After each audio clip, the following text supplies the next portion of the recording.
fall. You're drifting away and the wounds have turned into scars. It's tender, it's dark, and it's breaking my heart. I know you so well and I know how it feels when we fall. It's tender, it's dark, and it's breaking my heart.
Hello, hello, hello, hello, hello. What's up, everybody? Welcome to consecutive streaming day number 448. Today, a little bit earlier than before.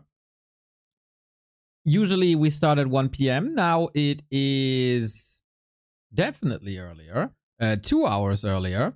So, goddamn. One might notice that I'm not that fully awake yet, eh? Gotta smack myself in the face a little bit. Anyway, we got an insane day of Warcraft as once again we got 2 tournaments at the same time. It is Don't Force Me Cup. It is also B Cup. And both are going into the final stages. It couldn't be any better. Well, actually it could. With a co-caster, call me whenever you're ready. As we have a Starbuck game and potentially Pally Rifles, we got Soul 8man here. And it's a good time to be a Pally Rifle fan, as yesterday Pally Rifles were storming into the $15,000 grand final of Don't Force Me Cup with fortitude. Into die alte Rinde! Thank you for the 87 months. Holy shit! That's gonna be crazy, man. That's gonna be crazy. So, Mr. 8man will join me on the cast at least for the first one. And that first one is Starbuck versus 120. Skimmy is coming in with the 10 gifties. 731 gift subs on this channel. You absolute madman. And it's hitting Bogdan.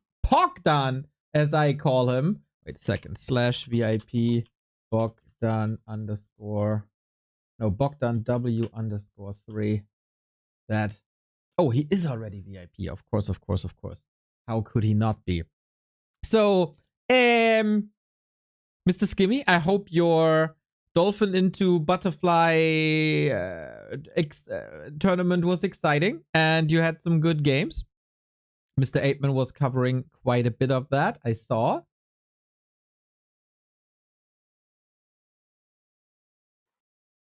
Can't believe I didn't miss this. Well, Caesar Augustus, welcome.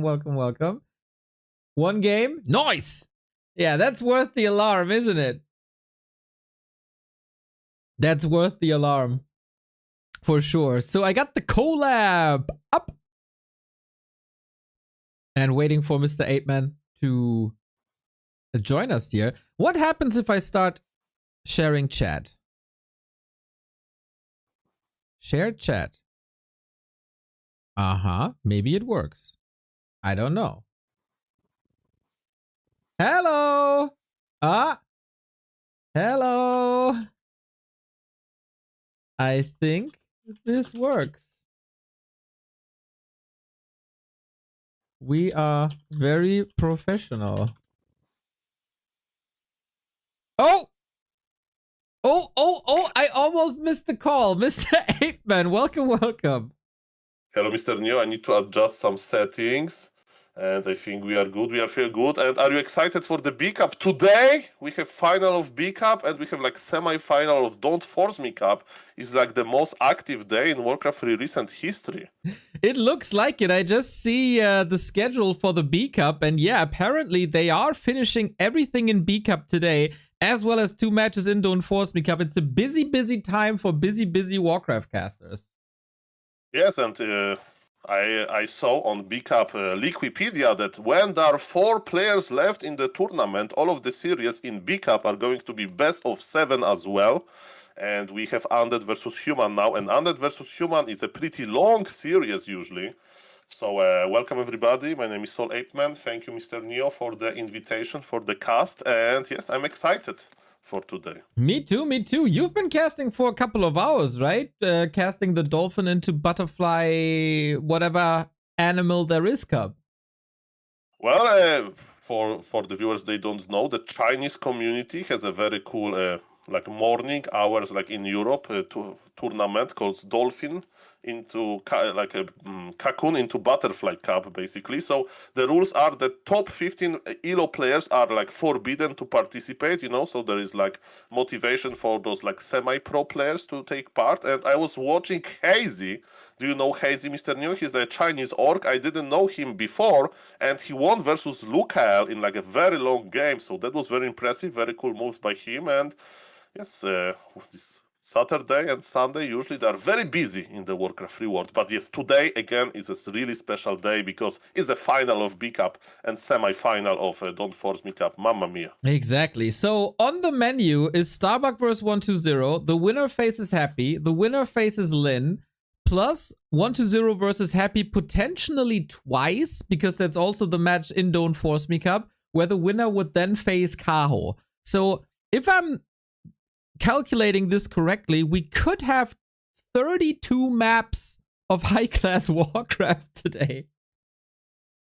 Well, and if it's like, okay, let's name a short matchup, like Human Mirror, right? Human Mirror, if it gets out of control, if one player kills too much in like minute 6, the game can be over, right? In Orc Mirror, modern Orc mirrors are a little bit longer, but yes, but in Human versus Undead, Mr. Neo, it's always tier 3, right?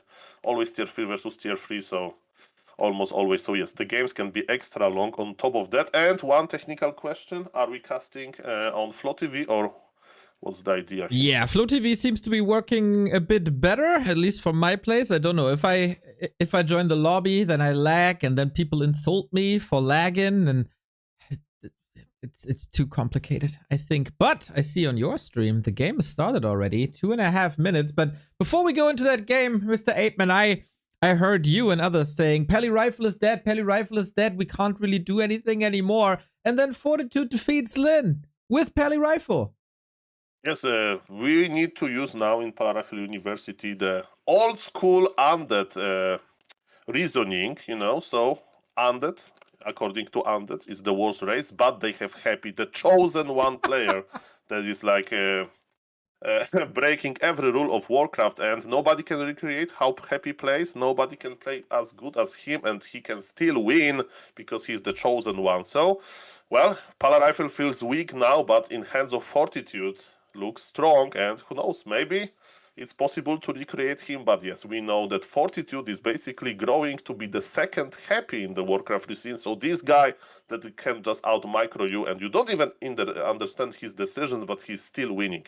It's a crazy, crazy level of Warcraft that has been played around the world right now. We can take a look at the B Cup bracket real quick before we go into that match. Wait, wrong scene. There it is.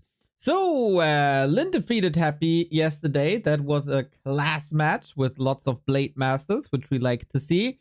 Happy also defeated 120 before Starbuck making a big run through the lower bracket after falling to Happy with Random, interestingly. He defeated Dice and Moon and Life, so Starbuck slaughtering all the Night Elves in the lower bracket. And he did it in style. I was watching his game really closely, and let me tell you, Neo, like versus Moon and versus Medusa, crazy game. And even Mr. Medusa got a little bit like, which happens rarely, on pro level, he got a little bit like annoyed by basically his performance. And Mr. Starbuck was, keeping it very professional, at least in games, right? And he has a very good mindset for today. So I can't wait to see how he's going to play. And I will answer you with another question. What about 120? Because I haven't seen many 120 games recently. Do you know in which how good shape he is now? I think it's better than one would expect, but not the top level yet. I've seen him in Don't Force Me Cup. That looked pretty good.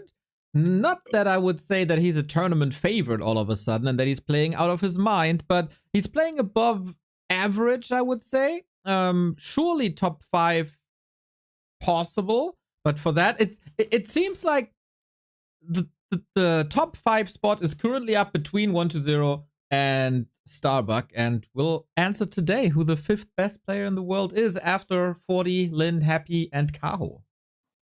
Yes, I can't wait for that. And ladies and gentlemen, the game is ready. So the deal is that we are speeding up, right, Mr. Neo? The worst part of Flow TV is that We need to sync, and yes, it's going to be Twisted Meadows. So we are going to start a long day of Warcraft 3 with the biggest map in the map pool, I think. And yes, Twisted Meadows can bring crazy games in like other matchups. For example, Niders like to play Warden here, but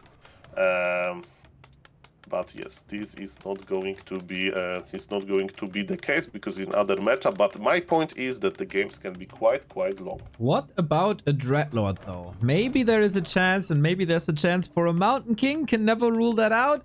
On this patch, Starbuck is 2-0 against 1-2-0 as it seems. One show match and also the lower bracket in the Dolphin Cup where Starbuck eliminated 1-2-0. Necromancer is on a redemption arc, I would say. So maybe he can avenge his losses as well. Twisted, my favorite map, two of my favorite players. But we start with the norm, and that is Archmage and Cryptlord. Yeah, I think that they strike me like standard players, you know, Starbuck and Hero. At least on like map like that, they want to check out how the game will go. And as you mentioned, yes, that looks pretty standard to me. Of course, there's going to be an expansion play by both players, or maybe they will try to one base. But yes, this map is too big for that. Yeah, I would think so too. Like, you can try this rifle push, but you lose a lot of time crossing the map. Cryptlord 1-2-0 should also always be going for an expansion, I would say. And one little point to add to how good 1-2-0 is at the moment. Before Don't Force Me Cup started, I said Labyrinth is the second best undead in the world. Within the last week, I'm pretty sure 1-2-0 is again the second best undead in the world. Well, it's going to be definitely a good moment to show who is the boss, because yes, we can speculate a lot, right? But at the end of the day, it's all about performance. Is a big tournament, and of course, Big Cup is maybe not as huge as Don't Force Me Cup, but it's also first spot, gives you a lot of points and gives you a lot of dollars. Right on, and everybody loves dollars. Off we are to the races. Both are finding a ring of protection for a start. I really hope that Starbuck can go into the final once again. It's been back-to-back finals for him. In Don't Force Me Cup, he was unfortunately eliminated in the group stage by a very strong Moon. That was not to be expected. In our show match interview, he said, you know, I'm not taking B Cup that seriously. I might off-race a little bit. But so far, being here in the lower bracket semifinal seems like he is taking it seriously. Yeah, so we have Cryptlord versus Archmage, and I stand corrected, Mr. Neo. Do you see what is happening in the Starbuck base? Recently, humans, they were playing one base, they have been playing one base versus Night Elves, and it works. And he's going to try to play it on Twisted Meadows versus Undead as well. Starbuck, I hope that you have a huge micro potential, because, yes, with Rifle Caster is a very clinical. And look at this, Mr. Neo. 1-2-0 missed the Impulse round on the Archmage, but at least he's connected to the Water Elemental, and what is the most important part is to cancel the Expo, and it was actually worth it. The Expo of Undead was cancelled, and it gives this time for Starbuck to construct his Rifle Caster push that is slowly coming. Looking good for Starbuck so far. Pushing a little earlier than expected maybe. No level 3 creep route, no mercenary camp or shop that take forever. Just run across, summon that Water Elemental. Good for him to fight out of that surround. I don't think that was even necessary, but seems like Starbuck isn't done yet. Well, Starbuck, as you mentioned, I would expect creeping level 3 by the human player, and maybe that's what 1-2-0 expected. And now he's shocked, and his shock takes a long time, because Starbuck is dealing a lot of free damage, right? That's what he wants to see, because again, he will make his MK, he will make his rifles, he's making some casters, and he will be back.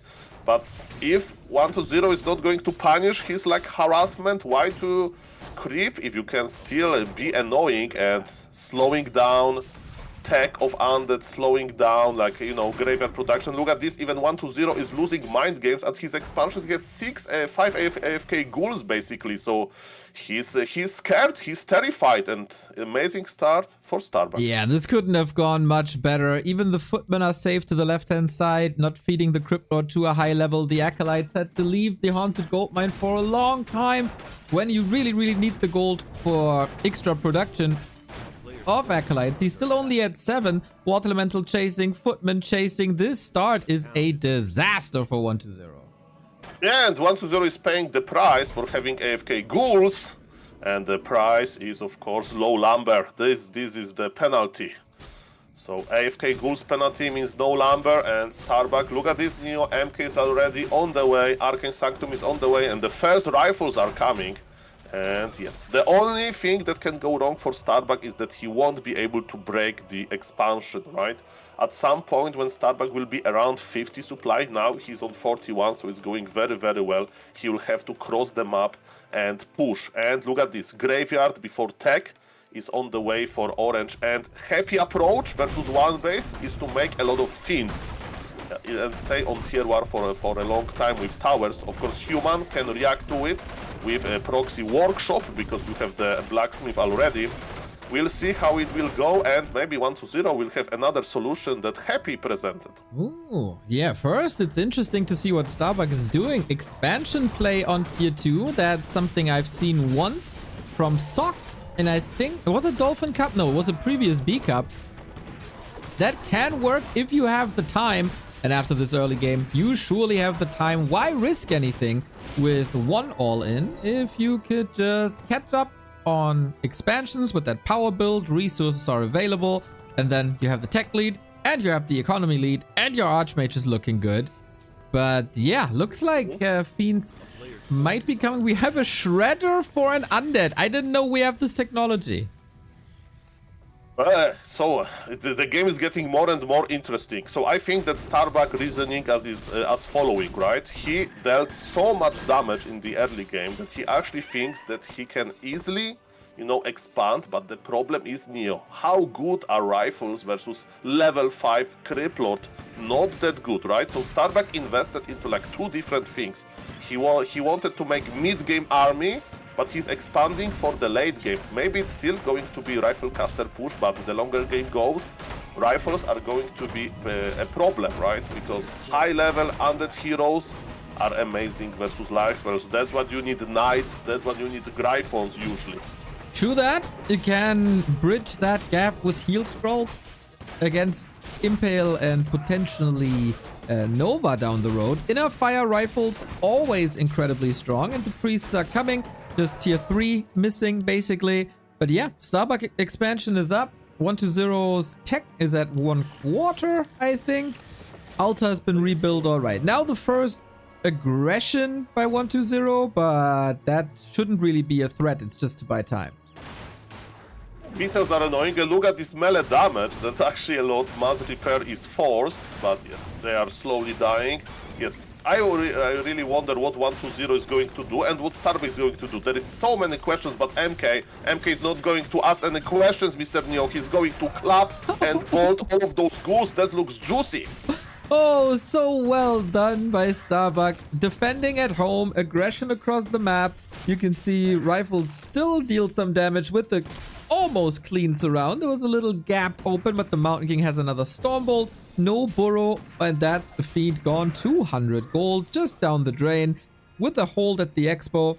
I'm quite curious when we see a tier 3 tech or more production buildings by Starbuck, but it's so smooth so far. Yeah, what I think is happening again, Starbuck is like, is feeling good, right? So he's basically push as hard as he can, because why? Because he can. Like he has an expansion, he can push, he can trade some units, but yes, the longer he stays on tier 2, the more problematic it's going to be. So actually he needs to do some damage, and yes, 1-0 is finally on tier 2. He can add Burrow, right? Burrow is very good, and he can also add a second hero, which is going to be Death Knight most likely. But yes, he needs tier 3 tech as well. So again, the players just have to show us, because it's hard to. It's a very, very exotic game, very rare game to see. I like it. Me too. We also got heal scrolls on both sides. I like that as well. Starbuck is pushing, but in a very safe position, I would say. He is not really in danger of being caught off guard. Gets the tier 3 now finally, as well as the slaughterhouse. 1-0 in Starbuck space. There's no new technology. I worry a bit about that. Breaking up Now seeing 2 towers at the expo, and maybe that will give him an idea that tier 3 is necessary, and we see that transition. Yeah, there is no new technology, but the old school technology works quite well. Look at this MK going deep. But yes, undead base is pretty strong. Defensive impale used. 120 needs more towers, but what is also important, 120 has a lot of lumber, right? So him losing ghouls, it's not as painful. Death Knight joins the party, and yes, Starbuck is going tier 3 now. Starbuck sees that, yes, Undead is going tier 3. He needs to recreate this himself. So this push is a little bit cosmetic. Of course, he can still kill a lot. But Starbuck doesn't need to commit here. We're careful with the creep lord. He has healing scroll, coil used. 120 is playing very, very greedy, and he's not getting punished for it. So far, so good. Ooh, that is some expenses to get the Crypt Lord, or to keep the Crypt Lord alive. Potion of healing from the shop, 150 gold gone. There was a lot of damage indeed, but there was also very little to attack except the buildings, I guess. If the priests now heal up the Mountain King, Starbuck can just plow through this, maybe even kill the base. Well, Undead bought a lot of important items. MK, Death Knight. Death Knight has fallen, just level 1 hero. Altar is in a safe position, and yes, Starbuck is not going anywhere. And it's actually looking better than I thought for Starbuck. He's now connecting into the one Nerubian tower. Speaking of towers, there is no spirit towers in this base, so maybe 1-0 was a little bit too confident. And yes, this is the power of Rifle Caster. You have healing from Priest, they are getting fueled by Brilliance Aura, and MK from time to time will kill something with the bolt, right? So you can just stay there and enjoy your time, and this is what Starbuck is doing. And Mr. New, I think he's winning without tier 3. Yeah, he's pushing during the tier 3 attack. It's again a very problematic situation. Now the Black Citadel is finishing, a little bit more help, but no Spirit Tower. Mountain King alone is basically killing the Crypt Lord. Death Knight just back from the altar and into the altar again. Fiends are falling on the left-hand side, being hunted down by a couple of dwarves. 1-0 is trying to snipe the priest to take some sustain out, but this is just one kill after the next, and if Starbuck is not losing that Archmage here, which he is not, that must be his game. What a performance by Starbuck. Super dominant on map 1. Yeah, and, you know, sometimes you may say that you know, the game was very close and he won, but by an inch, right? But here it wasn't his final form. He was like, okay, let's go tier 3, but in the same time, let's push and let's see what happened. And good things happened for Slovenian player. Mr. Starbuck was victorious, and he had the follow-up. It wasn't an all-in. Very strong performance by Starbuck, and I'm a little bit surprised because 1-0 wasn't able to, you know, to counter him properly. He went for insta tier 3. It means like greed, right? He didn't even make this one spirit tower. He was trying to upgrade the spirit tower when he was dying, even though he had like unlimited lumber and a lot of gold. So definitely sloppy play by 1-0. And if we see game like that on Twisted Meadows, I'm very excited for the next games, because yes, this was pretty nice. I have to say, I didn't expect this level of performance by Starbuck. 1-0 couldn't follow this up, neither during the initial harass, nor any sort of follow-up, nor the hold in the base. This was just all Starbuck. Very excited to see him play on such a high level. He, of course, can focus on one tournament. That's his advantage here in the B Cup, while 1-0 still has to get some prep in for the big match versus Happy that's coming up later as well. But Mr. Apeman, I look at the BBC broadcast and something has changed, I feel. They redecorated a little bit. They changed the setup. There's nobody sitting in the back anymore. They're all even now. Well, as an expert of like studying BBC culture, for the viewers they don't know, organizer of B Cup is called BBC. He's a huge Chinese streamer, huge Chinese tournament organizer, and he's also a good Warcraft player, Mr. Neo. So we as casters, we have to also step up our MMR because BBC is pretty strong. And yes, as you mentioned, the setup was a little bit changed. I think that they moved camera a little bit as well, because now you can see the table. So this was all very important because on B Cup there is a lot of food products that are being advertised to the viewers. So now you can just look at them for longer because they are on the table from time to time. Yeah, I wonder if they might even have a new table so all three casters are fitting. I also saw Miss Noisy casting, and I have to say once again, the way her dress is matching the bee ears is just phenomenal. We should all start wearing these. Well, what is phenomenal, basically, during like she has a new hat for every day, basically. So yesterday there were puppies. 2 days ago there were cookies, and yes, I'm taking track of like important events on Mr. BBC stream. And now I think we see commercial of this very tasty cherry juice. Oh, that's what it is. Yeah, it looks a bit like a slushy-esque thing with ice cubes in there. They always come up with new products, man. At the beginning of the month, it was shoes that we were raving about. Now it's cherry juice, but I really like that you always do the translations for what this is. Well, this is actually I think it's bayberry, and to be honest, because yesterday somebody did a checkup, and I tried to Google bayberry, and I in Polish there is translation for it, but I have no idea what is this. But definitely it's very healthy and good for you because Mr. BBC is advertising it. Okay. Exactly. I have never heard of bayberry. I will look this up if there's a German translation.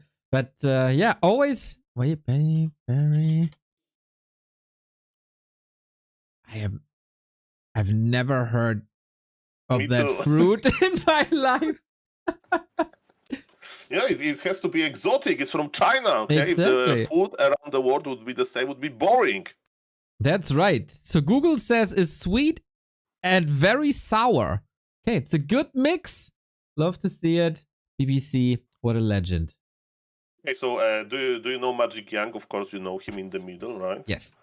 So I will send you one picture on Discord. He is a WCG finalist.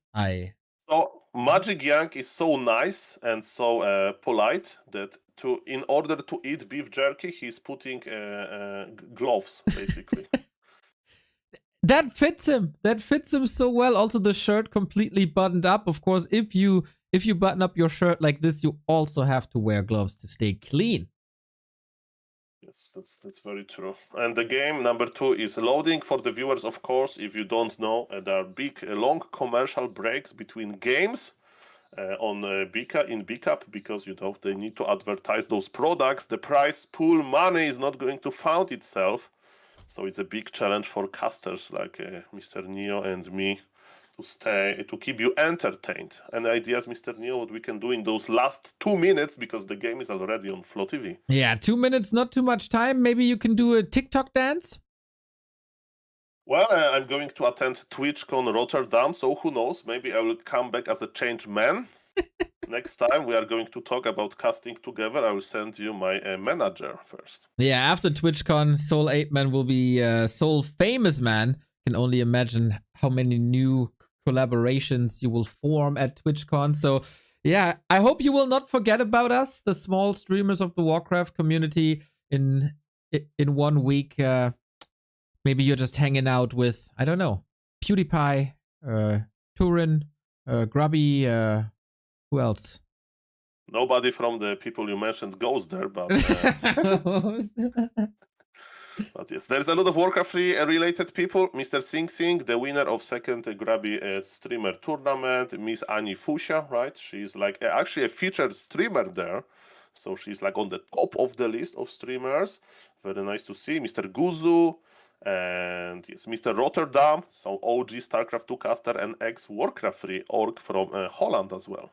Yeah, so maybe you can get him back to Warcraft. But I see that StarCraft is starting the tournament circuit as well. So shout out to our RTS brothers and sisters in the StarCraft universe.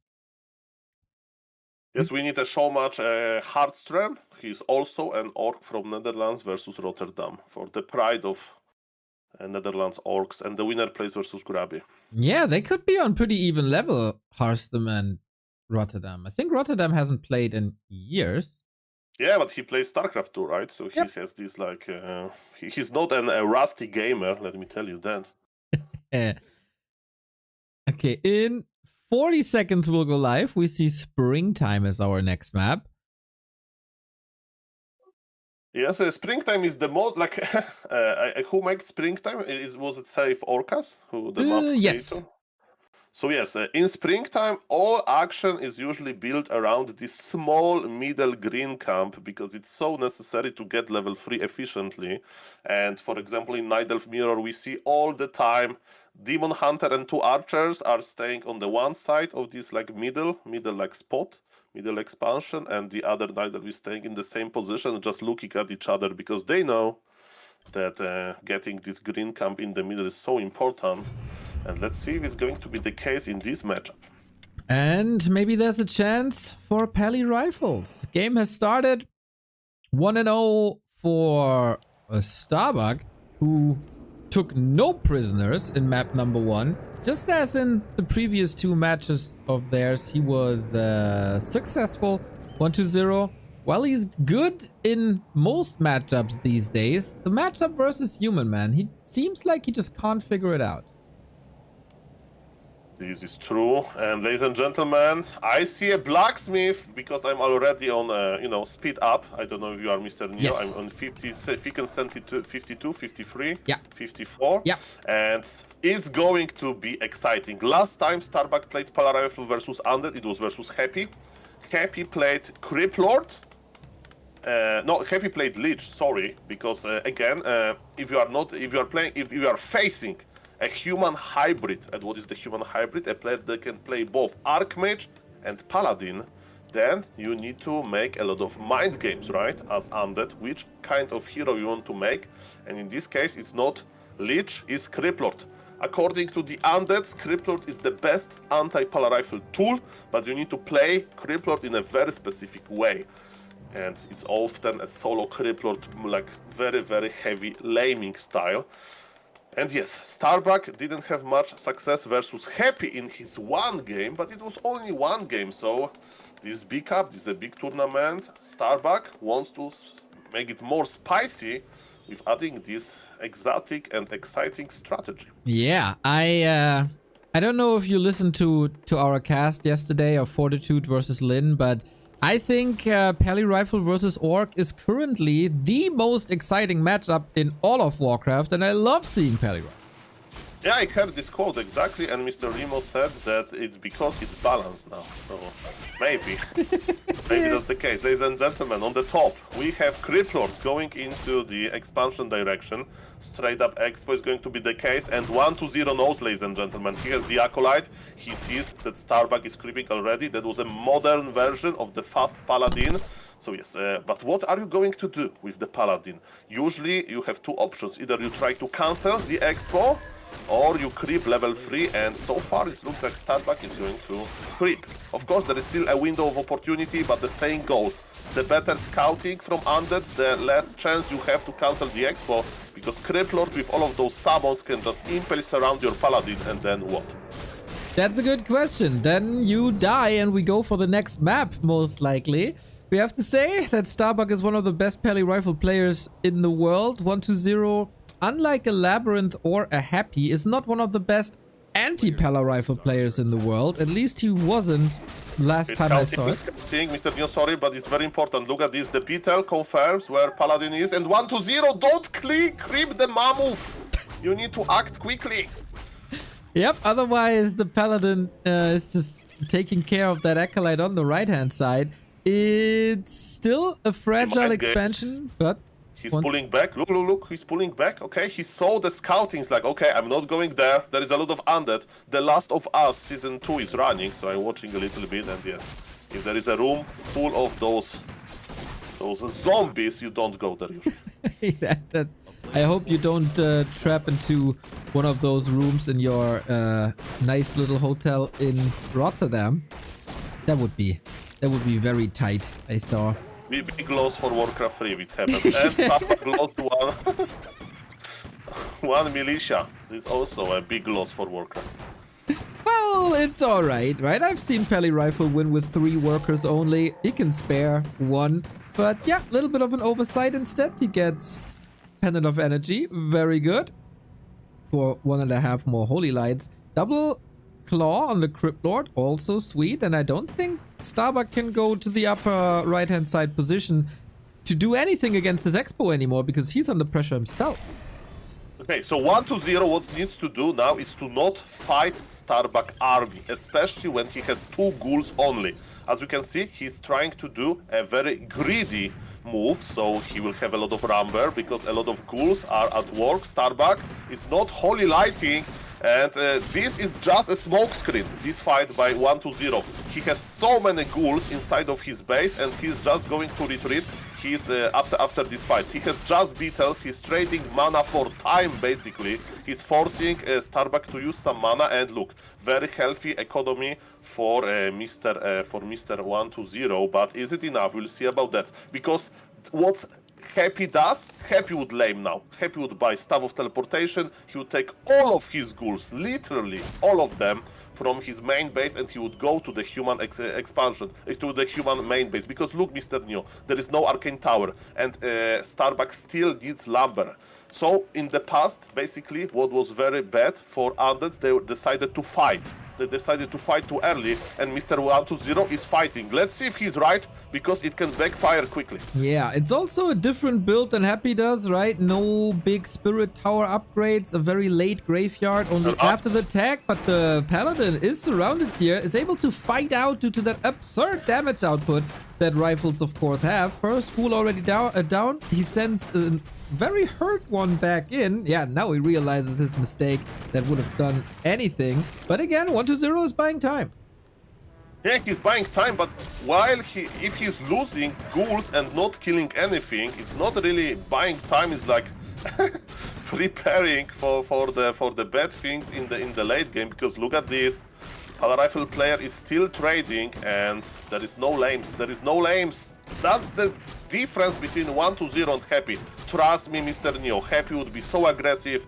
And yes, there is a surround on the Paladin. At least we have that. Okay, can maybe force a town portal before we leave this fight. I gotta say, what beautiful stutter stepping by Starbuck that was. Hit, step, attack, hit, step, attack, hit, step, attack. And that was a little bit too much for all the ghouls falling. 3.6 on the Paladin already, with an Altar in the base being a bit too late, so tier 3 is slightly delayed.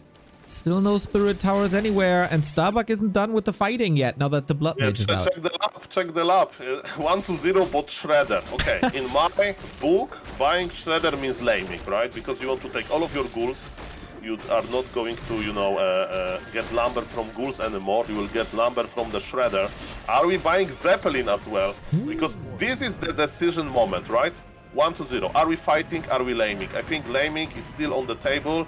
He wants to fight. Let's see if it's going to be a good decision. Okay, Shredder is also a solid fighter if it's not gunned down immediately, but this is very, very little for 1-2-0 so far, but he gets the Blood Mage. Nothing a Holy Light can't fix, but what is fixing the Holy Lighter? An Invo Potion for now, that's about it. Maybe Starbuck's push not as good as I thought it is.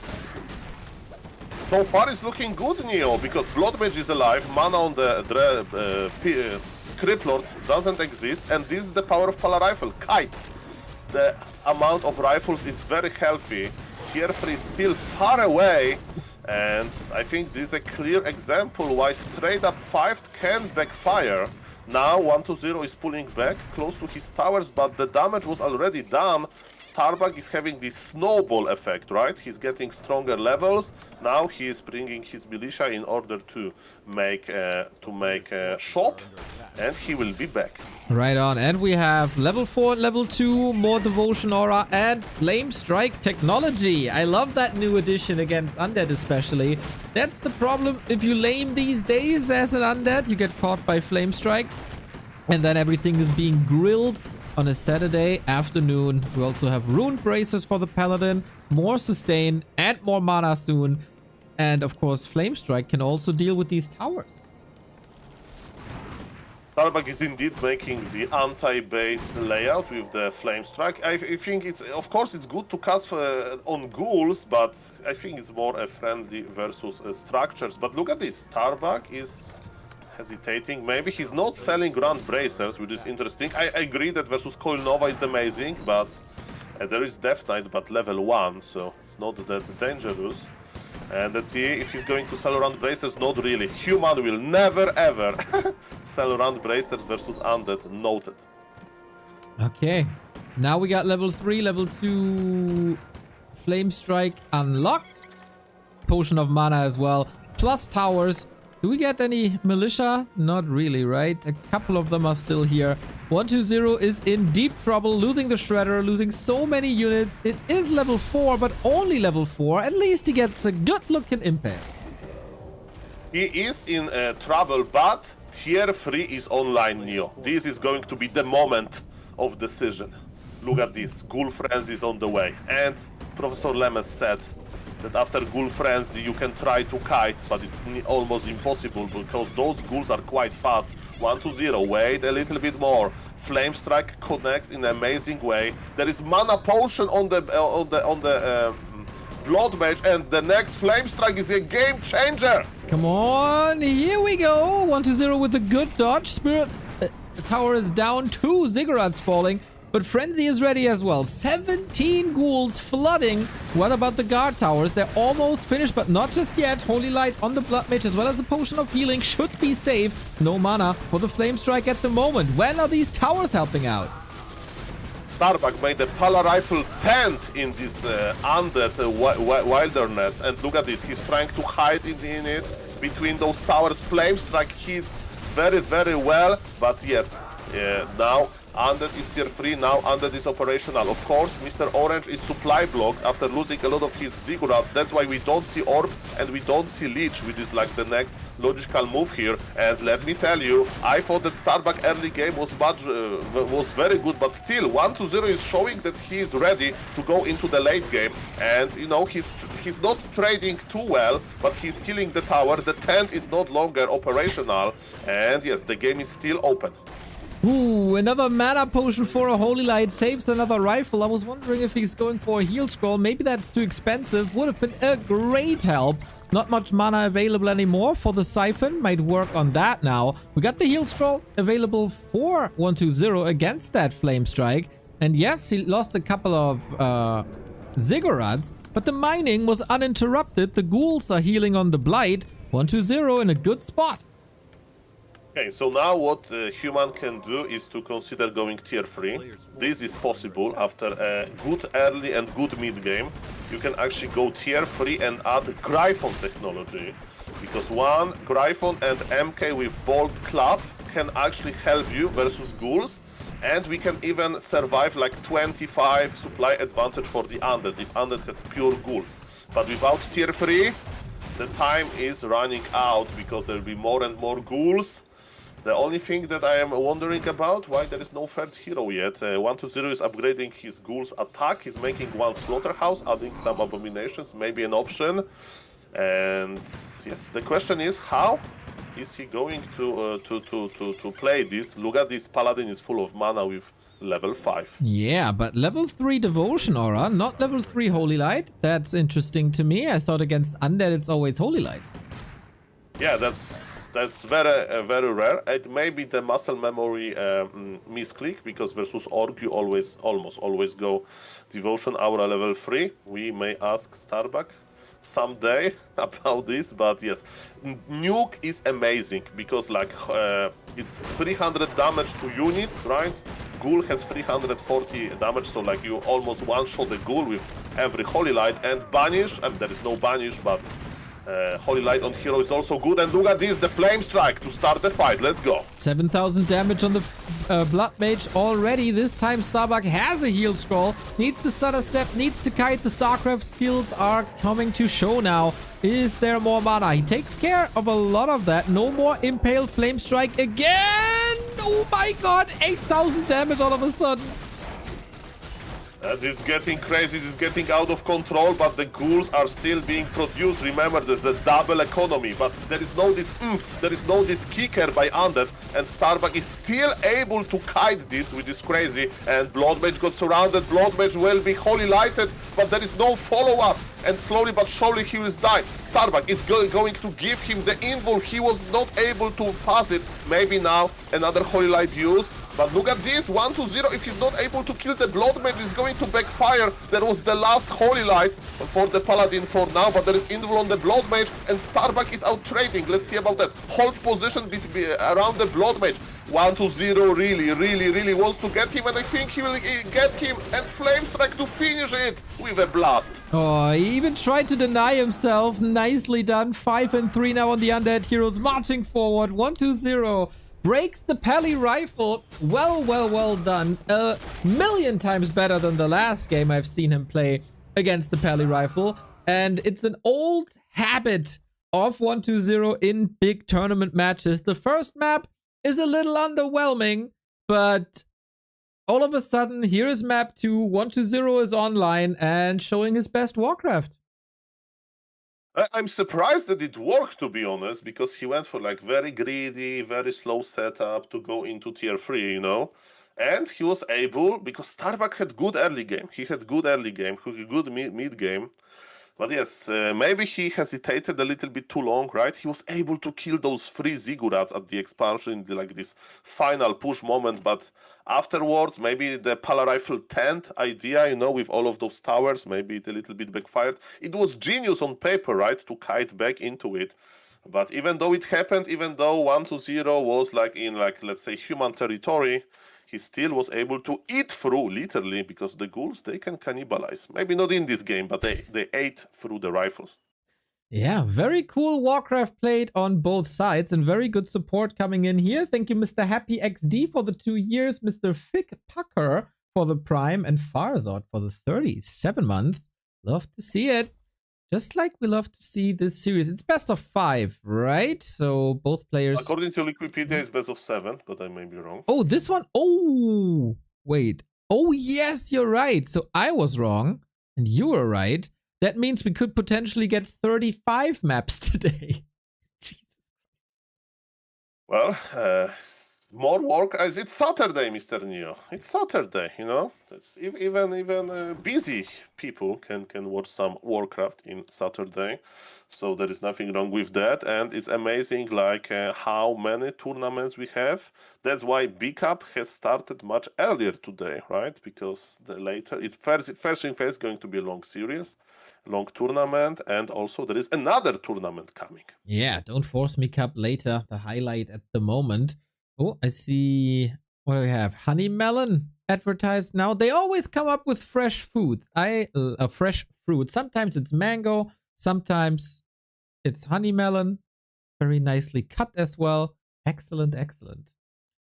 We are using the shared chat technology for the first time. I'm curious how people are liking it, especially from your community when my people are visible on your home turf. Well, Mr. Neo, thank you for this amazing question. Yes, my chat is usually usually active, but yes, you know, there is a lot of things happening now, so people are listening, of course. So yes, if somebody likes the casting, spam the Makrura. But yes, this is an amazing feature by Twitch. I really like this feature, and it Warcraft 3 can be very cool, right? For example, when Mr. BBC plays, right, the organizer on B-Cup, his assistant or his colleague, his friend, Mr. Magic Young, is always sitting nearby and he's giving him advices. So imagine Mr. Neo series like that. For example, I play Warcraft and you give me undead tips, and we both share chat and so on. I have some plans, like with Leon, you know, there is so many Warcraft streamers these days. Mr. Knopf, or you play 2v2 with your friend. Now 2v2 is trending. Mr. Grabby, Mr. Knopf, Mr. Starbuck, you name it. Many new 2v2 like fans, you know, because they play the mode. That's a perfect way to share the chat. Exactly. Even hype trains are shared if you guys decide to support Soul, as you should, with your Prime subs. Give them. He has a very expensive trip coming up to Rotterdam, and he needs all your support. Send it over, Soul 8 Man, here on Twitch. Thank you, Mr. Neo. Yes, hype trains. So my record of a hype train is level 18. And by the way, to get the biggest emote, it's level 100 hype train. Have you seen this emote? I have seen it once in my life. Only Grubby can have this. Yes, in Warcraft 3 community, but yes, I have seen this one because for the viewers, they don't know, like if there is like some particular level of hype train unlocked, you can get a permanent animated icon basically. And yes, there is like Kappa that is becoming like infinite Kappas basically. That's the level 100 hype train. And you just need to be in the stream if it happens. And there are a lot of big streamers on Twitch, right? So the infinite kappas are somewhere there, but definitely the shared hype train can help this, right? So not from level 18, but to level 36 in my case. If the other streamer is also getting hyped. We all should get hyped, not only for ourselves, for the casters, for the games. Next game has started, and it is one of my favorite maps of all time. And now people expect me to say Twisted Meadows, but Mr. Soul, it is not Twisted Meadows. It is one of my other all-time favorite maps. It is Shattered Exile. Love it. What I do love about this map is Assassin. Are you a big fan of Assassins, Mr. Neo? Because for the viewers, they don't know, every map needs to have like basically a set of mercs defined, and we are used to Lord Elon Summer. That's the the name of the mercs that we have. Troll Priest, Troll Berserker, Forest Troll Berserker, Muddy, and Orc Mauler. But on Shattered Exile, we are not in the summer. I don't know what type of a season is there, but we have different mercs, and there is a beloved merc called Assassin. He's basically like a wyvern, basically a walking wyvern, because he has poison ability, and it's 40 damage, right? He hits once, and plus 40 damage will be spread along a few seconds. So basically, I have been watching some games from BCAP on this very map, and everybody buys Assassins. So in the following series, I'm going to count Assassins, Mr. Neo. That's right. I feel a bit bad for the Assassin. It seems like it's a theme here. Everything you like gets nerfed. It's the same for the Assassin, who got his movement speed reduced, I think, in the latest patch. That is something that's easily overlooked because we were all focusing on the Pally Rifle and how unplayable Undead is and the Orc changes and the Lumber of the Night Elves, but Creeps got changed as well, and that has some ramifications here on Shattered Exile at least. But I think the Assassin is still in a very, very fine spot. It's not that expensive. It's a lot of damage. It's ranged. He can tank a little bit even. So yeah, that is he disappeared during the night. That's why it's so exactly. Good. He's like an archer, really. Like in hands on pro players, you know. They give Demon Hunter Shadow Melt ability, and let's see what happens. Bad thing will happen to your base. Okay. That's what I have to say. The game is almost ready. Let's go. Let's go, let's go, let's go. Shattered Exile, if you hear some bells ringing, that is the map atmosphere, and I love it. Every map should have these special bells, especially around Christmas time. Oh yes, and you can get different spawns on this map. Of course, it's a forced cross spawn, but you know, you can either spawn like in this way or like make it like symmetrical. I don't know how to describe it in English. The map is hard, but ladies and gentlemen, we are in the Warcraft 3 game. On the bottom left, playing as Undead, Mr. 120, and on the top right, playing as human, Starbuck. The map is too big, too expansion friendly for Pala Rifle, I presume, because it looks like Archmage opener to me. Looks like that to me as well. Maybe a Mountain King, of course, has to be mentioned at all times. For all the uneducated people, Shattered Exile is big, is very big. Not only in my heart, but also in dimensions. We have the Archmage confirmed. So we have expansions at the north, basically everywhere. The north, south, east, and west. The top one's a bit harder to creep. The side expansions, relatively easy. But there's also laboratories right next to it. So you can hire shredders or sappers from both of these labs to push. There's mercenaries in the middle, as well as the red spot, and mercenary camps in south and north, where you can get the assassins. You can see the difference already. The roof is not red, but it's blue. And there you can see this is an assassin camp. Yeah, what I would like to mention is like the type of expansions. Of course, the red expansions are very hard to creep, but in this, let's say, not horizontal, but at horizontal expansions, we have kobolds. And usually people like to creep the kobolds because it's much easier to expand there. And look, Starbuck is pulling in order to stop kobold geomancers from casting slow.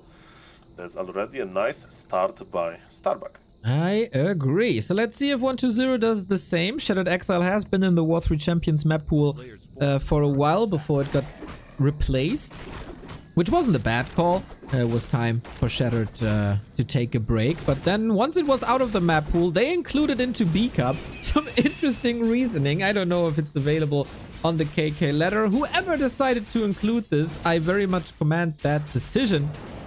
And more people should do this. But 120, lab first, closing in on level 2, and then expansion. Because Crypt Lord without an expansion is not a real Crypt. It's very true, and look at this, Starbuck is already making some mind games. As you can see, he's not expanding straight away, he's making a tower, so it still looks like an expansion play. Farm number 4 is in Mr. Starbuck base, so it's going to be a long puzzle, who is going to cancel each other expo better. And Starbuck, look at this, he's just investing into one arcane tower. Okay, trying to make sure that there's no big aggression, creeping both laboratories at the same time. What is also interesting about at the labs, you can get permanent level 2 items, very nice, like cloves +5. So for example, orcs really like to play on Shattered Exile, but now, Mr. Neo, no assassin, you are much more busy, you are interested into cancelling the expo, not into assassins. Maybe there'll be time for it later, but look at this, Starbuck got level 3, very well calculated creep road, and he's ready to cancel the Undead expansion. But the Undead is also ready to cancel the Starbuck expansion. Let's see who does it better, let's see who does it faster. With Water Elementals, that's of course easy to do. On the other side, Arcane Tower is close to finishing, but Arcane Tower isn't good against ghouls. Yeah, but Starbuck just invested his one arcane tower. Of course it finished, so it's a little bit sad that it's going to die. But yes, who is going to perform better in this dance? Economy of Starbuck is much more healthy. He has 300 Lambel already, because yes, he did not pull that many militia. Now he's pulling some, because again, he needs to find the best opportunity to expand. 120 surrounded one Water Elemental, but so far, neither player is expanding. Okay, one base. That should then help Starbuck, because that's kind of where he's thriving at. Water Elemental gets a ghoul in the middle and we attack Acolytes. He's feeling so comfortable with the old man on the horse in the Undead base. This is very true. Militia actually expired at Starbuck expansion. So yes, what he's doing is like, okay, I will pull 5 militia, maybe 3, and let's see, maybe good things will happen. In the meantime, he's trying to be as annoying as possible. 120 is busy killing Water Elementals inside of his base, but he got rewarded with level 3. It means bigger beetles now. And again, nobody's expanding. This is absolutely normal in this matchup. I have seen games where in like level minute 8, both players were on tier 1, still trying to expand, and now it's just minute number 5. It means that both players are trying really hard to deal this economic pressure, and Starbuck bought Boots of Speed and Staff of Teleportation. It means that he's very mobile. 120 plays more defensively, and I think Starbuck will plant his expansion for the first time. Yes, 120. What can you do about this? And look at this. He's already crossing the map with his creep road. Let's see if there's some corpses available. Absolutely is. And then we go for the workers. The Arcane Tower is still far from finishing. Starbuck, in anticipation of this, left the Water Elemental, but a Water Elemental is no solution to Impale and Focus Fire. Cool counterplay by 120. Yeah, but and 120 is stuffing back. He's like, okay, I did enough. Let's now play defensively again, and he's planting his expo. Minute number 6, and still players are tier 1. I do agree that it looks better for 120 than Starbuck, but he's still trying. He still has a lot of lumber. His Archmage is in a very good shape, but definitely 120 is winning the mind game so far. I love Shattered Exile for exactly those plays. It's like the old song from the 90s by House of Pain, Jump Around. That's exactly what they're doing, both of them. And Starbuck is back at the expansion with a couple of footmen. Cancel culture in full effect. and there is nothing to cancel on Starbuck expansion. Again, they're going back and forth. Nobody's, giving up. Nobody's is taking. Both players are trying to expand again and again. Let's check the mana, right? And both heroes, they have a lot of HP, a lot of mana. It means that they can still be very active on the map. And yes, now Starbuck, can you hold this expansion? He can't really pull too many militia. Archmage, expansion cancelled on the left, maybe even killed. I don't know, probably not. There is a lot of lumber on 1-2-0, but now that's the biggest moment. Archmage is ready, Criplord is ready. Let's go. Alrighty, Footmen are not ready, but also no ghouls here. Needs to call more militia. Arcane Tower at 50%. We have another Impale. Archmage gotta be careful, especially against the trees. He's kind of getting surrounded there by himself. Steph at 70 seconds. He can't get out of there without a town portal, but Footmen are making sure that the Archmage will not get encircled. More Impale and another timely push towards the Arcane. Yes, this is very true. Players are active everywhere, and as you mentioned, Archmage was a little bit idle, but it wasn't a big disaster, and what is the most important, peasants are still alive and they will be able to finish the main, I think, which is important, of course, because then you can just produce peasants at your expansion as well, but it's very, very expensive for both players. Look at this, 1-2-0 is trying to expand again, but Starbuck has finished his expansion. By the way, Ed, can we buy Supper? Look at this, 1-2-0 has his Criplord at the Goblin Laboratory. Are we buying something? Zeppelin? Shredder, okay. Ooh. Shredder can literally shred some peasants, but look at this. There is not enough army for 1-2-0, and I think that Starbuck is looking quite good, but again, what Shredder can do, remember, he has a huge normal damage, but how good is Shredder if he's surrounded and dead? Oh no, that's so expensive for 1-2-0. Oh snap, he didn't pay attention. Footman surrounds so big. On the left-hand side, we had a ghoul chasing a Footman, so currently there's no target for Starbuck to staff onto if he wants to go for some counter-aggression. So 1-2-0 buying time, and he's paying a heavy price to buy that time for his own expansion. Both players still tier 1, 10 minutes in, and peasants are getting slaughtered. Yeah, Starbuck is sending his footies to the 1-2-0 expansion. This is how confident he feels like, but maybe he's a little bit overconfident. Neo, look at this. Starbuck has his own Shredder. We almost had Shredder walls, Shredder duel, and yes, 5 footies enough to cancel the expansion. Let's see about that. This is a very crucial moment. If 1-2-0 expansion is going to be cancelled, it's going to be a big thing. Starbuck is pulling a lot of militia. He has literally no lumber, and Crippler got surrounded. What about the Expo? Looks like Expo is going to die or is going to finish. Neo, look at this cancel! Oh, I don't know if he cancelled that. It was very last second. Starbucks Shredder is also getting surrounded here, but also repaired. Not enough. What a crazy game this is. I love Shattered Exile so much. We got a level 5 Archmage. Close for the Crypt Lord as well. Absolute slobber knocker, to put it in the great words of Jim Ross. Now we need to hide. Now we need to heal. But yeah, can you follow if you're the Crypt Lord? There's mana being burned. A ghoul also too fragile. Starbuck Expo is up. 1-2-0's Expo is not up. I think I have a clear favorite here. But both players are not taking yet. Supply looks even, so maybe some more kills. But yes, Archmage level 5 is also a game changer. Of course, those water elementals or maybe water taurens are working as a huge damage source. So definitely Starbuck is in a better position. His Shredder has fallen, right? So nobody has a Shredder in this game, if I'm correct. But yes, they'll be fine. They have a lot of lumber and... Okay, is 1-2-0 actually going to expand Neo? Because if this expansion gets cancelled again, I think the game is over and Starbuck is stuffing and he'll spawn a water elemental level 5. Look at this. Boy, Archmage is very hurt. He needs some damage, but water elementals are made for exactly that. No Impale to do anything here. Town portal out after the cancel. Absolutely worth it. And that is game. 1-2-0 doesn't want to spend a second longer on Shattered Exile. A beautiful game, a beautiful map, non-stop action, tug of war with the better end for Starbuck.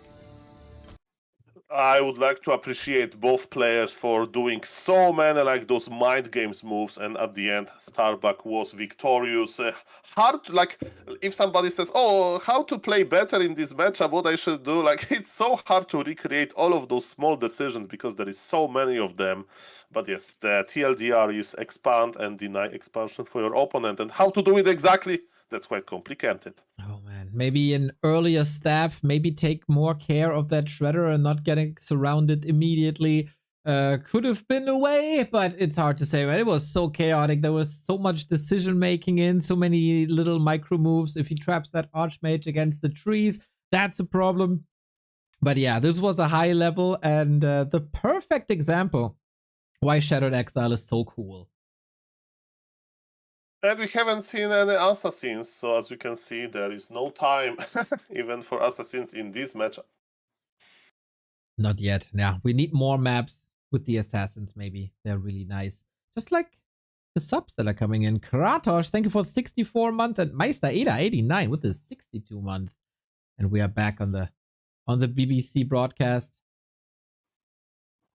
Mr. Magic Young has a Starbucks coffee. Is it a sign that he's a Starbucks fan? He's I rooting for think so. Starbucks. Yes, exactly.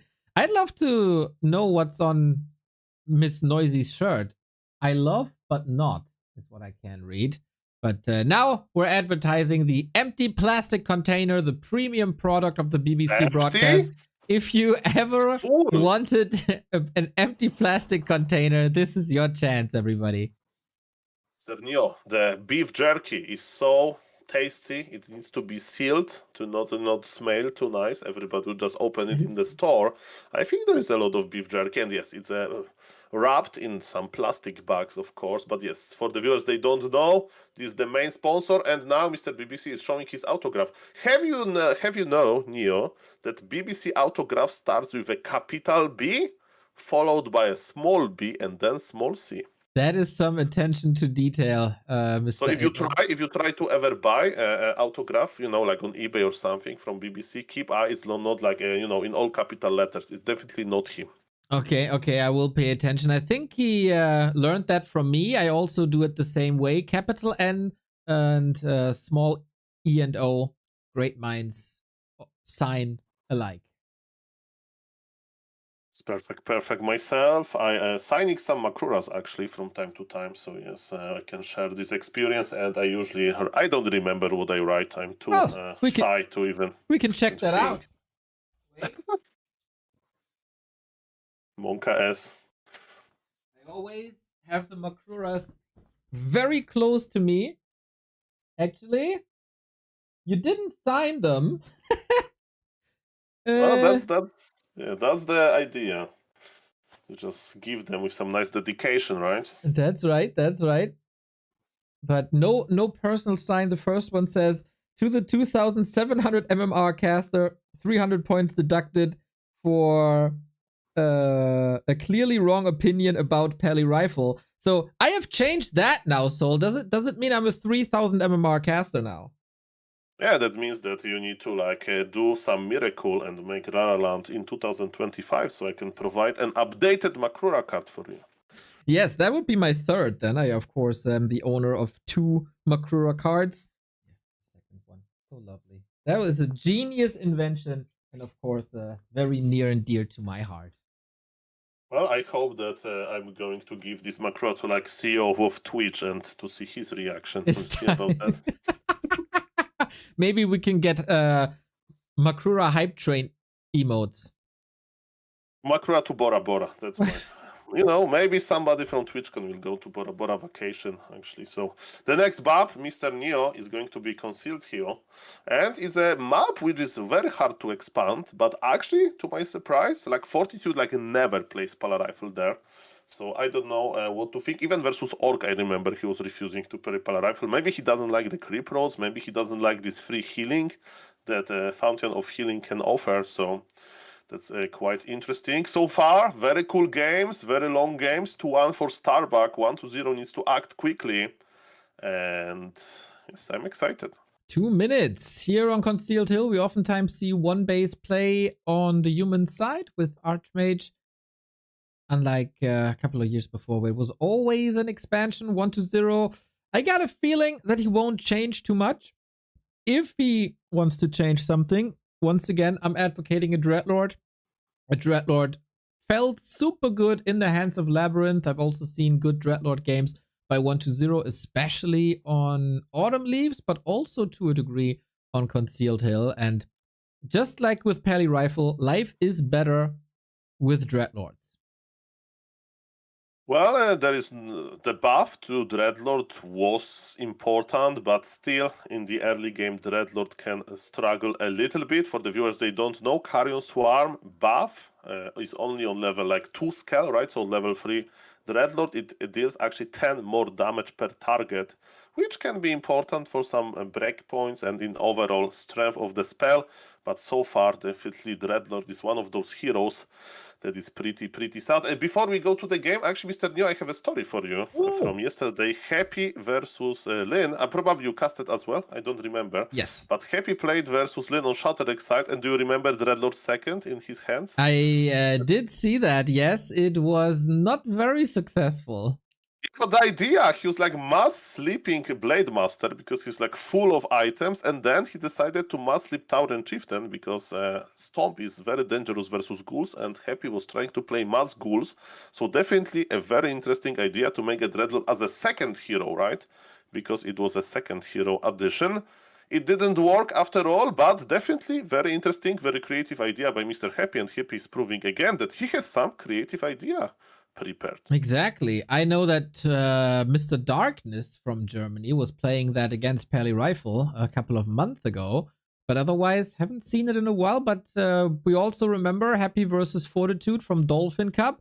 He played lots of Pit Lord and Dark Ranger there, so Happy indeed mixing up the tri-hero combo. Not to great success, unfortunately, so far, but Happy will be playing later in the Don't Force Me Cup against 1-0. Maybe some more Dreadlords there. We are on Concealed Hill after that little bit of a break. Starbuck has the 2-1 lead. Half the job is done. The lower bracket final is waiting, where he would be up against Happy. Yes, I'm ready. I have the Flow TV is done. So, on the bottom left, I don't see any blacksmith. So, indeed, for some reason, Concealed Hill is not a Pally-Rifle friendly map, and Starbuck is there opening with Archmage, most likely. Of course, can we play another hero on this map? I don't know, maybe MK, but I think Starbuck will play Archmage. After the game before, when he like outplayed 1-0 on so many levels, I think that he will continue his Archmage play. And what is in the undead altar? Ooh, Mr. Neo, explain me this! That is indeed interesting. No Cryptlord, no Dreadlord, no Lich, but a Death Knight. So 1-0 must be quite sure that this is not Pally Rifle, because Death Knight just loses against it. He's also going Death Knight Ghouls instead of Tet Fiends. I thought, if you're 100% sure that your opponent is expanding, it's a tough expansion here on Concealed Hill. So a dedicated DK push might be doable. Now with DK Ghouls, though, I'm a little lost and I don't really know what this is about. To explain this, I have only one idea. So, do you remember Bad Boom Classic Cup in Dubai? And I think Happy played the same. He played one base DK Ghouls because he was expecting not Pally Rifle but one base human play. Ooh. And I think the idea is by 1-0 to basically be ready for potential one-base plays, and Starbuck knows he's scouted already. The Warcraft expertise by Soul8man, everybody. You only get that at twitch.tv/Soul8man. That's a lie. You also get it at youtube.com/Soul8man. Everybody should leave a follow on those two channels, both. So, Footman has scouted. What if this expertise is wrong, Kappa? Then we will forget about it and never mention it again. Yeah, one base, look! 1-0 won the mind games. And yes, Mr. 1-0, show us why Death Knight Ghoul is good versus one base. As you can see, Starbuck is not getting near his expansion. And he's creeping the turtles. Yes, 3 farms. It's going to be level 3 Archmage. Not yet, because he haven't pulled the lab, right? But yes, it's one base versus one base. I'm excited. Okay, very cool, different flavor. The Acolyte could actually get a peasant kill here, but the DK is here, and Frostmourne, just like me, always hungered. Yeah, bad start by Starbuck, to be honest. He will be level 2 forever. Let's see the amount of towers for the Undead, because yes, that's what Starbuck wants to do. He wants to kill some Acolytes. 1-0 already has 3 ghouls in position, and he will get level 2 on his Death Knight. The question is, are we buying Staff of Teleportation? Because we need some help in the Undead base. Don't underestimate this, Mr. 1-0. If you lose your Acolytes, you are cooked. That's right. There's one backup Acolyte that was used for scouting. That's why he didn't risk it for that worker. Tech is pretty much at the same time because you don't need that graveyard so early. Well, you were 100% right on the call with the Staff of Telly. One Acolyte is indeed falling, but he got that coil for the second one. But I'm a bit worried for 1-2-0 here. He cannot lose another worker. What 1-0 needs to do is just to hold, right? And that was his idea. He wants to have Death Knight, and maybe the answer is why it's good versus one base in order to call the Acolyte, right? To keep them alive. He's still trying. Starbuck is slowly losing HP, but what elementals are connecting? One ghoul died right now, and Starbuck is pulling some low HP footies. That's good. Of course, the most important Acolytes, they are surviving. I like what I see. The game is still open. The game is still even. Yeah, super good block by Starbuck between Altar and Crypt to prevent the DK from pursuing another kill. This Acolyte, Trouble City. Oh man, there's big potential for Starbuck right now. Water Elemental, more splashes. He's bucked himself a little bit. Another Echo down 2/3 to the attack. Archmage saved. Can he reach for that second Acolyte? That's big. Archmage gets the shots in. Water Elemental is nice enough to apply some water, but there was a bit too much. And now grande disaster. The only good thing is that tier 2 is almost done, right? So we'll be able to remake the Acolytes, but I think Starbuck is overall very happy about it. Let's check the gold difference.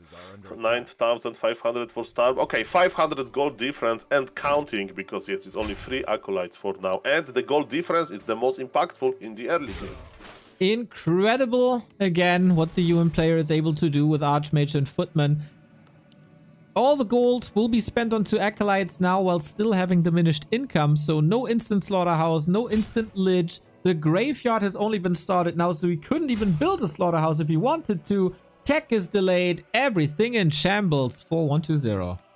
Mr. Neo, explain me another thing. What is in the human altar? A Paladin second. Yeah, now look at this.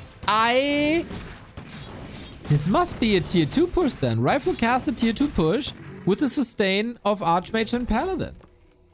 Myself, I don't know. I have no idea. So when we play Paladin second, usually we play Paladin second when we are afraid of hero focus. For example, versus Warden Shadow Strike, right? Then humans, well, are known to play Paladin second to keep the Archmage alive. But in this case, to be honest, this time Mr. Starbuck needs to do some convincing, because look at this. 1-0 is playing his Dark Ranger. Why Dark Ranger? Happy used to play like that as well, because it's good versus rifles. And it also helps you to creep after a tough early game, because you make those skeletons. I like the Dark Ranger. Very exotic games. Paladin second versus Dark Ranger second in 1-1 situation. Let's go. And shows once again how much is possible in Warcraft 3 2025. While back in the day, it was always the same hero combos and always the same unit combos and always the same timings. It was just about who executes it better.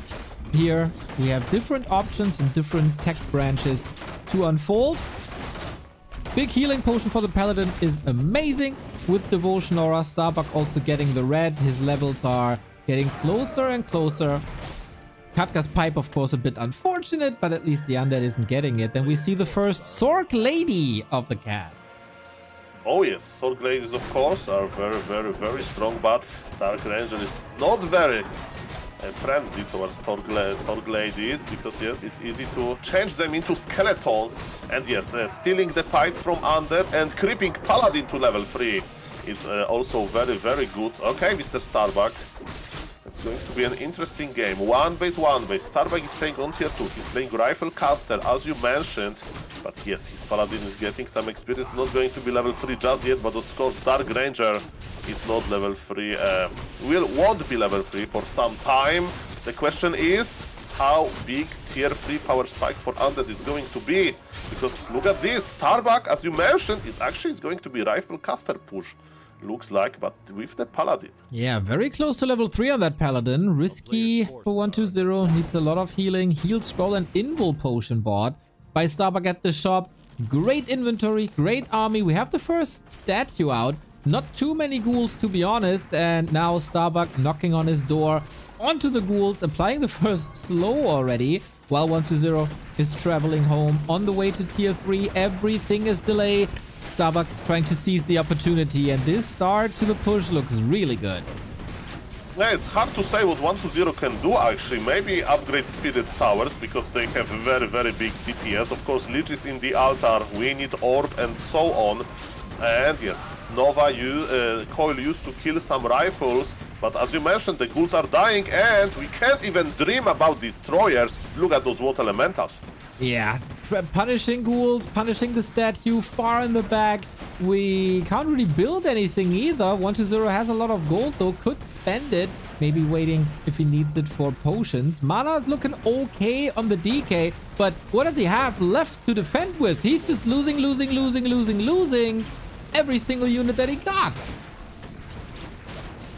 This looks tough. So I'm not convinced about this Death Knight one base plays. Of course, there was a little bit unfortunate early game, but Starbuck is showing the full power of tier 2 rifle caster push, and he's victorious, Mr. Neo. Let's start counting match points because Starbuck has a lot of them. 3 indeed. That is a grand opportunity for Starbuck, who was in 2 B-Cup finals recently, back to back. It's time to conquer that final once again, where this time Lin would be waiting. For that, he has to overcome not only 120 but also Happy, but he is making a strong case today. While 120 was able to strike back on Springtime against the Pally Rifle, as long as it's an Archmage, 120 has no chance. This is true, and 120, I hope you can do something, Mr. Neo. Emergency broadcast on Mr. BBC stream. Look how huge this box of cookies is. Wait, I'm fast forwarding on the stream as well. Oh, wonderful. I'm getting jealous. Chinese cookies. It's beautiful. Mr. BBC is a great boss. Look at this. He has like a Magic Young, the expert, who is explaining what went wrong in this game, and Mr. BBC can just advertise the products in the perfect way, so just enjoy them in front of many, many people. He is a clever businessman, but is he really a good person though? Because it doesn't seem like he's sharing. Mr. Neo, in this room, there is so much food stashed that definitely Miss Lady and Mr. Magic Lang, they can swim in it if they want to. Okay. I hope so. At least they got coffee. Coffee and cookies going well together, of course. Shout out to the team. Oh, yeah, we gotta keep the keyboard clean. That's amazing. It is the best entertainment of the B Cup. These 3 guys. Well, keep your keyboard clean, guys. How do you do it? You use Gravity. Have you heard about Gravity? Just on BCAP, you can get a free tutorial how to use Gravity to help your gaming experience. Because Gravity pulls the cookie crumbs, right? You just need to switch it upside down, and then you can come back into gaming in style. I have a proposal for Mr. BBC. Maybe next time when he's advertising these cookies.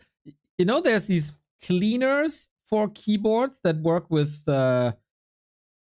pressure. Yes. Air pressure kind of thing. Condensed air or something. Yeah. They should sell it as a bundle. Buy 1 kilogram of beef jerky to get the air pressure packet. And what is this, Mr. Neo? Why there is a projector? Okay, as an expert, I don't understand this picture. It's probably for the good lighting. For food, it's always important that you present it in like bright colors, right? And maybe that helped with the photography. Also true, you need to show the products very well. This is going to be the big day for Mr. BBC crew. because as you mentioned, it's the final of B Cups and all it's best of 7. And yes, it's going to be long day full of casting, so I can't wait for that. And yes, guys, remember that prices are not going to rise themselves, so that's why we are watching all of those commercials. And what I do understand, Mr. Neo, because somebody can ask, like, is like all of the separate sponsors, I think they're all available on some kind of Chinese eBay that Mr. BBC is trying to show, because you can just buy them online, you know, all of those products. And look at this mouse pad, with the autographs. Look at this BBC autograph. It is exactly as you said, as it was on the autograph card, capital B, normal B, and a C. I have learned this now. And also the various mouse pads. I feel like this is a new product, eh? How prominently they are displaying it. I mean, the shape of the mouse pad. It's also what I use for my keyboard and my mouse and my Stream Decks and everything else. Yeah, for now myself, I'm ordering Gravity, so I will clean maybe I can try cleaning my clothes like that. We'll see about that. But yes, ladies and gentlemen, when we see player pictures, it means that game will slowly starting. Oh yes, yeah. And a good question from the Twitch chat. Of course, back to Warcraft Twitch chat. I'm a small streamer here, guys. Don't worry. Medium streamer. Mr. Neo, when can you buy back to Warcraft themed mousepad? Well, you can always buy the Raraland themed mouse pads. I think, are they still available on the Rara? I think they are. For the Back to Warcraft themed ones, I have to investigate if that's available for Streamlabs. Maybe if someone presents me a design that I can get behind, we can do that. Yes, design when you keep your mouse on like one of the caster's face. You just move on it. Which face has to be covered? It's probably mine. Well, that's a good question. Like Carson has mustache, right? Yep. You have beard, so you know I want my mouse to like move quickly. I want to have the best mouse control ever. So to find a caster with a clean shave. That's difficult in Warcraft, but maybe you.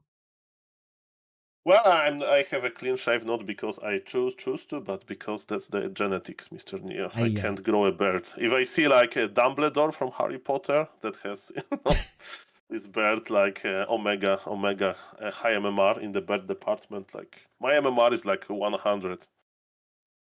Maybe you can take the hair from your head and apply it to your face if you really, really want it. Otherwise, I think you have a fine look with a clean face anyway. Well, as you mentioned, I need to try to be different in some way. And the map is loading. We don't see, of course, what is happening there yet, but it's going to be Turtle Rock. And Turtle Rock can bring Pala Rifle games. Why? Because it's hard to expand there. Neo, if you compare Turtle Rock to Shattered Ice, do you miss Turtle Rock as well?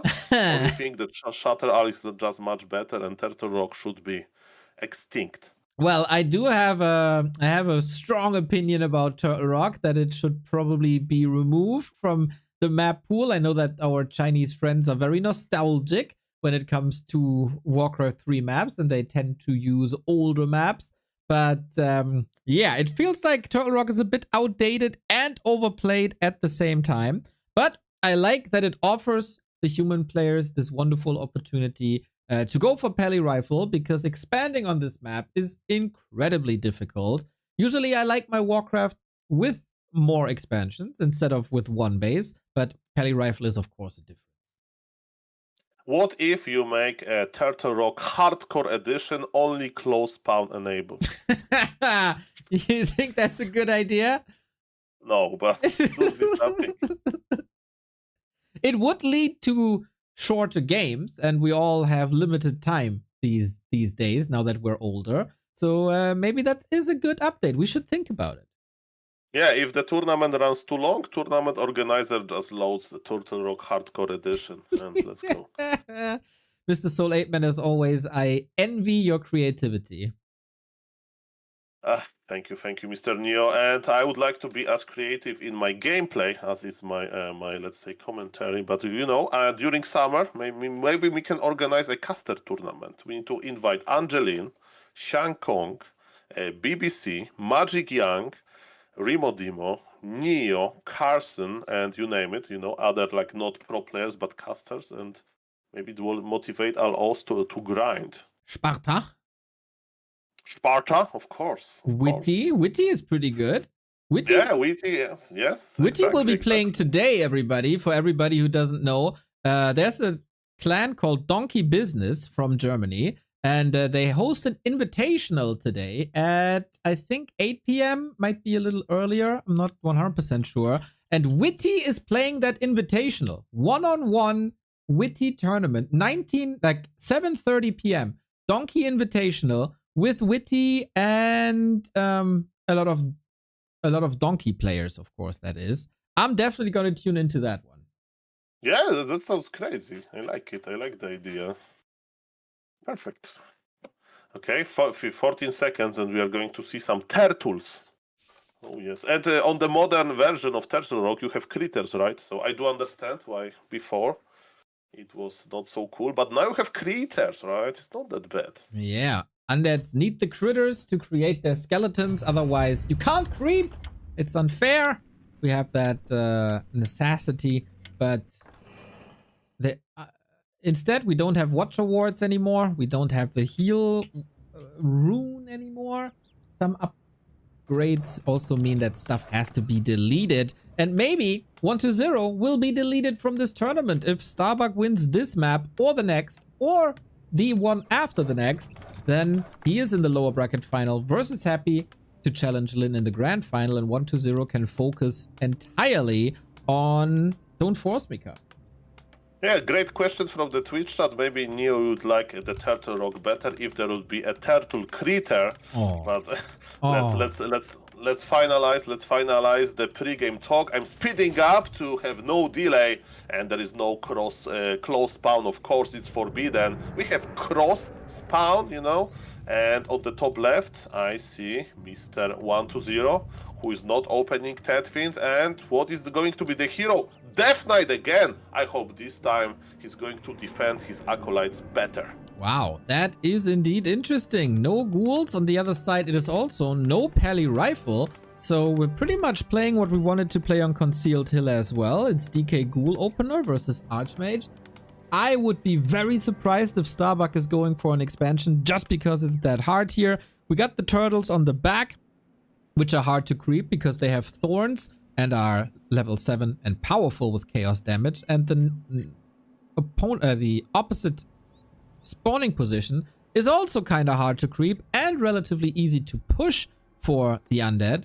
So one base it is, and I hope 1-0 learned how to juggle his acolytes a little better so he's not losing 2 during the tech again. Maybe it's about having like defensive position. He went to the other part of the map basically, and he got a little bit outplayed by Starbuck. But yes, what are we going to do? As we can see, 1-0 is going to open the Orc Warrior, and I never know which one has the item, but on pro level, the one that he's attacking has the item, because yes, only one of the Orc Warrior drops something. It's a good item, permanent level 2, cloths for example, and cloths for the undead to start the day. Nice. Bit more creeping speed, 5 damage with every hit. That adds up. And while 1-0 is going for the Ogre, Starbuck is only interested in Turtle Soup and kills one green spot after the next. Foot of Cunning, double. One of them is very nice, the second one bit overkill. Yeah, it's very nice when there's Criplot, right? But versus DK Ghouls, probably the value, you know, drops. Because you won't be like impel surrounded. And what Starbuck is doing, Mr. Neo? Ooh, expansion on the neighboring spot. I did not expect that. It is doable, but it's also attackable. With a Crypt Lord, or against a Crypt Lord, he would probably be dead very, very soon because the pressure never stops. Starbuck, this series, is throwing a lot of curveballs. I like what he's doing strategically. And life is throwing him curveballs, and I'm not talking about Medusa the gamer. I'm talking about the items, because he got, I think, literally the worst item he could get from all of the camps, and the peasants are slowly dying. 1-0 feels good here. He's bringing a lot of ghouls, and Starbuck is not done with the camp. 3 workers down. That's number 4. Ay, ay, ay. Disaster for Starbuck. That's number 5 right here. he can't build an expansion without any workers, so he has to call militia. This costs a lot of lumber, and 120 shows the world why expanding on Turtle Rock is oftentimes not a good idea. Yes, now Cloak is a little bit useful, but not for long, of course. And yes, this pressure looks too good. Starbuck brought so many workers, but still, his expansion is delayed by a lot. Of course, the game is not over, and actually, Mr. Neo, take it back. Cloak is good, but it's kinda, you know, sad, right? It's like damage control. He would love to attack with his Archmage, but he can't. The fight for the last hit. We have level 3 Death Knight. Mr. Neo, that looks over, but Starbuck, can you do a miracle? Yeah, let's see. If the Archmage reveals himself, he's probably dead. We got another coil ready in a few seconds. Ritual Dagger now to get a little bit of HP back. DK level 3 just after 5 minutes with 2 camps. He got the entirety of level 2 to 3 from this harass, and Starbuck can already plan ahead for map 5, I think. Well, you know, you need to believe these professional Warcraft players can always try to come back, but Death Knight looks very dangerous. Look where poor Archmage needs to hide. And he doesn't want to take vacations now. No, no Bora Bora for you. 120 could just kill the Archmage right now. If he finds it, of course. 1 coil is enough. Hey, this is a sad expansion, but Arcane Tower is slowly coming up. You know, Archmage is hanging around. And yes, 1 coil can finish him, basically. Let's see about that. He has more than 140 HP now, so Starbuck can eat 1 coil. Remember that coil damage is mitigated by armor type. But yes, more ghouls are coming, and look at this, Lich is in the altar. Tier 3 is on the way, already for Undead. And yes, Destroyers, Mr. Neo, Destroyers will be in the air soon. That's such a bad early game. For Starbuck, he didn't even have the time to sell the boots or Keltalas yet. At least he's getting level 3 now, so he can slow down the ghoul attacks. His expo is up as well. Usually... Well, Yeah, go ahead. No, tell it, Mr. Neo, because I wanted to talk about the late game, what Starbuck can do, and TLDR is that he needs to tower now, because yes, when you play versus 1 base Undead, you know Destroyers are coming. You can't have gyros in time, so I'm expecting to see a lot of towers. Yeah, I would think so too. Wonder, at the moment there's not a single one in the main. I wonder if Mr. 120 is going for a Pit Lord here, which is what we oftentimes see on 1 base with Rain of Fire that got a buff in the recent patch. For more range of the Rain of Fire, then you can stay outside of Arcane Tower range and do grande damage with that spell. This is probably what's gonna happen. Yeah, Starbuck is doing what Starbuck should, right? So he's preparing for the big push. It looks tough, but, you know, with a lot of towers, with Mercenary upgrade, good things may happen. And 120, as you mentioned, he's preparing his push. He has some decision to make, like which hero to choose from, but yes, he's in a pretty comfortable situation. His base was like unharmed by Starbuck, so he will have very sharp timing, and Destroyer form is on the way already. It's going to be in minute number 9 push. I hope Starbuck, you will have enough towers. Yeah, not really. I mean, he's upgrading, he's building a lot, but none of them is finished. He got Defend, but not a single unit has piercing damage here in 120. 1 ghoul goes down. Engaging into the creep spot and into the Archmage is not really what you're supposed to do. Starbuck is trying to buy time, but again, he can't trade efficient, right? He can't trade at all because he has only Archmage. And look at this, Undead is getting the most important upgrade, Ghoul's Frenzy, Destroyer form. He's getting upgrades as well. And Starbuck is on tier 1, as he should be. I mean, he needs to make as many towers as possible. There is an attempt to lame a little bit with the footies, but Death Knight is back with the power of Staff of Teleportation, and there are already 1 Spirit Tower, 1 Nerubian Tower. Mr. Neo, all of those footies are going to die. But maybe it's better to die now, to slow down the Undead a little bit, than just to die to Destroyers, because yes, destroyers are going to be very important. And there is no pit lord. I do agree that pit lord would be amazing here because we are playing versus many towers. We need anti-tower technology. So I hope we are going to see pit lord. He's quite good. I agree, but due to all that harass and all the acolytes moving around, there's not enough gold for that at the moment. And Starbuck, that was of course also the reason for the defense. You don't want to take full damage from that high DPS Spirit Tower. So I think Starbuck doing as best as he possibly can while sacrificing all the footmen. Okay, we have pit lord at home, Neo. Look at the production tab. I don't like this mid-wagon, but okay. Human towers, they have heavy armor. Siege damage is not as efficient versus them. And look at this, 1-0 is keeping one destroyer at home. This is genius because this one destroyer will get rid of all of the water elementals. So 1-0 can focus on preparing his push. Maybe there is still time. Oh, he missed coil on the ghoul. I don't know if you saw this, Mr. Neo, but this is a proof that professional players can lose ghouls on pre. I was mesmerized by the destroyer defense. It's a play from 2014 from WFZ when undeads were so desperate and tried everything and tried to push as fast as possible to get rid of the human expansions. But yeah, that did work. That delayed everything. The wagon is coming as well. Also an old WFZ play. There's a little bit of a passing of the torch in China. Ted was of course the legend. Then he passed his knowledge to WFZ, who then trained 1-2-0 when he switched from Orc to Undead. So a little history lesson. Oh, thank you. Mr. WFZ is a very interesting person. Maybe we can talk it about during the break in B Cup. There's plenty of breaks, but yes, the siege has begun, Mr. Neo. Yes. Look at this. First kill. Another meat wagon will be sniped with the water elemental. Archmage is slowed though. And yeah, the meat wagon is not great against towers, but it's very good against town hall and farms. Okay, so interesting game. Archmage is running in circles. Archmage retrained to Blizzard, by the way, right? Versus many destroyers, you don't want to summon water elementals. I'm not saying that this Blizzard is going to be game changing, but it's definitely something. Second mid-wagon is on the way, and Starbuck is going for, look at this, triple Gryphon Aviary, Paladin in the altar. So far he's surviving, and let me trash talk mid-wagon again.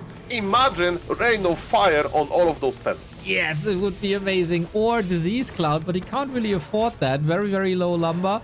Lich is getting some shots in, footies disappear. But when the Dragonhawks are coming out, there is no anti-air on 1-2-0.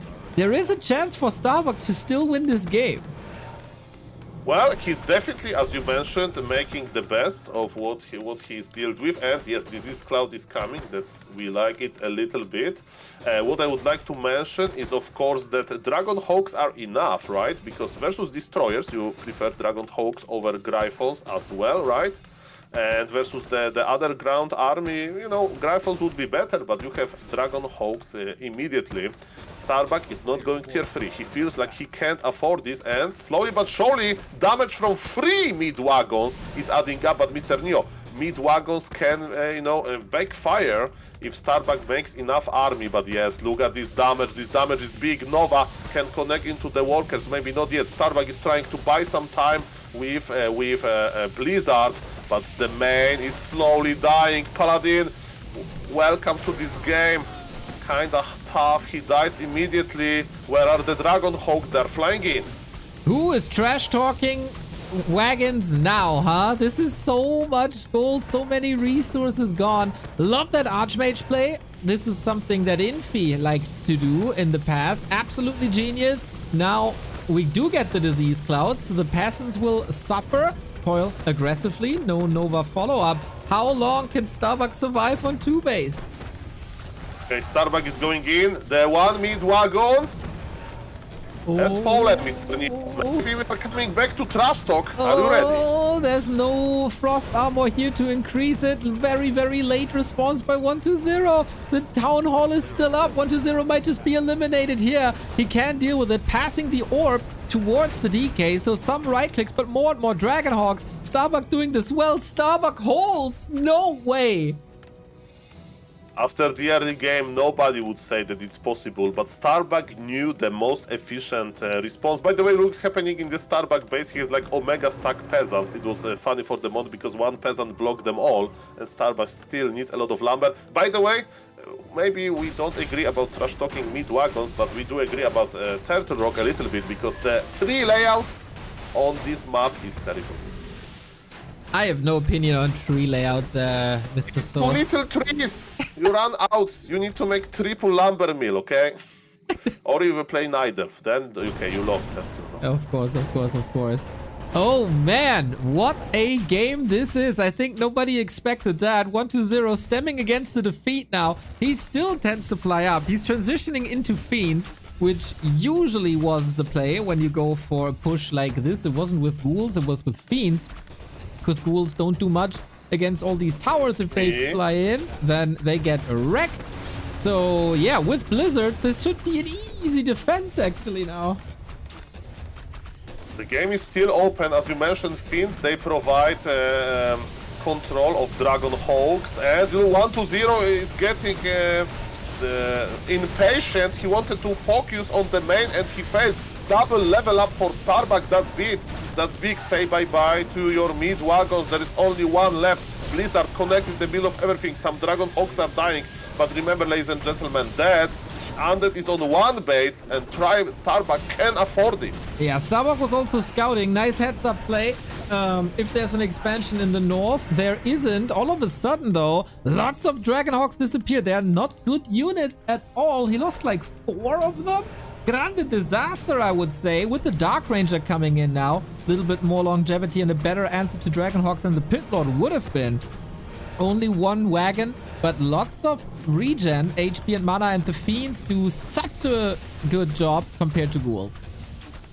Yeah, tier 3 is almost done, and soon the Dragon Hawks will be replaced, or maybe not replaced, will be accompanied with the Gryphons. Also on tier 3 you get this HP upgrade. So tier 3 is going to be a very, very big game changer, and nothing changes in 1-0. He's still trying to break this. Yes, Dark Ranger. How good is Dark Ranger versus Mass Air? I don't understand as well. Somebody make an interview with 1-0. Yeah, it's gonna be silence down the road. I guess I can understand trying to snipe workers with Black Arrow and Lich to get a skeleton snowball starting to take care of that repair, because the workers are all hurt thanks to Disease Cloud. But that's pretty much the only reason. If you're not going Gargs or Worms, then the silence can be amazing against Dragonhawks. But we don't see Dragonhawks anyway. The Blizzard is doing so much damage again. Yeah, but mana is almost done for the human. Supply is even, Neo, but yes, tier 3, look at this. Starbuck is getting online. And it's MK as a third hero, so we did the opposite order on hero number 2 and 3. Nova on the peasants, it can be juicy. Juicy Nova, oh yes, that was nice. Okay, Fiends not moving out of the Blizzard, took a lot of damage. Here the Hawks, 3 of them, wept immediately. Was that worth it? He took care of that wagon, so siege damage is gone. 1-0 still trying everything to break that base and to break Starbuck, even though the odds aren't that great anymore. 5-3, 2 heroes without the wagon, without the siege damage. Can you now break the town hall? Yeah, I will make the last joke, Mr. Neo, about the mid wagons. You know why 1-0 is looking much better? Because he stopped producing them. Well, he stopped producing all around. He's just investing into Nova at the moment, which is very powerful. Constant rebuild of workers is necessary, I guess. Coil thrown at the right time. The creeps intercept the Dragonhawk. Ouch! Yeah, that's very tasty. Tastes like chicken, and those turtles, they eat a lot. Okay, but ensnare duration is not that long. And yes, mid-wagon is back, Mr. Neo.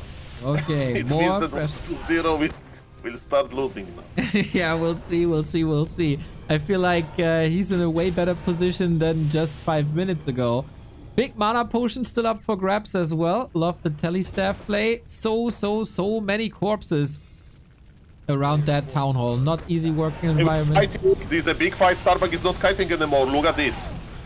Knights up flowing forward, but the webs, dude, the webs! Level 4 on that Lich. He got frost armor, which is essential versus Knights. Fiend saved. Paladin, Invul, one knight not part of the fight because he's chasing that wagon. Coil, oh, stopped it, I think. And now the Mountain King, he's trying to block, but the ghoul doesn't work. The Holy Light is ready, and Starbuck again repairing at all costs.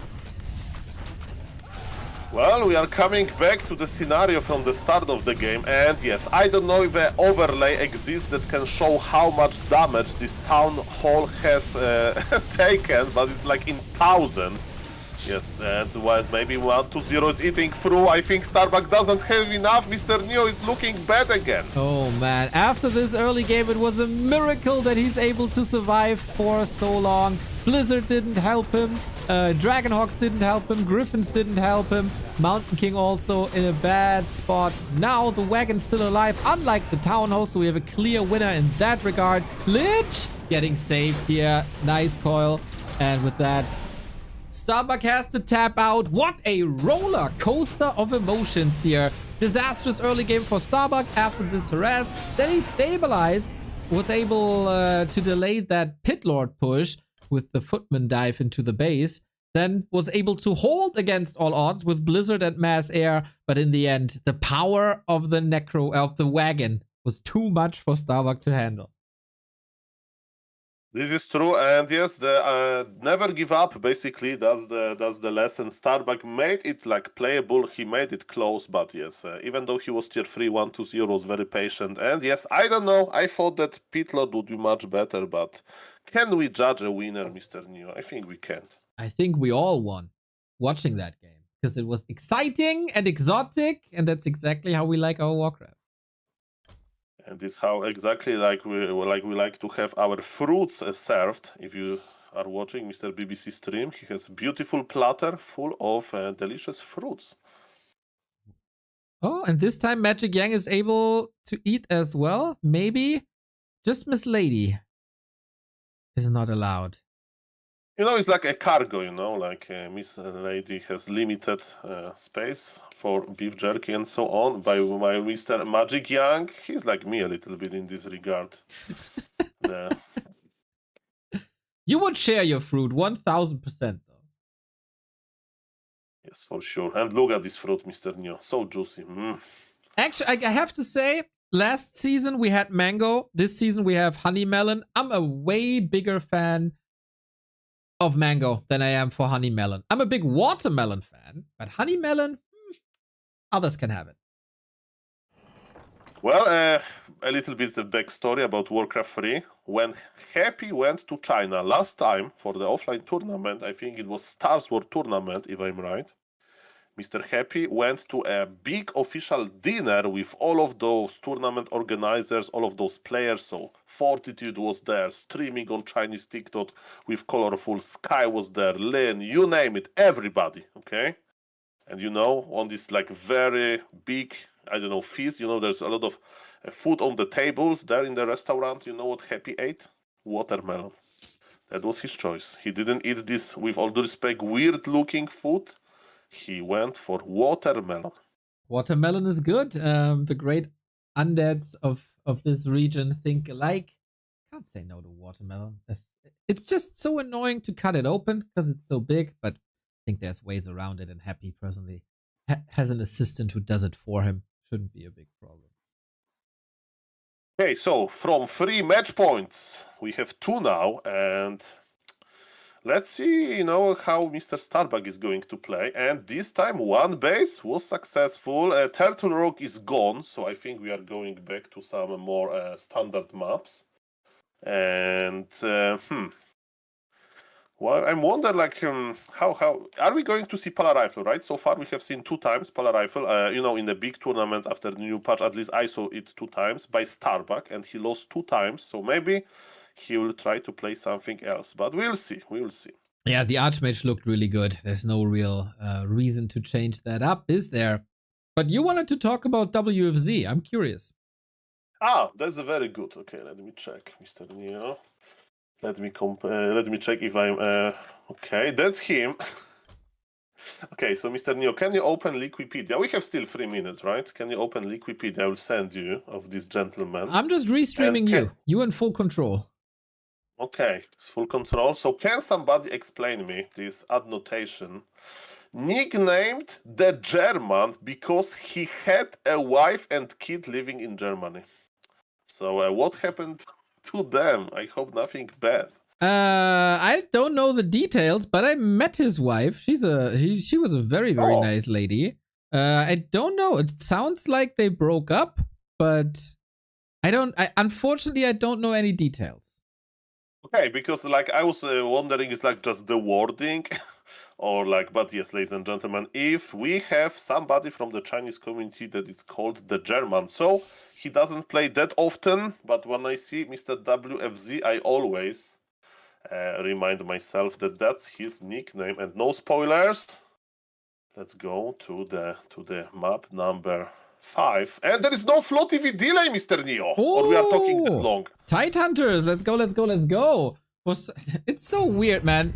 Usually there's a 3-minute delay. Sometimes they decide to disable Flow TV entirely. Sometimes they get rid of the delay. It is interesting how they decide this. Maybe just misclicking. I don't care, because we get another match point for Starbuck. Turtle Rock was not his. That was 120's choice. Now Turtle Rock is supposed to seal the deal for Starbuck for the lower bracket final versus Happy. Okay, so ladies and gentlemen, yes, let me speed it up. We can go to the future, by the way, if it's no delay, because sometimes it says synced with -4 seconds. So we are 4 seconds in the future. Shadow to Warcraft 3 champions for manipulating time as well. Dude, the power of War 3 champions is limitless. They can do it all. Yes, this is very true. And Mr. Neo, look what is happening in the Undead Altar. It's a DK once again, but it is Tet Fiends, everybody. Oh my god, I did not expect this. We have seen a bit of resurgence recently, especially in the Dolphin Cup final of Happy versus Fortitude.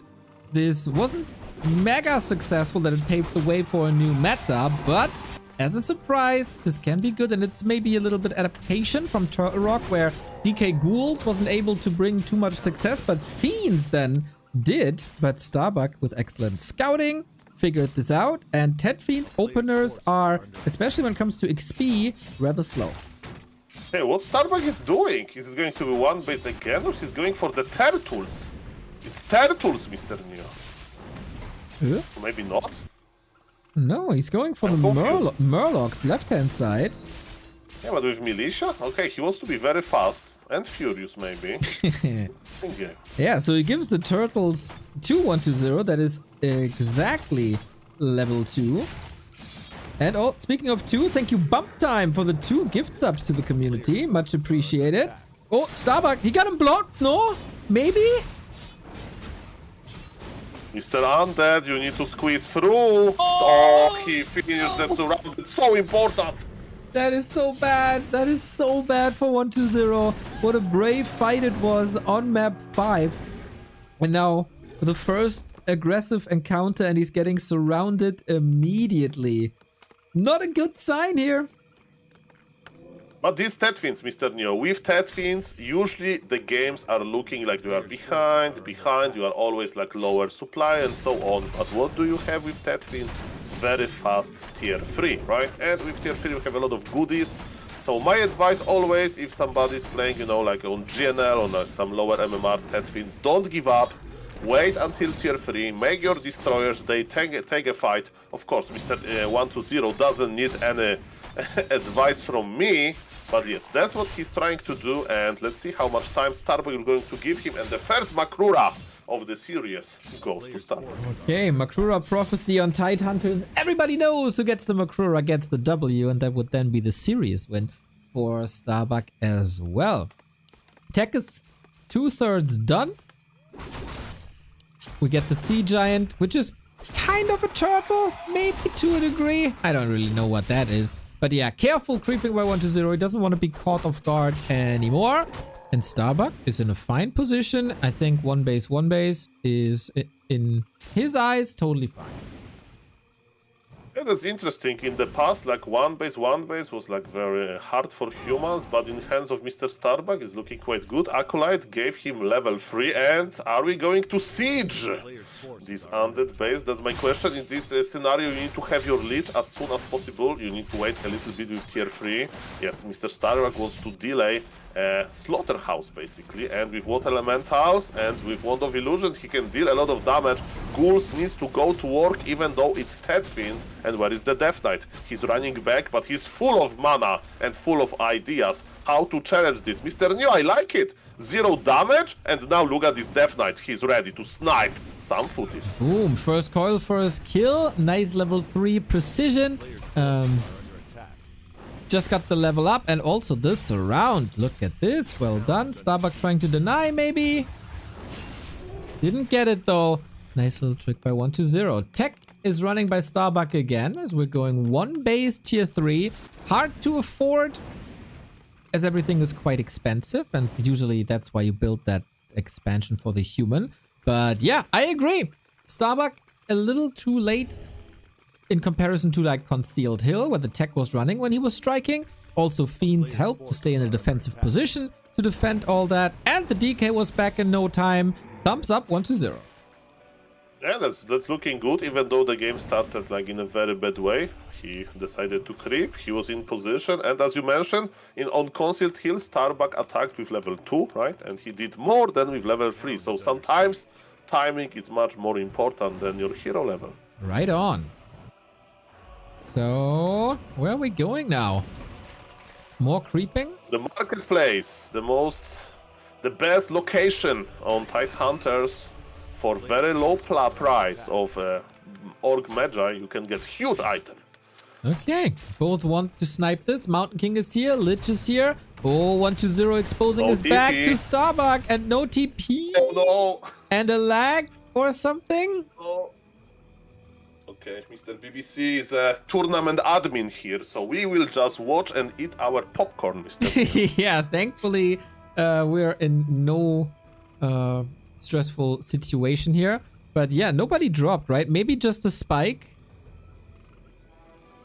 Let me check on Mr. BBC stream what is happening. Okay, we have a pause and they are talking a little bit, and Mr. BBC is not in the frame. Maybe he's making a phone call to the internet provider. Does that mean Miss Noisy is casting right now?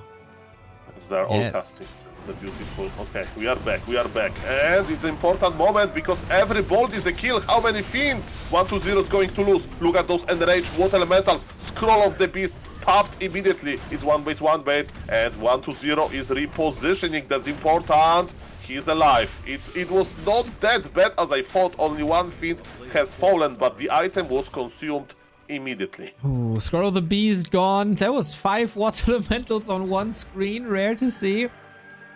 Always happy that we don't have Reforged graphics where these water elementals look like a genie. Starbuck looked like a genius here with that creep jag. Mountain King timing used pretty much perfectly. Drained the coil, got a fiend. 120 still needs more units, needs the tier 3, needs to spend a lot of gold now. And Starbuck on the other side needs a little bit more time as well. Tier 3 done, we got a workshop for the first time this series with gyrocopters and the flag cannon upgrade. Expecting lots of destroyers. Yeah, this is like basically what human would like to play with 2 bases, but it's like halfway. You know, if you go to the grocery market, sometimes you buy something which is half price, but you are always, is it going to taste good? We'll see about this. Because Mr. Neo, can he afford this? Can he print money? In the past, Pala Rifle was well known to print MMR, but printing gold in video games, I don't know. Okay, he shouldn't lose any units being so fragile. This is very reminiscent of what Mr. Winner was playing for a long time.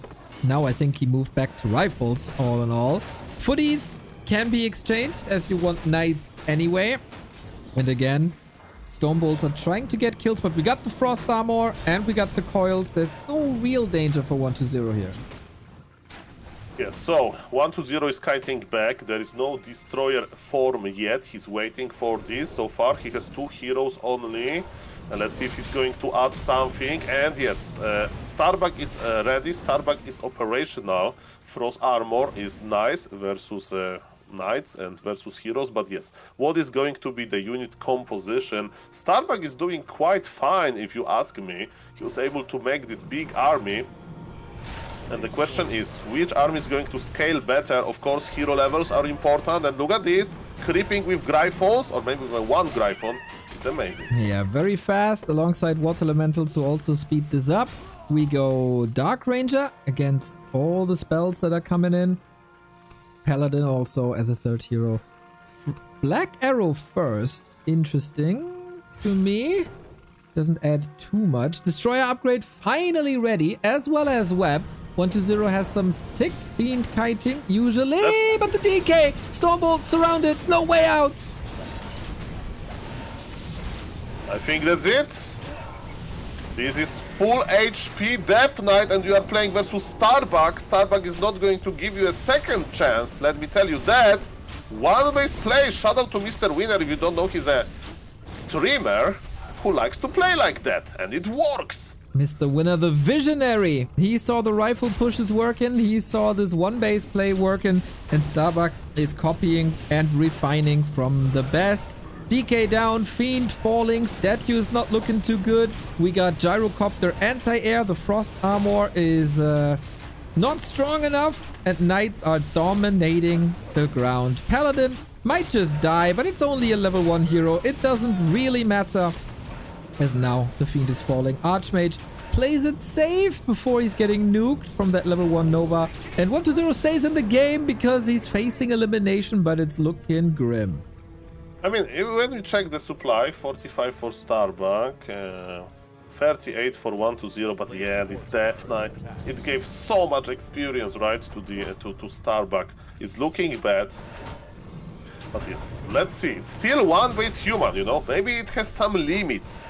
Maybe, you know, Obsidian Statues and Coil Nova is going to trade better. Let's see about that. But look at Starbuck. He will get high levels. He will creep nicely. Yeah, the game is open, but it's not looking promising for 120. Not at all. I like that we are not overshooting on gyros. He builds 5, and that's pretty much about it. 120 on the other side is trying a tech switch 11 minutes in the game, as he's willing to establish Banshees here. This will take a long time until it's operational. But he also understands that maybe Starbuck will creep, you know, he will creep himself, and he wants to force a mistake on the human. And what's the mistake? To make too many knights and have too little amount of staff of Sanctuary, because yes, with Staff of Sanctuary you can stop the possession process. And yes, Death Knight is back. At least we have that. That took almost 2 minutes, that's right. Got the time for the Lich level 3. Not too bad. Actually, levels are almost identical, with the south being gone in a bit. We get good drinks or combat items here. Gyrocopter is amazing for scouting at the same time. What do we have? Big mana potion for 120. A player's forces are under attack. Okay, both players are sharing the map, and on the top right corner there is one very, very important camp, and I think that's where Mr. 120 is going. What Starbuck is going to do, and Mr. Neo, he's producing knights. Yeah. And you know what is good versus knights? Frostworks. Yes. Dark Ranger level 6 as well, but I think the most possible is, of course, to have those Banshees. Yeah, And with maybe upgrades. he's setting the trap, you know, this like a sophisticated trap. It takes a long time, a lot of convincing, a lot of pretending, but who knows, it's going to pay off. Damn, I did not expect this to be so close. He might get the time indeed with the second temple. Adept upgrade already done, but there's a TP, there's a creep jack coming. Can 120 finish this camp? Looks like it. And the biggest item on the map goes to him. Oh. Kafka's pipe for the Banshees! The dream! Now we're talking. Okay, Mr. 120. Mr. 120 is probably, I don't know, calling the Warcraft 3 RNG gods. Like, guys, I will develop many cool strategies. I will bring a lot of cool strategies. Just please give me those pipes. I want to fuel my Banshees. I want to possess all of the knights. And Mr. Starbuck, what are you doing? Bomb on the gyros, but usually versus Banshees, you need either morts or rifles. Yes, rifles are also quite okay, because with long rifle range, they're almost as good as morts in order like to connect to them. But yes, 120 says no hurry. I can sit in my base, I can develop some Banshees. Mr. Starbuck, be my guest. Yeah, there are Banshees, but there's no possession yet. He starts it only now. Gyros with the bombs can pressure... These Banshees can pressure Obsidian statues as well. Knights pretty hurt after that initial Nova. Dark Ranger not providing too much, but Staff and kills the Fiend at the same time. Abomination is coming in as well. Super expensive build by both. And this is all chaos in the undead base. Yeah, but we are in the undead base, so there is still hope, and our heroes dying. I don't think Dark Ranger is the prime target. Starbuck is using his full force. Dark Ranger level up and died at the end of the day. And the master ability of the Banshees is still not online. We have a lot of knights dying, Mr. Neo. Is Starbuck over pushing? I don't know. A lot of units are dying. And yes, we need time. 120 is upgrading his towers. The Spirit Tower is ready. Starbuck needs to go back. I agree. Big mana potion is gone for Starbuck. Lich surrounded, but the DK opens the way again. Lots of curse on all these knights as well, so they miss a lot of their shots. Fiend killed again. Statue still up, and 120 is indeed pushing him back. So much for the no hurry. And now we have possession, but yes, the amount of Banshees is not that healthy. I like the idea of Starbuck to basically use the gyros, you know, but it wasn't enough. Undead base claims another brave human life. Maybe not life, but this fight went bad. Yeah, and Coil Nova takes another knight. That's level 4 now for Dark Ritual. 1/1/1 build. DK has no way out. The Fiend trying to block. Paladin too slow. And with that, the DK is finally back to safety. Abomination also in. We got plenty of coils. Big mana potion still available. Anti-magic against Holy Light Stormbolt. Mountain King on the other hand, very hurt. Oh, okay. Starbuck still have it. I thought that this call is going to land, but Starbuck had the situation under control. Mr. Neo, it looks good. It looks good, you know, and it feels so good when your hero is like in the HP range that it's if the call is going to connect, you are dead, and then you just stuff it. And I'm a big opponent of typing anything in video games because you know you just need to focus in game chat on your game, but I would allow typing smiley face in a moment like that. Yeah, I can only imagine how that feels. Unfortunately, the undeads never researched staff technology. Maybe that's something for a future you patch. can possess a peasant, you know. True. I could. But I don't want to steal Under attack. from the human. They worked so hard. And I don't know if I can just use it without permission. Well, I have a lot of stories from 4v4 about stealing another player's stuff, but it's plus 18 content, Mr. Neo. Let's focus on this game. So, yes, in 4v4 weird things are happening. So, ladies and gentlemen, how many Banshees we have? I see 2 Banshees, and yes, this human aura. It's working over time. It feels so bad to play versus undead with human aura. Starbuck knows about it. He has 3 knights. Let's count staffs. I see 2 staff of Sanctuary, so you know he has the same amount of staffs as Banshees, so I'm not really afraid of those possessions. But now 2 more Banshees are in production. The game is still open. How is 120 affording Abomination, Fiend, and double Banshee? He must have banked quite a bit. Starbucks still at 50, squeezing out all these resources, also with the long distance mining. With all these knights, yeah, you're right. He needs still more Banshees. He has another round of production in. 120 is going to be very, very powerful very, very soon. Yes, but he needs to have a, like, with Banshees, it's all about positioning, right? When I play Banshees, I just put them in front of my army, try to possess, and they take, like, double damage, right? Or something like that during the possession phase, and a good human will just click on them with all of those spells. So definitely it's an interesting position. Starbuck is doing a little bit of long distance mining. You know, it's something, but it's not that much. With Acolytes, you can't do it, okay? If you right-click the gold mine, nothing happens. It's very unfair. Again, position where the human is better than the undead. Banshees now 6. Can't staff all. Can no mortars either. It's not too easy to get the Banshees killed. A player's forces are Okay, under attack. it's all about the position, Neo, and how to get good position. It's hard, you know. Both players, it's like arm wrestling.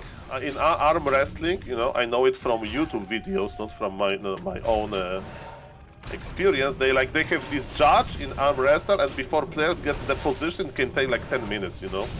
It's like, oh, your able is a little bit too low, but forget about this because I think we are starting the fight. Ooh. 1 feet is out of position, Abomination is in front. Anti-magic shell is pretty good versus both Bolt, Holy Light, and Gryphos as well. So far so good. Undead got the experience from the leftovers from the camp, but look on the bottom. Okay, there is farm, not the expo. What are we doing, Mr. 120? Are we pushing? Looks like it. The last so. fight was in 120's base. Now Starbuck is inviting 120 to him with big reinforcements. Both at 70 food. No third staff. Can't afford it at the moment, but soon. And yeah, the Abominations up front. Mountain King might try to snipe a little bit here, but anti-magic should prevent the damage. Oh, doesn't. Focus, but the coil is ready instead. Lots of militia. Look at the mana. Look at the mana. Let's go. Perfect. There is so much mana on Undead. Anti-magic shell casted, but he's their mana. Okay, possessions. We need to start fighting now. Let's go. With the Kenshin mod easy to identify. Let's see where this goes. The first Griffin is down. I don't see... Oh, now the big possessions. 5 at a time. Oh my, 2 go through, I think. Yup, that's a nice supply swing. 2 knights in your army. And a third one as well. The human army is better than your army, but the human army is your army. Well, you can hear this sound of possession. It works through. Okay, there are knights in the Undead army, but Starbuck is still trying to fight this. The Death Knight got level 5. So far, hero levels are much better for the Undead, but the game is not over yet. Starbuck is trying, but look at those knights, Neo. They are so big, and they belong to Undead. Oh man, this is terrible for Starbuck now. 23 food difference. Sick invo potion on the Mountain King when the coil was flying, trying to execute him. Hail Mary on the DK once again, but the only one suffering is Starbuck at the Mountain King and the Archmage. Full control, 120. We still got Curse, Anti-Magic. The Paladin is getting nuked. Saves himself to the high ground and into Divine Shield. But yeah, Knights, Civil War, he's just chasing, plus Abominations as well. All that melee, hard to control. Another nuke on the Pally. But my god, this is just a slaughter with no good end for Starbuck. Starbuck is trying to do something, but what he can do? His opponent is regenerating a lot of mana. GG is called. And Mr. Neo, let's go back to counting match points. How do you count match points when both players, they have one? Well, it's 2 match points, but only 1 map available. So that is, of course, the conclusion that only 1 player can win this. Strong fighting by 120. It was not to be expected that he forces game 7 here. Also wasn't to be expected that he plays Banshees. He never plays Banshees. For years, he was the one refusing to go for these units. It doesn't matter on what tech. Everybody was playing them except him. And Starbuck also gave him the opportunity. Diving into the base like that was a huge gift to 120. That game had many moments when Death Knight level 3 full of mana got surrounded and killed. I really thought that it's over, but patience. Go double, Temple of the Damned, creep them up, hope for your opponents to make too many knights, and that's what actually happened. So very impressive. Yeah, I did not expect this. Also, not a single mortar team. Is IMO a very questionable choice against all these Banshees? He got, what, 4 possessions through against this, against double staff. There was also no third staff. But yeah, on 1 base, you can dream of all these additions, right? All the staffs, all the tech transitions. But on 1 base, you can only afford so much. And that wasn't enough after the dono into the base. So yeah, it comes down to 1 single map now. Who challenges Happy in Don't Force Me Cup? And that's a funny situation. If 120 wins now, Happy and 120 have to play twice, once in Don't Force Me Cup and in B Cup. Maybe they can morph this into best of 15. Because it's best of 7, best of 7. So just morph it. Once again, Mr. 8man, you have very good ideas. You just should be in charge of everything. Well, you say it before I'm in charge, right? And then you judge a little bit differently. But yes, you know what is the problem with having a lot of ideas? Not making any of them work. So hopefully I will work on that. What about the Bora Bora map? Is it coming? No, during the summer. That's going to be my project. So if there any map maker listening to us right now, I will make a contest for a new map project. And I'm not saying it has to be a 1v1 map, and it has to has every single Makura in the game at least once. Okay. So I'm not forcing this map to be super crazy or nothing, but it has to be full of Makuras, because for the viewers, they don't know, Makura monster in Warcraft 3 apparently originated from Bora Bora. And what is Bora Bora? You may not know, because I only know about what Bora Bora is after I googled what is the most expensive place to go to on planet Earth. And apparently it's this heaven-looking island somewhere in French Polynesia called Bora Bora. Where, of course, the finest Makuras are present. Mr. 8man, I have a problem, and that is an empty coffee mug. I will leave you for a second to get the coffee machine technology for more energy.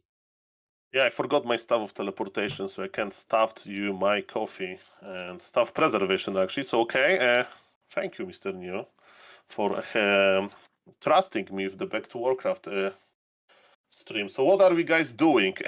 Any ideas? What I can tell you is that, ladies and gentlemen, we have 2 huge tournaments at the same time. One of them is B Cup, so this is what we are watching. And today, ladies and gentlemen, B Cup is going to finish. B Cup is going to conclude. And yes, this is like tournament that have many seasons, and I'm very happy that it's like running for so long. People like to watch this, but after the B Cup is done for today, you have 2 more events. Today later, it's going to be a Don't Force Me Cup, like semi-final day, and tomorrow, ladies and gentlemen, tomorrow, make sure to check Back to Warcraft. Tomorrow I'm not going to cast, this other tournament. Tomorrow I'm going to start getting ready for my TwitchCon, but tomorrow is going to be a $15,000 decider, because in Warcraft 3, yes, there is still some money, and it's the biggest tournament on 2025 so far. $15,000 for the winner of tomorrow Don't Force Me Cup final. So far, we have Mr. Fortitude in the grand final, and who is going to join him, we'll know after today and tomorrow elimination. So guys, Warcraft 3 is an esport. We don't have like $1 million funding like StarCraft 2. Everything happens because of the community, because of people like Mr. BBC, like Mr. Neo, and like the sponsors, which is of course Mr. HF High Tuntun and Mr. T. So guys, because of people like that, Warcraft 3 is still live, and I think we are happy that Warcraft 3 is alive, because as we can see how amazing meta can be, and meta is not boring. We have different games, and yes, Warcraft is a very, very interesting game. That's right, Mr. 8man. Wonderfully explained. If you want to hear more of these explanations, Soul 8man on Twitch and on YouTube, hit that follow button. And we have a game coming up. The decider in B Cup. Can Starbuck continue his streak of back-to-back-to-back finals? Well, then there's another obstacle in Happy, of course. Or will we get best of 14 between Happy and 120? That would be a very interesting situation for sure. The map is Autumn Leaves. It's time to decide this lower bracket semifinal. This very exciting lower bracket semifinal. Both players played some fine Warcraft. Not super persistent throughout the entire series, but in a best of 7, how could you? It's not only reserved for the grand final, these long series, but we play it all in the final 4. 120 on the left-hand side, Starbuck on the upper right-hand side. While in the beginning of this series, it was Criplord. It wasn't too successful. We switched to DK, and with that, the win streak of 120 has begun. And in the most important moment for Starbuck, he's not trusting into Pali Rifle. It's going to be Archmage Open End, and look at this! 1-2-0 is coming back into meta. Maybe it's because of the map, right? Autumn Leaves is a crazy expansion map. You have two different expansion spots, ladies and gentlemen. It's Crypt Lord versus Archmage, so we are coming back to the most standard choice, to the very well-known choice, and are you ready to count who is going to cancel more expansions, Neo? Because I think that's going to happen, but who knows? Maybe Starbuck will play one base, but on Autumn Leaves? That sounds crazy. I got all my fingers and toes ready to help me with the counting. That might be necessary because it will be a lot. Question is, where are we expanding? Are we going to the outskirts where creeping is a little harder but you're a little more protected? Or are we going to the middle where creeping is easy but you can be attacked fast? And what are the timings going to be? Starbuck has had some very odd or different timings, especially with level 2 Archmage that was so disruptive earlier in the series. Yes, and now we need to check out the movement of players. As we can see, Mr. 1-2-0, of course, acquired his sacrificial skull, but he's not rushing things out. He wants to know more about Starbuck, I think, right? And now he'll get all of the info. There is a scouting acolyte in the north, and Starbuck is going to expand on the kobolds.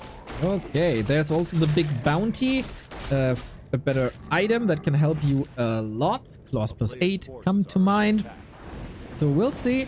Beetle should be there scouting. Everything should be in order. This is the expected play.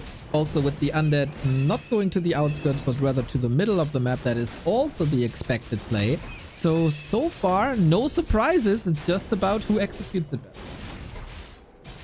Yes, both players are just creeping, and again, it's hard to predict what they are going to do. For example, look at this, Starbuck is pulling back his workers. Is he attacking? Not yet, he's still producing, and he has 4 farm, of course. So yes, that's the mind games, right? On Shatterdeck side, he did exactly the same, and he won the game quite convincingly. And 1-2-0 is not wasting any time. He already planted his expo, but the question is it going to finish? That's the big question indeed.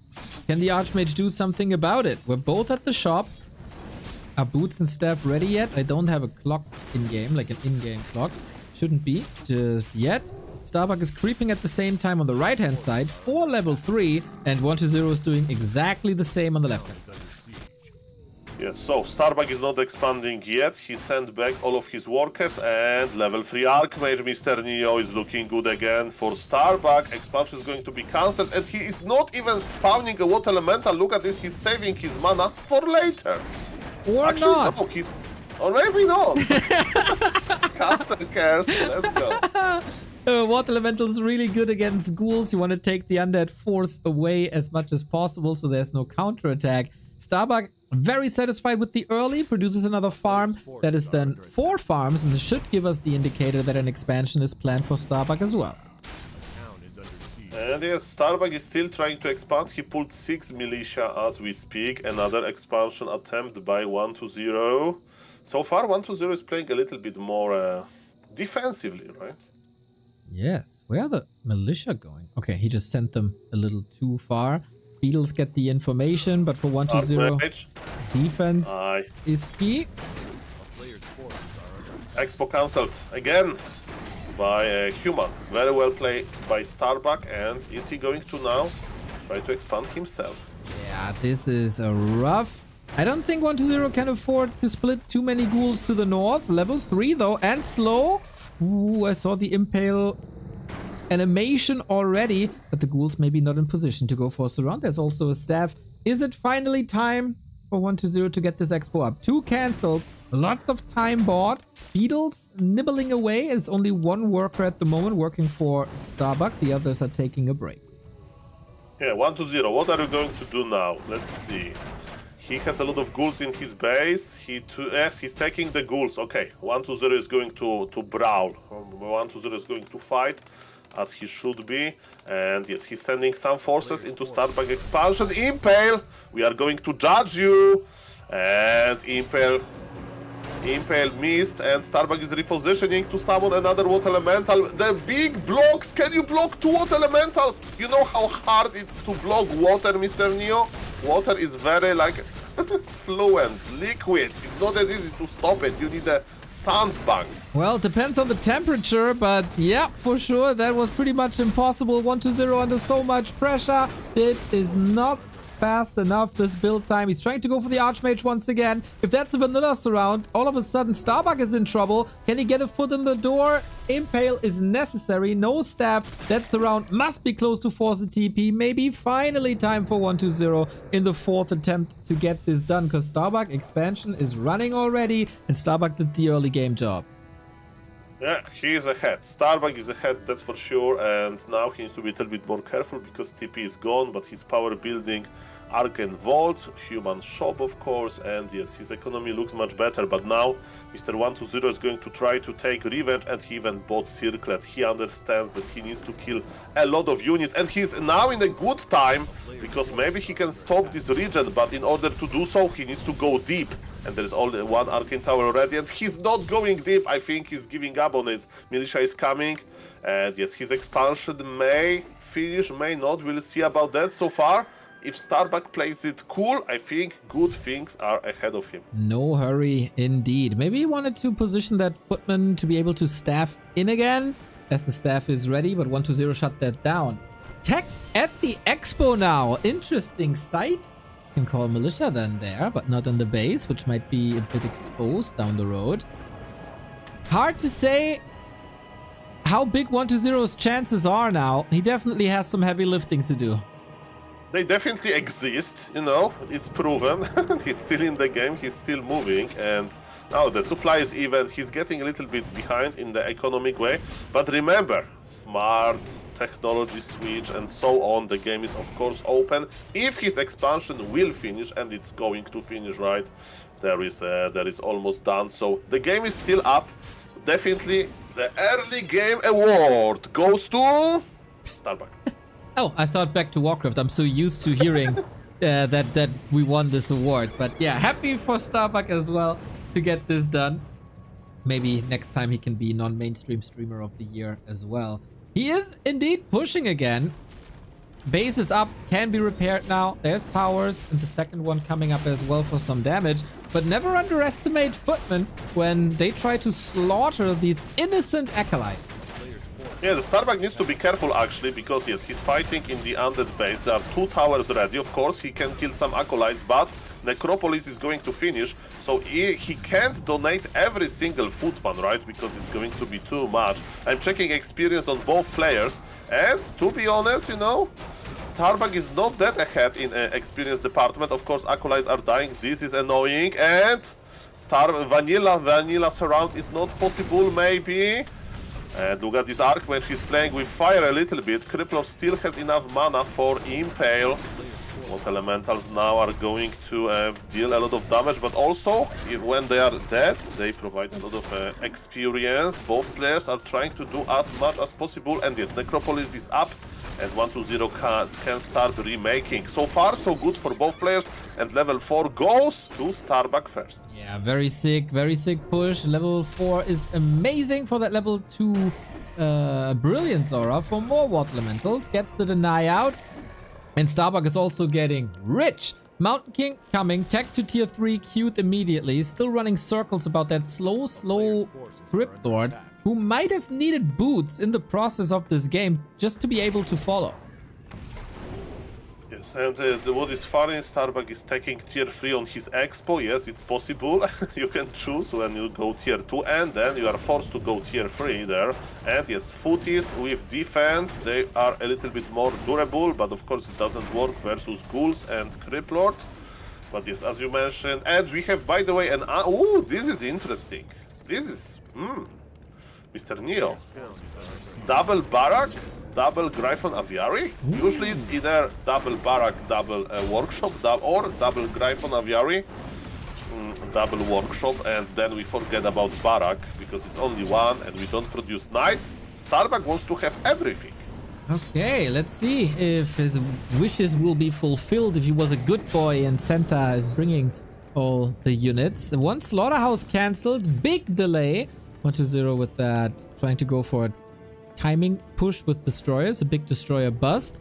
And that might be the right thing to do. Oh, he killed one of the workers. Now the second barrack is finishing. Thankfully, heads up play by Starbuck. Yeah, it's one crypt. Okay, now the second crypt. It's getting more and more standard here on 1-0. Just a little slower. Still below 50 or at 50. Starbuck, a lot of money to be working with.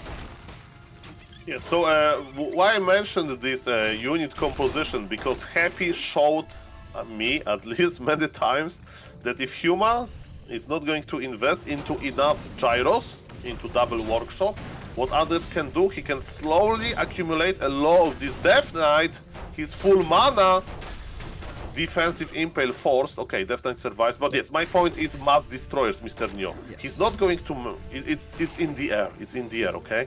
If you have like 5 obsidian statues in a perfect moment, you can morph them all. And human will be behind, you know? And Gryphons, they can't attack destroyers, right? So basically destroyers rule the game for some time. But yes, I don't know if Mr. 1-2-0 is going to do it. And as you mentioned, we have only one slaughterhouse, so definitely mass destroyer is not an option. Oh yeah, he didn't rebuild that. He built a second crypt instead. I thought he built both, but that is not the case. Knights coming, gyros coming now as well with that a little bit delayed workshop. One gyro always amazing. Ghouls being rotated out. We will get wept for the few fiends we have. Creeps getting involved now as well. That's a very chaotic situation in the middle of the map. Well, I like that they are both fighting for this camp. Bolt connects to one Gnoll to give experience to Mr. Starbuck. Remember, Starbuck has very little.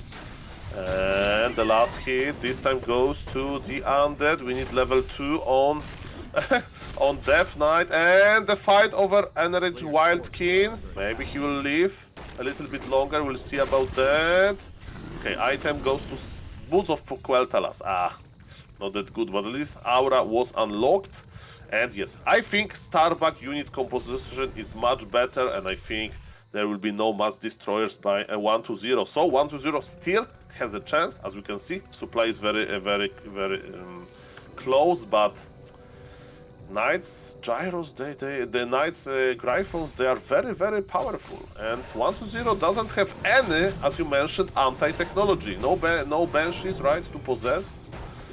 And no mass destroyers. Yeah, that's surely a problem. No anti-magic shield, no curse on the Banshees either. Would love to see one of them, but he's also broke the entire time. Was able to sell the Boots of Quel'Thalas now for a little bit of income, but Tri-Hero also expensive, Orb expensive, Army expensive, everything so expensive. Starbuck going for Animal War Train. That's a little bit more HP. Okay, we got a big fight here. Can he snipe these Griffins? Holy Light at the ready, but first Griffin down. Fiends, how good is the kiting? Yeah, the Knights are connecting, Neo, and they have no mercy. Look at those Fiends. It's like reverse arachnophobia. I feel bad for those spiders. They are just dying, and Mr. 1-2-0 has to teleport out. Supply lead for Starbuck, and 1-0. What is your play? What are you going to do versus this? And remember, human with amazing... human will scale well with hero levels, and now Mr. Starbuck can just relax and creep a little bit. Of course, he needs to keep eye on the Undead base if there is no double secret Temple of the Damned. But so far, 1-0 has nothing crazy. He has the old school Fiends, but without destroyers, how can he protect them? Versus Knights. Yeah, I'm not really sure how that's supposed to work in the long run, especially against higher level heroes as you mentioned. No casters, no mass destroyers, just a lot of fiends. He can be considered lucky that Mountain King has no clap. With that level 2 Brilliance Aura on the Archmage would be great support and make the life of fiends even harder than it already is. We do have Frost Armor to help a little bit. Maybe 1-2-0 is listening to my cast and my praises about his Fiend micro. So far, it was alright, but nothing truly outstanding. Level 5 on the Crypt Lord is also missing. 1-2-0 is missing a lot of puzzle pieces to put it all together.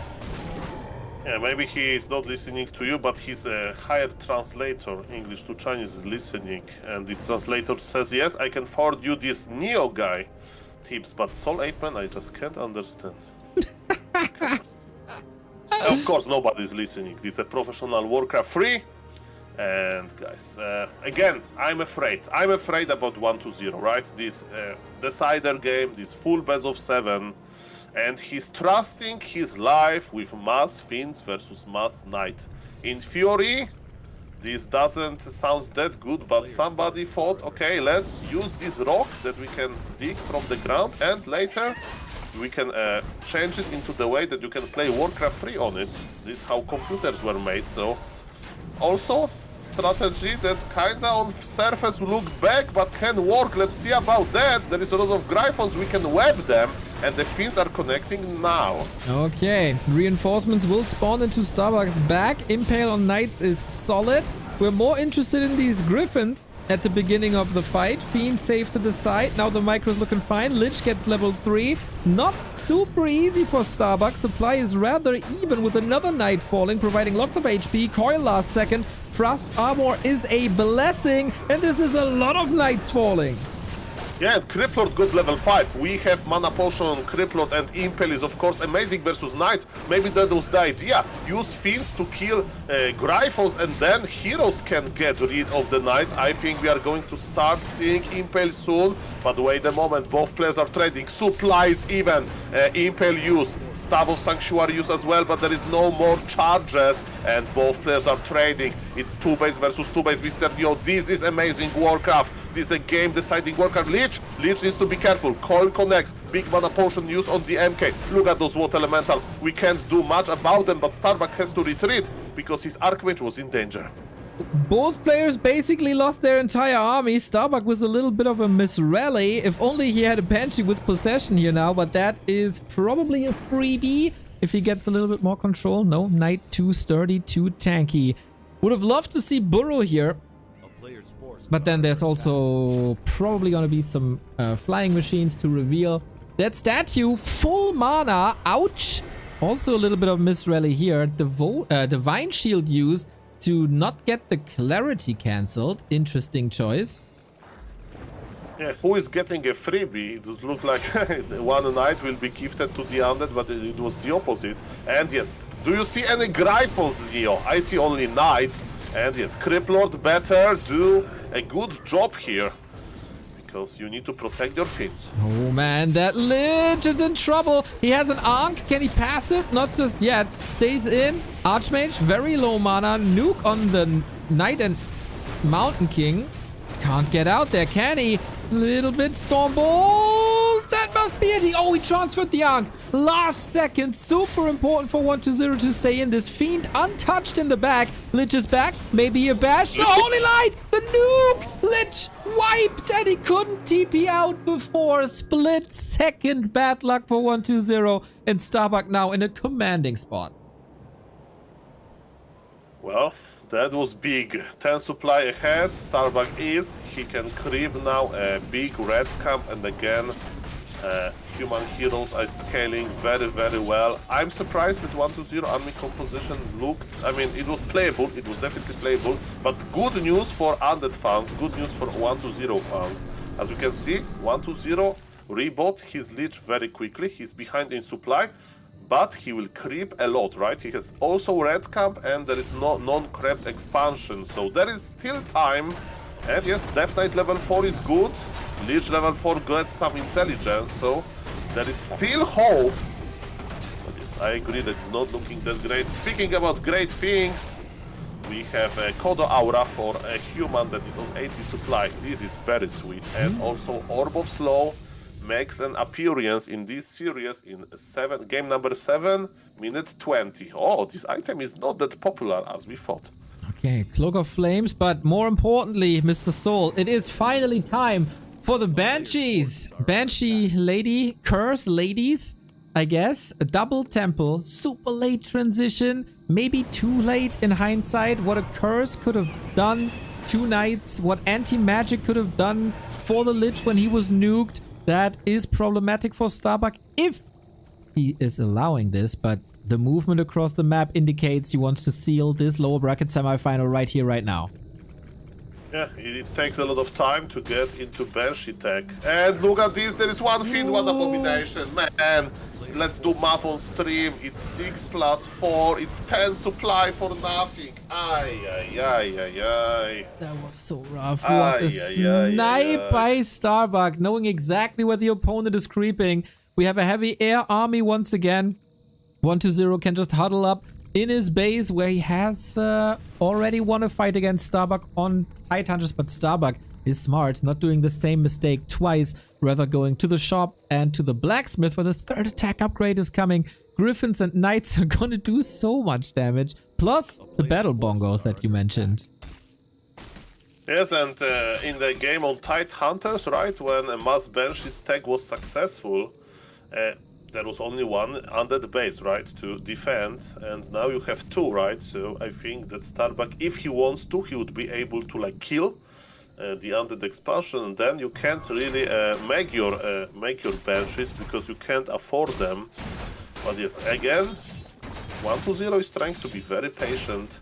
Starbuck is thinking about making another base, but I think he should attack now, right? Because he's giving time to 120. Of course, I do understand that 120 is behind with like almost every metric, but still, if he is able to make, let's say, 6 Banshees, crazy things can happen. I agree. We got 2 heal scrolls, triple staff, love to see it. I would usually advocate for mortar teams, but if you have griffins, that should also be fine, especially with the storm hammers to do some damage. But yeah, we are camping in the base. Value graph similar, but Starbuck's still quite a bit ahead, and he's doing some long distance mining, which was scouted. 120 sending beetles all the time. That's also free XP. Lich not level 4 is a bit of an issue. We all know he gains +4 intelligence on that level. And what's the next level of evolution for Starbuck, or is it just more of the same? I think Starbuck is getting ready to push. He has triple staff of Sanctuary. Like, he has everything. He has the upgrades, he has the hero levels, he has the mana. But we are halfway done. Neo, halfway done with the Banshee upgrade. Okay, MK. Oh, yo, Mr. 120, move! The positioning was bad. The Banshee's way too exposed.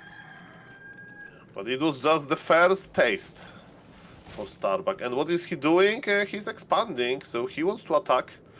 What about the master ability, guys? 80% done, almost. We are going to see some possessions, I think, and it's all about the micro.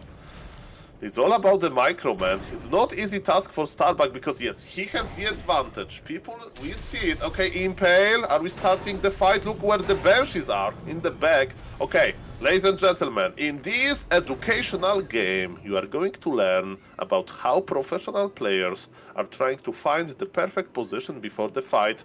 And disclaimer, it can take them up to 5 minutes. Because they are not going to engage before they feel like it's a good enough position. Let's go. There's so much money on the line as well here in B Cup. Trying to snipe these Banshees, they're relatively cheap. We're gonna meet at 80-80. Upgrades, 3 and 1 for 120, 3 and 1 for Starbuck, who's now going into fragmentation shards, which is of course a sign for mortar teams. Water Elemental lurking on the left-hand side. Perfect vision with gyros and griffins above this little tree line. Not a single air unit for 120. Makes this a little tricky. Starbuck, as you mentioned, is trying to make some anti-abominate Banshees technology. One Gryphon got webbed, and you can't stuff the webbed unit, so are we fighting? They are trading one Fiend for one Gryphon for now. That's good. Banshees getting more and more mana, right?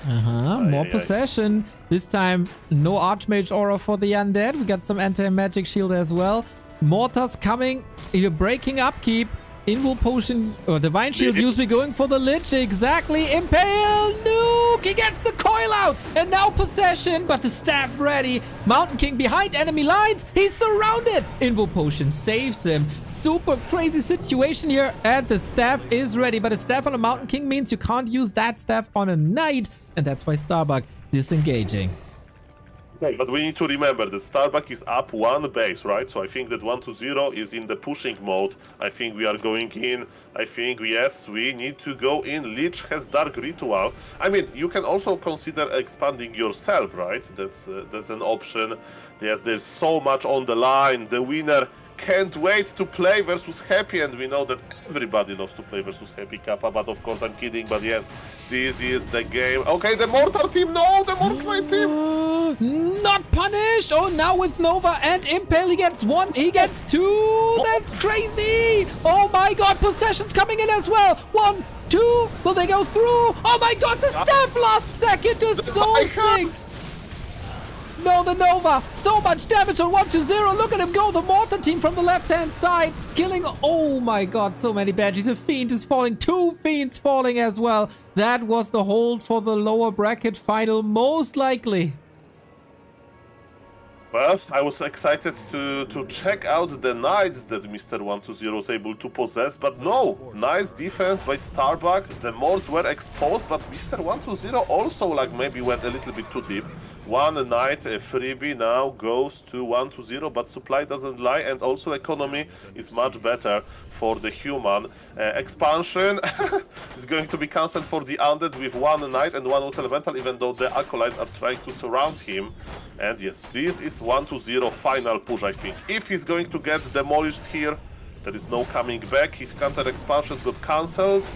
But the problem, Mr. Neo, mana on benches looks very, very small. Bolt, Holy Light connected as well. Maybe Starbuck will make too many mords. I don't know. He has 3 mords. With fragmentation shard are pretty good. And look, benches are just misriled. Ay, 120. Oh no! I wish you luck. What a miss rally here. Oh, he's stemming against the defeat. Level 6, instantly going for the Locust Swarm, making the Crypt Lord super duper tanky. His statue's about to be taken out here. He's trying to nuke this Crypt Lord. I'm not too sure if that's the right call, to be honest. He got the Cloak of Flames. He is extinguishing him. No, another coil. But here's the Holy Light. And that is the end for the Crypt Lord. Is how the Locusts go. The ghouls have been taken out. Or did take out the workers, but Starbuck is taking out all the heroes. Mortar teams MVP, tri-hero combo MVP. Starbuck, same supply now though, but with 1 more hero falling. This should be it. Mountain King right there. Holy Light, Lich trying to go, and that is the end. Starbuck going into the lower bracket final.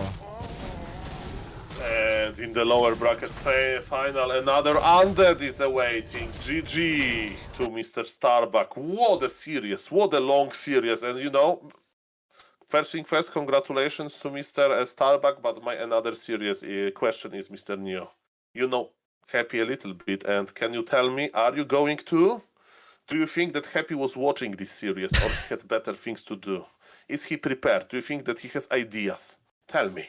Yeah, good question where this is going. I'm not too sure, man. He also still has potentially face Fortitude in Don't Force Me Cup. So the age-old question, do you want to show all your best cards already? Or is it such a different play against Starbuck that it doesn't matter anyway? I would say Happy had probably played 7 Battle.net games or 70 Battle.net games instead of watching this series, but with him, you never know. By the way, Mr. Neo, can you remind me when B-Cup has started? Was it like 11 p.m.? 11 a.m.? 11 a.m., yes. So it was 3 hours ago, right? Yes. So one best of 7 took us 3 hours. Yes. Okay, and now best of 7, and now we have 2 more, so plus 6 hours, it will be... It will be 8 p.m. and then we have best of 7 in Don't Force Me Cup. Okay, full day of Warcraft, possibly. Yeah, I don't know how this works right now. What is Shinkong doing? What is B-Cup doing? Are they playing at the same time? I think they are playing at the same time. So, to be honest, But who plays? Well, because Happy is taken hostage, right? Happy doesn't have mirror true. image ability, Oh right? yes, you're so right. You're so right. You're so right. Happy is of course in both matches. Yes. So the Don't Force Me lobby is up. Starbuck is probably not going to be too unhappy about a break after this. Okay, so I think it's Don't Force Me Cup now, right? True. Yeah, big true. Mr. Aitman, what would I do without you? You bring the logic. For the viewers, because again, for the viewers, maybe it's the better to explain this. So Happy is about to play versus Starbuck, but Happy also has another game in another tournament that is in parallel, and we are just wondering in which tournament it's going to happen, basically. So Exactly. So this is the B Cup bracket, everybody, that you see. Lin is waiting in the grand final that is supposedly going to be played today as well. Starbuck has eliminated 1-2-0, and Happy versus Starbuck is next in the B Cup, but as Soul just perfectly explained, we also have Don't Force Me Cup, where Happy and 1-2-0 are also scheduled, and then the game versus Kaho is also scheduled for today. But Happy is in both tournaments, so one has to go first, and there's no other option because there's no game that can be played in parallel. But yeah, I'm looking at Shin Kong's stream. Happy, 1-2-0, both in the Don't Force Me Cup lobby. okay, perfect. Everything is understood. And Mr. Neo, this time I will take a short break, so I will be back in 1 minute. Wonderful, wonderful. Thank you guys for the support. Thank you, Bysly92. Thank you, Huge Shopper for the 7-month, and MaxiGen for the 4-month. I hope you like the collab with Mr. 8-Man. He's such a wonderful, wonderful soul. No pun intended. He is soul with an O and with an A as well. So in classic Soul 8-Man fashion, we're going to take a look at Mr. BBC. No plastic gloves for him. He's just eating it fresh as it is out of the plastic box. Mr. 8-Man, by the way, is going to provide the Warcraft community with coverage, and he's going to represent the Warcraft community at TwitchCon in a couple of days in Rotterdam. And I know that travel is going to be very, very expensive. If you guys have any means to support him, there is a GoFundMe thing going on. If you can help Soul maybe to afford a dinner, a fancy dinner, that would be great. At Soul 8-Man stream, you can probably find the ways to donate to him. This guy is grinding his butt off.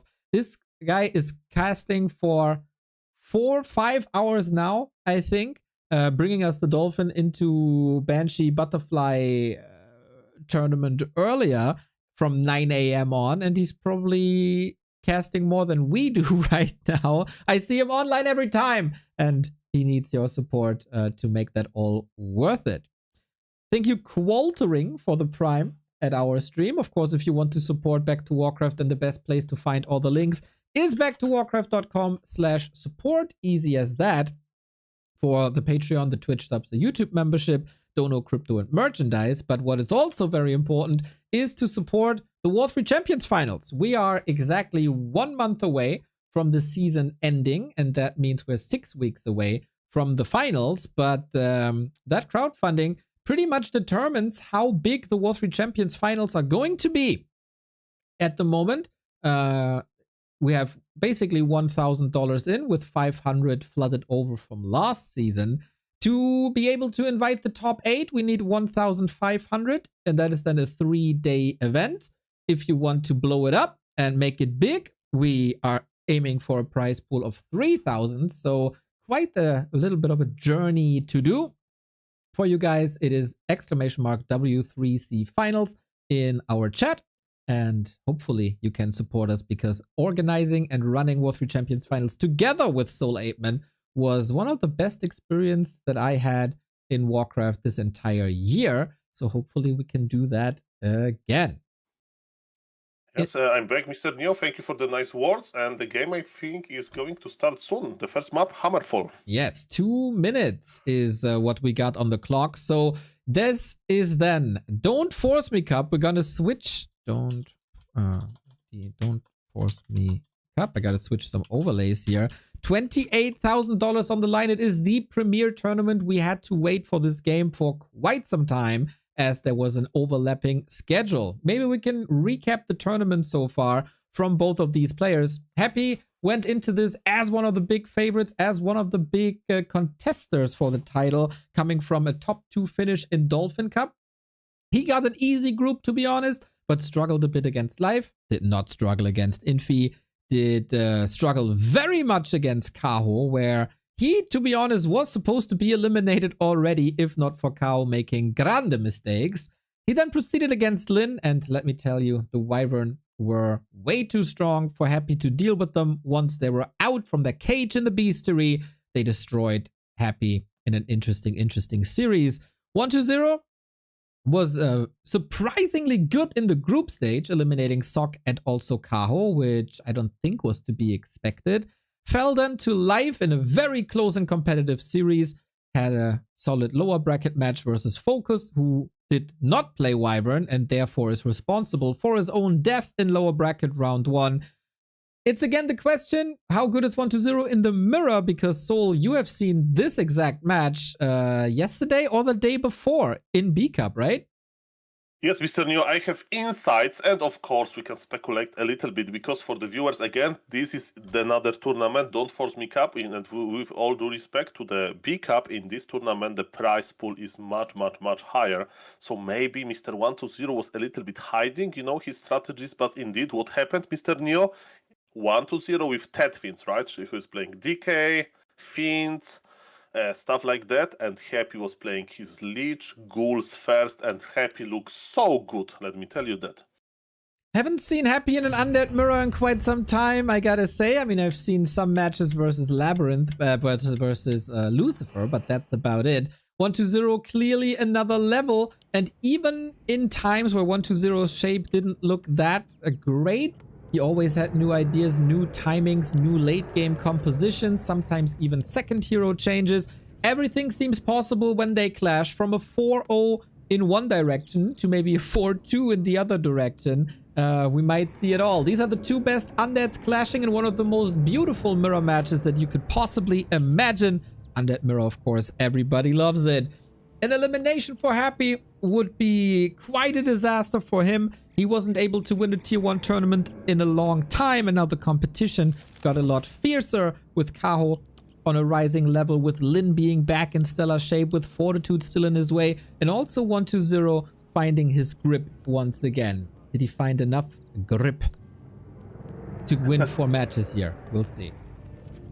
Yes, and as we can see, players, they don't change that much, and we have the same opener, Mr. Neo. I'm speed up, I'm in minute 1, 30 seconds, just saying, and it's going to be Ted Fins versus Leech Ghouls.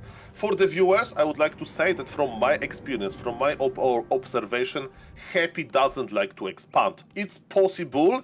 For example, a Labyrinth used to play like that versus 1-0 with like a Leech Ghouls into expansion, but Happy strikes me like a one-base player in Undead Mirror. So what we are going to see, at least from my experience, Mr. Neo, it's going to be a lot of Ted Fins harassment, right? They are going to try to content camps, Mr. 1-0, because yes, with Ted Fins you can't creep quickly, but you can harass well. Exactly. This is pretty much what they play for 4 years straight. There hasn't been much development in the early games. It's always said, like, what can 1-0 do here? The Nova is it instant cast? Oh. What happened? I just said that one skeleton was killed by the rock golem. Yeah. If you had this, so as you can see, Mr. 1-0 is missing one skeleton, and that was my live reaction to seeing a professional player making a mistake. Okay. Well, I was in the process of explaining the dynamic in this early game. Happy will have the Nova as an instant cast, so should always be able to get the last hits. On the other side, this is not really the goal to steal XP from camps, but to put in a little bit of damage with skeletons, with DK clicks, and especially with fiends. Happy will have the early game for him. 1-0 will have the destroyer timing, but I see a second Necropolis in 1-0's base, and that is interesting.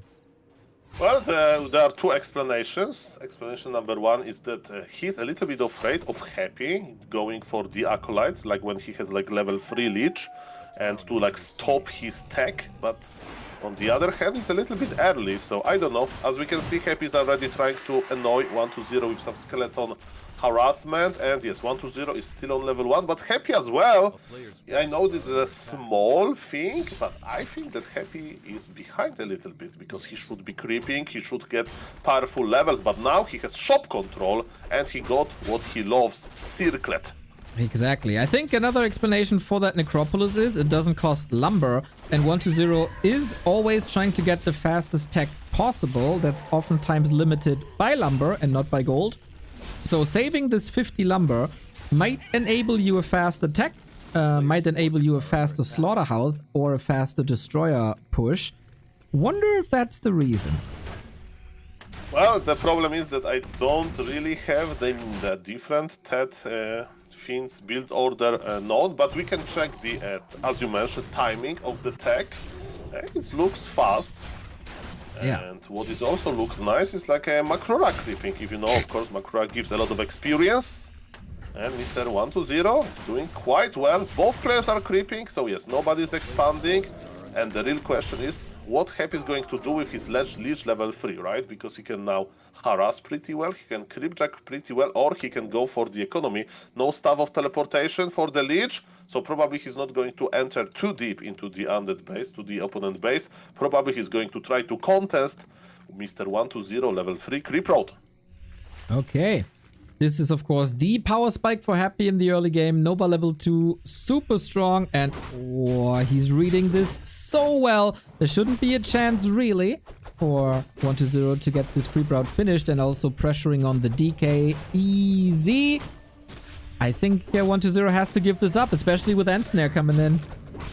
Yeah, those Forest Troll Trappers went to sleep, which is funny. Their boss, Forest Troll Warlord, is still attacking. But Troll Trappers went to sleep. It shows usually why the boss of the company has gray hair. And the workers maybe a little bit more chill. But yes, ladies and gentlemen, as we can see, tier 3 is running up for both players. Second hero for Mr. Happy is on the way. The same with Mr. 120. And what Happy is doing is basically he's denying this opportunity for 120 to get level 3. But again, this is not a game-ending damage, anything like that. The game is very open, the game is very exciting, and now, when you have actually a lot of Fiends, it feels a little bit easier to pick up the ghouls than Fiends. But look at this, Mr. Neo, are we forcing the TP? That is not existing, by the way, but there is a healing potion. Oh, Let's go. Coming in. Okay, focus fire is good. Nova on the Lich to slow him down so he can't chase for more shots. But Happy in a little bit of trouble. Starbuck, thank you for that big raid. And also, what a series that was, man. You got Nerves of Steel, you handsome mofo. Congrats and good luck next, whenever that is. Maybe a little break is in order. But we continue fighting with strong Fiends. Both are going Fiends now. 120, not an optimal timing here, as he's not finished with his tier 3 after investing so much into it. Wants to stay close to the tavern for that Dark Ranger. Statues should be coming in soon. A bit worried where they are. Ah, halfway through. Okay.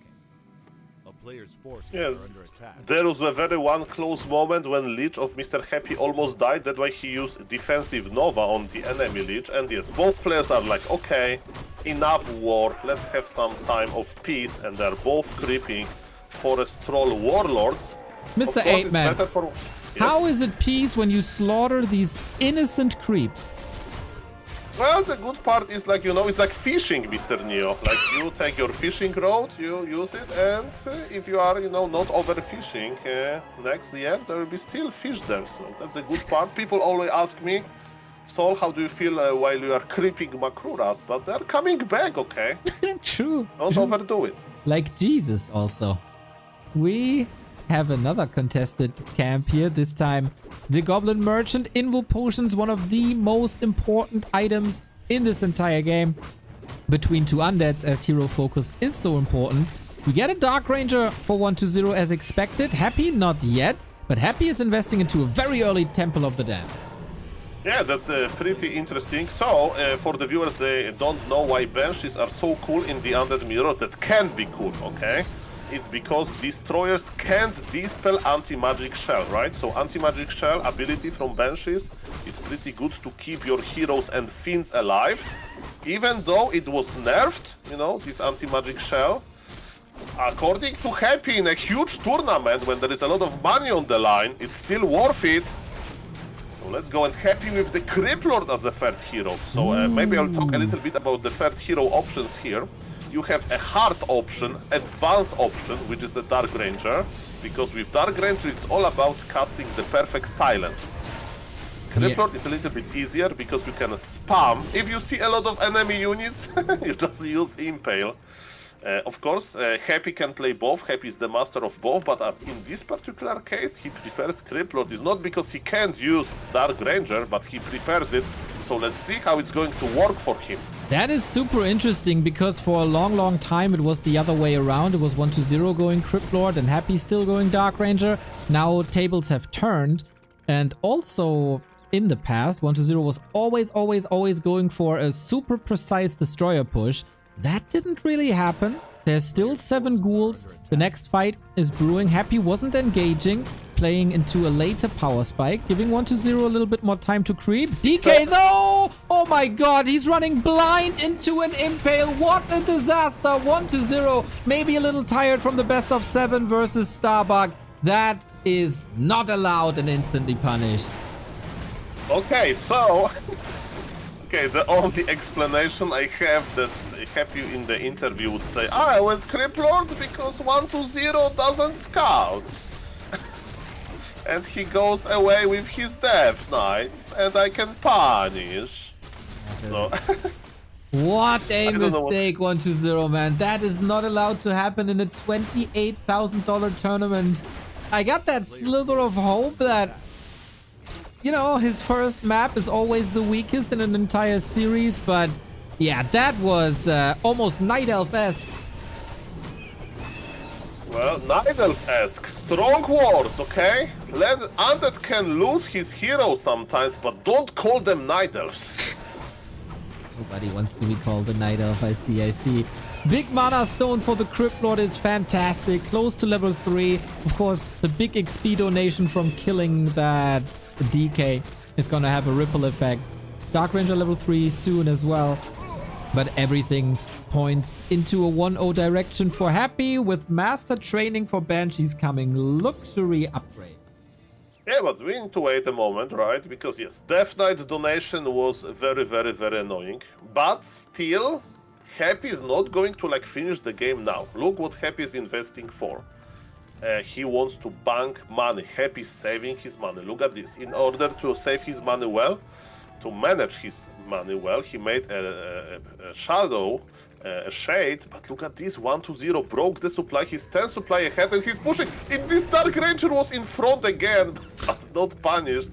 And yes, the big fight is happening, Mr. Neo, and 1-0 has supply lead because Happy maybe played a little bit too much defensive. Okay, we'll see if that works. Silence hits 2 heroes. Nicely done. Getting rid of now. Big Impale. Dark Ranger in trouble, but the DK is right there, so almost instantly. Wait, he used the coil on the feed and it didn't work. Dark Ranger in trouble. Needs the Impale. He can't coil. No, my god, that was so close. Nova hits him with the DK arm in the air. Game 1 is a grande fiasco for 1-0. Yeah, another close moment by 1-0, but we are in the Happy base and we are not coming alive from Happy base. Mr. Happy shows who is the boss, and of course we can agree that 1-0 lost this game rather than Happy won it, but still is the first game of this long and amazing best of 7. Oh my god, what a throw. I wonder how it works mechanically. Did the coil stop because of the Impale on the Dark Ranger? Yeah, right?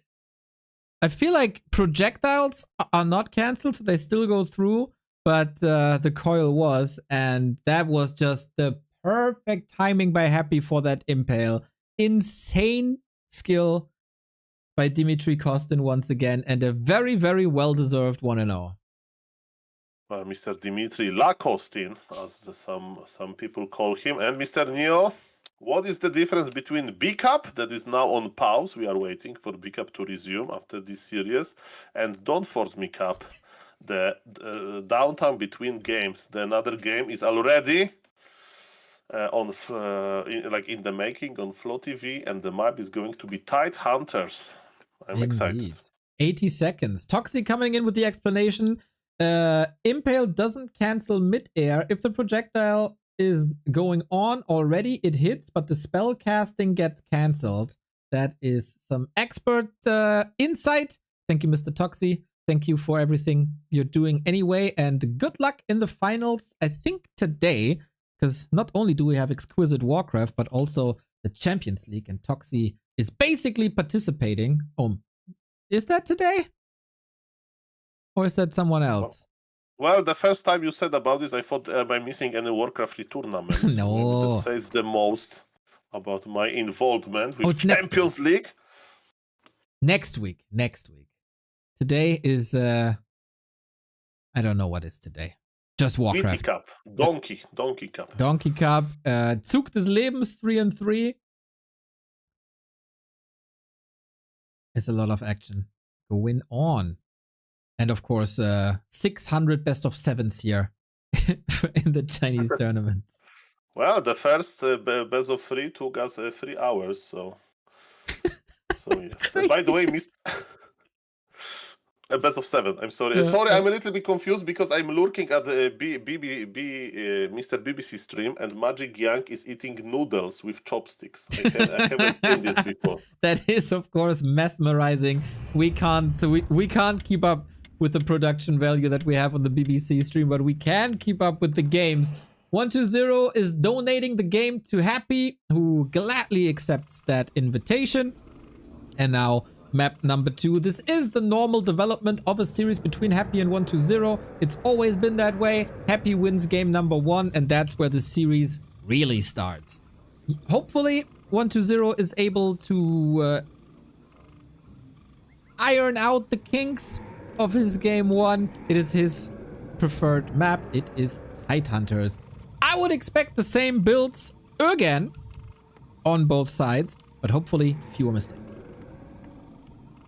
Yes, let me check about the timing. So on the bottom right, we have Mr. 120, who is opening with DK, and for Happy is going to be Lich. Yes, Ted Fins versus Lich Ghoul again. We know the basics now. We are kind of expecting how this game will develop. Of course, on Hammerfall it was a little bit different because actually Mr. 120 went for creeping, and maybe on Tidehunters he still can do it because there is a nice green turtle camp in the middle. So who knows about that, but definitely level 3 was faster for Happy, and he was able to deny level 3 for 120 for some time. And I'm interested to see what is going to happen if Mr. 120 is not going to gift any presents, you know. Gifting subs on Twitch is good, but gifting heroes in Warcraft 3 is not that great. Exactly. You don't even get an ad-free stream for that. Unbelievable. But what we get is, again, the second Necropolis for 120. That is super early. But Yeah, so it was both for tech probably and for ability to remake the acolytes, right? Yeah. He makes it on purpose. It's calculated. I agree. It is 4 ghouls by Happy, of course, of which he uses all 4 to creep. So Happy... Hey, look at Happy. Look at Happy. What about it? He's going for acolytes, Mr. Neo. Okay, let's see if That's that why works out. Necropolis. Yeah. Nerubian Tower at 50%. Maybe a little too slow. 120 close after finishing that turtle camp, but still taking some time. And yes, this is surely one acolyte kill.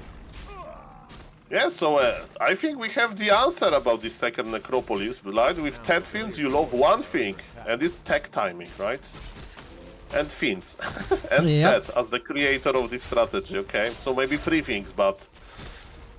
I don't know what to think about this. The acolytes are dying, Mr. Neo. That looks bad. Oh man, this is acolyte number 1. There's of course more Nova. Frost Tower is up, but so is many ghouls and many skeletons. Happy flooding this base, causing lots of disruption. At least the tech can be started, but it's acolyte number 2. It's almost acolyte number 3, but the coil is there in time. Happy satisfied with this attack, retreats and pulls more ghouls for more creeping. Yeah, Happy is going back, right? And he's creeping already. And Happy has a faster tech. The question is how many ghouls is he going to lose? Another acolyte has fallen. Of course, he can remake them, but keep eye on the gold difference that, of course, on Back to Warcraft can be presented on this beautiful graph, because it's going into Mr. Happy direction quickly. Yeah, this is not pretty, everybody. Another Acolyte under pressure. Ooh, he still has to rebuild the fifth one. It is level 2 for 120 now from that cleanup, so he doesn't even have to creep. But what he didn't get is an item. This is in Happy's hands very, very soon with the Ogre Magi going down. It is double mantle, circlet, and the big healing potion. I think that looks quite good. And Ritual Dagger on top of that with a very juicy healing. Okay, so we have some answers, right? Why the second Necropolis can help. And sometimes simple solutions are the best. Happy took his ghouls with him. He went undetected on the bottom of the map and just clicked on those acolytes. And I think that he is looking quite well. Of course, his inventory is amazing, and I think he got close +5, right? This Yes. is a beast. Absolutely. He's gonna terrorize these fiends, that's for sure. And the DK on the other side as well. We don't even have too many fiends yet. The first one is coming out only now. But 120 was aware of that plan. We already saw versus Starbuck that he wasn't able to save all his acolytes. So Happy identifying a weakness there, jumping on it. I like it. Now it's all about the timings from here on out. Tech timing is exactly the same. Yeah, look at the Lich. Like, what is he going to do? He has Boots of Speed, level 2. Okay, his Happy is not using Nova, and he's going to get level 3 with the proxy ghoul creeping. So, Mr. Neo, Lich level 3 is going to be online soon, but the question is, how Happy is going to use this powerful tool? Yeah, I am not too sure yet. Graveyard is a little bit delayed, so the tech has started instead. But techs at the same time on both sides. DK still has to reach level 3, which is twice as important with a Lich like this, because he will need more coils. And Happy playing Dota with this Lich, can spam some Nova. He has full mana anyway.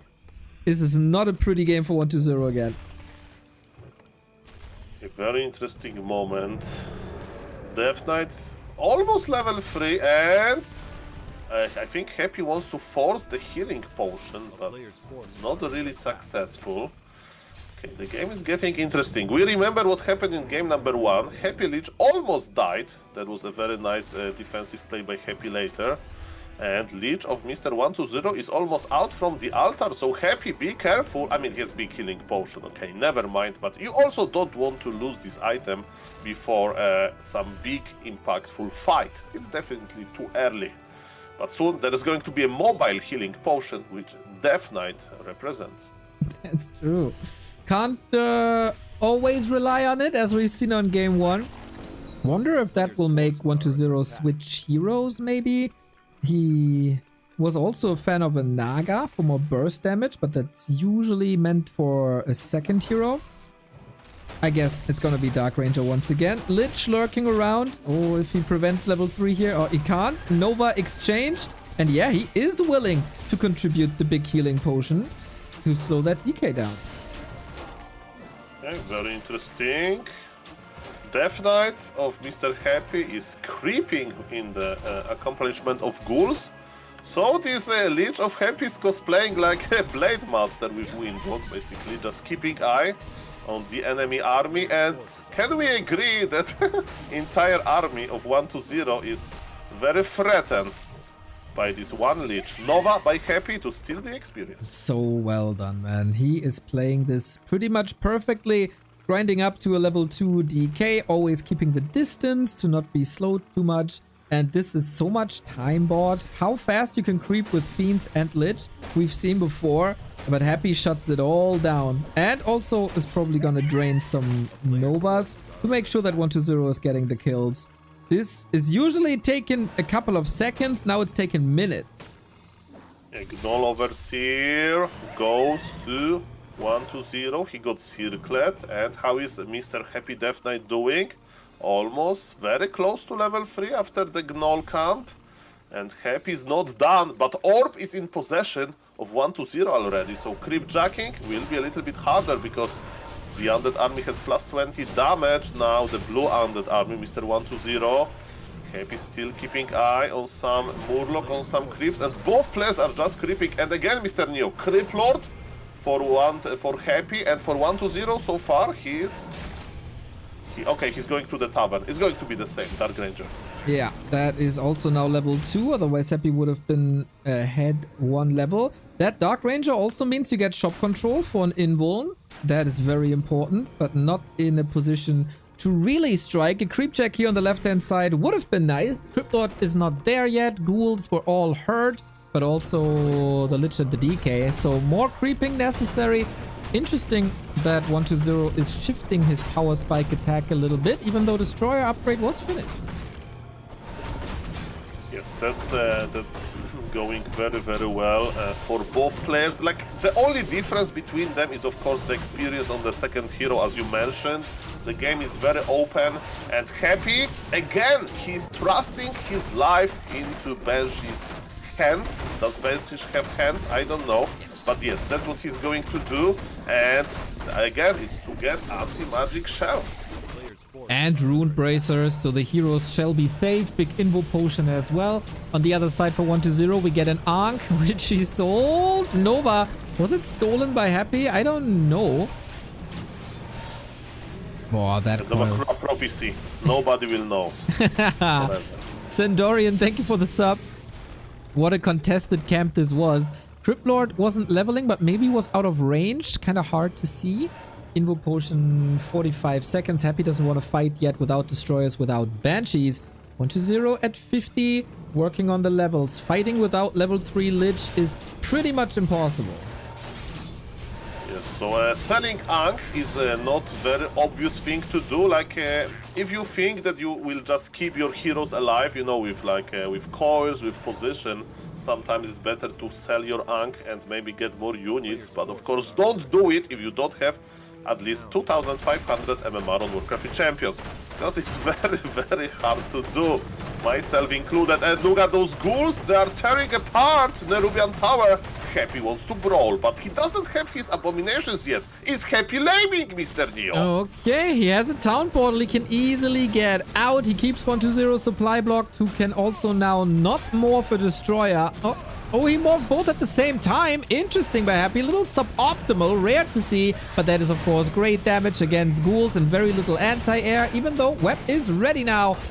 Haunted Goldmine under attack, but not killed. Who's this better for? I think the clear answer is Happy.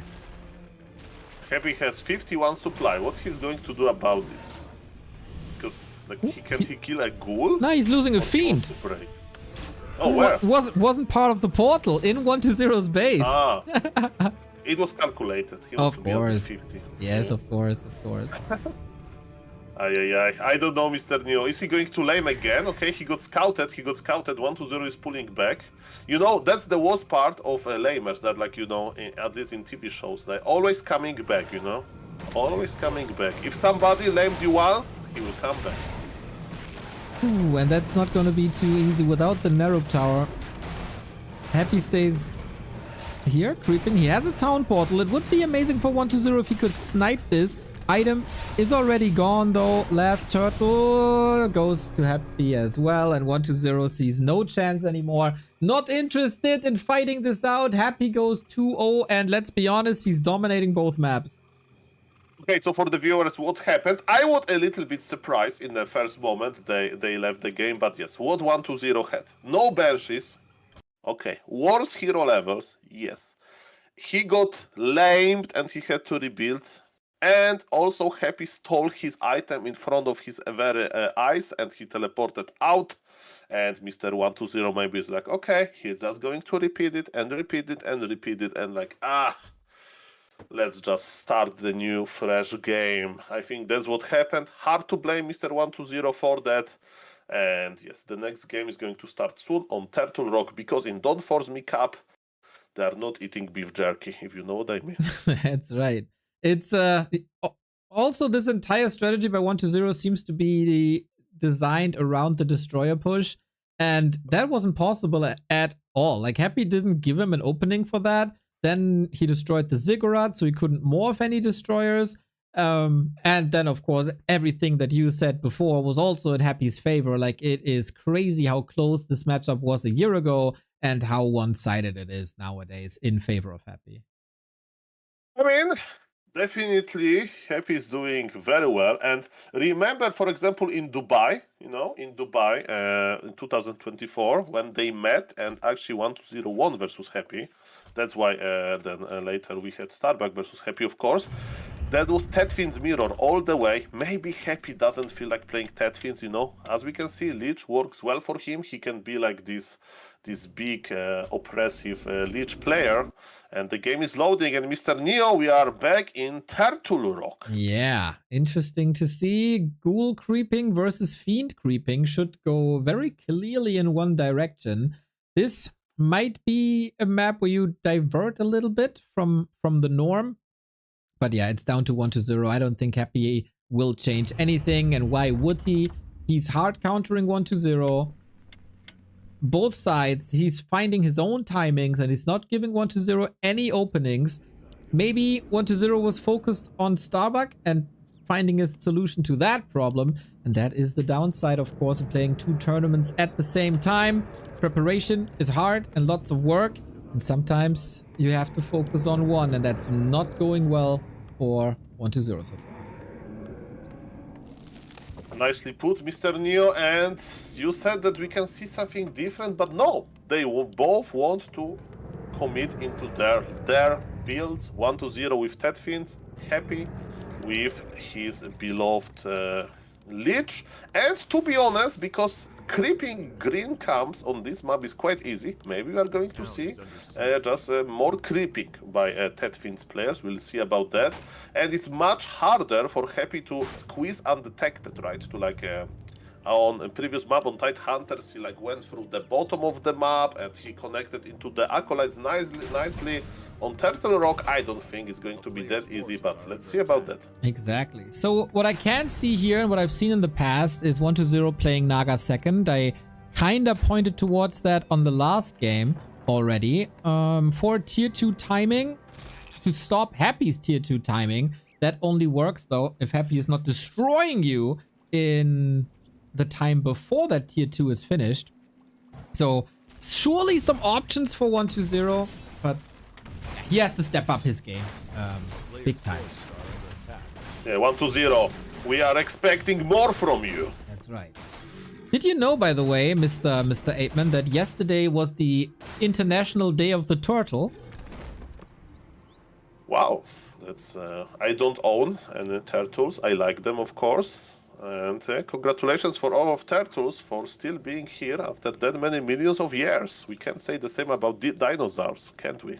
No, we can't. And we can't say the same about the turtles at the bottom left-hand side of the map, actually. Those were eaten. Happy like some good old turtle soup, apparently. Is completely ignoring International Turtle Day. Well, that was also yesterday. So what does it matter? Investing Nova, getting Mantle of Intelligence again. Okay, but 1-0 was able to steal one turtle, so no level 2 for Happy yet. Of course, he can... Oh, Lich, okay. It's very tight on the turtles. Everybody wants them. There is a big queue to the turtle soup place. But yes, ladies and gentlemen, let's just keep our turtles as pets, maybe. Okay, Mr. Neo, I don't know what is happening. I just know that this game is very explosive at the start. Level 2 for Happy. He feels a little... Oh, Death Knight! Why? How? What? Why? He keeps the surround closed. Is there any chance to break free? We do have another Nova. He's investing it now. Focus that ghoul. You gotta get rid of that ghoul. And now he can walk away. But Nova, he has to go for a TP or sacrificing that DK. And now the Fiend is lost and he taps out again. Uh-oh. That's not good, dude. 3-0. What was 1-0 doing there? Mr. Neo, I think that, Mr. 1-0 didn't hear our, motivational speech. We need to, prepare it for him. So maybe if you know the Shankong, the organizer, we need to stop the tournament and we need to call him. I'm going to repeat to him, you are going to win this. You are going to win this. Focus on Coil Nova. I don't know what we can do, okay? I'm kidding, but he's 0-3. And the games are very one-sided. Not like this. Knopf in the chat as well asking Starbuck, what have you done? Yeah, it feels like Starbuck broke him on game 7, man. Oh, yeah, we need to send Knopf to 1-0. Yeah. Knopf was able to, make a very nice relation with Mr. Tyler 1, and he also has very explosive personality. Mr. Knopf, you need to send some DM to Mr. 1-0 because 1-0, I think, is getting a little bit frustrated. I think it's good for the organizers on both sides that this game series will be over quickly. Of course, it would have been better for the Don't Force Me people if Happy is getting eliminated. Then we could proceed with the bracket. Happy could play. Oh my god, Happy could be in every single series today. And that is 1, 2, 3, 4, 5 best of 7s. Yeah, the good news is that Happy is an experienced video gamer. His setup definitely at his home is perfect. He has monitor on the exact height as he wishes. He has the chair that he wishes. So I think Happy is not complaining about playing in those comfortable conditions where he doesn't need to argue with organizers for additional pillows. If you know what happened in Star Wars, you know that Happy can be quite demanding in this regard. And Mr. Neo, the game is ready. I see autumn leaves this time. Me too. This is 4 match points for Happy. This is Mission Impossible. Hopefully 1-0 can win a couple of games here to support Kaho and everybody else, and Starbuck, of course, to tire Happy out a bit. So far, it's the Happy show in this matchup, in this series. No doubt that he comes better prepared, and with the better execution, it's a very one-sided thing.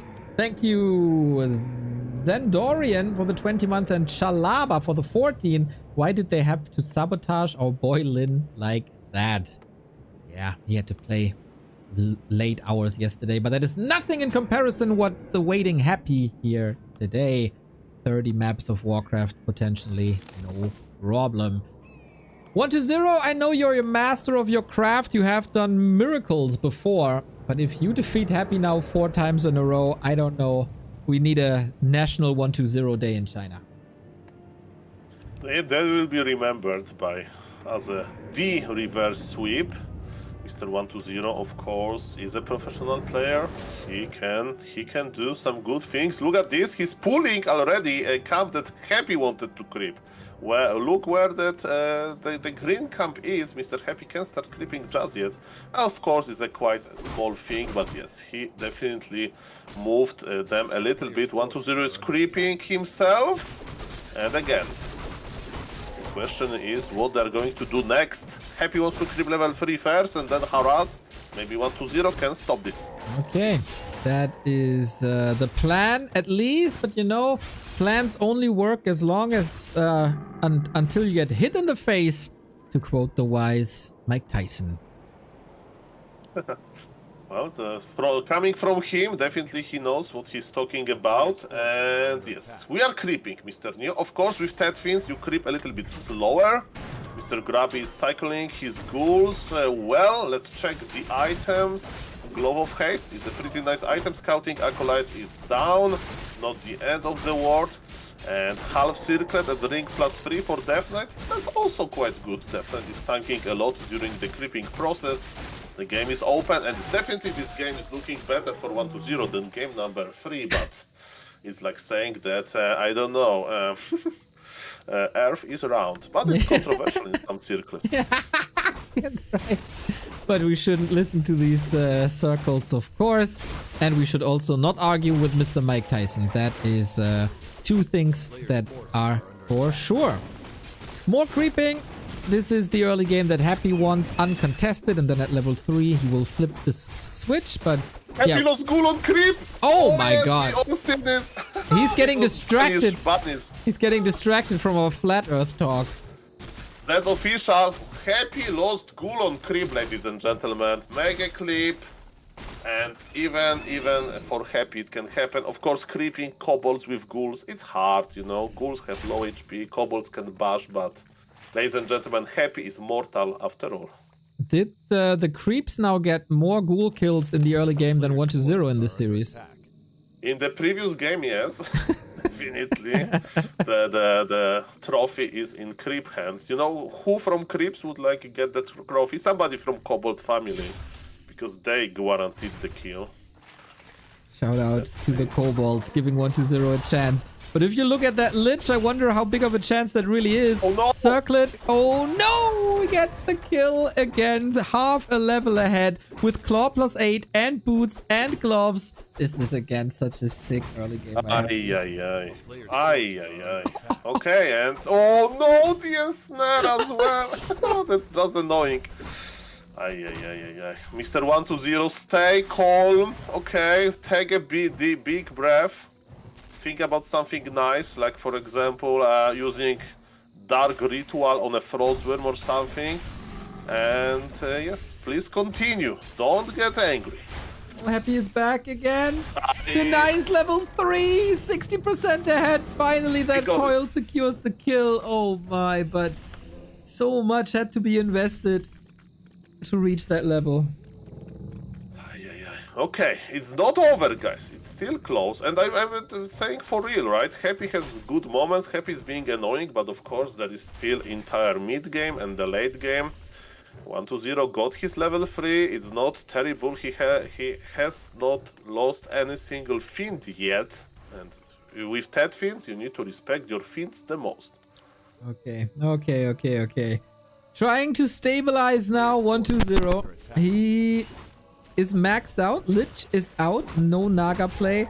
At least he gets the remainders of the camp. And Snare again. Is he going for that Lich? There should be coils.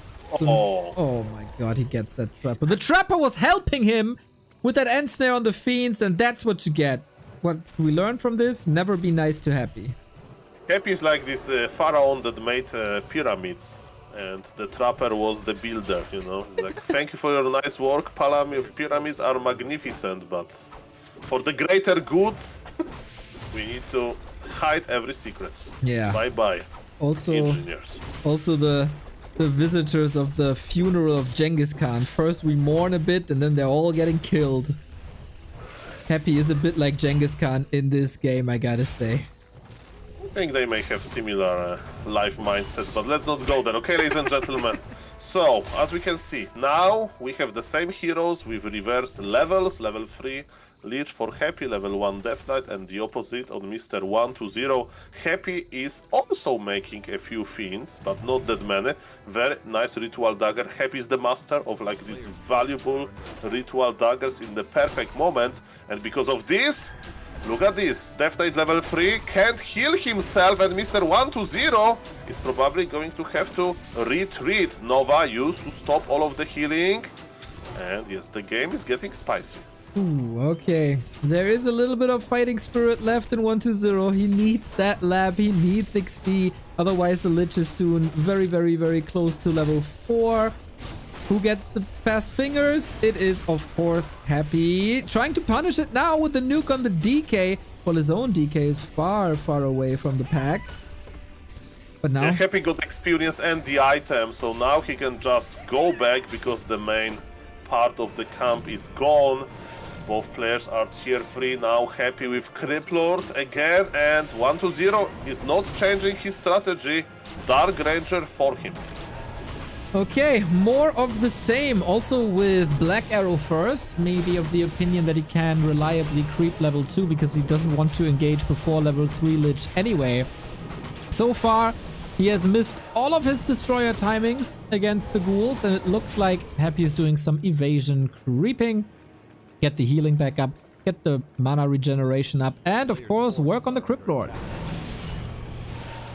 Oh yes. So, you said some things about timings, but you know, for me, I don't see any timing now, right? So, I mean, it's easier to make a timing with Dark Ranger, so maybe, okay, Mr. Neo. Yeah. 1-0 wants to be aggressive, but okay, how much time Happy will have? His Death Knight is just on level 2, but look at this, he has timing for the red camp. Ooh, I don't like that. That's an invite to a creep jack, dude. Oh, this was perfect for a destroyer bust. And now the creeps intercept, and all of a sudden the ball is in Happy's park again.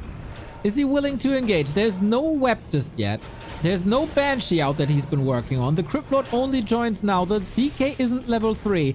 This is probably the best situation that 1-0 had the entire series, but the Nova for level 4.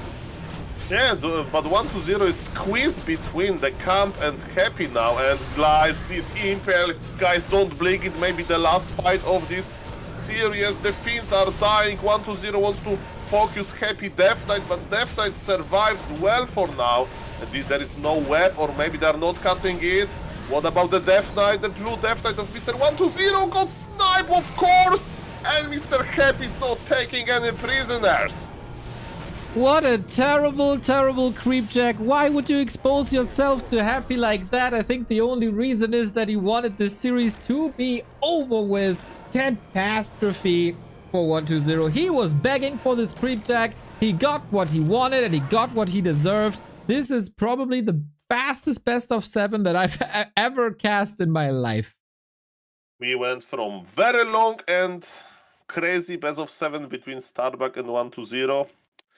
That lasted 3 hours into, like, as you mentioned, very short and very one-sided series between Happy and 1-0. But you know what? Now we are going to take those 2 players and combine them together, because what is ahead of us is Starbuck versus Happy, if I'm not mistaken. Yes, that is correct. More games for Happy. Just more and more and more. He's going to be playing his second series now. Starbuck, after what you've seen in this series, I hope you're better prepared than 1-0 was, because that was nothing. It is a second round elimination, a top 6 finish for 1-0. I think he played a better tournament than many people expected. Finishing the same as live is, I guess, a solid representation of his level at the moment. He surely is ahead of an Infi, of a Focus, of a Moon, of a Sock as well. But yeah, he's not among the top 4, especially not in mirrors anymore. The past 2 days was a 7-0 for Happy, and I guess none of the games were even close. Well said, Mr. Neo, and the lobby is up. I see Mr. Happy already there. So far, his opponent is Cow, but I think it's just Mr. Cow wants to spectate this game, because Cow is like in a team 1. Yeah, but Kaho is Happy's next opponent in Don't Force Me. Ah, okay. So this is, we are not coming back to B Cup. We are still in Don't Force B Cup. Okay, noted. Oh my, like this series could be so sick. So I take a little bit of a break, but you just keep on. I'm back in a second. Okay, I will use this time to explain you what is collabing on stream is, because maybe you are a little bit surprised why there are some messages from a different Twitch channel and why there is like shared viewership and so on. So this is like a kind of old and new feature on Twitch, and now we are like testing it with Mr. Neo, how it works. So that's why if somebody is watching in like my stream, a smaller stream, that's why you can see both the messages. Sometimes, you know, in Twitch universe, you would like to watch 2 streams and you just change the tab. Now there is no need, because you are kind of both in kind of both streams, of course. So I would like to say thank you for the invite by Mr. Neo to like test it. I thankful for every nice message, and it's very cool. Also, hype trains are shared in the chat in this Twitch thing. So you know, I would love to one day see this infinite kappa emote. Maybe you know that there is this infinite kappa emote when you get level 100 hype train, but it's probably reserved for the biggest streamers on the platform. And guys, it's going to be Happy versus Cow. And I'm just trying to refresh. I'm so hyped. Okay, the game is ready. Mr. Neo, no rush. We have 2 more minutes because there is a delay on Flow TV. I'm so hyped for this, man. I'm so hyped for this. It is Don't Force Me Cup. It's another fight for survival. It's the stage of top 4. Fortitude is already in the grand final. Lin is waiting in the lower bracket final. The winner of this game will join them. In the top 4 of Don't Force Me Cup, we have all 4 races represented. So much was clear. Happy has lost to Lin in the winner bracket, but he also lost a lot of maps to the Night Elves. First to Life in the group stage, and to be honest, he should have lost that series. And he also lost 2 matches to Kaho, and to be honest, he should have lost that series. Happy has a win streak against Night Elf since July. That is 10 months. it has to happen at some point that he's losing a series. And I got that special feeling that Kaho is very, very, very ready. He has destroyed life yesterday. He's in sick shape. All he has to do is do everything exactly as in the winner bracket quarterfinal. Just keep your nerves together when you got match points, bring it home, and become the chosen one.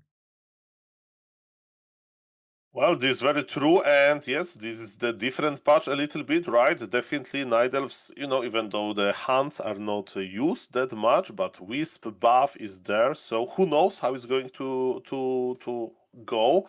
Also, I do agree with you, Mr. Neo. Kao is showing great performance, winning 4-0 versus Live, and almost winning versus Happy in previous time they met in this very tournament.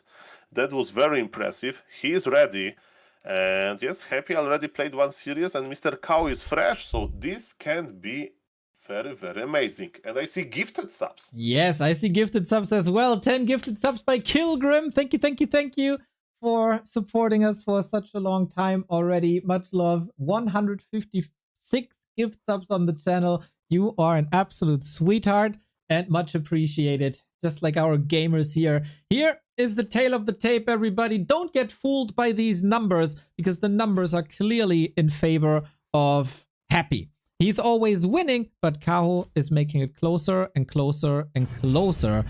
50-4 are the statistics, but Kaho has done it before. It's the best Night Elf against the best Undead. It's the two best representatives of their race. They are clearly, and that is rare to say for a Night Elf, clearly ahead of the competition of their race. It's another best of 7 for the lower bracket final for the top 3 in the $28,000 Don't Force Me Cup. Let's go. We are on Hammer's Fall, my favorite map, because it's full of Makruras and it can be full of some crazy strategies. In Undead versus Night Elf, the expansion, if it's going to happen, is in the hands of Undead because Undead dictates how the game is going to develop. Happy is well known for being able to do both very well. Usually as Undead you divide maps are like expo friendly and not that friendly. For example, Tide Hunters is a super cool map because you can expo with only 2 ghouls. It means that you have very strong economy. On Hammerfall, lumber economy. On Hammerfall, you need to take 3 ghouls at least. And yes, we have confirmation in the heroes. For the Night Elf is going to be Demon Hunter, a very standard choice. For Happy, Death Knight. And Mr. Neo, I'm minute 1:37 now. I hope we are synced, and I hope it's going to be a great game. I think you're 1 second ahead. I'm at 42, 43, 44, 45, 46, 47. Perfect, and I see more gift subs. Yes, I'm back, guys. Is indeed back with 5 gift subs. Thank you for supporting it. Always be there. I love that you guys are supporting what we got here because this is probably one of the best Warcraft weekends of the entire year with 2 big tournaments in their finals. Kaho, I feel like needs a good start. We had this match in the lower bracket of the Dolphin Cup where we all hyped this up as well. And in the end, it was Happy waltzing over Kaho. There was no chance. So Kao needs a bit of momentum, and then everything is possible. Okay, Acolyte is close. What is happening? Ladies and gentlemen, where is the Demon Hunter? Demon Hunter is crossing the map. And Happy is trying to get the last hit with his Acolyte. Mr. Ancient! Neo. Ancient of War! Why, Kao? Why? Okay, Mr. Neo, as a more experienced streamer, how do we change our narration that Kao is so ready? Yeah, that is a good question. It is, of course, a ruse to give Happy a little bit of safety. But my god, you start the series, you know that you got all chances in the world, and the series starts like this. No more creeping, and it's so important, this Ancient of War, to get reliably to level 3. I am in shambles again. Rooting for a Night Elf is so hard. Yeah, I see more gifted subs, but before you thank the viewer, because maybe you have more slots for the sub icons, what about that Ancient of War emote now? Because you may argue that it came handy in those Night Elf games on high level. Oh my god. Oh my god. Happy is marching across. Of course, this is gonna be crazy. That was 5 gifted tier 2 subs, you madman. Thank you, Max. That is awesome. I think I've never seen gifted tier 2 subs. Oh, Max, you're a gem. Thank you. There's no gifts by Happy, though. He is just delaying the demon, and that is, of course, easy now. Demon Hunter has the ring, has immolation, and hopefully faith, because he needs that. Yeah, I would like to point out that Mr. Cow is like, I don't need Ancient of War, you know? I'm just going to hold this with 1 archer. That's why Mr. Happy is feeling so well here. He's now going to click on the Hunter's Hole to cancel it, and because the damage output is quite low, and look at this, those ghouls were able to squeeze through and fool the Imba Hunter a little bit. Hunter's Hole is going to be cancelled. There is so many ghouls that are going into different directions, and yes, you can't win versus Happy with losing your Ancient of War. You don't have archers, you don't have enough, and maybe this tier 2 pressure is not deadly per se, but Nidal is getting more and more and more behind, and what is the worst? Happy is not going to lose a single ghoul. Okay, maybe 1, but okay, actually 1, but yes, he's killing so much, and without Hunter's Hole, he can't make his Ancient of Lords, so he'll be still with 1 archer, maybe with Naga. But yes, no more army. Yeah, Naga is necessary. Cool move by Cow to build 2 Hunter's Halls. Happy split the ghouls then. 4 ghouls will probably be enough. He's trapped! He's trapped! He's trapped! He's trapped! He's dead probably! The DK! Oh, can he get him out?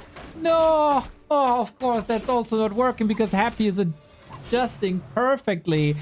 Nice little sign of life for Kaho. Yeah, that's good. We can back to our narration that Cow is so ready, right? He made a small mistakes, but he's young, you know? Young people, they make mistakes, but he got his punishment. And for the game number 2, he's getting ready. He prepared this trap for Happy now. He got 1 ghoul as well. But yeah, Hunter's Hole is just in the making, and Happy's rushing tier 3, so it's going to be hard, but I like that Mr. Cow is not leaving, right? 1-0 was... Oh, the Naga, Mr. Neo. Definitely will escape. And the ghoul block against that Naga. It is now a couple of ghouls lost here. Demon Hunter making progress towards level 3. Kaho is fighting from big underdog position. The Hunter's Hall is finally coming. I'd love to see a cute tier 3 tech, and Happy with the Slaughterhouse also only now. Tier 3 started for a while. Kao gotta be a bit careful, but he wants that DK. He wants to drain resources for maybe a potion of healing. You know what is cool? That Happy's not even buying this potion. Happy's like, Cow, you are a young man. Oh, okay, he bought the potion. Okay, he just wanted to wait for the perfect time. Slaughterhouse was under attack for a while. Demon Hunter damage not enough with a claw. That might have been different. Potion has been used already, and still good pressure and no level 3 on Happy. This was a very, very, very stressful early game for Kaho, but I feel like he's stabilizing, getting the kills, putting Happy in a pressure position for once, and now we need to creep. The only problem is timing, right? Timing of his tier 3 and of the lords, right? I would agree with you that it doesn't look that bad, but Happy, you know how strong Ghoul Frenzy timing can be, but maybe killing Death Knight is the start, or at least he will force another healing potion. Cow has nothing else to do than be aggressive, right? He can't creep too much. His Ancient of War is dead, so there is no like Ancient of War in a creeping position. So yes, he just wants to be like this, non-stop harassing Night Elf, because that's the only thing he can do. And he stopped Happy from Happy Likes the most, meaning Makura creeping. Oh man. Yeah, that's a bit problematic. We got the lores up, we got the shop up, we got the dryads out. Levels still abysmal, but levels are abysmal on both sides. Now, we invest into a Shredder on 15 Wisp. That's very lumber heavy. We gotta say, by the way, that it's very uncommon that we don't have any expansions here on both sides. And maybe this is why Kaho was so overwhelmed. Undeads expand very often on Hammerfall. And then the Night Elves is trying to follow. If you expect that, and all of a sudden the ghouls show up, or it was just the Acolyte, right? That might overwhelm you, but Happy can still, if he doesn't like the timing or the levels, expand on tier 3. Yes, definitely neither looks like he would like to expand, but we are thinking about things very far in the future. In Happy Shoes, I would construct 9-minute Ghoul Frenzy timing. Let's see, it's going to happen now.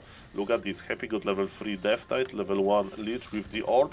Now he's close to the Tavern in the middle. Is he going to buy the Naga and just push? Because I think that's what is the best, right? Mr. Neo, where is Bear Master? Bear Master haven't started yet. Yeah. Naga is here. Okay, Cow, I wish you luck. Tier I 3. wish you nice hold, but it's going to be tough. He also found 2 Scrolls of the Beast. How unlucky. Literally every other item would have been better. And now, Happy let the guillotine snap on Kaho. This misery of the early game shall be over soon. No Destroyer yet, so this Ritu comes in at a sweet timing, getting some free healing. Also preparing the heroes with the level 2 mana burn. Orb is ready too, and Kaho is trying to buy time. Master Bear upgrade is a quick upgrade. Really quick and very necessary upgrade. Demon Hunter is trying to survive. Riju used. Naga and few Dryads are out of position, but you know, Cow is still holding this. One Destroyer connected into Bear in a GNL form before Bear Master, and yes, supply favors Happy. Naga is out of position. Naga has to teleport out, and Cow survived until Bear Master. This is at least an accomplishment. But he needs more than that. Okay, what is left here? No talent transition possible, of course. Only 40 food.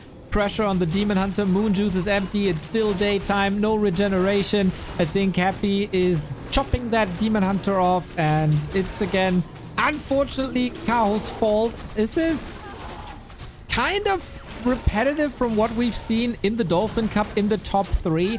In the early stages of the tournament, Kaho very, very, very competitive, but then when it's about the deep tournament runs, not on the same level as Happy, who got a gift again, first by 120, then by Kaho. I really, really hope that that doesn't affect Kaho for the rest of the series, and that he's not broken because of what transpired in the winner bracket quarterfinal. That was a very simple mistake, right? It wasn't like, oh, he's Demon Hunter, like he got so outplayed, you know, like out-microed. No, that was a small, silly mistake that happened at the start of the game, but Cow still tried to, you know, come back. I hope that in next series we are going to see Cow in the full force. But yes, as you mentioned, Happy has this aura around him, and you know, watching like a Buka, I don't know what's the English name, it's like a kind of cartoon. There was like this winter lady coming and scaring everybody, so Happy is like that. And I will Google what I meant. Okay, maybe. and I will thank Karubik for 10 gifted subs. What the hell is going on, guys? You are so generous today. First Kilgren, then I'm back, guys. Then Max with the 5 tier 2 subs. Now Karubik, Map Heaven as well with the Sift, with the Prime sub. You are all freaking awesome. Oh, the mummies! Yes. I know. We have that as well. Yeah, he truly is that, man. Some people have, of course, built up a mental block against Happy, and if you're 50-4 against the other player, that is understandable. Unfortunately, also, Hammerfall IMO, one of the best maps to get a win for the Night Elves. Another story with the 5 gifted subs. Hell yeah. We build a hype train here. I love it. Yes, that's perfect. And it's Groke. I don't know this winter lady, but doesn't matter. Mr. Neo, the next game is ready, and Mr. Badcrams with a gifted subs as well. Thank you, Mr. Badcrams and Mr. Neo. I think we are sharing the hype train. Thank you for the 10 gifted subs, Mr. Badcrams. Riding the train together with you, Soul. What a wonderful journey it is. Now we're ready for Northern Isles, and hopefully Kao can turn this around. He needs a strong map too to tie this up, and then the series can go everywhere. But if you're down 0-2 against Happy, that doesn't add. We need a strong Demon Hunter. We need strong creeping. We need a strong Kaho. And this map, I will always mention this, when Kaho defeated Happy for the first time. He won the series here on Northern Isles in Happy's base against all odds. So please recreate that magic, Wonder Boy. Before we focus on strong Demon Hunter, we need strong foundations, so strong Ancient of War. This time, luckily, we are going to creep a very small green camp, so I think Ancient of War is not going to die, and Mr. Cow, we are going to be able to creep well. The first camp, the game is going to be easier than game number 1, so don't worry, guys. I think we are going to see a very, very, very cool game here. Hopefully. Come on, Cow. We know you can do it. Bring your A game. And then we have a series. You can't fall the same way 1-0 did.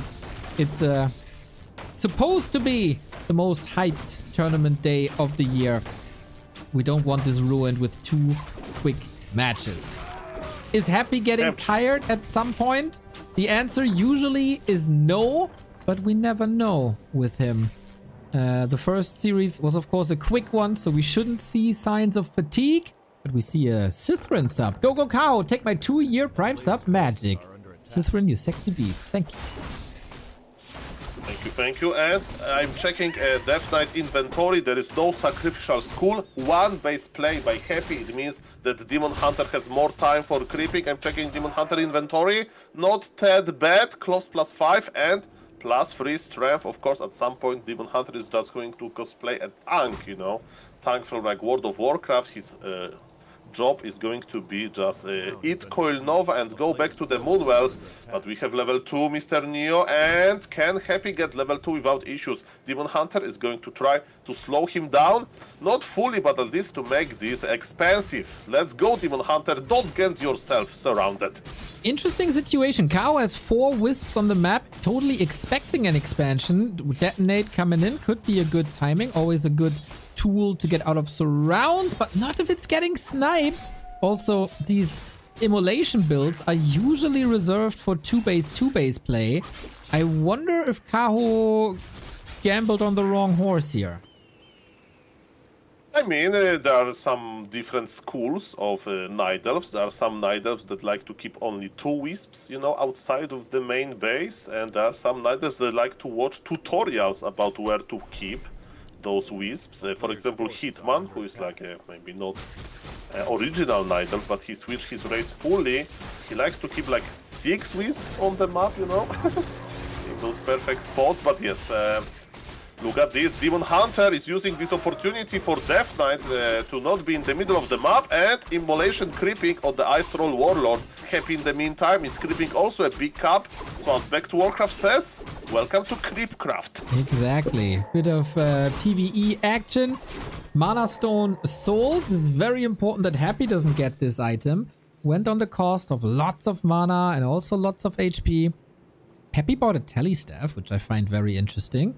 Also the dust to hunt archers. Both are approaching the same spot. Happy is fully healthy and wants to steal this Magi away. That would give Cow level 3.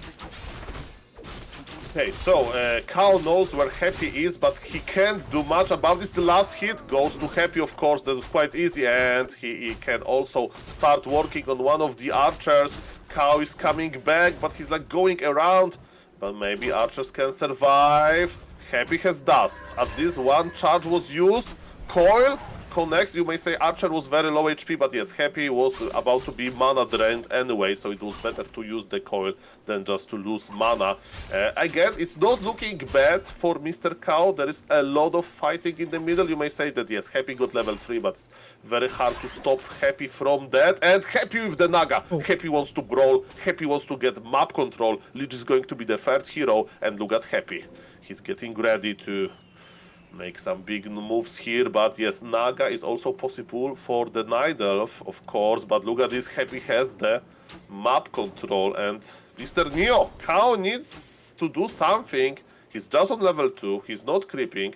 I mean, his Ancient of War is getting into creeping position, that's good, but he needs his 2nd hero, and Happy is annoying. Happy's in the middle, is like somebody's occupying a toilet when you really need it. Right. In that tavern, Happy is the bouncer, and very, very good mid-game control by Happy. It was a bit atypical to not see Boots, but instead Staff of Telly. but we get the boots on the Naga as we always do. And now Happy says, "Niet, niet, niet. You're not getting your Naga, friend." In the meantime, as you say, archers are starting to creep for that level, but Happy is also in position to jump on top of that because it's easy to deduct at this point what the rest of the army is doing. Well, you may say that Naga is not that needed, but as you can see, Cow has 0 map control and he's getting creepjack now. Ay. Maybe Ancient War is going to die after all. Yeah, that's a really good idea. You need this emote. Contact your artist now. Oh, yeah, Mr. Rain, that would be fantastic. I guess things keep on happening. It's a Demon Hunter against the world. Naga is coming in now with the Wisp that went to the tavern. That one sneaked through, but Happy might force Kao into a TP soon. The stutter stepping on the Naga is as always excellent. Boots of Speed on the Demon is quite nice. Turns around now, giving Happy another chance, but Naga walks into the other Naga. I think Kaho, given the circumstances, is salvaging this as nicely as you can. I do agree. I was expecting a disaster, but Mr. Cow is, in a good mindset here. He was able to survive the worst part, but yes, remember that Happy is accumulating his force. He has a lot of lumber, right? He was able to save a lot of ghouls. And yes, is it going to be the classic minute 9 timing? I don't know. Sometimes if the early game is like even, Happy can like go for a Frostworms, Happy can go for basically creeping entire map, or maybe even for expansion. We'll see about that.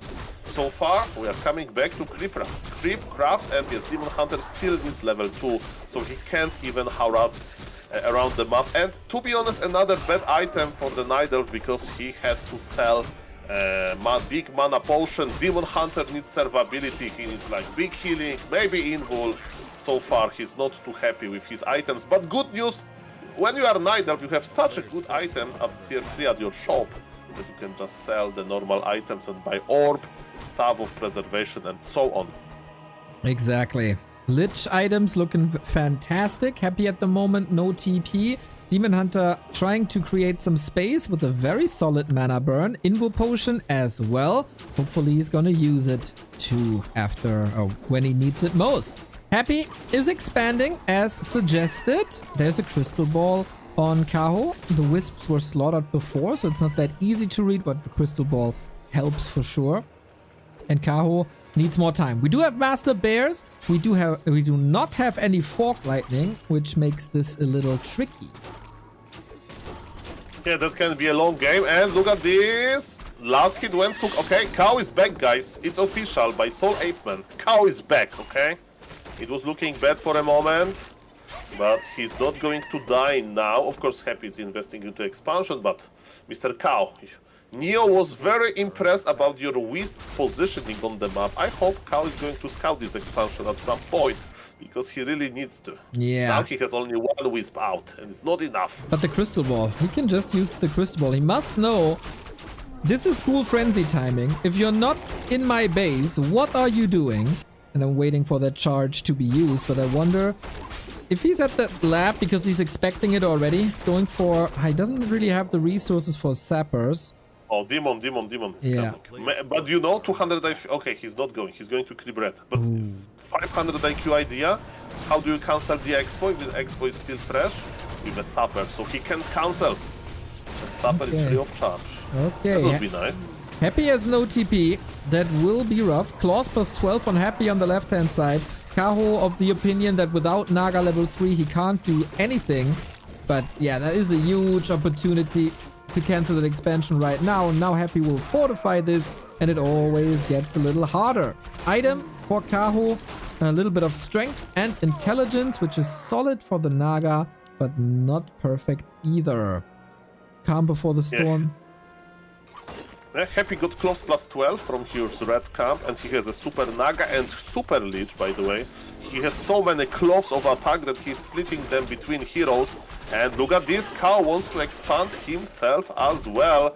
And Mr. Neo, coming back to your question, are we going to see Undead expansion cancelled? I don't know, but both players want to take it to the late game. Cow is banking a little bit of gold.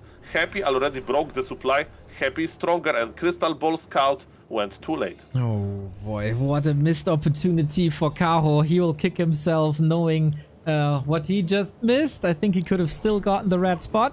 The mana burns are good. The Fork Lightnings must be good as well. He got evasion at that second spell, intercepting a Fiend with weird positioning. But Burrow is ready, can use another Crystal Ball if he wants to. That would for sure be the kill. He gets it now, but he's not attacking. And so the Fiend is saved and the bears are falling. Kaho, what are you doing? Kao is fighting without Orb of Venom as well, so there is absolutely no way to threaten the Destroyers, and without Destroyers being threatened, you know, bears will die as we saw. And ladies and gentlemen, remember when I said Kao is back? Now I changed it. Kao is away. The Kao status for the day, update, Kao is away. Hopefully not from the next series, right? Oh God, look Just at from this. look at this inventory, man. 4 claws, mantle, circlet, also Parryapt, I think are very good when you have so much hero focus. It is a lot about that expansion bottom right. Happy scouted, I think, twice in the north if something's happening there. And now he knows what's happening bottom right. Yeah, but you know, Happy cramped on the top left, so it's kinda natural to go there, right, to check the expansion. So this location for Mr. Kao also quite risky. But you know what, Mr. Neo? Everything can be forgotten if Kao wins this fight. Now he has his orb, now he has Staff of Preservation, he has his items. Mr. Kao, show us a miracle. Good start by him, nice mana burn, nice force of lightning, but he needs more.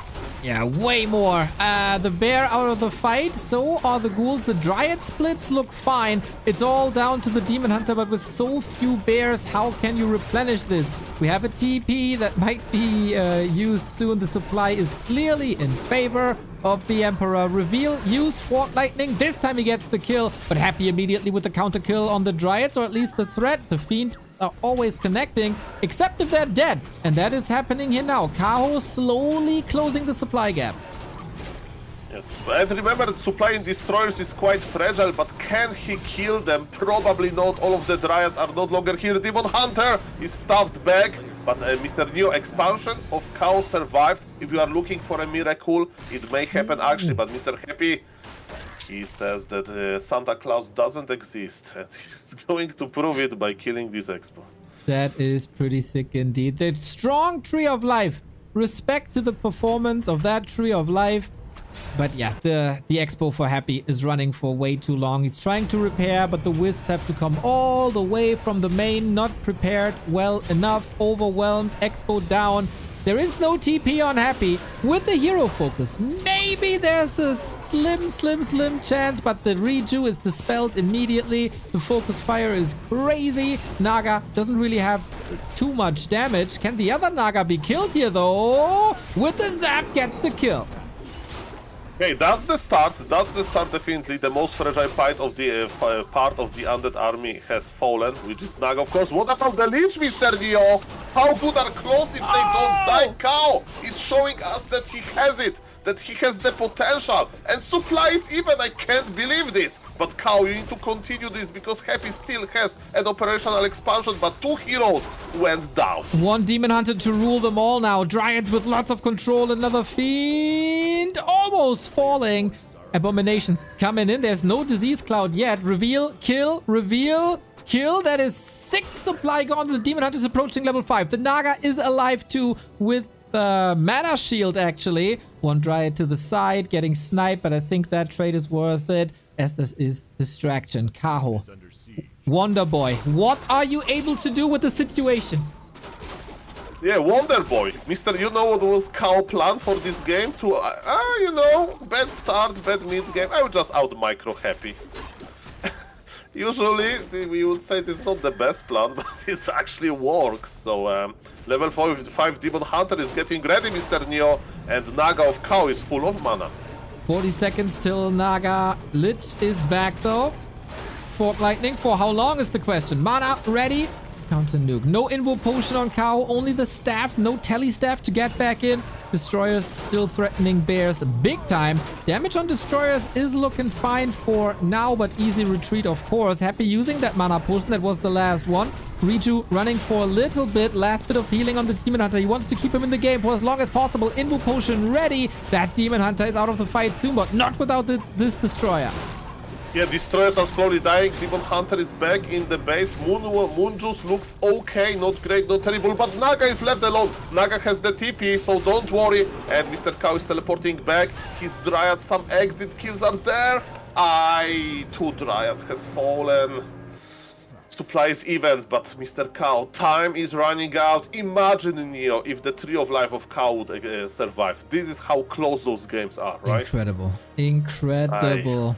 Invo potion on cooldown for 20 seconds. Cow is rushing across immediately, trying to burn. Finds the DK, but can only burn for 50. No rest for the wicked. In this case, that is Kaho. Just more Dryads. No consumables. Staff of cooldown. Did Happy recover enough to hold this? Happy is investing into Disease Cloud as well, so he's getting a better situation. Look at Happy mana, he has absolutely no mana. Okay, there is mana potion on the Naga. Okay, at least we have that. Nice Riju, very important to keep this Demon Hunter on the high HP. He also dodged a Dispel from the Destroyer for a long time, and now Cow is going in.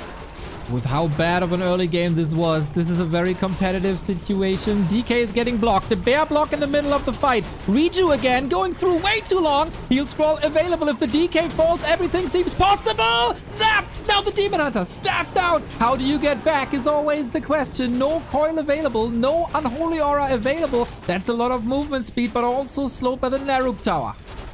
We have Death Knight in the altar. It's looking better and better for Cow. His Demon Hunter is running back in Naga.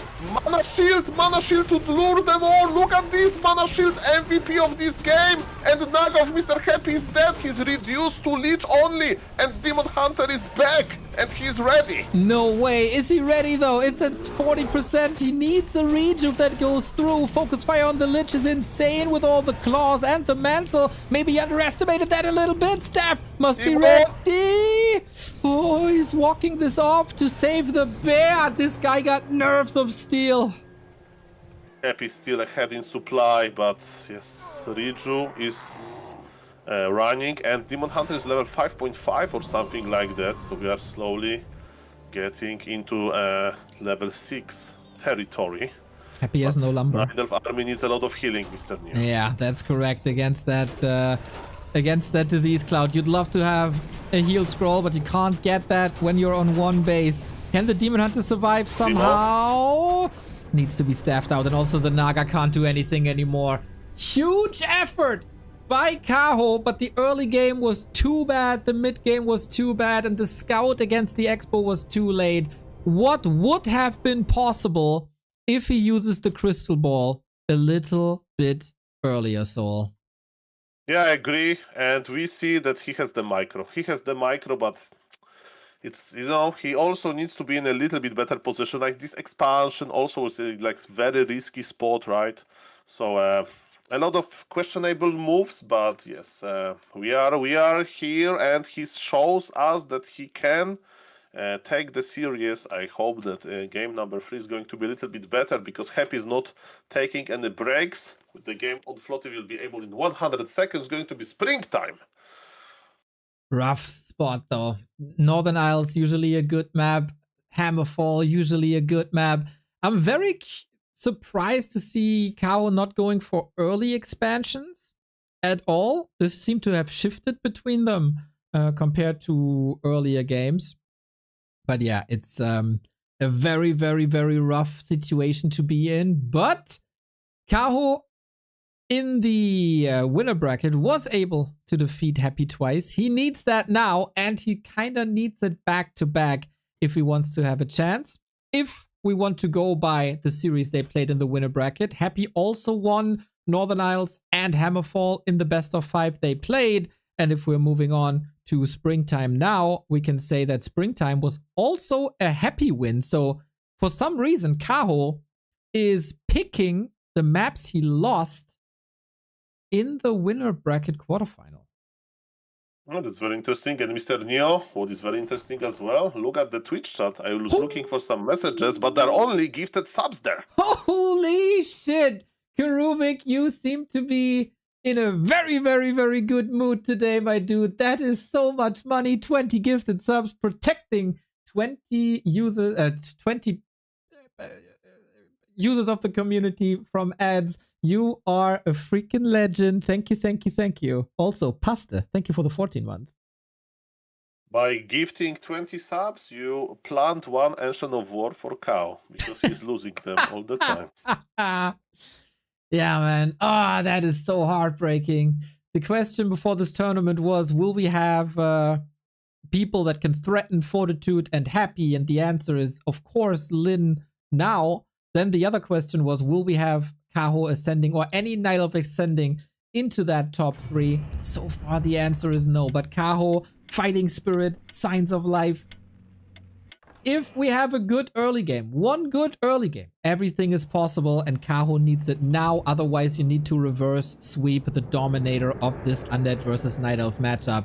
Mr. Neo, speed up the game, because crazy things are happening. Okay. A player's I don't know what. Oh shit. I don't know what you're talking about. Oh no. Oh no. Oh no. Was it a ghoul pull by Happy? Oh my god. I gotta restart once again because my overlay crashed. Okay, don't worry, guys. I will explain you that. You know, you can always plant another tree, but and you can also recover after ghoul pull. Sorry for the spoiler a little bit, but okay. So so what you can do as undead, you can take your only one working attacking unit, like aggressive unit, right? Undead is the only race that can do it, and you can take this ghoul and send it to another player base. Ay. That is a disaster for Kaho once again. We just want one early game, Happy. Allow us one early game.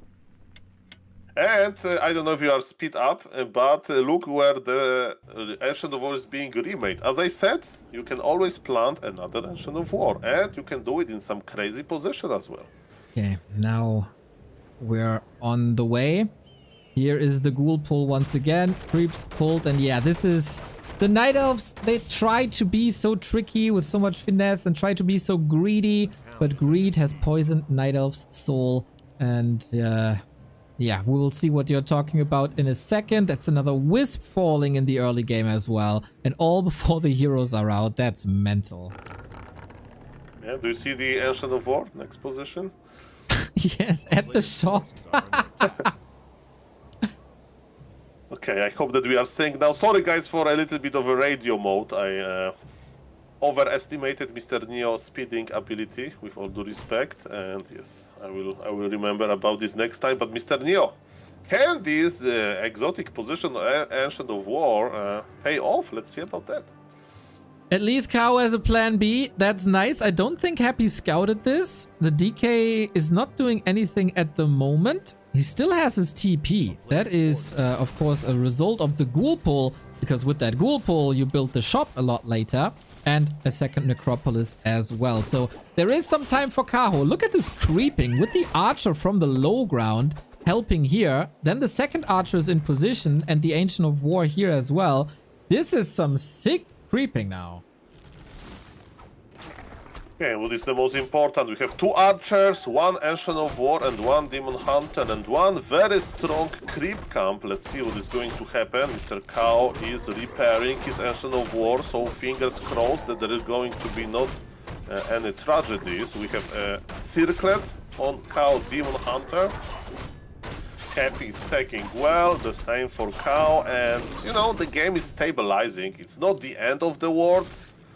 Mr. Cow, your Ancient of War. Yeah. Oh, he changed the aggro. Oh, I was scared for a moment. Okay, got it. 2.3. Demon Hunter got boots for, I think, the first time in an early game that he was able to afford that. Happy wants his consumable as well. Deep Jack. Exactly. Demon Hunter is coming in, and the DK sold his town portal now. We don't have immolation this time, even though in this game it would have been a perfect opportunity. Okay, so far so good. Demon Hunter, okay. Happy is trying to get this surround, but Bear says no, and is a bloodlusted poor bear. Jesus. Ay. He's a straw, and look, it's like following Happy. It looks like it's in Night Elf possession. And look, Demon Hunter without his friends immediately goes back. Ooh. Okay. Scary situation still. What's this Ancient of War's next plan? He wants to speed run level 3. Kao, by the way, burnt the Ogre Magi in a little bit of a misclick, but he keeps Happy in his base while the Ancient of War is marching across. Tech's unfolding. Hunter's Hall is in time over all this chaos, and lots of mana burns early on. Yeah, let me tell you, I haven't seen in my life this Ancient of War like positioning, and now he has the ability, as you mentioned, to like try to steal the Mercamp from Mr. Happy that Happy is probably not expecting. Because yes, the Ancient of War is already at the opponent map side. Naga by Happy, he wants map control, he wants to creep. And what is Kao doing? He got his Naga quickly, and his Naga is going to creep in a very, very cool spot. Okay, Naga by Happy gets Boots of Speed as so often. Demon Hunter feels like this is not where I can accomplish much, so let's creep this Mercamp away as you suggested. For one of the big items, you take that away from Happy. Wonder how Happy's adjustment is. He sees the Wisp now. Does he have an idea though? This creep route is so unusual. I feel like Happy completely lost track of what Kao is doing. Yeah, but he, you know, he's focusing on his own thing. Sometimes you don't need to like know how your like neighbor, what he's doing for work, if you focus on yourself. And that's what Mr. Happy is doing. As you can see, he's creeping a very tough camp, and he got Vampiric Aura, which is maybe okay now, but in the late game is not that great when you have Fiends, Destroyer, and Statues, double range heroes. Yes, Vampiric Aura is not what Happy wants. Also, that ghoul pretty much for free. Kao is aiming for a creep tag, abandoning the Rejuvenation Shaman camp on the left-hand side to be a bit more competitive because the DK is rather hurt. Stays in range. Coil. Oh, burn. He faked it a bit. Reju. Coil. He the vision, I think. Okay, the archers. What is happening now? Okay, now this Death Knight has no mana. Level up on Naga of Mr. Happy. And remember, this Naga has boots. Demon Hunter! Is he surrounded? Not really. Okay, nice mana burn this time. No more mana for Happy Naga. They are just trading. Yeah, but Happy's Naga has boots and the Unholy Aura. Naga by Kao in a world of trouble. Is there anything that can save her? All that progress wiped. At least she was only level 1, but same faith for the Demon Hunter now. Happy with the Fiend in position for the body block and more crowd control. His mid games have clearly improved towards everything we've seen before in this tournament. A player's forces are under attack. Well, Naga with boots was able to chase Naga without boots. Remember, if you want to escape from somebody, you buy A, Scroll of Teleportation, B, boots, because they're quite good. Okay, Mr. Kao. Mr. Kao, we are trying to hype you up a little bit. You need to show us. You need to show us that, yes, it's still possible. It was Naga level 1. He has nice macro, okay? He's still trying. Happy mana was lost. Maybe there is hope. Yeah, this is still, despite the Naga loss, I think this is still the best early game for Kao that we had because of all the creeping. DK now with Subi Mask is very unfortunate though. Double circlet or the Ancient of War. Oh no! Should be fine, maybe?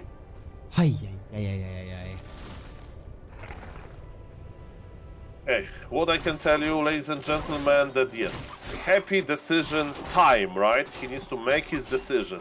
Is he going to be Ghoul Frenzy timing, or is he going to expand as he did on Northern Isles, or maybe something else? So far, I'm a little bit sad that we haven't seen Frostwyrms yet, but maybe it's maybe it's Mr. Kao fault, because usually Happy goes for Frostwyrms when he gets challenged by a lot.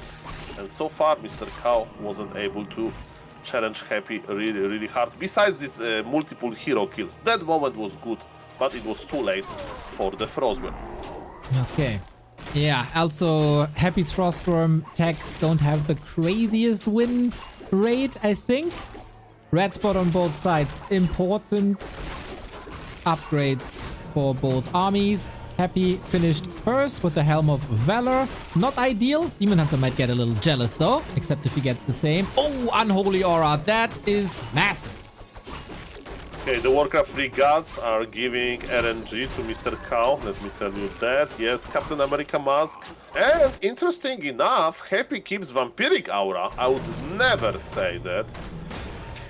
But yes, he prefers to have it. Okay, fair enough. Maybe he wants to add some, like, abominations later, but interesting choice by Happy. Like, why I'm talking about this bill of Twitch chat, I will tell you. Sometimes Happy finds, like, big invul. He has hero on like red HP and he instantly sells it. So Happy has this tendency, if he really thinks that item is not really useful, he will sell it. And now he keeps the Vampiric Aura, so I'm just impressed by that decision. I'm impressed by Chaos levels 4 and 3. By far the best state of affairs. Gets another circlet as well. Both are creeping mirrored, just on opposite sides of the map. Same tempo, same progress. Not the same items, but both are well equipped, I would say. Happy is not going for an instant 9-minute push. That time has passed. Kao is scouting if there's an Acolyte somewhere. And more reinforcements are trickling in, including Wisps. Bit of a downside that Kao wasn't home for a long time is that he has no orb and no staff. Definitely he needs to fix that, and maybe he's trying to lame a little bit, and look at this, he will force Happy back. Happy has the TP, and yes, this is how you get your items quickly. You just trade TPs, but you need to do it quickly. How much Happy can kill, let's see about that. I hear one Dryad dying, but that's about that. But one Obsidian statue was picked up, so I would say it's about alright. We have Wellspring upgrade on the Moonwells, which of course I'm a big fan of. And again, yes, good items on Kao. The Undead Aura gives you some extra regen, of course. But Mr. Neo, we are going into StarCraft 2 direction, as I call this moment, so almost entire map is scrapped, nobody expanded, so what to do now? Are we going to just sit tight and scout, or somebody will expand? Let's see. Good question, man, good question. The Acolyte is the answer as we go for Necropolis and Haunted. One Ziggurat was lost before, and Lumber is very rare, with ghouls farming far away from Graveyard and also Black Citadel. Demon Hunter is being caught, but that's his job at this stage of the game. Plus, we have the staff ready, so the Demon Hunter is also safe. Couple of mana burns exchanged. Helm sold scroll. Do we have any Banshee transitions? Not yet. Do we have any Ancient of Wind transitions? And finally, the answer is yes. As Kao sees that there is a little bit of time, he wants to go for Crows. Happy is also expanding very early for his standard. He maybe feels like he has the map control. Both players broke supply. And as you mentioned, Druid of the Talon is an amazing tech switch, but it takes a long time to get there. And Happy is not going to give him too much time, because versus Undead expansion you need to act quickly. I like Happy decision, you know, with the informations that we have. And now we are coming back to what we love the most, very intense micro fight, because that's what's going to be here. Happy is chasing, one bear just melted Neo. And what about Demon Hunter? He will stay alive, but yes, one bear went down. Happy wants to confirm that there is no expansion for the Night Elf, and Happy is like, okay, I don't want to push into it. I'm going to just pull back, because yes, his expansion is going to be operational soon. Where I was a bit worried about Happy not researching Web, because the Ancient of Wind is in a bit of an off spot. But yeah, he is researching it now. It's also a quick upgrade, and Kaho has to push soon. That expansion might win Happy the game once again. The Tier 3 Expo. A hard timing switch from his previous 9-minute 30 timing pushes. It's more of a 1-2-0 thing nowadays. Tier 3 Expo, always on Happy's side. Selling Alta, working on more units, and assume that defensive position. The ball is in Chaos court now, again.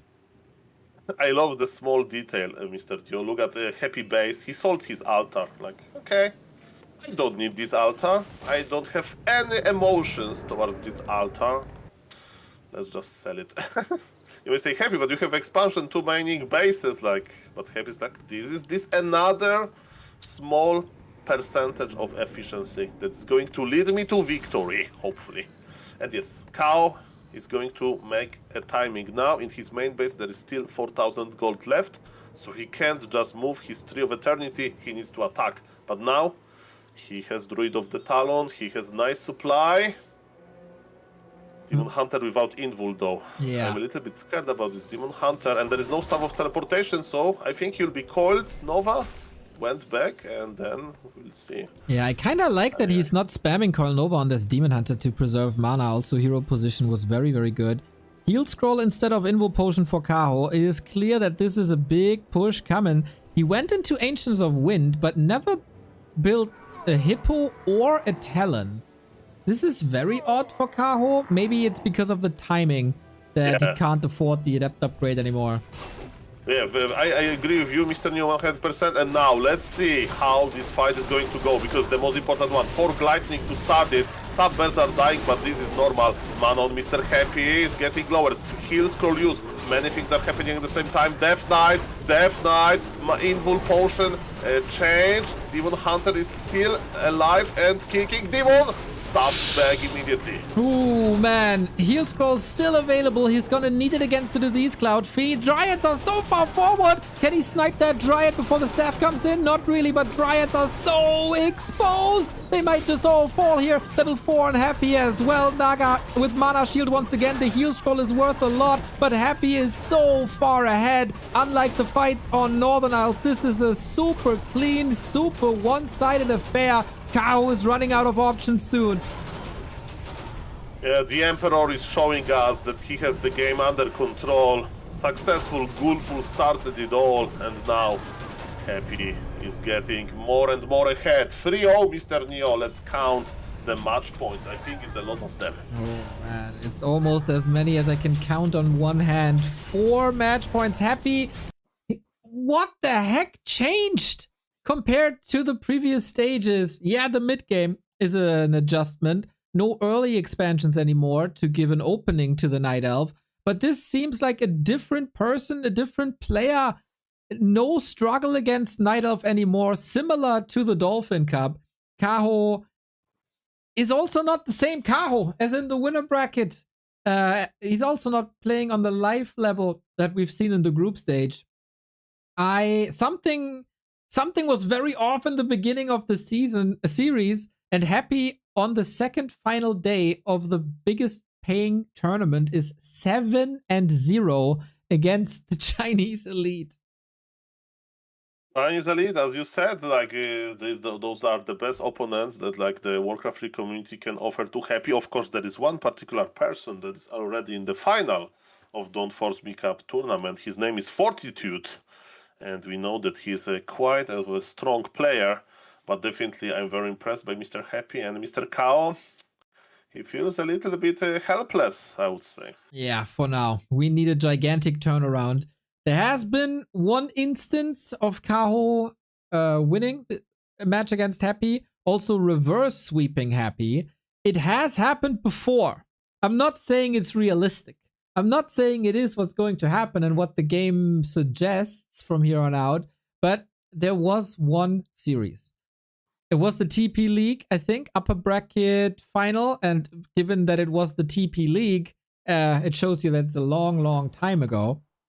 But on a good day, he has it in him. It is Echo Isles. If the early game goes well, everything is possible here. Mr. Apeman, this is match points for Happy. We might get our top 3 once again with 40, Lin, and Happy if there's one more map win for the Emperor. Still is not, he's still thinking about the series, and in the previous game he was ghoul pulled, and he's like, okay, Happy's not going to do it 2 times in a row. And look where he's putting his Ancient of War. And you know what, we are on Echo Isle, so on Echo Isles Warden is possible, and we need to check a little bit, wait a little bit more. On my screen I see Demon Hunter. Ooh, very good. Yeah, I don't think Chaos Warden, as good as it is for Human, is enough for this matchup, even though he defeated 1-0 with that on this map. So good curveball by Kaho to not play the same thing he played against 1-0. Happy should be going for a fast expansion here. I don't think it's possible to play Echo Isles against Night Elf without that fast expansion. He is, first and foremost, trying to disrupt the creep. As we've seen on Hammerfall, this can already decide games. And Happy got the troll, Mr. Neo, so he's coming back with gift. You know, if you go to travel like tourist location, you bring something to your family usually. And this would Acolyte bot a Troll, Forest Troll, Shadow Priest, Magnet, Fridge Magnet. I'd love that, yeah. And that healing and a bit of Dispel, but that is not important. Important is to not lose the Ancient of War. It is creeps pulled together by Happy. The green spot is part of this now. No immolation against all these units. It's very interesting. Cow gets all the last hits, gets a claw +8, and is now defeating this Acolyte. This was dicey, this was stressful, but it is clean, and that Shadow Priest loss was also calculated by Kaho. He didn't have the Moonwell ready. Now it's all up, and Kaho, for the first time, can start an aggressive early game. Yeah, in the meantime, Happy decided to just expand directly, and because he has Forest Troll, Shadow Priest, you know, he can heal a little bit, but what is very important to deny Demon Hunter this extra healing. What is he? Okay, Demon Hunter bot circlet, and Mr. Neo Cow is in the expo cancelling mood. And his Demon Hunter, look at him, +10 damage, some strength, some agility, let's go. Make this a series, my boy! You can do it. You are the chosen one. But Happy has learned lessons, stays very defensive. It's usually, yeah, I was about to say, usually the time for the 4 ghouls to leave the base, to march across, because Cow is of course expanding as well. And then it's between Cow trying to cancel Happy's expansion. I think that time has passed almost, to Cow defending these ghouls at home, which is not easy at all.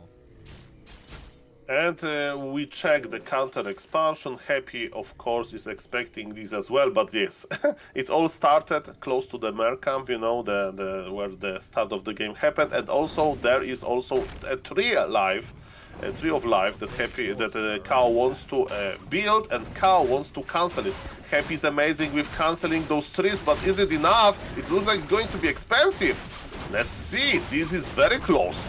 We got the Berserker up, that's so important. We got Immolation. Can he even save this? That would be mental. Nobody saves the tree from Happy's Ice Cold Fangs. Demon Hunter is doing a lot of damage here. Ghouls almost. Oh, it's so close. DK comes back in, gets the cancel. Demon Hunter has boots though, right? Can he chase this DK till the end of the world?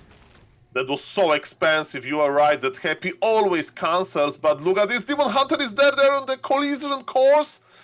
He wants to go to the turtles. Bye-bye, turtles. Oh. Demon Hunter, Death Knight. He didn't get to the deny though. 3.4 on this Demon Hunter. That's insane. And I think at this stage, it is part of the Night Elf to lose this tree. You can expand on the spot. It's totally fine. You lose these resources, but you don't lose that much time. And if you can get the kill with items like this for extra XP, this is the Cow that we expected the entire time. This is the Cow we need. This is the Cow that Warcraft 3 viewers deserve. And yes, he's feeling well. He's feeling good on this very map. He bought Staff of Teleportation. It means that he feels like he has the game under control. And he's going to attack some Acolytes. By the way, he lost his expansion, but he did cancel. And look what he's doing, Mr. New. He's doing 3 times at the same time. He's harassing the Acolytes, yes. He's creeping with Ancient of War, big Murloc camp, yes. And he's expanding directly on the spot. So guys, the game for Cow looks very, very good. Dude, he is 6 minutes in the game, level 4 Demon Hunter, with +15 and a boots and staff. How is anybody supposed to defeat this Demon Hunter? Yeah, but look at Happy. Happy knows where to hit so it hurts. He's going into expansion again. Cow needs this expansion, and I think... Okay, can he save it? No, I don't think so. This is looking very fragile. He's trying to trap... Wait, he trapped him! No way. I think so. It's a 1-unit surround. What? How is that even possible? He kills the DK on the cost of an expo. But this is also going to be expensive once again, as Immolation is burning these ghouls to a crisp. I was like, no way, but it has to be some kind of a cave. How? Well, probably, the Night Elves, they seeded all of the trees, so they know every tree position. They were the creators. He had read about it in some ancient Night Elf Bible or something. This XP chart is something else. We got a 4.7, excuse me, 4.8 Demon Hunter against a 2.1 Death Knight. This is something you see at like Back to Warcraft Weekly Cup round 1. Soleilman versus Starbuck, yes, I've been there. Okay, ladies and gentlemen, and Expo will be cancelled again. This Death Knight is like a cat. He has 9 lives. Okay, okay. Happy is mining, and Happy is teching, and Happy is also getting killed fascinatingly. We got the Muddy coming in, who survives for a bit, but also Dispel on the other side. All these mercs give a lot of XP. Item on the ground, Mr. Happy can get it. Oh, can he though? He's in the process of being surrounded again. And now we get even more tankiness on this Demon Hunter, the ultimate raid boss. To be honest, Neo, I know that Demon Hunter is much more XP and hero levels are so amazing, so important in Warcraft. But let's just think about this, that expansion was cancelled many times. Happy lost his percent. It's level 5, man. When was the last time you have seen Happy level 2 versus level 5 Demon Hunter? That's crazy. 8 minutes 30. Ancient of War again running into the creeps. Oh man, Kao! This is not acceptable really, but maybe also not too important if you have a level 5 Demon Hunter anyway. Kao is not expanding anymore. Hopefully he didn't give up hope. This level 5 Demon Hunter has to carry the weight of the entire series. And he's able to, like... It's looking quite good, and he has one job, hunt the Acolytes. So, Acolyte Hunter is his name now.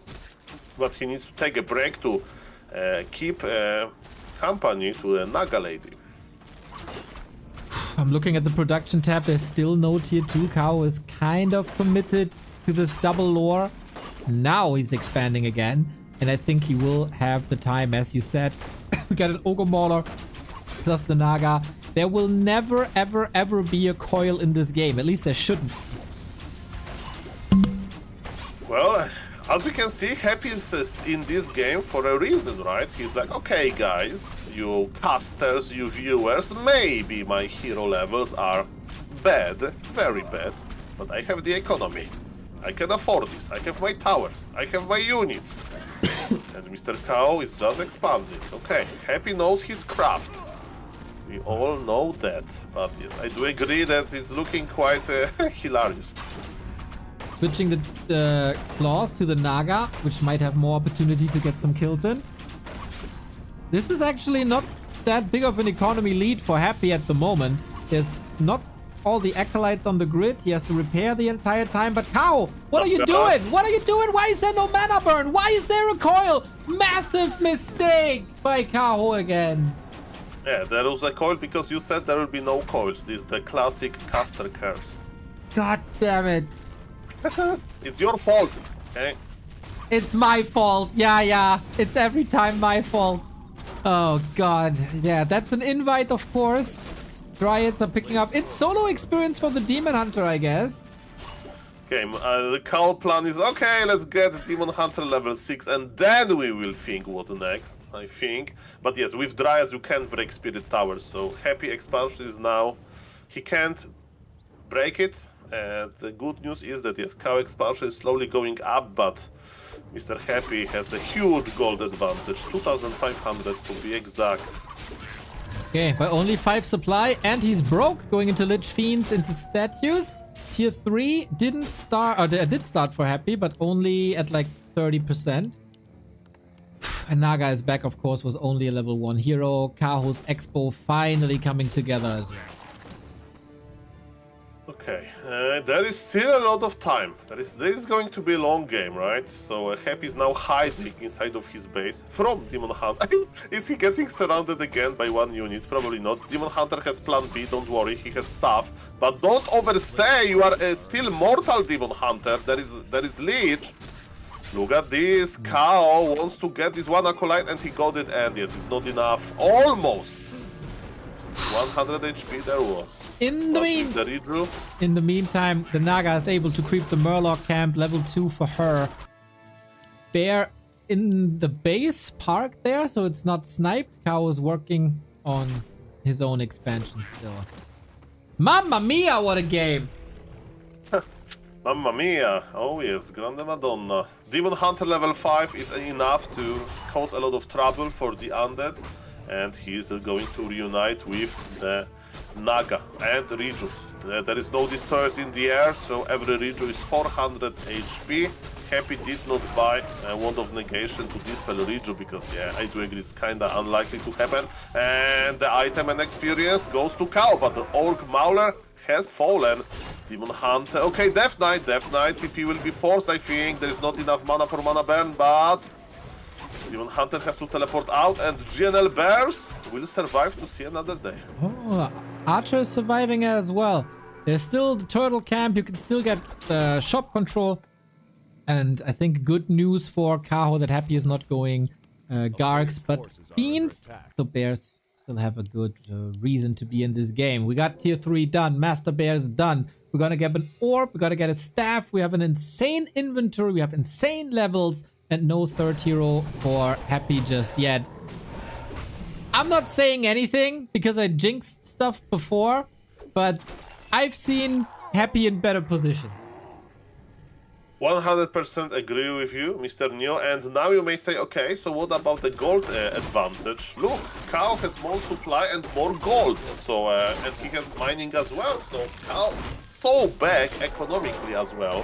And look at this, he retrained his Demon Hunter, no more immolation, just mana burn and evasion. So he's getting ready for this ultra late game. Of course, we would like to see, you know, some talons and stuff like that, but it's probably too early for that. Even though there is no lab on this map, it means there is no shredder for the Nidalf. His lumber looks quite well. So, yes, it can be a... We can see both players going to over 80 supply, Neo. It can be like this huge fight. Yeah, I love to see it. Lich also, great inventory, but inventory-wise, what's way more important is Cow with an Invo Potion and a heal scroll. That's the essence of late game fights. You need them. We're aiming at 60 food. 60 food. We're aiming at 80 food, of course. Happy is there already. Lost something, I think. Didn't catch it or cancel. Neo, I think we are pushing. Naga acquired, Ghoul Frenzy online, the orb. Are we pushing, Mr. Happy? Yeah. I think he has the opportunity. He still has to face a level 5.3 Demon Hunter. We have nice inventory. A lot of rings, staff of teleportation. It's quite good. Cow can't lose this game. Cow cannot lose this game. Cool block. Yeah, that's fine. The rest of the army is here too. Happy bought close +5, by the way. He's preparing some items for his Lich, because this Lich is just a baby. What? The Lich has 3 heal scrolls. Three gloves of haste. Yeah, but he bought gloves for Naga, okay. Yep. Lich is not a baby, but Naga is jealous, okay? Okay. I wouldn't give claws of attack to a baby. That sounds dangerous. In the Warcraft 3 universe, you know, like in Sparta movies, they had some fighting spirits, even in young age, so maybe the same as Warcraft 3. Okay, we'll see. No bottom third by Kaho just yet. This was the norm That was recently. trending, yes. Yep. Autumn is a great orb carrier.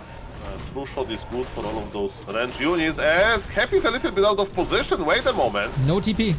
No TP. Bears are being mauled down, but the Bears also in a horrible spot to not being able to attack. Demon Hunter 4.5. If Happy slays here, the door to a 4-0 is way open again. Hey, where is this level 6 Demon Hunter? Not that easy to get. Speaking about which, Demon Hunter is half HP, not that bad, but supply is dropping for both players. Happy has supply lead but a lot of low HP units. Demon Hunter stuffed back. Now Mr. Cow needs to hold without him for a moment. but he is healing quickly from the Moonwell. He has Staff of Teleportation. Demon Hunter is coming back. He has got the dust. Orb. He's the Anti. He got dust. Yeah, he has dust as well. Let's go. There's so many low HP Fiends. Fiends, 4 Fiends in the ground. That's 12 supply. Oh my god. The presence of mind for Kaho to go for the dust here. Step on Invul. cooldown. Needs invul. Needs invul. Needs invul. Gets it. Save for 7 seconds. Aiming for the ledge. Denied though. Happy is a god even in losing. Demon. Oh my god. Staff. Holy shit. The action is crazy. Cal doesn't want to just lose. He wants to like finish the game in style. And he's the Potom. Potom is coming. Okay, there's the consensus between Night Elves. Go third hero, Potom with. You have actually 2 options. You can go both for a true shot or for all. Why all? Because if opponent has a lot of fiends, you know, he will burrow them, and kinda buying dust of appearance is annoying, you know, all the time. So that's why we see Potom. Look at the supply. It's not that bad. Yeah, but I feel like Kao should be further ahead given the early game. He's still in the lead thanks to the Demon Hunter.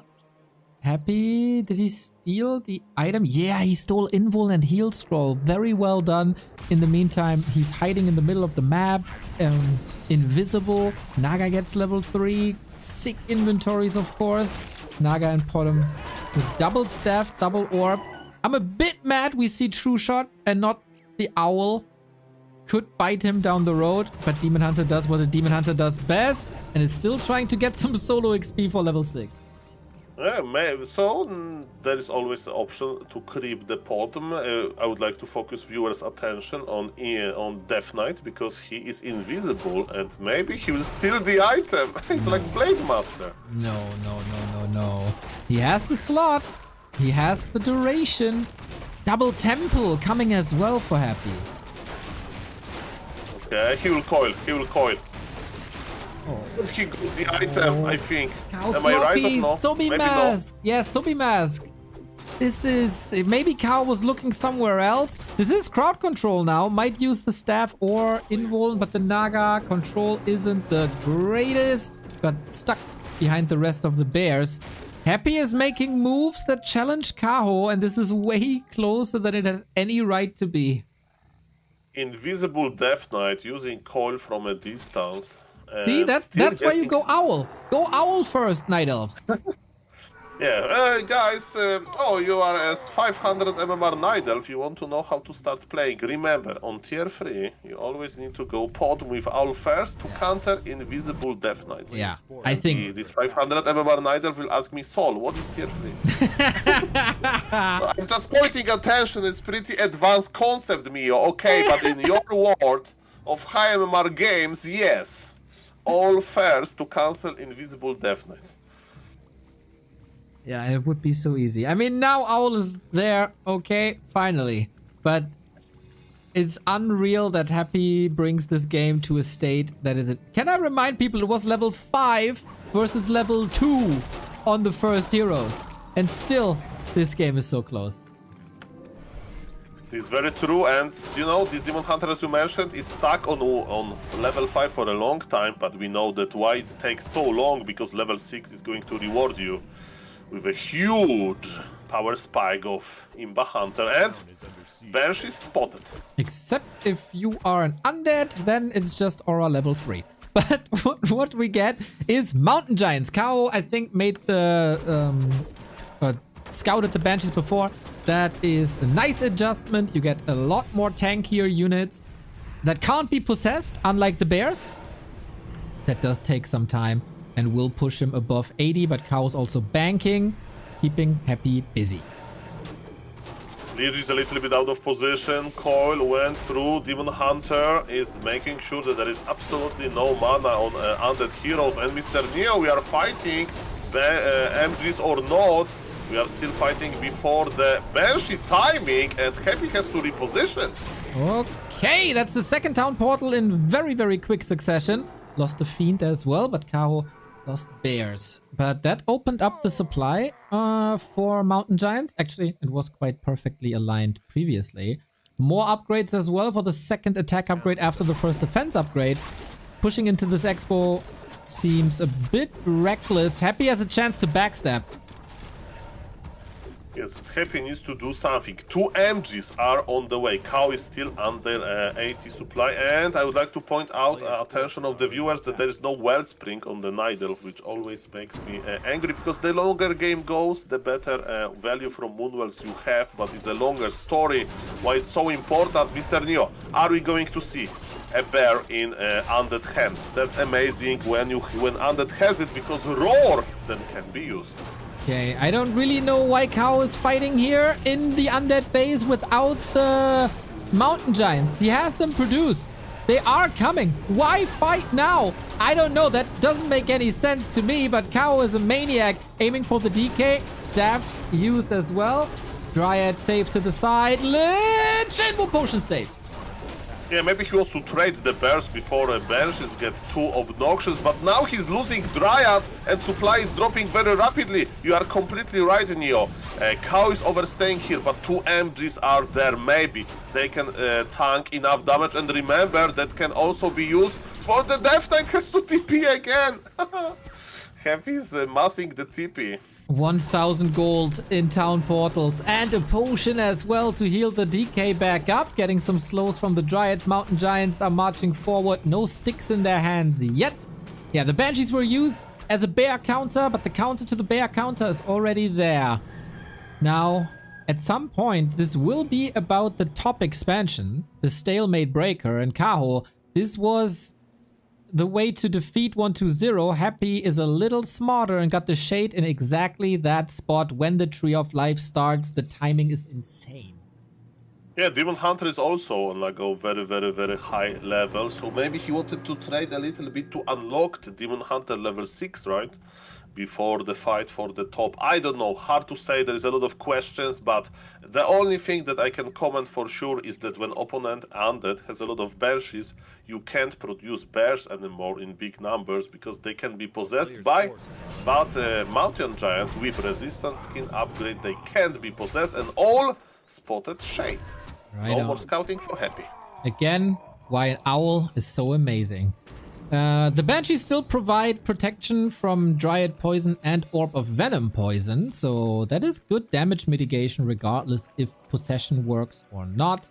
This expansion is an easy cancel. It takes Happy out of his defensive position. Mountain Giant, careful buddy. Yeah, thank you. You saw that. A player's forces are under attack. Okay, supply is even, Mr. Neo. Gold is even. And Demon Hunter level 6 is around the corner. The game is very open. Cow, you deserve this. Do it. Let's do it. Does he though? We'll see about that. Curse, here we go. We have, oh, the nuke almost working against the bottom. TP on 1 HP, and this is not the position Happy wants to be in with 3 Mountain Giants around the corner. He got his objective, got the 12 o'clock, got the tree. And when are we out of gold here? Happy's main is out of gold. Happy's expo is 3 minutes left. Kaho's expo is 5,000 gold, so he's mining way longer. Happy is under pressure to conquer this 12 o'clock position. Yeah, very good point, because, yes, Cow, you can just feel quite comfortably. And you may ask why, as a viewer, of course, why Tree of Eternity is not marching towards the top position. Why there is a fresh Tree of Life? It's because of Staff of Preservation. The worst thing can happen, you have this muscle memory, or you just use Staff to save Demon Hunter, and instead of him going to the main base where Moonwells are usually, you just go to the expansion spot and you die immediately. So that's why there is another Tree of Life, because Cow can afford this, and he prefers to have like a setup position where his Staff of Preservation is going to land. Right on. Love that play with the bottom here, by the way.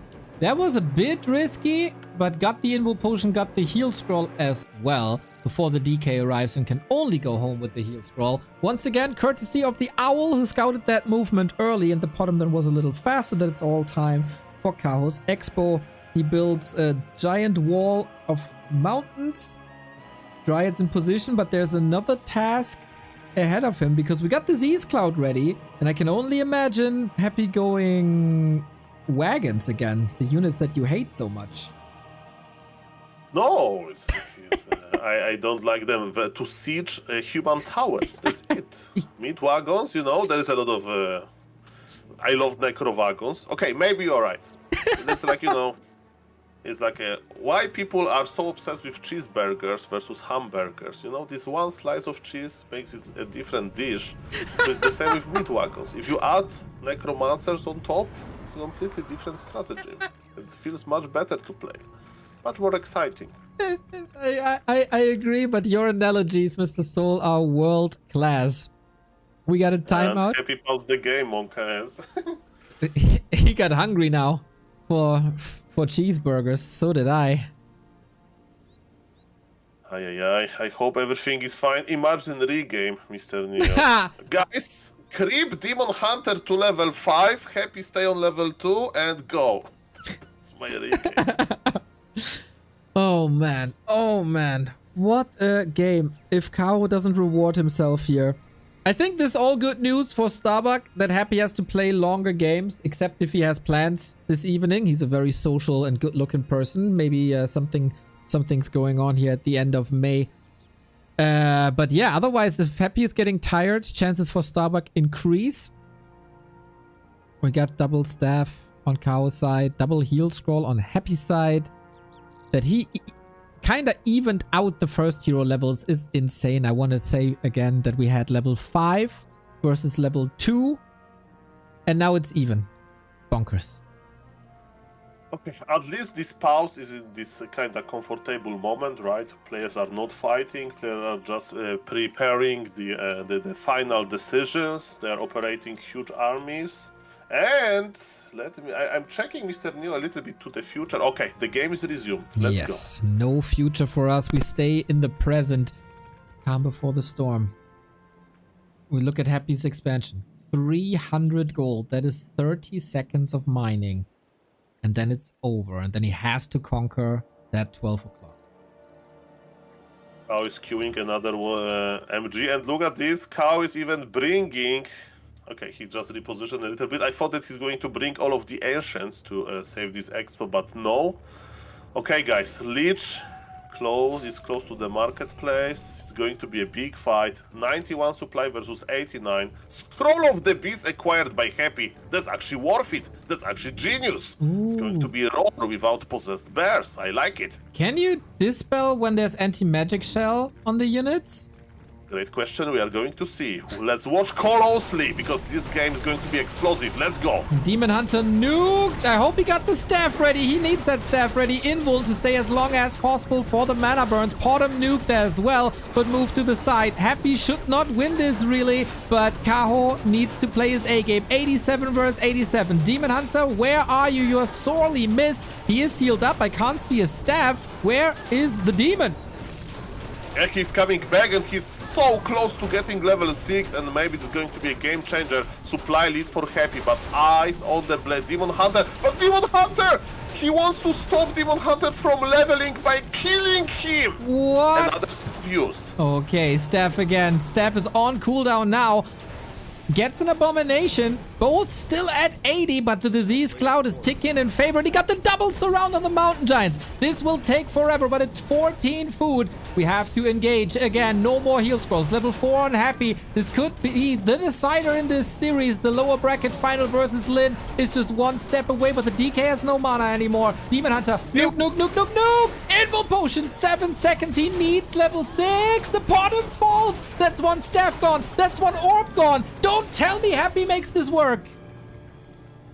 That's the saddest level 6 that I have seen in my life. He can't kill a unit. Unreal, dude. Unreal. Mountain giants are falling. It's a 30 food lead. Happy is not losing anything. Potom is gone with that mana shield. I don't think even level 6 can do anything anymore. We're gonna get it. No! The reveal. Of course, there's no Potom anymore. The Naga is falling. It's an utter disaster for Kaho after being 3-0 in the Dolphin Cup. He's losing the Demon Hunter. Happy is a maniac in this matchup. How do you win a game where you are 3 levels low on your first hero? This is mental. This is not normal. This is something that only Happy can accomplish. What I can tell you, I think the best summary of this game is when Happy denied his bear that he possessed to stop level 6 from Demon Hunter. He was ahead by the time, but yes, he just denied his own bear. Aye. And since you said it in the game, I want to reiterate, how can you play a 30-minute game and not get Wellspring? That is so unacceptable. Cow is out. Well, Yeah. yeah, I'm just thinking about Cow future, Mr. Neo. Like, he was so close, but also so far away. Cow, don't give up. That was a good series. He went into like this amazing long game versus Happy. No, it wasn't a good series. It was a horrible series. You know what was a good series? The winner bracket quarterfinal. That was a good series. That was sick until he fell apart. This was a horrible series. Losing the Engine of War on Hammerfall, getting ghoul pulled on Springtime, losing a game with level 5 versus level 2. That was not a good series. That it was exactly what happened at Dolphin Cup when we thought, okay, today is the day, yada yada, and then Happy smashes him 3-0. Now he smashes him 4-0. Kaho is apparently not made for the top 4 stage of a tournament. Okay, you are right. In Matrix, Neo was the chosen one. Mr. Neo, you are the chosen one as well. And as I say, you are already making a good work with spamming this Dead Nidelf hero emote. Now, again, as I mentioned, the Dead Engine of War emote and maybe no Wellspring emote. Back to Warcraft community by spamming those items, maybe can open eyes of the pro Nidelf players to those most important things, and maybe then Mr. Cow will actually provide a good games. But I just mentioned there was a big supply versus big supply. But yes, the level 5 Demon Hunter was stacked. Like it was like 10 minutes, 15 minutes was level 5 Demon Hunter. Mamma mia. Unreal. Happy again, undefeatable. In this matchup, nobody can beat him. You can threaten him, you can get match points off of him, but in the end, he is the ultimate weapon in Undead versus Night Elf. Crazy. So, we still got the top 3 in the world as we had in December. It is 40, it is Lin, and it is Happy. That will be played tomorrow at 1 p.m. 20 hours from now. Another Happy versus Lin series. The winner is facing Fortitude for $15,000 in the grand final. Okay, so is it like official? Because Mr. Neo, maybe let's make some clarification. So the series we just seen was from Don't Force Me Cup, right? Yes, correct. Correct. And I'm watching. And what is next? Okay, that's my question. What is next today? I think it's Happy versus Starbuck, but you never know with the Chinese organizers. Maybe Fortitude is playing against himself for the grand final. Hey, everything can happen. Yesterday, out of nowhere, we got Fortitude versus Lin as the winner bracket final. That was, I think, not planned. So the best thing that we can do is to go to the Chinese streams, Shinkong and, of course, your best friend BBC. I'm taking care of BBC. I'm already watching him. Of course you are. So, if I'm not mistaken, Shinkong stream says tomorrow Lin versus To Be Determined and Fortitude against To Be Determined. Let's confirm with the image translate. Yes, that is tomorrow. So, Don't Force Me Cup finals are tomorrow. Now we need the answer what BBC is showing today. Mr. BBC is checking the ELO ranking of the players. He clicked on Chic not that long ago. So, Mr. Chic, congratulations. I wish Mr. BBC would click on me in the ELO ranking. The problem is that I'm under 100, top 100 players, not like this. But yes, the BBC stream is operational. And according to all of the schedules, B-Cup should conclude today. So, Mr. Neo, I think what is going to see is, as you mentioned, Starbuck versus Happy, and then Lin versus winner of this, because yes, today B-Cup should conclude, and Mr. BBC is in a good shape. He has a lot of beef jerky stacked, so he doesn't need to order anything. He needs to... we are going to see 2 more series, I think. 2 more best of 7s that could take potentially 3 hours. Mr. Magic Yang is missing. It seems like it's a hilarious scene right now on Mr. BBC stream. Man, what would I pay to know what they're talking about? Miss Noisy was bursting out in laughter. Mr. BBC, not only good looking, not only great businessman, but also charming and funny.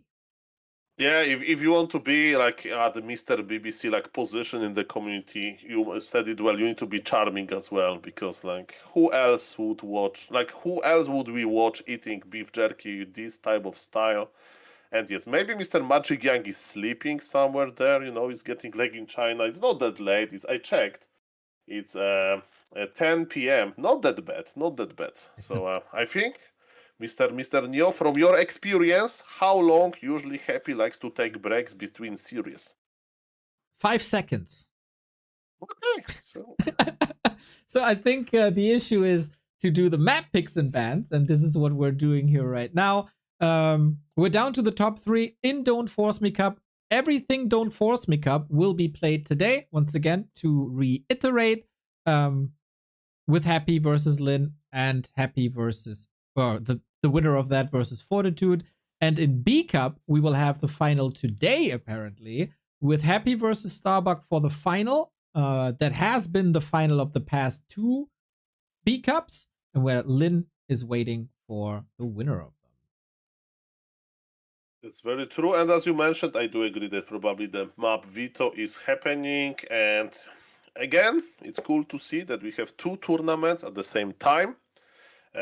Because it means that Warcraft 3 scene is active, but because of that, yes, we have some, not really delays, but there is a queue, right? Happy can't use beef jerky, and Mr. Neo, I don't know, beef jerky, Happy can split himself, but I said beef jerky because Mr. BBC just opened the new container full of beef jerky. This guy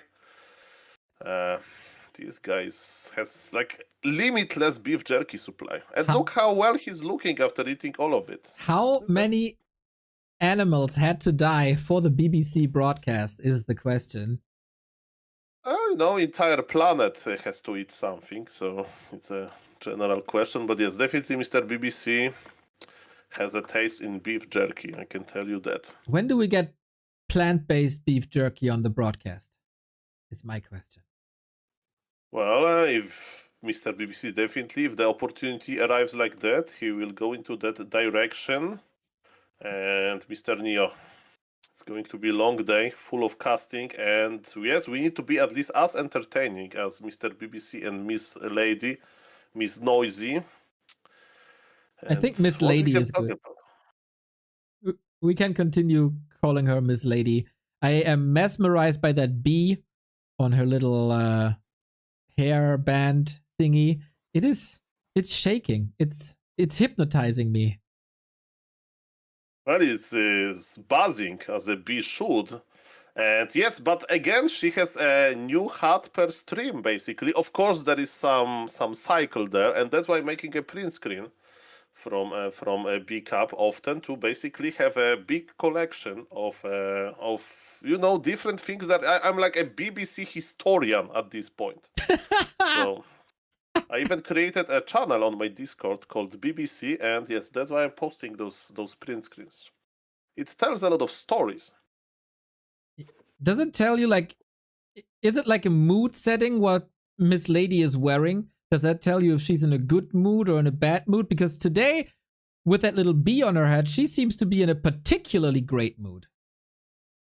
I mean, when you're in the Mr. BBC presence, you are always in the good mood. Let's start with that. Like the same with Mr. Happy. If you see Happy, you're like, okay, I have this opportunity to interact with the best Warcraft 3 player right now, so you should be happy, right? But yes, definitely, I don't know if she's reflecting the mood. I think she's reflecting the style, and her style is limitless, so she can basically make everything work. It's also fascinating, right? Because not only does the bee match with her shirt, but it's also matching with the name of the cup. It is the B Cup, after all. Well, the question is B in Chinese also starts with B, if we even can call something like this. But yes, I mean, they call it B Cup. You are right. In this graphic, Mr. Neo, I stand corrected. They call it B Cup themselves. So, But we don't know if. have you ever seen a package of cookies that big? It's usually in Poland you buy alcohol, like whiskey, Yes, something in yes. big box that big, and in China, it's cookies. Lots of grandmothers have to bake a lot for this. I'm getting very jealous. I like how the packet is like glowing a little bit, like shining a little bit. That's a very expensive package as well. Showing quality. Only the very best packaging for Mr. BBC, you want to show on stream. So in this day and age, like those marketing departments, they are of course recording a lot of TikToks, but also they are thinking how to make the products very nice looking on those shelves. And in grocery stores. The business partners of BBC got that down. So we are waiting. Maybe Happy is taking a break. Man, I would love to know what Happy did in that little break. Was it just a spike? Did he need new Oreos? Was he delivered fresh orange juice? Okay, I have the most random story what may make happen. Okay. I will tell you one random story that is fitting Happy character, and then you tell me one, okay? Okay. So today is Sunday, right? Today's Saturday. Okay, so Saturday is like almost like Sunday, okay? I am a gamer, sorry. I just divide working days and not working days. Doesn't matter. Okay, so Happy likes to go to swimming pool Saturday evening, to relax, to swim a little bit in silence, when you swim, when you're swimming, your head is underwater. It's like kind of alone, so that's what he likes to do. He can focus on this razor sharp swimming moves, and he can think about Warcraft as well. And he had a swimming pool on like this one area when you can swim. I don't know how to say in English.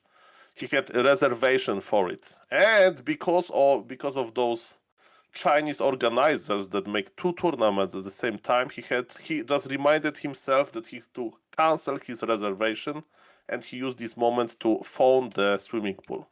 That's that's a very good theory. I do have another theory. What might have happened? We know from previous tournaments that he has this showcase for all his trophies in the back, right? Right behind him, yes, where all his big championships are. There's also a koala from one of the Raralands that he held near and dear. And my theory is that he sees the reflection of that trophy case in his screen, and he saw that the koala tipped over, but it's unacceptable for him because everything has to be aligned perfectly to the millimeter. And so he had to pause the game to put the koala back up for good luck and for the precision, and that's why he paused the game. And also, if it tipped over a little bit, who knows if it's not going to tip over more and drop to the ground, and that's really unacceptable. Yeah, that is. And I think, Mr. Neo, the series is starting. Oh my god, it's going to happen today. It is going to happen today. Happy vs Starbuck. This is the 3rd best of 7 for Happy in a row, which is crazy. We got a couple more support here. Thank you, Goody Sweet, for the 6 years. 6 years of loyalty and more to come. Infi with the 15 month. The human army will always be better than your army. Varnage with the 5 month. Take my prime neutral Neo. And Hampy87 for the 92 month. Yo all are crazy. Now our only question left is there delay on the Flow TV or not? And it is not. Ladies and gentlemen, this is the lower bracket final of B Cup. We are very lucky that we were able to cast both of these tournaments. It is the 2 finalists of the last 2 B Cups against each other, but there's no grand final with both of them this time because Lin is in tremendous shape and kicked down Happy to the lower bracket, where Starbuck has a phenomenal run, eliminated 1-2-0, and this is how these guys clash. Can Starbuck defeat Happy for the first time in a long time, or will Happy win his 3rd best of 7 of the day to challenge Lin for the 3rd time this week? I would like to remind everybody that Starbuck today played a long series versus 1-2-0, another phenomenal undead from China, and he was able to deliver. Sadly, Pala Rifle wasn't strong enough, but with Archmage, Mr. Starbuck was able to do miracles. And yes, that's what we would like to see, ladies and gentlemen. I think we can agree that Starbuck versus Happy is like a grand derby, the very classic game for every it's like the final for like Eastern players, like Westerners. I mean, so not from China, not from Korea. So now we can check who is the best non-Chinese, non-Korean player, and the game on Hammerfall is running. Okay, I'm syncing up. Had a little bit of delay here, but yeah. While Starbuck was super competitive at the end of the year, defeated him in the Dolphin Western qualifier as well as in a B Cup winner bracket final. Afterwards, it was all Happy. That was mostly Peli Rifle though. Happy cracked the code and was able to defeat him. Now, it's down to Starbuck to challenge Happy with other strategies. That is Archmage. We have double expansion. Happy was thinking about stealing a little bit here as well, but not possible. Water Elemental denied, so the Acolyte can't get it. This is looking like a clean early game. Starbuck had, of course, some time to recover, to refresh, to maybe open a cheeky beer, as he did when he 5-0'd Grubby. Happy is just playing and playing and playing and playing. Okay. This looks very standard, Crip Lord versus Archmage, and yes, Starbuck was able to, let's call it how it is, outsmart Mr. 1-0 in those early games like Expo cancellations, and outsmarting Happy is a little bit harder, and Mr. Starbuck has to pause the game.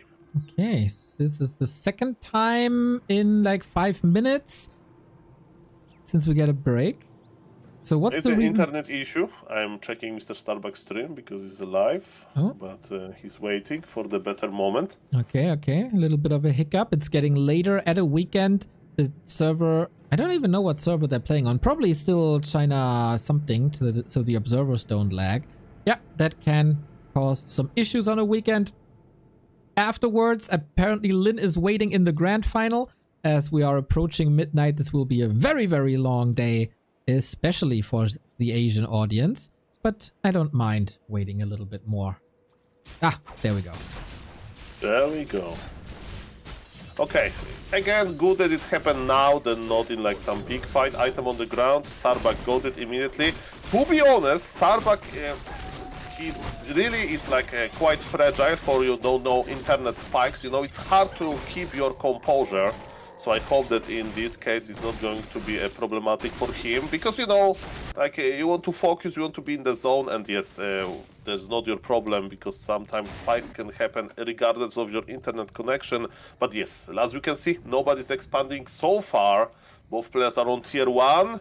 But Happy got a lot of experience. He's almost level 3, but speaking of level 3, Starbuck is on level 3, and he's looking for some easy targets inside of Happy main base. But they're only ghouls, and you know what, Mr. Neo? Ghouls can move and escape, so Starbuck is not committing too much yet. Yes, Starbuck was creeping the Makrura camp with militia only. Really, really sweet, while staying on the map, trying to buy time for his expansion now, which immediately is harassed and punished. Happy seems like he's one step ahead of Starbuck, who was sniping for some hurt ghouls, but the hurt ghouls just weren't there where Starbuck expected them. And speaking of hurt ghouls, what is happening on the Starbuck expansion? Happy's not microing! Happy lost 2 ghouls to militia, sloppy. Okay, at the same time, footmen are attacking the acolytes on the left-hand side, while we get a little more harassment here on the right-hand side. This is 3 screens where you have to operate almost perfectly on, but Happy expanding now. Archmage reaching around a little bit. Are the footmen enough to cancel this? I think they are, Mr. Neo, and I think that Mr. Happy is not looking too sweet in this serious cancel on the Haunted Goldmine. Crip Lord really needs to do something. And the first beaters are joining the party, but look at this, Arcane Tower is almost ready. Happy is making sure that he's going to use all of his mana before the Arcane Tower is operational. And yes, he's connecting to the peasants, but he needs to kill way more, because yes, Starbuck early game is very, very, very good. Yeah, there was an additional obstacle, and with the ghouls out of the push and the mana gone from the Crypt Lord, there's a lot of time for Starbuck to stabilize now. While the next ghoul pressure is coming with 6 units, Expo for Happy is coming up. Starbuck can now, of course, he has a luxury to be able to produce workers from 2 different spots. That also makes it so he can call militia a little bit. And now, can he cancel that Expo one more time, or are we seeing a defensive stop? Well, if Starbuck will be able to cancel the Expo, I think Happy would be so behind. Look at this. The second Ziggurat position on the expansion tells the story. Happy is ready to body block the every single unit. Look at this. He has this beautiful wall. And Starbuck is stuffing in! You can make the walls, but what if Archmage can fly? Exactly, what a sick play by Starbuck. There's always a way into an undead base. The second cancel is not preventable anymore. The question is just, how expensive is it going to be? The footman gets killed, but that was so worth it. Mr. Neo, from my experience in this matchup, this Omega Giga expensive for Happy, and yes, what Happy can do now is Happy can like take all of the ghouls and break Starbuck. That's the only thing that I can see. But let's check Starbuck inventory. He has some red HP footies, but his Archmage is in a good shape. Top is done. Yes, Mr. Happy needs to do something. Starbuck positioned himself nicely. He knows that Water Elementals are going to expire soon, so he has them in front. And yes, is it enough time for Starbuck to regroup? Happy needs to do miracles here. Yeah, Starbuck doesn't have any production at the moment though, and he lost a lot of footmen in this attack. Maybe there is a chance for Happy for some reason. Starbuck is targeting the illusion, which is very unfortunate for him. Archmage almost surrounded, but Starbuck able to dodge this. Ghouls micro to the side. Expo stays up. This could be a lot of ghoul kills down the road, which would then propel the Archmage to level 4 if Happy is not microing against it. Militia is coming from Starbuck main, that's very important, but there is a lot of ghouls as well. And experience with heroes tells us the story, right? Starbuck with only level 3, Happy with level 4 already. It means that Happy is killing more. But with the power of Militia, with the power of the footies, Starbuck is able to stay alive, and it's still looking quite well. Luckily for Happy, because Starbuck is so busy in his base, he can't cancel Happy expansion again, but still, I think Starbuck is ahead. He's stacking as well on top of that, but Happy is stacking as well. He's remaking his altar, and Mr. Neo, I think the game is going to stabilize from now. The multitasking was crazy in these early stages. You have to manage your main bases, of course. You have to creep your expansions. You have to get your expos up. You got to staff across the map. You got to defend in your main at your expo. You got to micro stuff and prevent the opponent from sniping those microed units. You got to level. This is like very high level. Good to see Starbuck in shape like this. And look at this. His expo layout is also good. He's making this Sim City as he likes to. And yes, Happy is now just going to be a little bit annoying, right? He's not here to like heal many peasants because he just can't. He just wants to like brawl a little bit. Now the question is what both players are going to do. Humans, they really like to creep lab at this stage of the game for two reasons. A, if they lost a lot of peasants, maybe by Shredder, but also versus mass melee army versus potential impale surround. Buying a Zeppelin is very good. Not you, of course, you can drop with the Zeppelin, but also to save some units. So now they are just attacking each other a little bit, but yes, I'm very curious to see what they are going to creep. Exactly. Level-wise, they're all evened out. Well, Happy got a little lead during this attack. Starbuck now level 4, which is, of course, hyper pressure with water elementals. We get a bit of shop control, so Archmage gets boots, as he had the staff before. Heal scroll as well, which is very important. That Necropolis might not be cancelled, but if it is, you can harass a little more. Okay, so no creeping for Starbuck. He wants to attack, but yes, Necropolis is almost out, so he's pulling back. And Mr. Neo, we have the answer what Starbuck is going to play.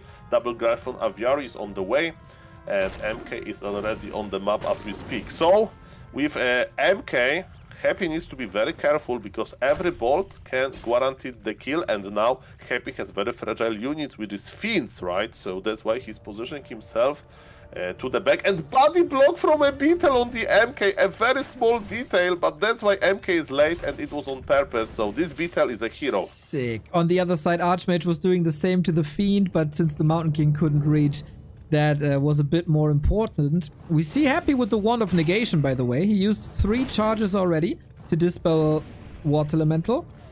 So that weakened the pressure play a little bit.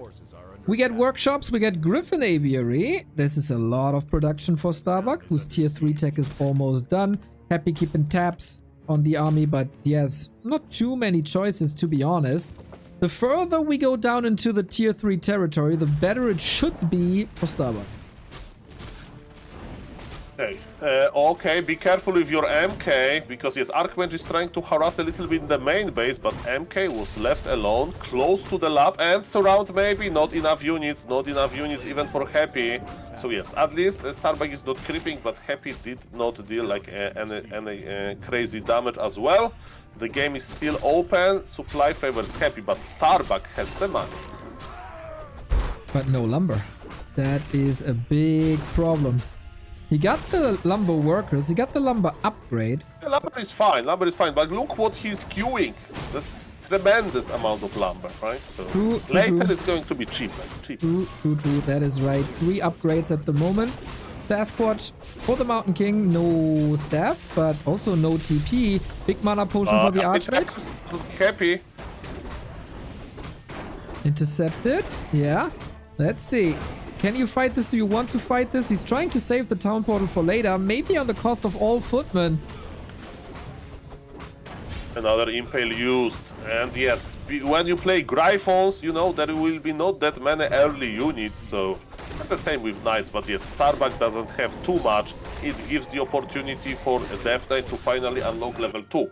Now the question is, what Happy is going to do? His tier 3 is late, right? Much later than Starbuck's, so he can't really make a 70 supply all-in, and Starbuck is finally queuing what he wants, and he's still on 50 supply. Super efficient play by Starbuck. He squeezed this 2-base economy as hard as he could, and ladies and gentlemen, both players are creeping, and Human is creeping with just heroes. And water elementals, of course. What basically heroes. My question still, Soul, what does the undeads do against griffins? Those seem to be the hard counter to everything you can present, whether that's fiends or to a degree Gargs, because you can get them as well with not Gargs, Dragonhawks, because you can get them with Gargs. Can you go Banshees after they were nerfed? I don't see a perfect option anymore once the Griffins are out. Yeah, in the past, the Banshee play was quite popular in like super late game to just protect your fiends from Gryphon's damage, Gryphon's attacks. But these days, I think it's very rare to see Banshee tech, but we'll see about that. Definitely, Happy is investing into huge amount of fiends, and there is Ring of Protection +5 on the ground. Whoops, okay, not much longer. We got Knights, we got a Lich third, we got level 5 on the Crypt Lord. Nice counter. Lich getting saved by a coil. Nice weapon. The Fiends might actually be enough to win this fight. Starbuck, this doesn't seem to be your moment. He wants that hero kill so bad, but the coil always arrives. How many hammers do we have? How many holy lights do we have? How long can Happy stem against this? Lich survived for a long time, and as you mentioned, Starbuck was trying to get this Lich. I think Starbuck is maybe a little bit, out of position because of this ring. He wanted to, plan how to share the items between heroes, and then Wild Happy arrived. Archmage! And Archmage has fallen!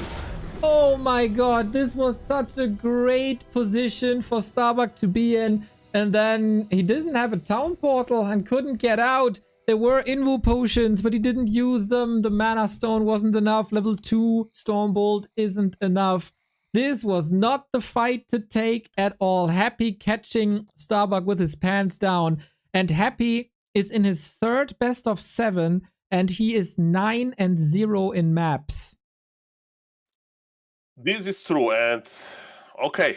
Early game, but Starbuck was very good. I think we can all agree on that. And then what went wrong was this position, right? He was like creeping only heroes. He was getting his Gryphons. Also, the economic like build up was good. He was like so efficient. He queued the upgrade first, right? There was no rush.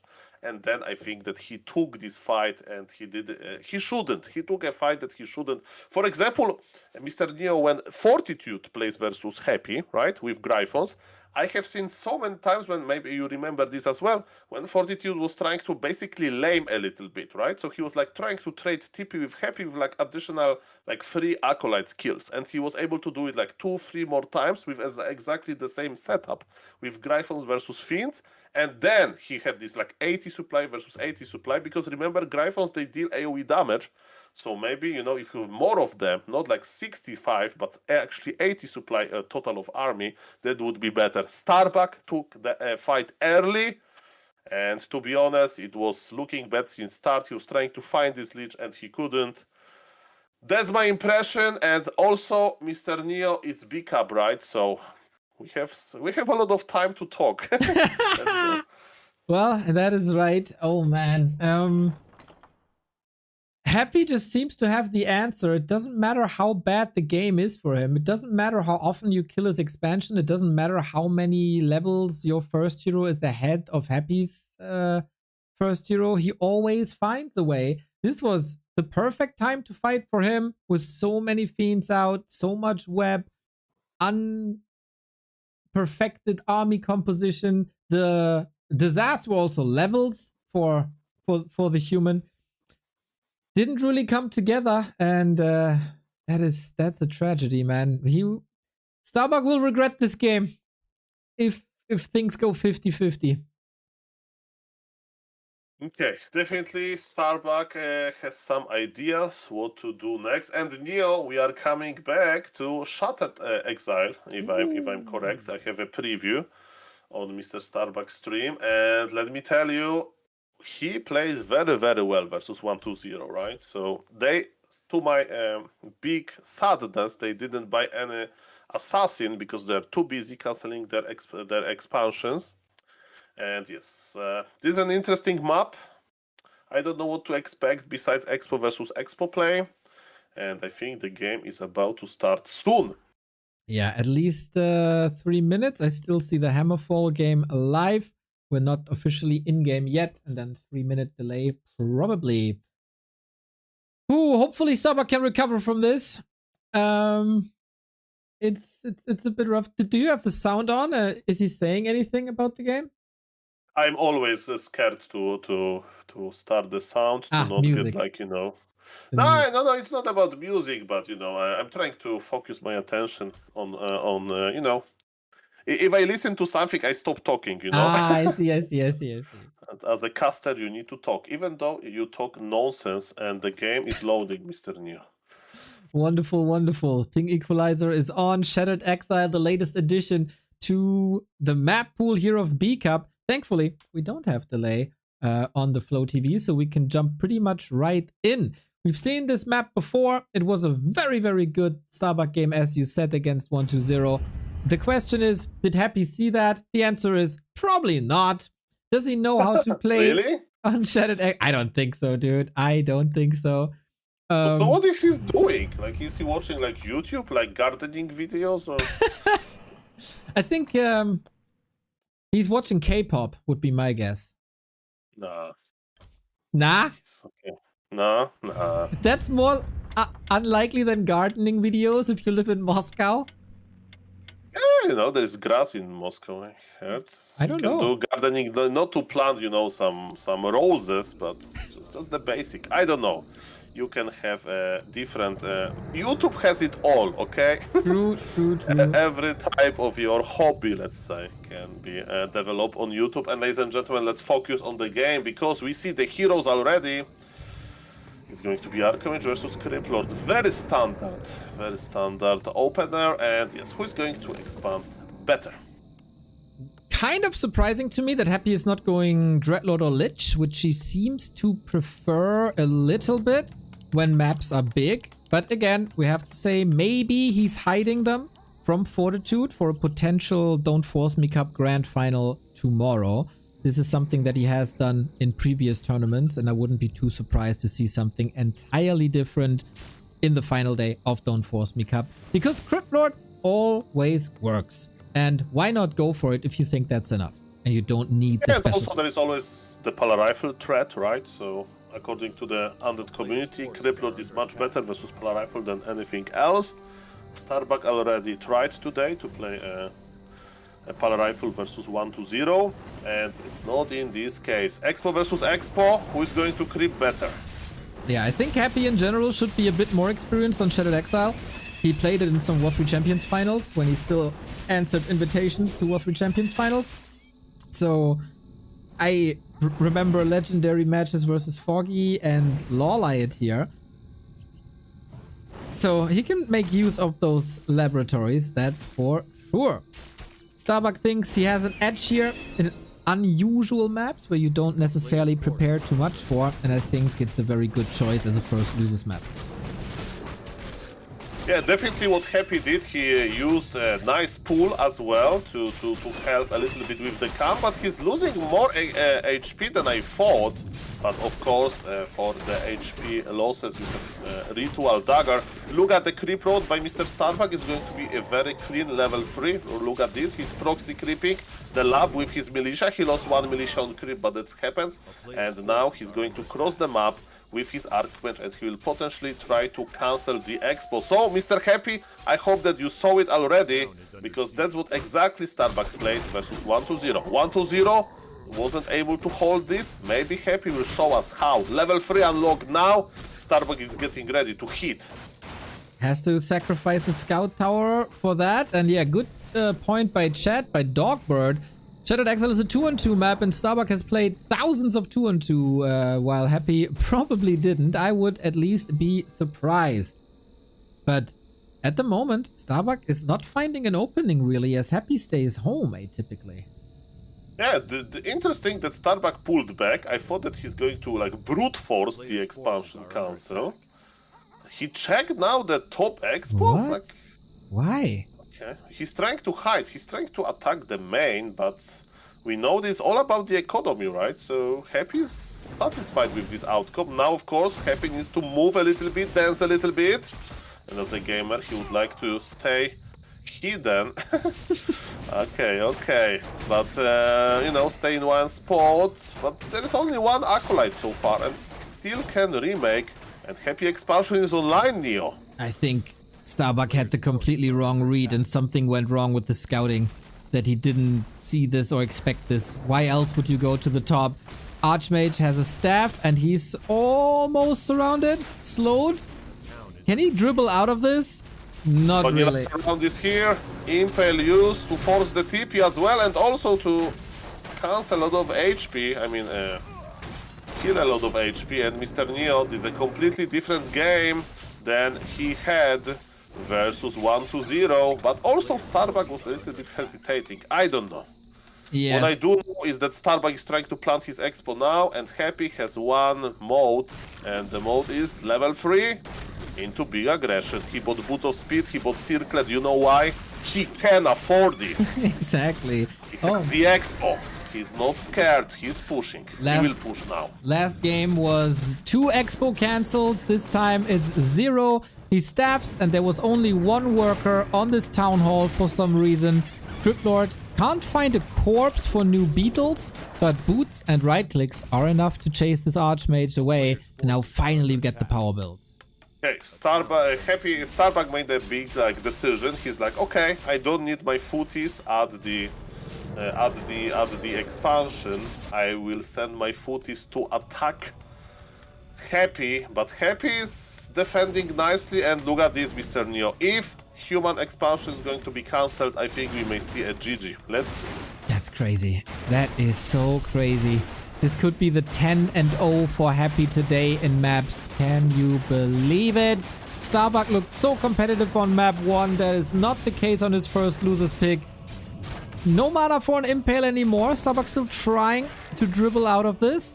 Not much damage on the other side. And yeah, Starbuck stuck on tier 1. Starbuck stuck on 1 base. This is so rough. Yeah, and the biggest... The biggest issue is that, you know, this footman aggression that Starbuck invested so much wasn't that good. And well, look at the Archmage! He's stuffing back because he's almost dead. And he goes down. Ay. Omega low HP Archmage goes down. 2-0 for him. 6 minutes 50. It's a little bit similar to what happened earlier when Happy was up against 1-2-0. The first map, very competitive. The second map, absolutely not. And then the thing spiraled out of control. It's easy to get into a little bit of a downward spiral. You might be thinking, okay, if clean best of 7, I can win against Happy on a very, very good day. Then you're down 1-0, you start thinking, get negative thoughts maybe. Now it's 0-2. I worry for Starbuck, and I worry actually I worry for everyone being in Happy's path right now. Well, do you think that Lin is watching fishing videos or he's watching this series now? Lin will probably be casting this series, yes. Okay. At least we have that. And Mr. Neo, I will take a one break. I will leave you with Mr. BBC, and Mr. BBC is running a dumplings with meat filling commercials. That looks yummy. Very, very tasty. I was exposed to wonderful dumplings in China, and that is incredibly tasty. But yeah, that is so far a performance for the ages, everybody. Like, we are so used to Happy performing well, but we're also kind of used to Happy struggling a little bit in these big tier 1 finals. This really, really, really feels like he's on a mission, man. He's terrifying. And I don't know if Starbuck has it in him anymore now to stop him.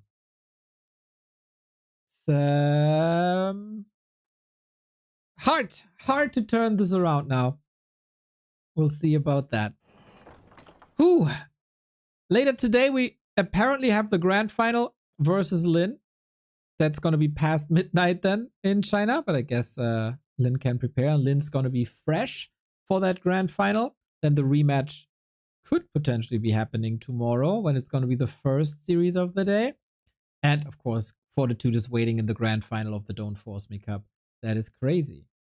What's the logo on BBC's shirt? Is that Team Secret? Yes, he is a big Team Secret fan apparently, wearing the shirts. Also got the Secret Lab chair with the Team Secret branding on the left-hand side. Big fan of secrets. He is. If you like what we do for many, many hours and many, many days, check out backtowarcraft.com/support. Your support has been amazing today. Cool runnings. Thank you for the 44. Also a Soul 8-man enjoyer, I can see. Much love to that. You can sub here on Twitch. You can do a membership or super chats on YouTube. You can sign up to the Patreon. Throw us a dono. Throw us your crypto. Or buy the merchandise while we wait for the next game to start. Can Starbuck turn this around mentally is, I guess, the bigger question.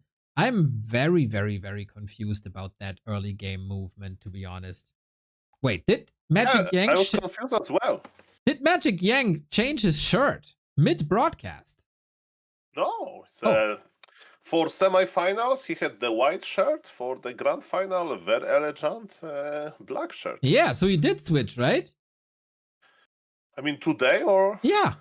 Didn't he wear Really? white before? I think it was the same, but everything is possible on Mr. BBC stream. Maybe it's in his contract, you know, that you need to has a particular shirt, but who knows? I think the commercial break is over, Mr. Neo, and my question only is, how much behind Starbuck has to be to still believe in Pala Rifle? Maybe it's going to be now. It wasn't too successful earlier, and Happy, of course, the best anti-Pally rifle player in the history of Pally rifles. Well, I can't log into W3 Champions right now. Come on. Maybe you did something wrong in 4v4. Happened to me. I would never play 4-on-4. It's a lot of degenerates, and I don't need more degeneracy in my life. So that is a game mode sometimes, you know, you have like your comfortable house, and you have nice garden, but still people go to experience safari, you know. So you go to see lions in real life, so who knows. But the game is not loading just yet, so Mr. Neo, don't worry, restart your Warcraft 3 Champions. What I do know about being the, let's say, the house IT technician, my grandfather, restart and the factory settings, you know, default settings.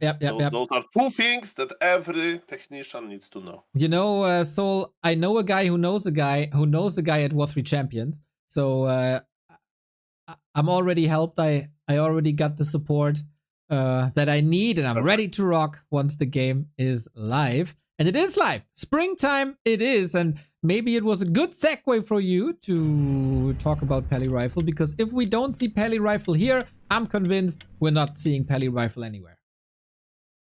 Yes, at least between those two players. And indeed, springtime is loading. I'm trying to get the no delay here. And Mr. Neo, I'm checking out Mr. Starbuck base.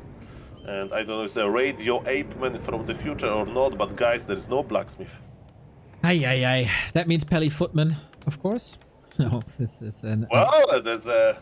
You know, in Diablo 3 and in other games, in Warcraft 3, we like to, you know, condense a strategy to the one given name, right? So when in some circles, especially in like undead circles, when I say Chinese paladin, people get scared. Yes. Because yes, this strategy can be played of paladin footman, but it's very rare to see. And of course, the standard archmage footman is it's more popular.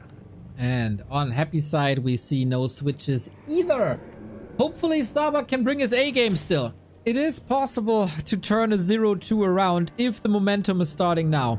A 0-3 is almost impossible versus Happy, who is just plowing through the competition unlike anyone in recent history without dropping maps. Maybe the most impressive performance since Fortitude at Raraland, where he didn't drop a single map either. Thank you, Andy, for buying a premium hoodie from us, and Abom for the sub. Thank you. Glad you enjoy your Saturday afternoon with me and Soul. Archmage Cryptlord is the setup. Go Starbuck, make this a series. Yeah, welcome everybody, and we are going to try to decode the player's movement, because yes, it's all about the order of creeping Happy. Of course, both his Sacrificial Skull, Ritual Dagger, he's going to expand directly.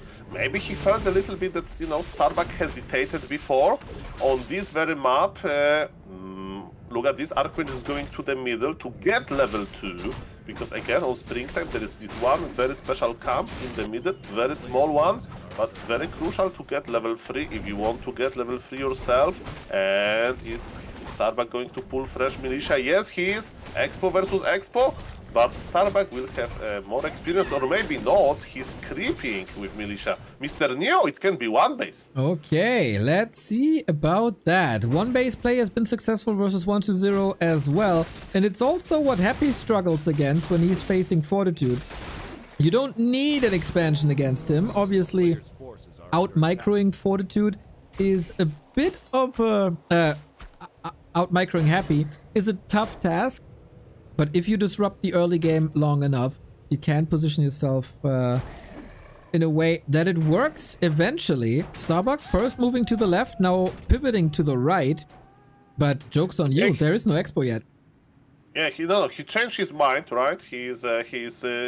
But I'm a little bit confused. Look, he brought too many workers. Mr. Starbuck pulled too many workers, few of them without militia. So that's problematic, and you know who is not making mistakes? His name is Happy, and he's already here. It's not looking good, Neo. There's also a fresh corpse for the Beatles. There's an impale for the last hit that prevents level 3, I guess. More workers are falling. Starbuck is completely falling apart. Similar to 1-0, similar to Kaho. Well, there is... I can see that Starbuck is a little bit shaky now. You know, I hope it's not because of the internet or anything like that. There is mantle +3 on the ground. At least we have a good item. Deny on the ghoul as well. You mentioned it well, that Happy is able to, with the last hits, with denies, is able to keep Archmage just on level 2. And Happy expansion is going up slowly. And it's very, very good for him, because Starbuck expansion is not even crept yet. Oh man, yeah, Expo halfway, Sasquatch still standing, new militia called, will go heavily into lumber. Happy gets us around for level 2.7, only a hero, a handful of units, and a claw. That's all he needs.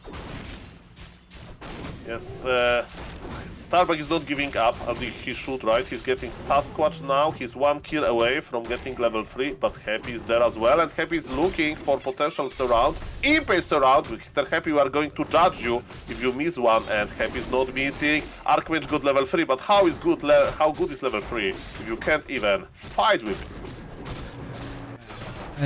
The other side, Footmen are trying to get the kill. Is this enough without the water elemental? Starbuck needs this cancel at all cost. If all the Footmen fall here, that might still be worth it, but the expo is there, the repair is starting, and Starbuck is in shambles. And that was so important, Neo. That was so important. Starbuck is not going to be a one-base attempt. He still tries to expand. Archmage, okay, he wants to kill the Expo, but can he do it? Or maybe he will kill the ghouls. That's an idea as well, right?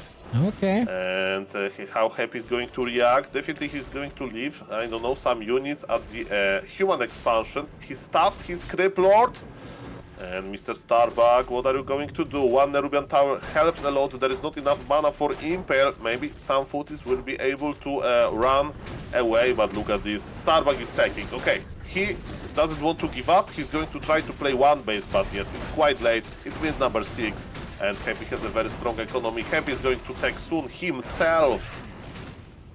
Yeah, there was a little moment there where Starbuck wanted to deny a Footman of himself, but couldn't get the damage roll to do it. Then he damaged his own Footman, and the Ghoul was able to get the last hit.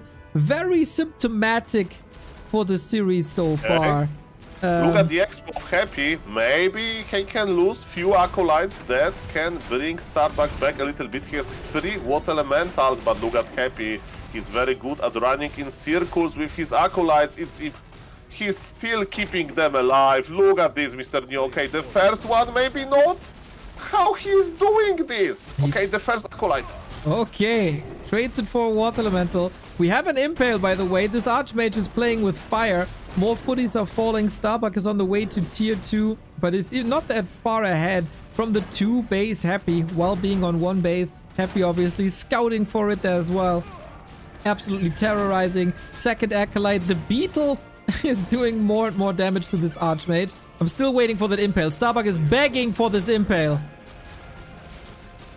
Ay, ay, ay, ay, ay. Ay, ay, ay, ay. It was looking promising a little bit. He was reduced to 2 acolytes at his expo without Necropolis, but as you mentioned, he was begging for this and he got one. Happy, very generous with his impulse. Yeah, and Starbuck,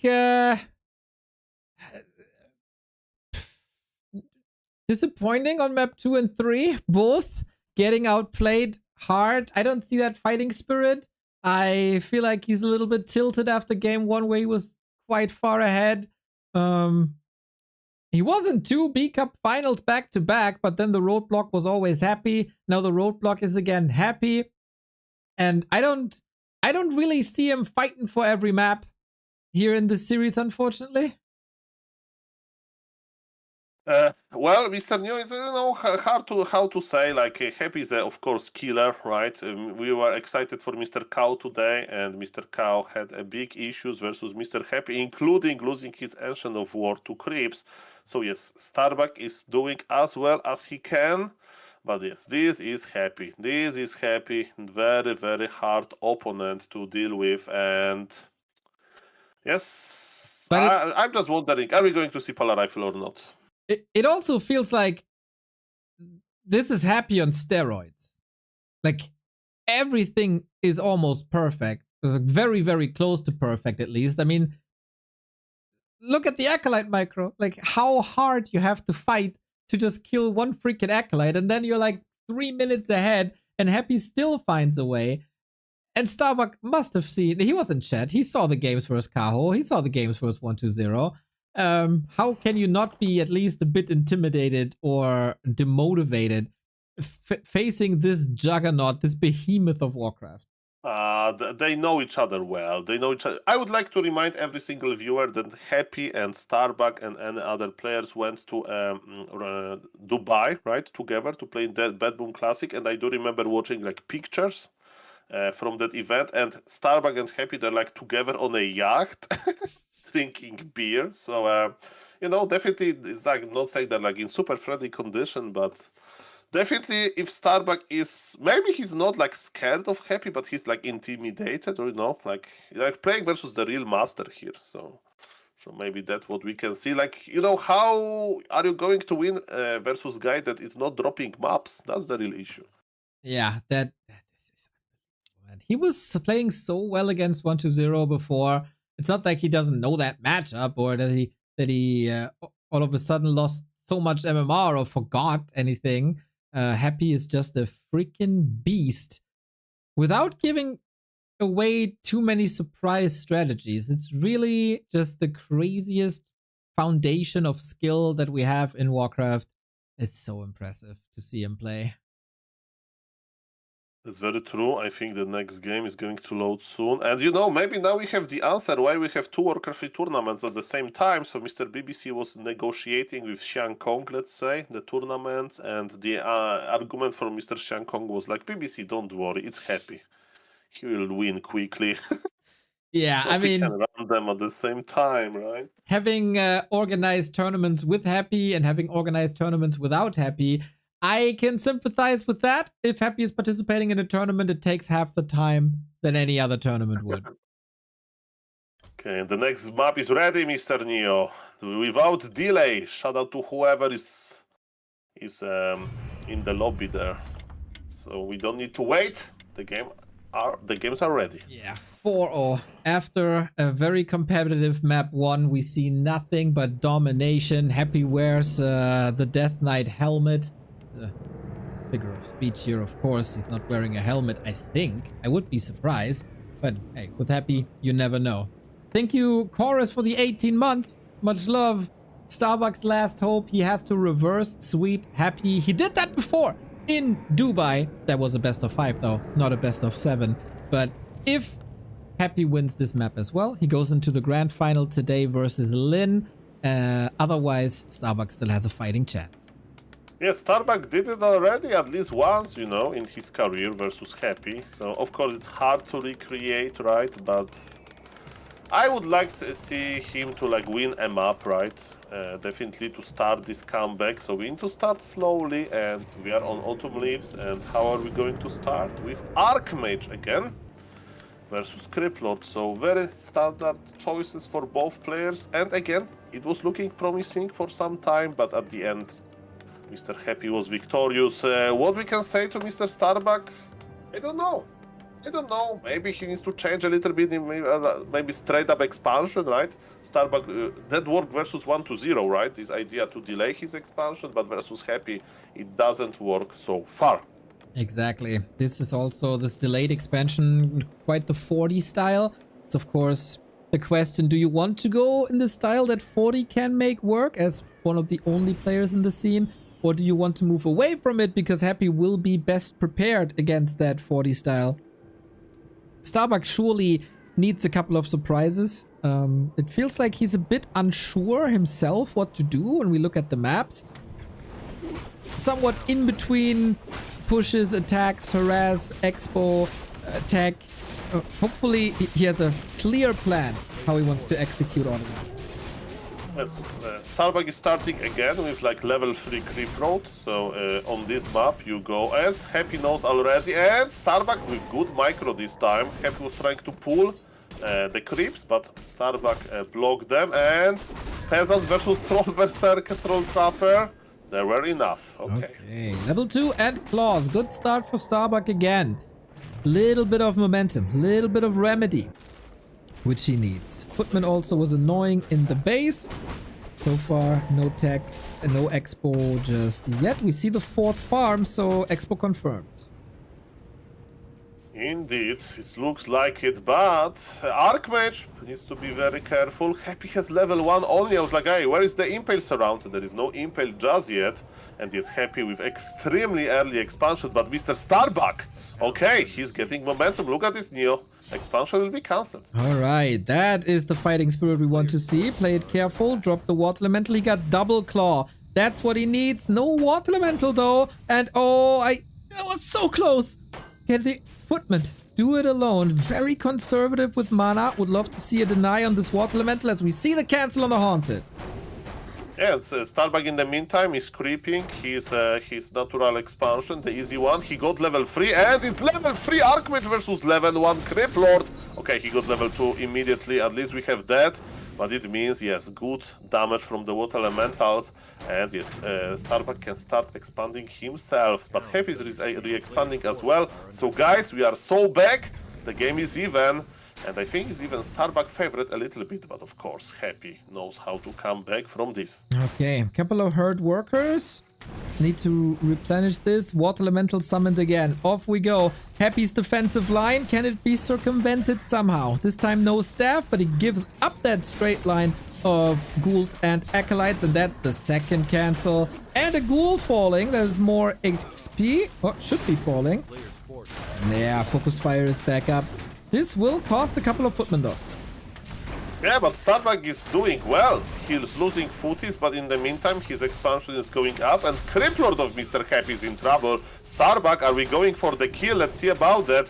He's in a kinda so-so position. The water elementals, yes, they would love to connect to Crip Lord more. Archmage is like a, you know, like a shark swimming around, but look, but Happy's trying to stay alive with his Crip Lord. He's a strength hero, he has a lot of regen. But so far, Crip Lord will survive. But look at this, Mr. Neo. Starbuck expansion is up, safe and sound. The Arcane Tower is on the way. Starbuck is getting his items. And he may come back to the expansion. Let's see about that. Happy needs to pull back to start healing. I like this game for Starbuck. This is the best Starbuck game so far. I agree. Mana is a little short right now. A little correction of what you said, Soul. When you're up against Happy, nothing is ever safe. Apart from that, everything you say is 100% correct. We can start the tech soon once we get a little bit of lumber. Happy also just putting in some damage, not microing the units here anymore as the footmen go for the expo. Again, cancel number 3. And this time, this should be enough. But, okay, I don't know if it's enough or not, but Archmage is here and there is no wall! Oh no, there is wall, but no cancel, I think! Somebody can check. I don't know if it was cancelled or not, it was so quick, but yes, it was cancelled. I mean, killed or cancelled, that's my question. We need video assistant referee. Twitch chat, tell us. This is a horrible situation for Happy now, as there's very low lumber. Starbuck started the tech. No cancel. Says Verbrecher. I don't know if we can trust him. But he usually has a good eye. I say only Verbecher. It's a Sparta and again. Okay, ladies and gentlemen, I don't know if it was cancelled or not, but what I do know that Happy wants his lumber back and he's going to take it from peasants' hands. Impale only on 3 units. That wasn't perfect actually. There was a lot more possible. Arcane Tower, double Arcane Tower in the work. With that, he has a solution to the beetles. A couple of workers are falling during the tech, but the Town Hall can queue one peasant after the next. Archmage going back in a very safe position. No heal scroll yet, but a circlet for more damage and more sustain. Happy still getting an absurd amount of kills. This is true, but as you mentioned, this position looks safe for the Archmage because all of those units surrounding him, and with double Arcane Tower, there will be no more summons around this expo. And Mr. Neo, there was another cancel. What? Oh, wow! There was water elemental there. That's why Archmage was missing for a moment. Interesting. I didn't even see that. Nicely using that. So that's why he had to staff back then, of course. Makes sense. Starbuck feels really good here. We are missing the lumber mill. We're missing a blacksmith, but the tech timing is great. Yeah, Mr. Neo. Starbuck has expansion up. He is up at tech. Okay, if Happy wins this, I don't know. I have Makura stickers in my room. I will put one on my head, I think. I think if Happy wins this, it's not impossible. Look at this Zeppelin drop with Shredder. Look at. He's feeling himself, man. That's the momentum. that we talked about. It's another cancel, and it feels like we are moments away from Happy showing frustration for the first time and tapping out. But if you have a series like Happy had with 11-0 on the final day of B Cup, then of course you stay in a little longer as possible. But Starbuck is the first to defeat Happy here today. Yeah, proving important point. Cow, take notes. We 1-0 take notes. This is how you do it. And what if they answer, but we don't play human, Kappa? Well, they're truly right. But they play two other great races that can also go toe-to-toe.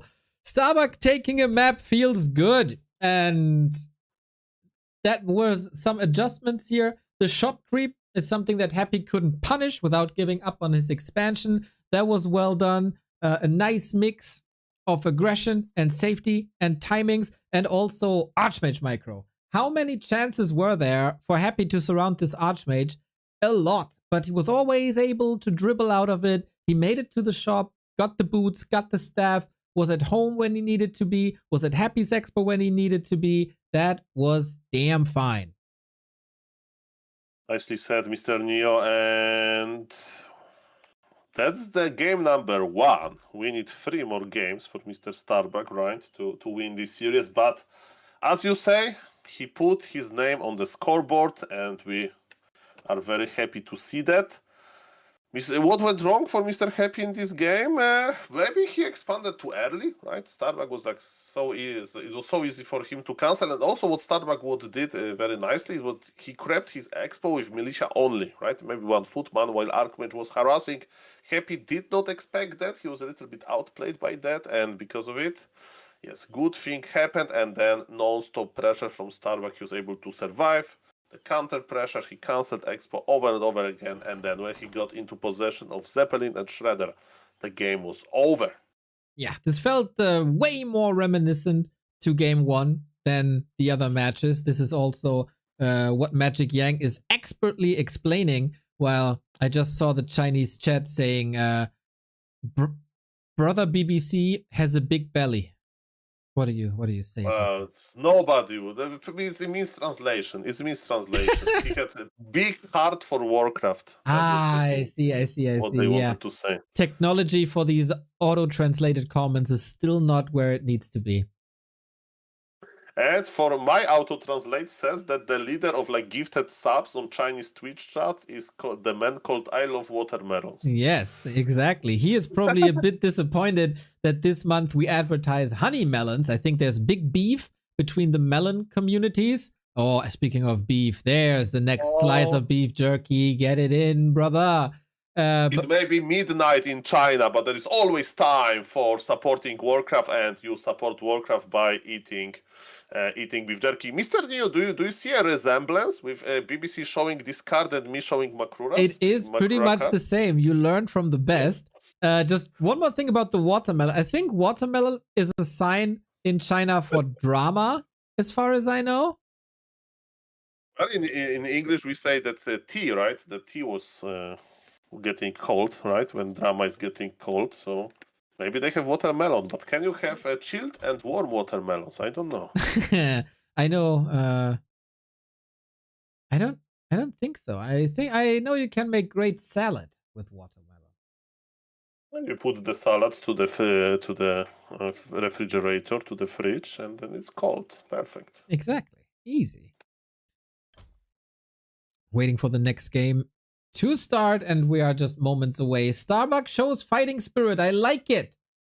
This is what we were missing from 1-0 for sure. Kaho tried to fight but wasn't able to close it out. So, game is up. Turtle Rock. And that now must be a different game. Do you mean the different hero opener? Maybe different hero opener, maybe one base. It was a crazy game between Starbuck and 1-2-0 with Dragon Hawks and tier 1 pushes. This is not a map where you can reliably expand on, and it's Happy's first losers pick. So does he not want to expand, or does he think that he with the Crypt Lord can expand everywhere and with everything? And what's Starbuck going to do about it? Well, what I would like to say, Mr. Neo, that if you are not seeing Pala Rifle, because I'm already speed up radio mode 8-man, if we don't see Pala Rifle on Turtle Rock, I think Pala Rifle we can see only in the Pala Rifle Museum. I think you should probably wait for tomorrow for maybe your savior Fortitude to show the way. Okay, that's a challenge. That's a challenge. Mr. Neo, Yes. Turtle Rock, you mentioned it well.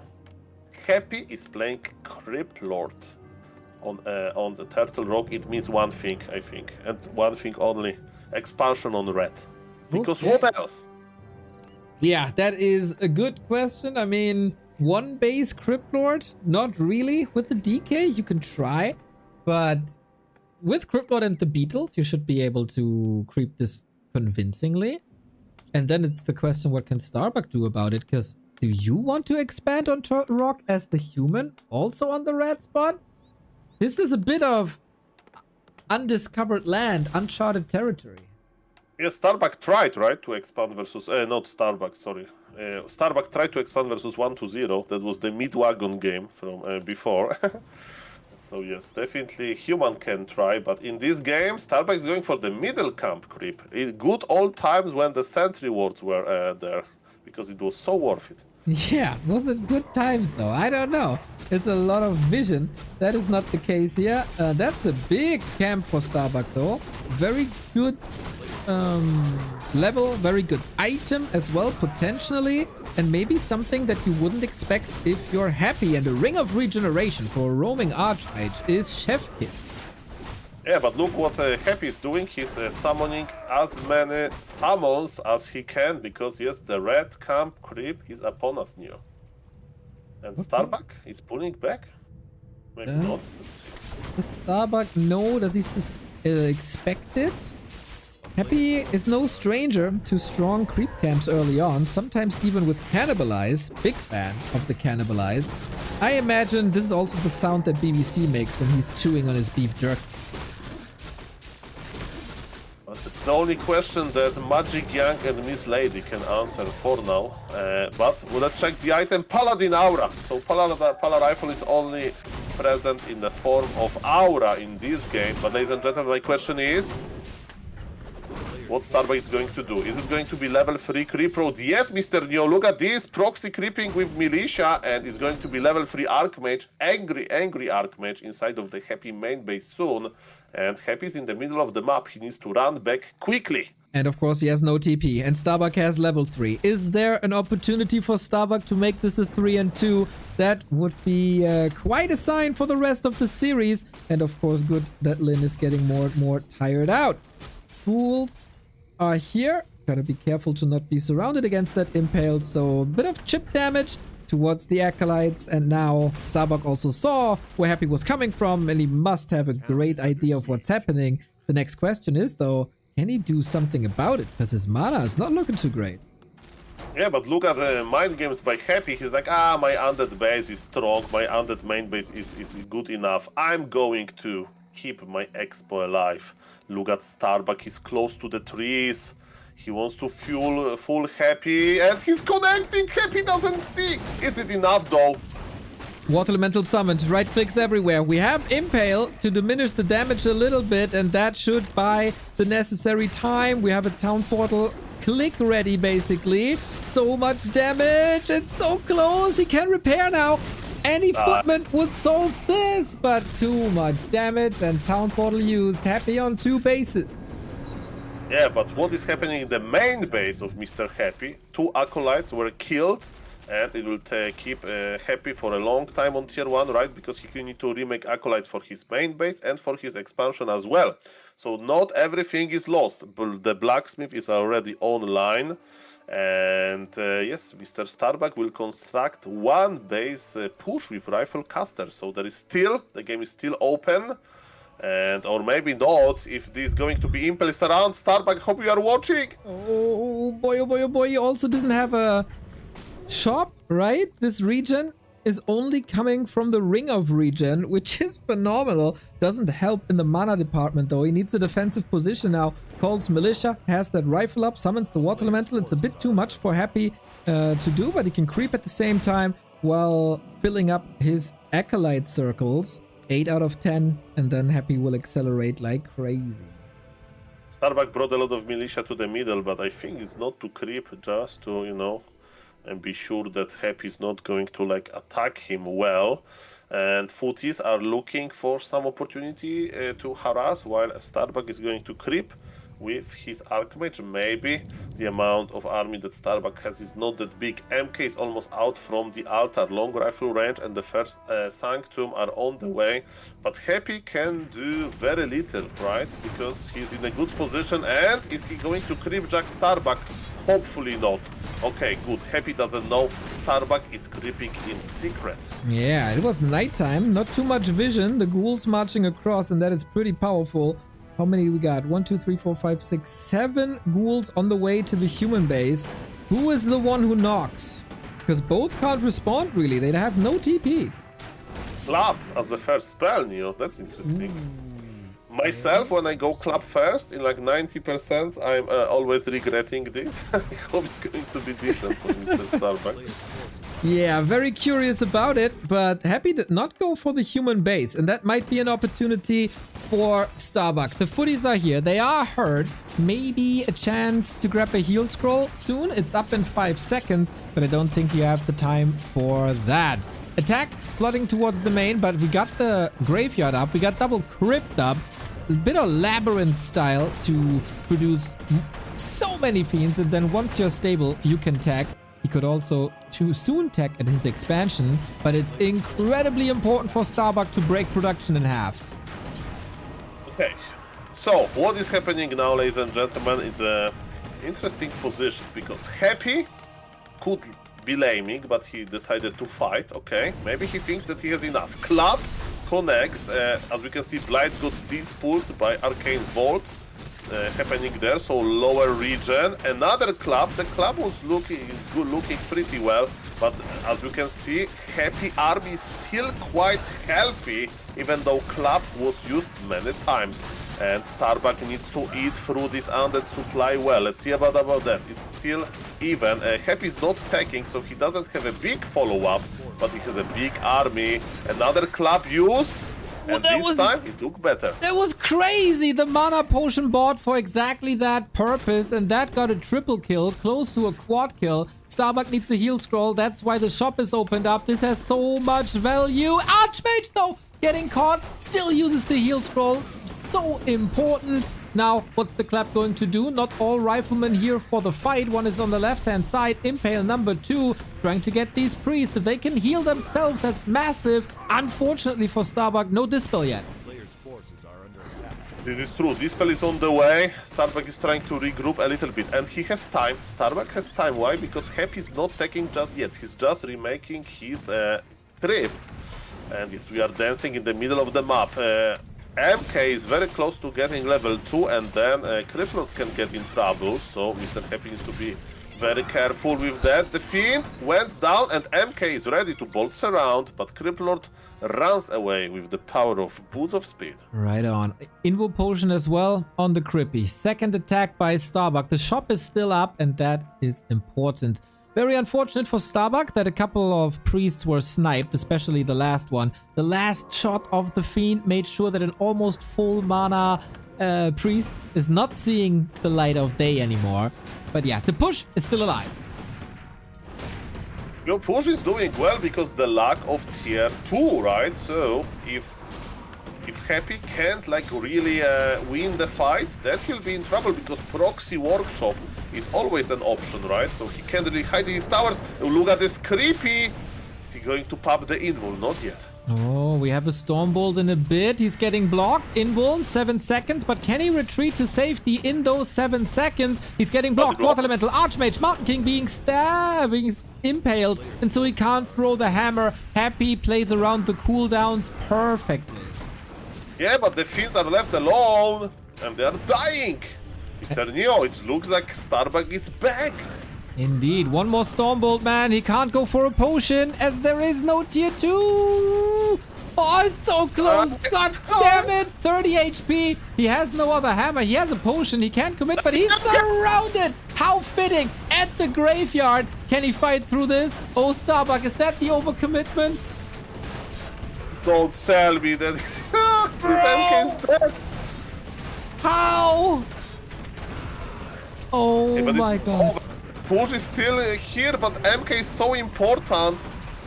And yes, mass fiends, knows items, supply favors Happy, and he will get level 5. Thick Beetles. Oh my god, dude.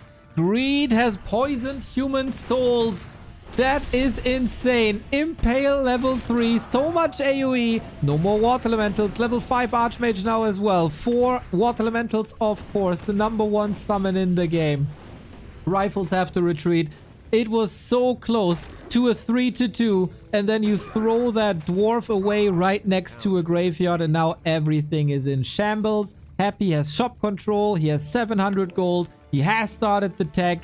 Stability, stability, stability, and then at some point with a couple of fiends, you click that tech and you start owning. Heartbreaking. Lord. We have, as you mentioned, we have the items. It's a problem. It's a problem. The biggest issue is if you like play like Starbuck did, when you like look, you need to act like a like one army. You know, you are all connected together.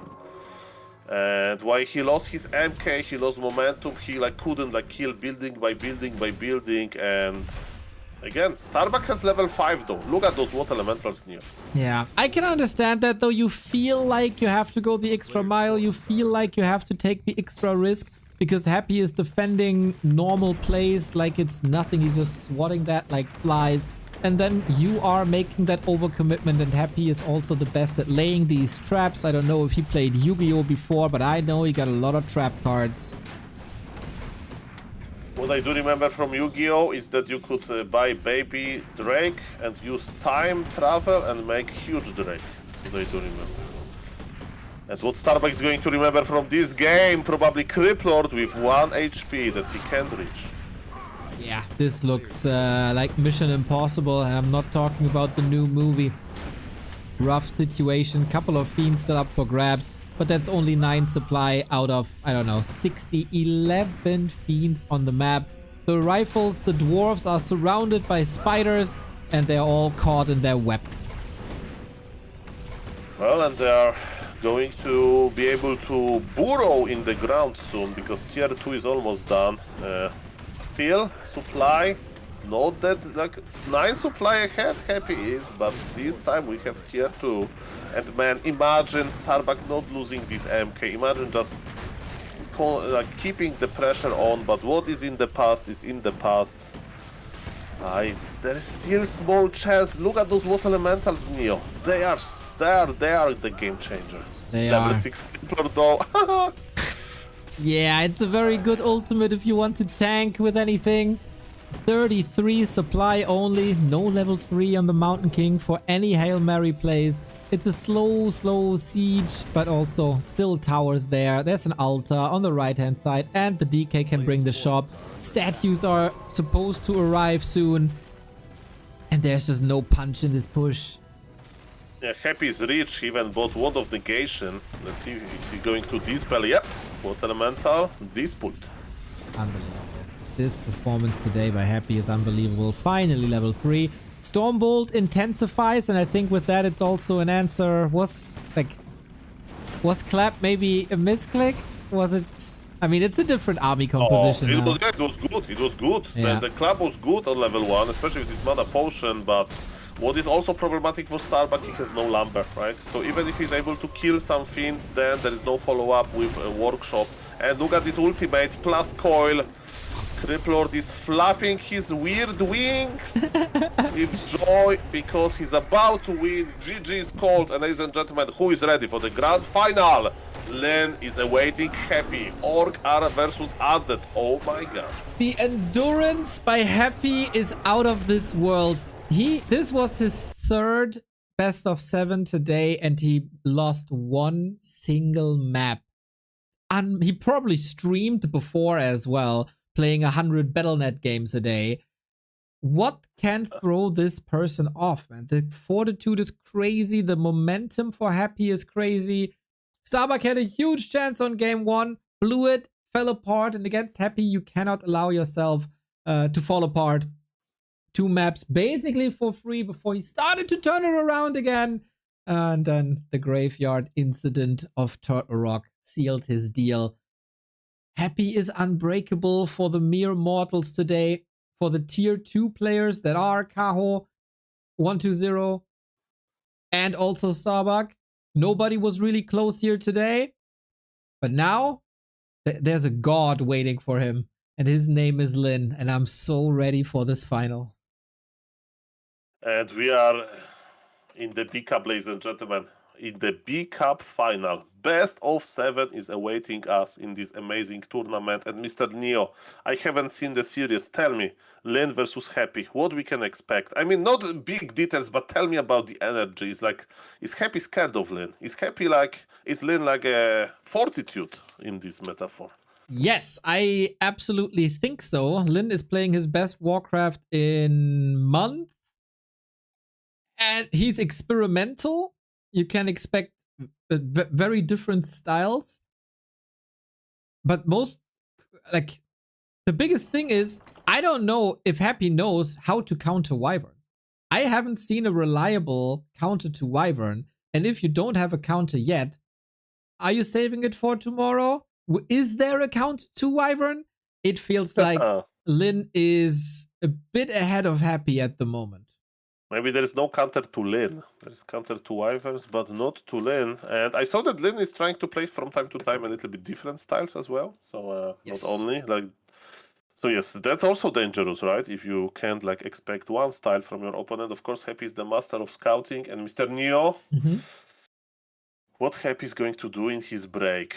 That's a good question. But yes, and how long the break is going to be? I'm watching on Mr. BBC stream that they are eating some very tasty dumplings now. So definitely the B Cup crew is way ready for some breaks. And what about us, Mr. Neo? This is it. This is it, the grand final of B Cup. Rain Dota, thank you for the 4-month. Yeah, I don't know. I think he joined the lobby. Happy. He's starting to veto and he's ready to slay more nerds. That's, I think, what we should expect from Happy right now. Okay, that's an interesting approach here. Man, it's so crazy. The level of play by Happy, Fortitude, and Lin is just. We've been praising Happy and 40, of course, for a very, very long time. Now Lin is back in the mix as well, as a different flavor. 40 beats Lin, Lin beats Happy. Maybe Happy beats 40, or maybe today Happy beats Lin. It is so unpredictable. On a good day, of course, all the series could have gone the other way today as well.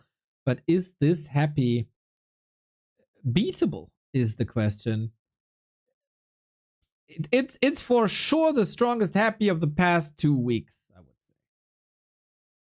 Happy is in the tournament shape. People say that, okay, Happy's practicing on BNet and, he doesn't play versus the very best. What about today, guys?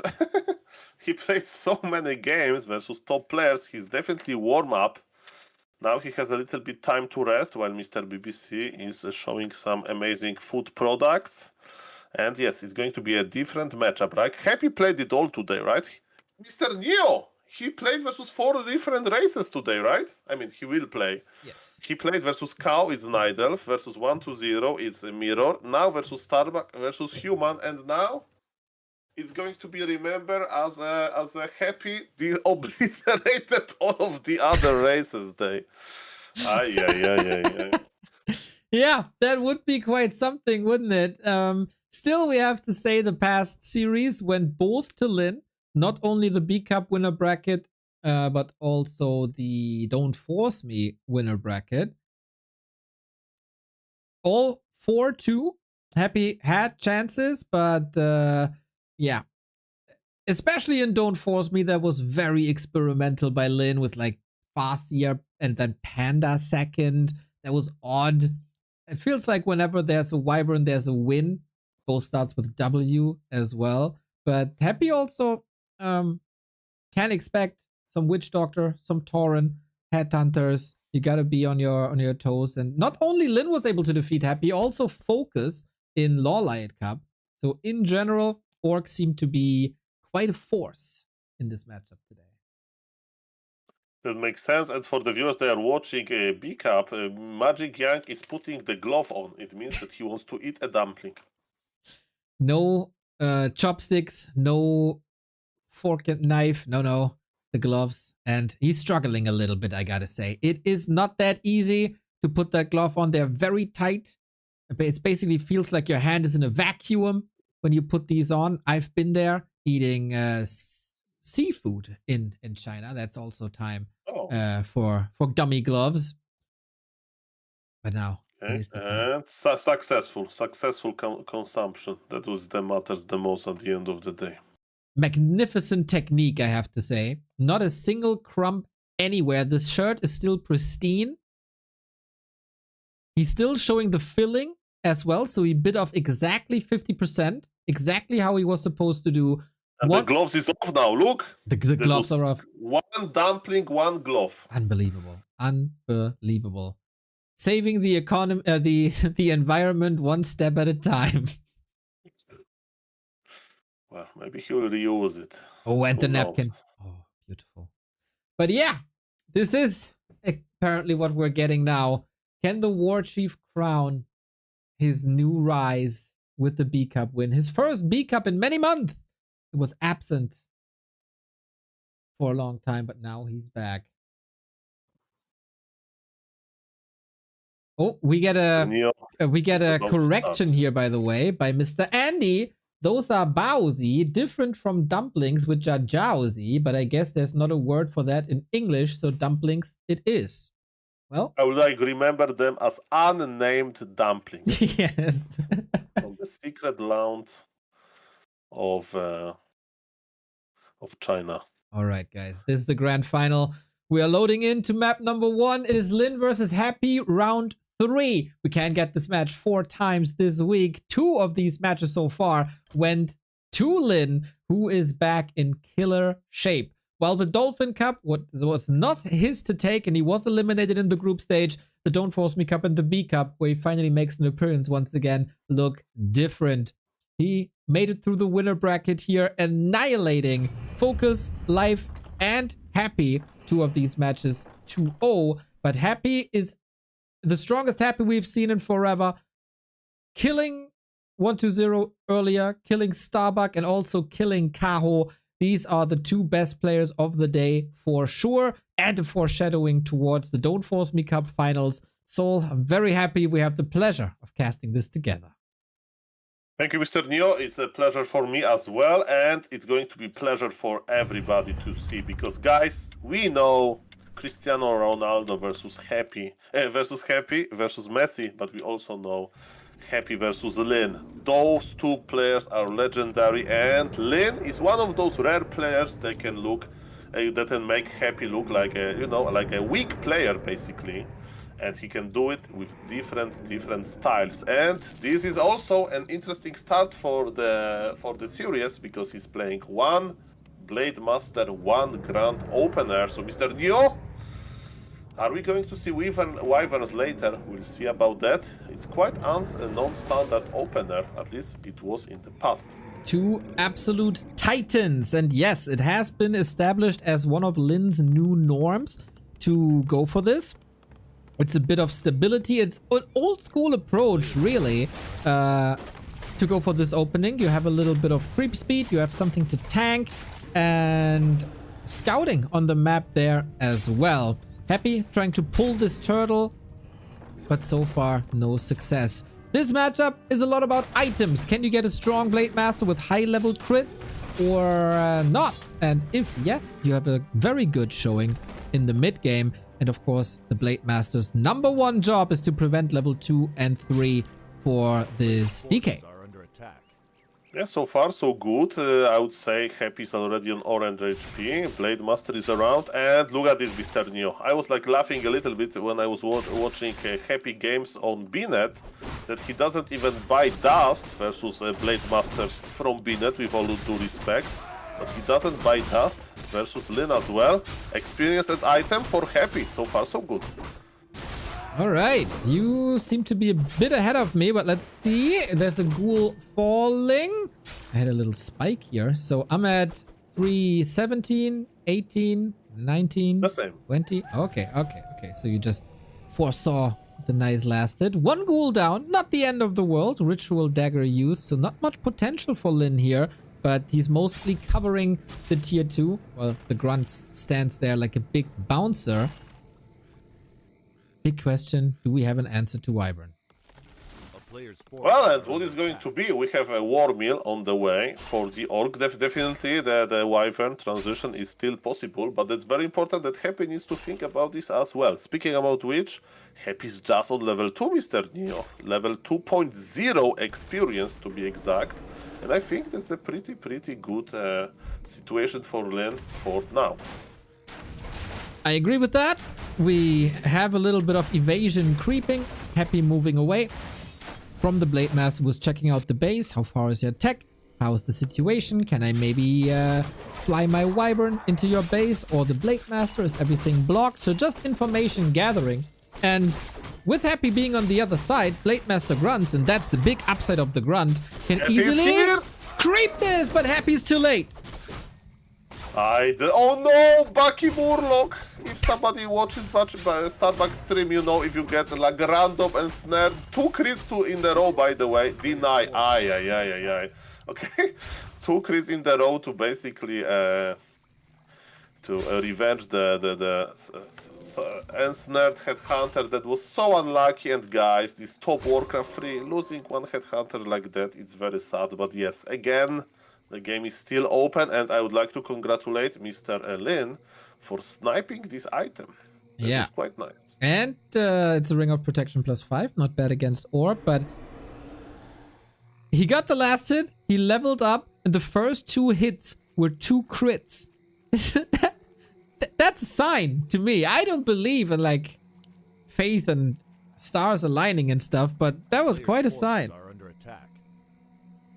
Well, definitely we can look for some things like that. And also, Lane was looking for some items, and he found a ring of superiority on the ground from like leftover from Happy creeping. And look at this, Mr. Neo. He remembers in which orc warrior the item is. It's going to be Blade Master with 5 permanent items in minute 5. It's unbelievable, With man. class 8 armor, so it's not that great, but still, it's better than nothing. Yeah, it's very reminiscent of what we've seen yesterday, I think. He can, at the very worst, sell this all or save it for later. The TC loves the rings. In general, you love to have HP versus Coil Nova, but the ring +5 is also a lot of gold, so selling it here is quite nice. Shadowhunter is creeping at the same time. Happy. Did he get the red spot Warlord, or did he just run across the map and did get Player's forces nothing? are under attack. That's Happy odd. scouted. He's scouting a lot, and I do agree with you that Happy is a little bit outmaneuvering himself, right? So now he's creeping the spot that is already missing the item. And speaking about explosive creeping, look at Lin. He's winning the mind games, and he got +6 strength for his Blade Master. Yeah, he's gonna be so strong. Oh my. And so tanky first and foremost. Happy is here. Coil on the blade, but insta Windwalk. Not getting the entire camp. It's not the end of the world. Wyvern not coming in. He's gonna accelerate a lot. While Happy's on the way to tier 3. This, of course, will pave the way for the rest of the series. And Happy, for the first time this week, is going Gargoyles. He was very heavy on Fiends in different variations, with Tet Fiend openings and Ghoul openings. But Gargoyles we haven't seen. So we go back to the norm of a couple of months ago. Yeah, definitely. In the new patch, Gargoyles are a little bit slower, and Happy was experimenting with Fiend's play. And it's interesting, you know, that you have 2 viable techniques that he's willing to experiment with. Of course, playing Gargoyles will force Mr. Lin to make Troll Bat Raiders, and we know how good Happy is with killing Troll Bat Raiders. But look at this, what is happening in the north.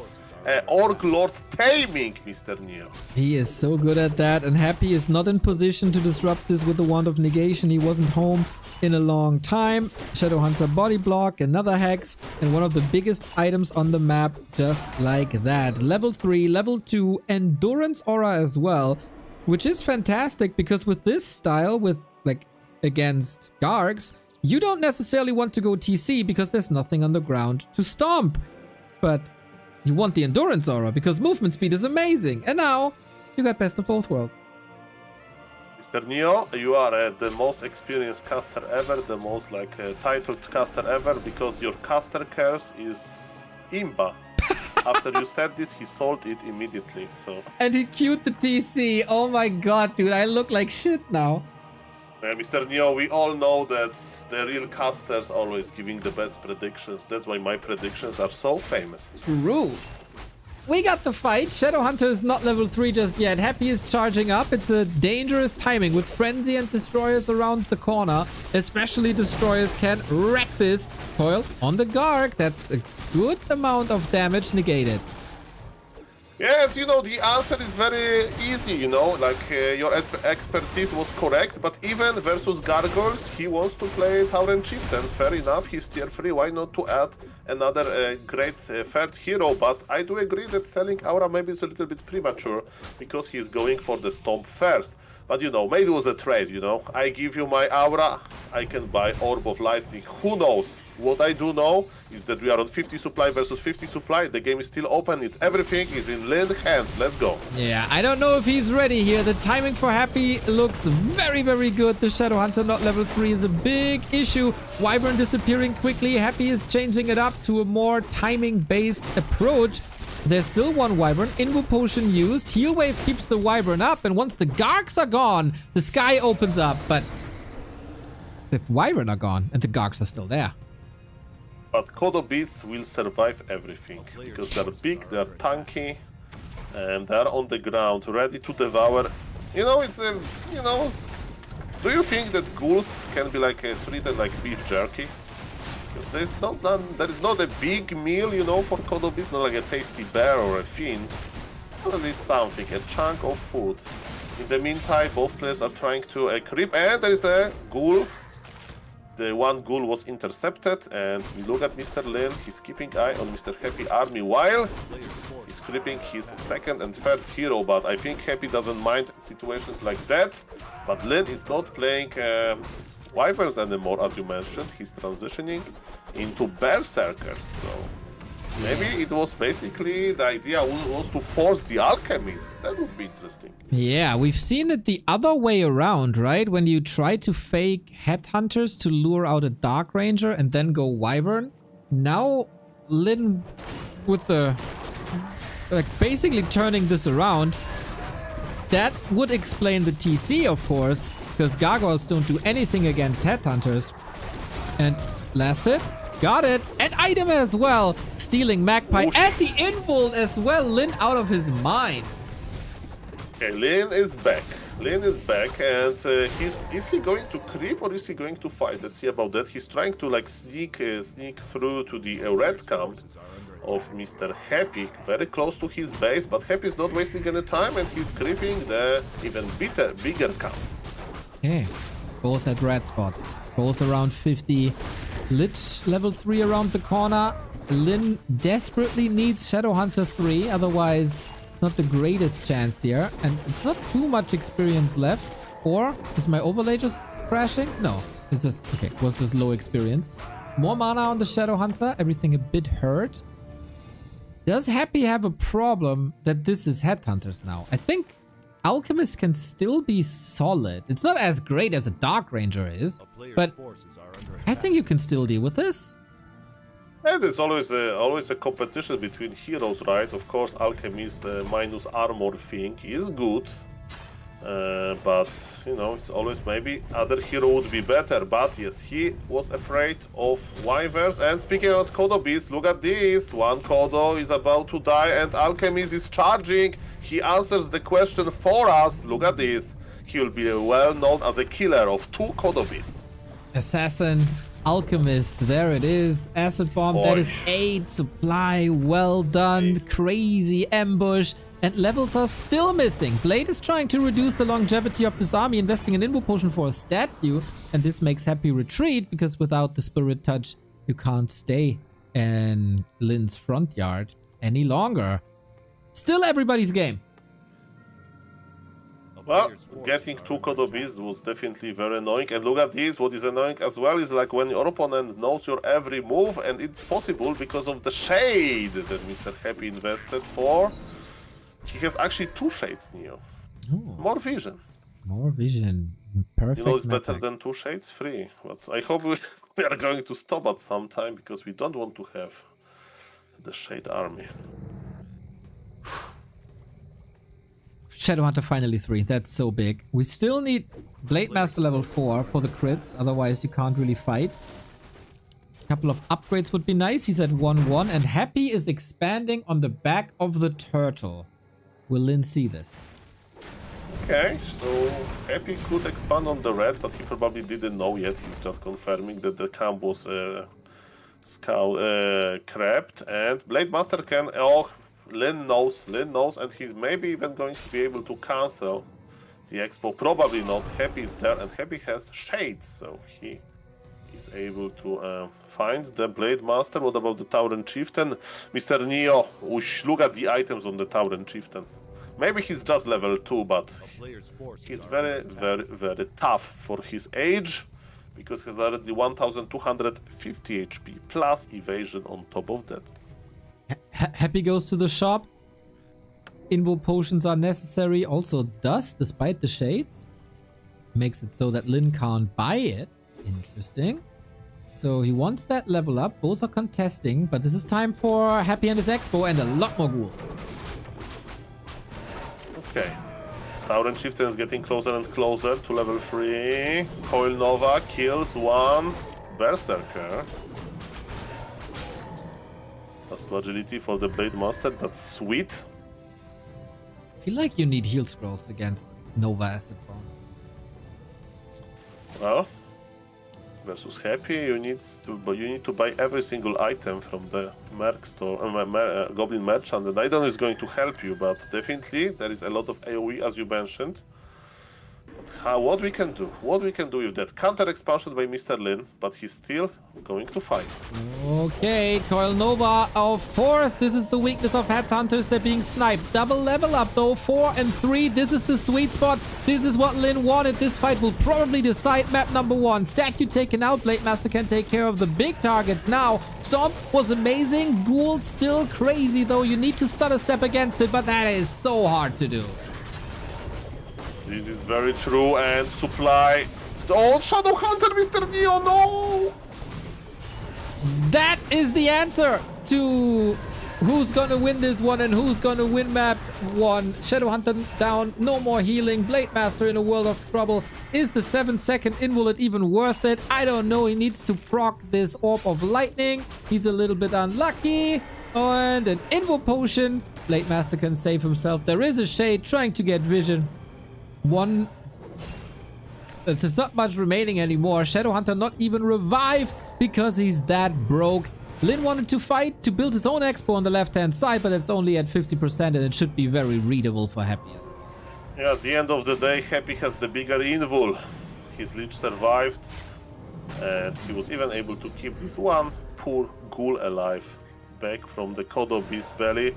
Tauren Chieftain's in the middle, but look at this. This Lich is healthy. This Lich has big healing potion. We can't say the same about the Blade Master. Shades are a little bit out of position. That's why he has dust as well, because Shades are lazy. Yeah, and so the Shades can't be revealed, of course. But yeah, size absolutely mattered when it's about the Invo potions here in this fight. Otherwise, Lich could have dropped maybe. Still no revive on the Shadowhunter and no resources either. Happy is destined to win map 1 of the grand final. Yeah, that's definitely true. He has much more supply. Hero levels are amazing for Happy. He has the cool items, and you know, he's not wasting any time. He's going to crib a little bit maybe. Let's see about that. No, he knows. He has Shades. Yep. He immediately repositioned, so his expansion is is secure, but Len is mining from 2 bases as well. So at least we have that. He's 19 supply behind, but he's able to macro now, which is good. He knows everything. Okay. How much longer? 3 minutes in the main. At least economy is even again. Shadowhunter finally back. Oh my god, that took forever. Okay, there is a feedback from the chat that overlay maybe needs to be restarted. Fixed already. Perfect. And Mr. Lin would like to restart this game 1, but he can't. Okay, Blade Master is trying to harass. Okay. There's Happy though, with the coil, with the save, with reveal, with slow. There's no levels to be reached for Lin from creeping anymore. The map is mostly empty. Happy got the leftovers on the upper right hand side. 444. Also shop control. Well, Turtle Rock map is big, right? So there are still some orange camps, but because of Happy expansion location, he needs to be very active, and we are switching a little bit to add Banshees.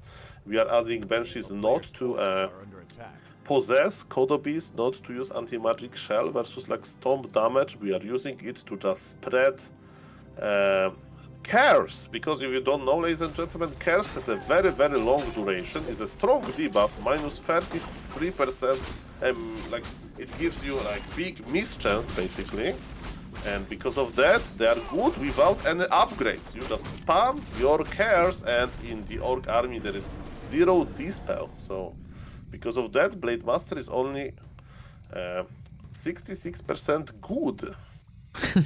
That's correct. Very, very good way of putting it.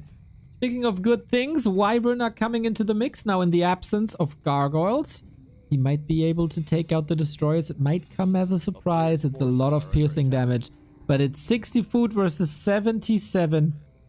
Still, as so often, when there's Headhunters on the ground, Ghouls are able to deal with them. Okay, Blade Master is busy taking care of the ghouls at the expansion, and because of that, the Orc army is a little bit left alone, and Happy is not going to give him any time. Stomp misses most of the ghouls. Mr. Lin is in a big trouble here. Supply favors Happy, of course, but maybe Mr. Lin with some crazy micro, he can come back to this game. Blade Master is back. The fight starts now. We need a crazy Lin with crazy crits, but how are you supposed to do this when you're cursed? The cow is mega tanky, gets some healing, but just disappears. Invo potion. Stomp is fantastic. Okay, Tauren Chieftain needs to stay alive. He has Mana Potion, Healing Potion as well. Lin is so good with switching the items, and Mana Potion will be used. A lot of ghouls are in trouble, but supply is not dropping that quickly. Mr. Happy is macroing like crazy. Curse is there. Lin army is not as efficient, and yeah, it's 20 supply advantage for Happy. Position for Lin was very good for a moment, but yes, at the end of the day, Warcraft 3 is a number game. Exactly, and also hero level number game. Destroyer is falling, that always helps in the numbers. Level 4 on the TC. The Headhunters are getting a surprising amount of kills, but Ghouls are of course easy to replenish. Blade Master in TC in unison. Get that statue. And level 3 critical strike. At the same time though, 2 Ghouls are ravaging Lin's base, and there is no income for him anymore. Yeah, that's a big issue because the main base expired, and yes, he's doing okay. The hero kill in hero kill. Oh, the lich, big healing potion crit. But maybe he can still do it. The crit, 220 crit, but TP swapped. And man, Mr. Lin was so close to kill this lich. Maybe there will be an opening for another, for closer game, but no. After successful lich evacuation, GG was called, and 1-0 in the grand final of B Cup for Happy. 13-1 is Happy's track record today. 13-1 versus 1-0 Kaho, Starbuck, and Lin.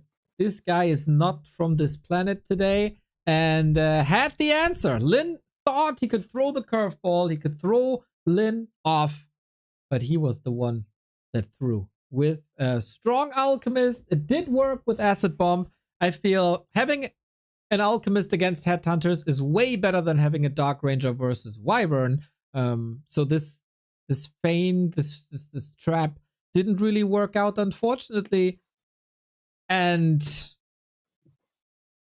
this expansion caught Lin off guard again. Similar to yesterday, it's super hard, especially on a map like Turtle Rock, to always track the opponent and find the perfect answer at the perfect time.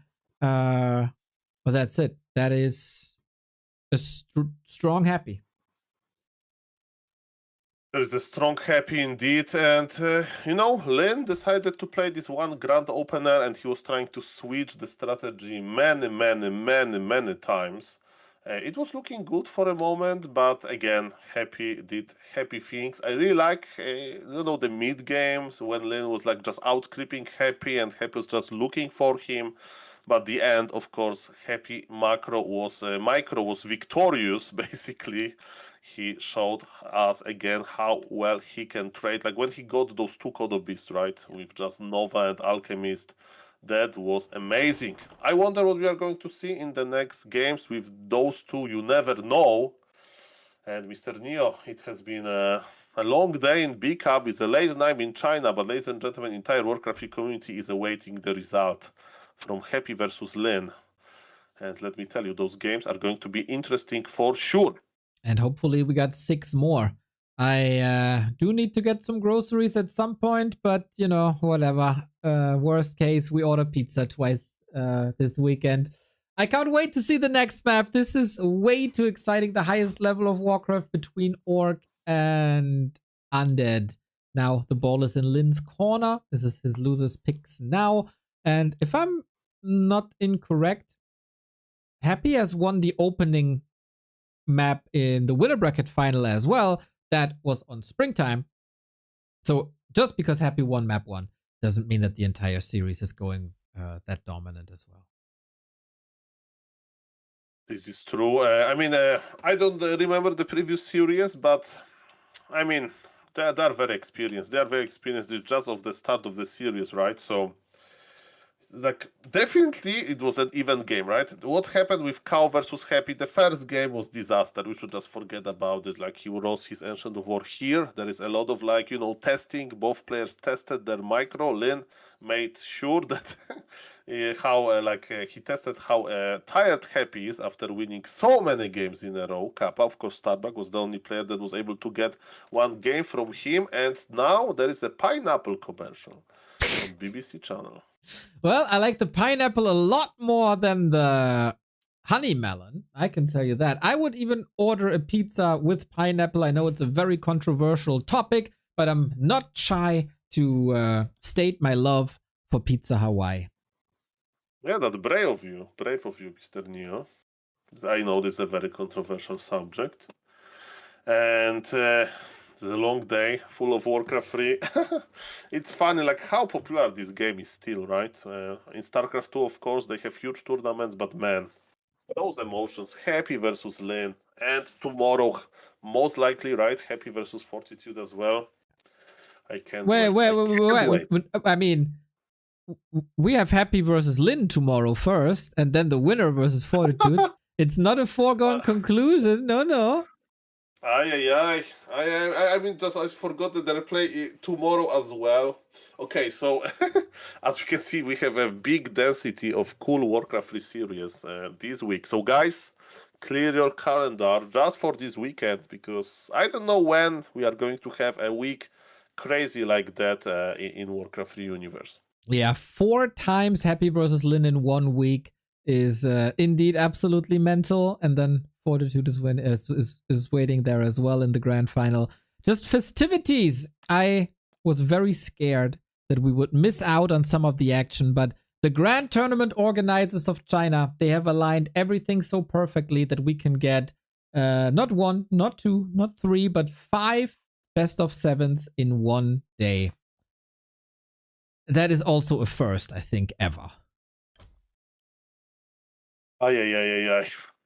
When the scene is so big that you organize 2 big tournaments at the same time, and yes, the game is probably slowly starting. We have time, right? We have time. We're online for 7 hours, by the way. Mr. 8man is online for 9 hours, I believe.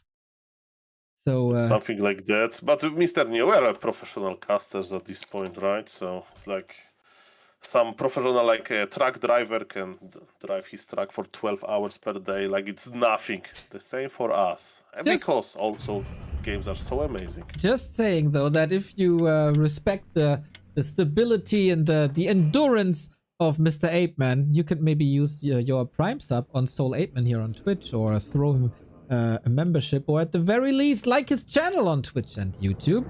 Nobody that's not a Soul 8man sub is my friend. Thank you, Mr. Neo. That means a lot, actually. So thank you. And if somebody is watching me and doesn't know back to Warcraft, also there is this good caster, caster duo from Germany, Mr. Remo and Mr. Neo. I'm really glad to see Mr. Remo back casting, and I was enjoying your dual cast a lot, guys. And ladies and gentlemen, the game is ready and it's on Makrura map. Makrura map, indeed. I'm synced up, just to be sure. 1, 20, 21, 22, 23, 24, 25. Should be aligned that way. Happy on the upper left-hand side with the 1-0 lead, going with the DK and ghouls once again. No fiend build order shenanigans. Away with that nonsense when you start slow and can't really creep too much too early, and you're under harassed the entire time. Also, Lin, sticking with the guns. It's Blade, it's Grunt. Let's get it on. The same strategy as Lin used in game number 1. Now we are on a little bit different map, so it took a long time for Happy to get level 3 on Turtle Rock. There was more about the item sniping. Now it's more about level 3 creeping, if I'm correct. And what is the acolyte there? Mr. Neo? Maybe it's 9 hours of casting, but I'm getting excited because it's going to be an expo play. Ooh, really? I did not expect that. I didn't even see the acolyte until you mentioned it. Now that's a curveball. I expected this on something like maybe Shadowed Exile, Twisted Meadows, but Hammerfall, really? Maybe it's something, like a development that Lin missed a little bit. But given his Blade Master movement, he knew exactly what would be coming. Yeah, I mean, he's getting ready to harass, and the last hit. Level for Happy and experience for Happy as well. I mean, item, Mr. Lin was there, he anticipated it, but Happy still calculated the last hit. It's also a Watch Award, so Blade Master can't really go into Windwalk without being attacked. This last hit goes to Lin finally. So he got a little bit of success here, but can't prevent level 2. Did this prevent the expo? I think it did, because we have a tech on the left-hand side.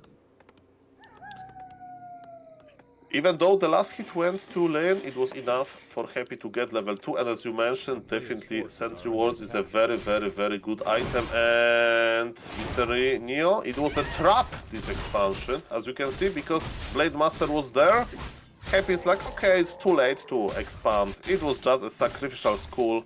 He has 2 extra acolytes, which is funny.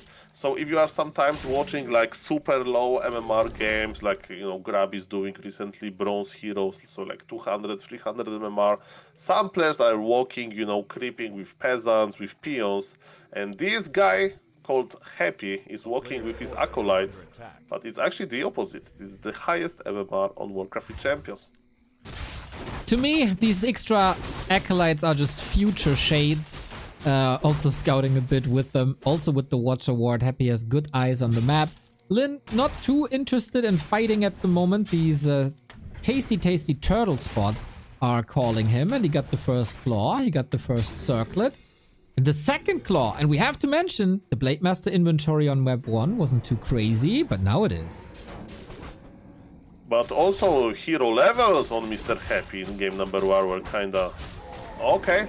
Coil used, level 3 on Happy unlocked. So yes, and he has big mana potion here. Yes, well, great find. Of course, whenever he goes to the laboratory, the blue drink is what he wants. So slow get. Oh wait, shocky coils. Yeah, he's chasing. The Blade Master is detected. Another coil. No Okay, way. not Mr. No, Mr. Neo, no, Reveal from the Mr. land! Oh my god, you're so good, dude! What? What? Mamma mia. Grande disaster. Ay, this guy is good. And Happy is like, yeah, I have big mana potion, I have reveal, it's easy kill. Yeah. Why this Blade Master is here? Oh, what the new player? He made a mistake like that before in, I think, Lawlight Cup or something. And now Happy, like, firing from all cylinders. Get the Lich, get the Expo, delays the tech a little bit. Can easily creep the next Warlord. Oh, easily? I'm not too sure. But trying to creep this with DK only. God, he's in Titan mode today. And we speculate like how Happy feels, right? And to find this like opportunity to kill the hero, you know, instantly. Definitely, Mr. Happy is, as I mentioned, it's like another day in the office to bring us the best performance ever. Exactly, dude. You see plays like this, and a topic we oftentimes discuss in Warcraft is like, who would you put on a Mount Rushmore? For some people, it's Happy's face, and 2 times more Happy's face. Well, there is a back to Warcraft happy emote, so definitely. Look where this Forest Troll Warlord is! What is happening in this game? So there was a hex creeping that went wrong because Happy is there, and Troll Warlord is going back. Okay. And the unit composition, Wyverns. Okay, yeah, that is, when you feel a little desperate and you really need this win, Wyverns are your friend. But the Lich isn't. He's punishing that SH so hard! Hex! But the Icicle of the Lich is the second kill! Lin needs something. Lin needs a miracle. But it's a big tragedy for the War Chief on map 2. Mr. Lin, another hero has fallen. Of course, Happy is losing some units as well, so it's not like that one-sided, but... Mr. Neo, we are talking, there is an expo of Happy. Yes! that I missed. And gargoyles are coming as well, so he doesn't even need that tier 3 so bad. But Lin, smelling blood in the water, coming in with the speed scroll. Happy was flirting a little bit with the lab, I think. And now the speed scroll is over, but the unholy aura is forever. It's looking better and better with every minute for Mr. Happy. That's why his supply is not that rich yet, because yes, not that big, because he invested into this expo with 5 acolytes already. And Lin has such a low levels. Okay, now Lin wants to get some hero kills, but not on Happy shift. Look at this. Happy's just repositioning. He's waiting with the coil for the last moment. He's not afraid to show his expansion because it's already done with 1 Zigur and Nerubian Tower as well. And Lin is transitioning into Troll, but Raiders as he should. The Grand may survive, may not, we'll see about that, but yes, Lin is not doing any big impactful things yet. Okay, maybe now. What about the Death Knight? We have some more hacks here, but there's also a little bit of healing. Wand of Negation on the Lich, perfectly anticipating Lin's play. It's probably the only play left, and Happy got the solution. Another charge of Wand of Negation, ready as he's fighting into the towers, and Lin is frustrated with this game, gives it up. The perfect mid-game for Happy with the 2-0 in the grand final. Happy brought Lin to his expansion, not to hide there, but to show him how ahead he is, and Lin was forced to GG. Of course, I'm kidding, but man... Mr. Lin, though that's those hero kills, and you know he will think twice now before going into Mr. Happy neighborhood with his Blade Master. Definitely, guys, if there is level 3 Death Knight with big mana potion, be careful. Unreal, dude. In B Cup, this guy is just untouchable. Winner of the past 3 or 4 B Cups we had. Starbuck can't really face him. Lin threw him down to the lower bracket, but yeah, if we look at the B Cup winner, that's a lot of Happy. Doesn't matter who his opponent is. And while he couldn't get the wins in the big tier 1 tournaments, today he seems like the better and fresher player, and that is wild given that he has played 3 best of 7s already. That's very wild. The score is 2-0 for Mr. Happy, so he's 2 games away from being the champion of B Cup. In China is late, but at Mr. BBC stream we can see there is 4,674 excited viewers. Entire Warcraft 3 community around the world is watching, and yes, Happy is bringing the best games possible, that's for sure. What Len is going to do, because the ball is in his corner, as you mentioned, tomorrow is going to be a regame of this series. But are we so sophisticated to hide strategies? Is there something to hide? Is there like a Pala Rifle variation of Orc versus Undead? I don't know about that. What I do know is Mr. Lin needs to do something, because so far he's getting outplayed. Yeah, I mean, this was all courtesy of the big mana potion as well. This was enabled by that big mana potion. That will happen if you don't snipe it, I guess. And then he tried to snipe the other lab and he got hard countered.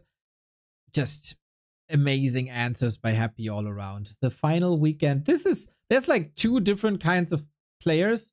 There's like people like Happy who perform as they perform on championship weekends. And then there's people like Kaho or also 120 who don't have that, or Sock, also an example.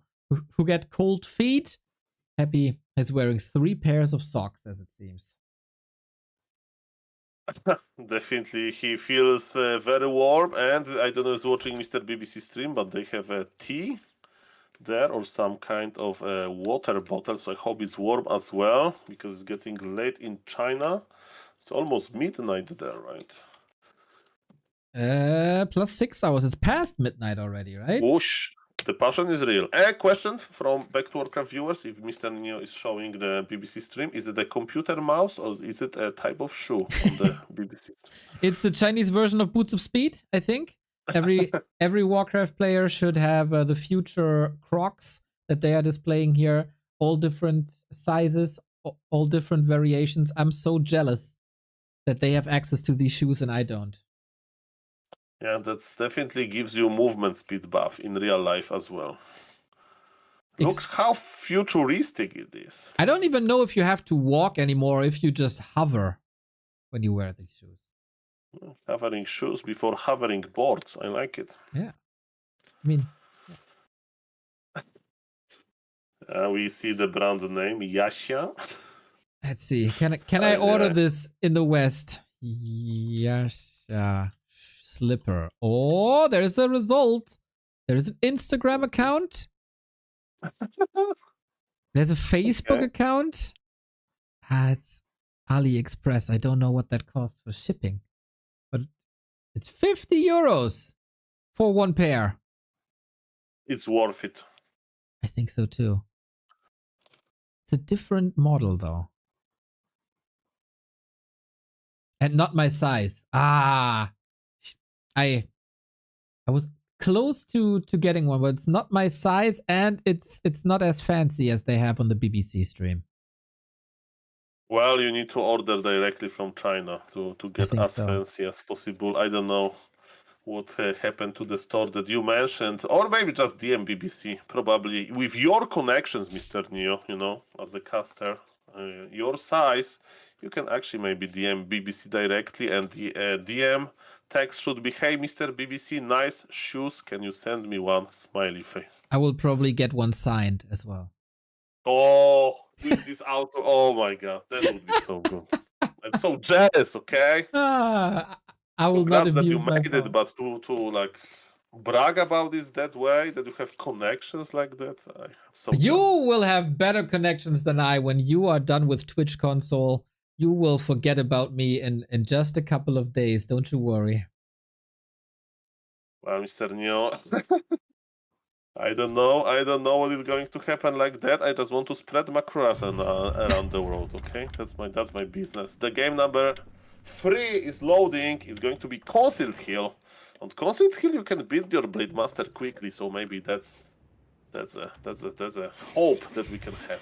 We all need to have hope. We need a strong Lin now. Again, as so often, defeating Happy 3 times in a row is possible. Happy was defeated 3 times in a row in a series by Lin before this week. But 4 in a row, that is unheard of, and nobody could pull it off. We need a strong Lin now. We need a strong Blade Master now, and we need fresh ideas and timings now. Mr. Neo, maybe the strong Lin is the Lin without this Barak. In the 2 previous games, if I do remember correctly, he made Barak. Now I don't see any. He trusts in his Blade Master. Okay, no Grunt and Instant Wyvern, the fast attack. The real strategy has been withholden the entire time. Don't ask me. No idea. It's a miracle that I can talk, okay? Twitch chat will tell us both and educate us, of course, as they always do. Yeah, this should be a little different. There should be different timings, and with that, Happy might not be able to win the mid game as he did so often today. Ay. Okay, Mr. Neo. We have. Are you speed up, by the way? I am sped up. 58, 59, 2. Yes, 2, perfect. 2, 0. Perfect. A Okay, player's so forces are under attack. Happy, of course, with his Acolyte Scout knows everything, and this Blade Master is going to creep. It means that Happy can creep himself without being in a hurry, and he's going there, keeping the same camp. So far, so good. Okay, as long as the Acolyte doesn't steal anything, that is indeed good. Here we go, what do we got? Gloves of Haste, not ideal for him, as the main damage is coming from that backstab that we will see, and that is... Gloves of Haste basically doesn't matter when you're not attacking consecutively, as attack speed is meaningless for the first attack. So, for the early game, that's not great. For the late game, it is, and I got a couple of subs to thank. Thank you, Reeve! Hope you had a good time closing in on the 4 years, and WTF is Juice. Thank you for the Prime. Thank you. And now, this is an important moment. Lin wants to be annoying. Lin wants to stop Happy from creeping level 2. That can... Oh, look at this Death Knight position. Okay, he got level 2. That was very important, and he wasn't blocked for long. Item went to Lin, and he has Cloak. So he can disappear both with Windwalk and with the Cloak ability to hide. The double stealth technology. Everybody is jealous about that. Last hit should be possible. Ah, Happy plays around it so nicely. Not even investing a coil. Ritual dagger. Lin would love to get a backstab here, and then he can hide again in the absence of a dust. That opens up some opportunities, but also you can go to the fountain on this map. At least healing is denied for now. With the Cloak, by the way, you can just heal at the fountains whenever you want, and you can just, attack the fountain and hide. That's what Mr. Lin actually is not even doing. He just decides to creep Jack. Look at this, Mr. Neo. This is a smart move by him. Tome of Intelligence is on the ground. Mr. Lin gets it. Can he kill a ghoul? Probably not, but he's making annoying for Happy, right? He needs to reposition, he needs to... and he even used the coil, because there is no dust again.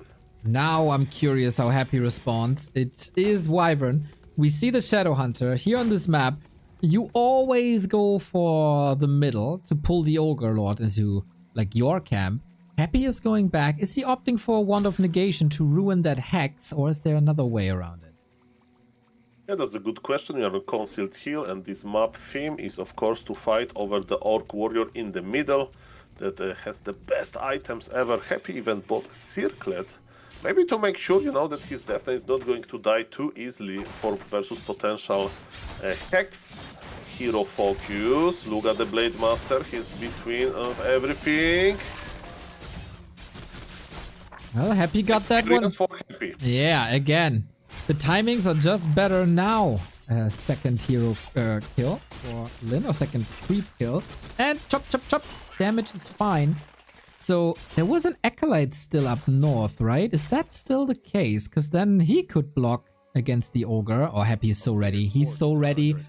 Look how ready he is. He has a skeleton that is scouting his acolyte in the middle. He is ready indeed, and it's all because of this potential hex Orc Lord taming. And Lin is still going for it. Happy knows immediately. Look, Happy is okay. I thought that he was going to body block the Orc Lord. Can we tame this huge monster? Look at these guys. One-on-one Orc Lord taming. Look at him. He's trying to like run away. He's so big. He is. Happy is at the shop, right-hand side. Wyvern is helping now as well. So Lin, please don't deny with your burrows. It did work against all odds. I did not expect this. Blade Master and DK on the other side. And the DK is actually storming into Lin's base, ready for a coil. Yeah, but defensive hex is there. Defensive hex is there. But this Orc Lord, he's so confused. I feel bad for him. Okay, he's trying to come back. Let me out. And no. Miscalculated. Wow, that was so well played around by Lin. He made exactly as much damage that the coil can't kill him. And then he got the last hit. Razor sharp, the level of play in this grand final. And the item is pretty good for Shadow Hunter. +5 intelligence, +5 agility, more damage, more healing as well. Happy was trying. Imagine if he would get the last hit. And in the meantime, of course, his ghouls were busy getting lumber. And as you mentioned, we are not going to see any fiends. We are going to see gargoyles. And on Concealed Hill, that's pretty good. Because we can creep the red camps early. Gargoyles, they deal so much damage versus air units. So, of course, it takes a long time. And Happy is even using dust. But he's able to get the experience. And he got flute. Which is kinda good because like close +5 for every hero. Because Death Knight with the orb is range, right? Versus air. Yeah, that's right. Not that great for gargoyles, of course. For destroyers again, it's kinda nice. But yeah, we go into the base. Wyvern onto acolytes during the tech. This could spell disaster. Lin is playing a bit more dirty than before. Lin is so back, you know, dirty or not, maybe that's the orc, race design. And as you mentioned, it was during the tech. Luckily, tech is done. And now gargoyles, 2 gargoyles versus 4 wyverns. Who is going to win this fight? So far, the wyverns are victorious. Yeah, Lin with better micro. Happy sending the gargoyle back in. Wants that kill, even on the sacrifice. How good is the stutter flying, I think? Okay, 2 for 1 trade. But it's a numbers game in the air, and that numbers game was clearly won by Lin. I think Happy is having some issues here for the first time this grand final. Yeah, definitely Lin is throwing him a curveball. And maybe Happy is a little bit annoyed about this Orc Lord, but he did everything well. He scouted it immediately, but still he's not going to give up easily. But look at the supply, Mr. Neo. Look at the supply. It is very, very one-sided. Lin has map control, takes out another ghoul here. Also got the invul potion from the right-hand side and a very hero-focus-centric matchup. Lin goes for battle drums. Maybe a preparation for later to stay in no upkeep a little longer. But yeah, Lin is far ahead. Happy has some catching up to do. But we've seen so many Happy games today. And this is still 50% win chance for him. Player's forces are under siege. Well, if somebody can have this situation under control, is definitely Happy. He's trying to creep a little bit, but Mr. Lin, again, he's coming back. If somebody lamed you once, he is very likely to lame you twice. And look at this, there is so many acolytes dying. Double the supply for Lin. Happy is cooked. It looks like it, for sure. We get some spirit towers now. There's no Nerup in the back. I didn't chop that up to prepare.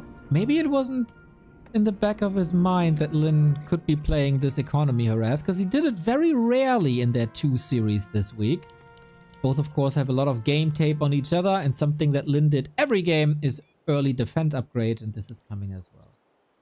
Yeah, suddenly, after this Orc Lord, everything went wrong. Happy is trying to accumulate enough gold to get the Alchemy Sphere. And Lin, he's having time of his life. He can creep. He's tier 3, right? So he can add Tiny Great Hole if he wishes. And with a Tiny Great Hole, you can really start blaming because then you can afford really weird trades. What Happy is doing. Happy is still trying to creep. Happy still believes into his heroes. It's going to be extremely hard, especially because the creep drag is coming. Okay. Blade Master in position. Windwalk level 2. Ogre is still up. Hex. Here comes the nuke with speed scroll. Oh my god. Dispel on the Hex coil, but that DK bites the dust, and so does Happy. Second map that Happy's losing today. One to Starbuck, one to Lin. War Chief has arrived in the grand final. Oh yes, and I think the lack of Barak was good, right? Because it was the first pure Wyvern game, and even though the start was so-so for both players, you know, like it was even, not so-so, it was even, the even start.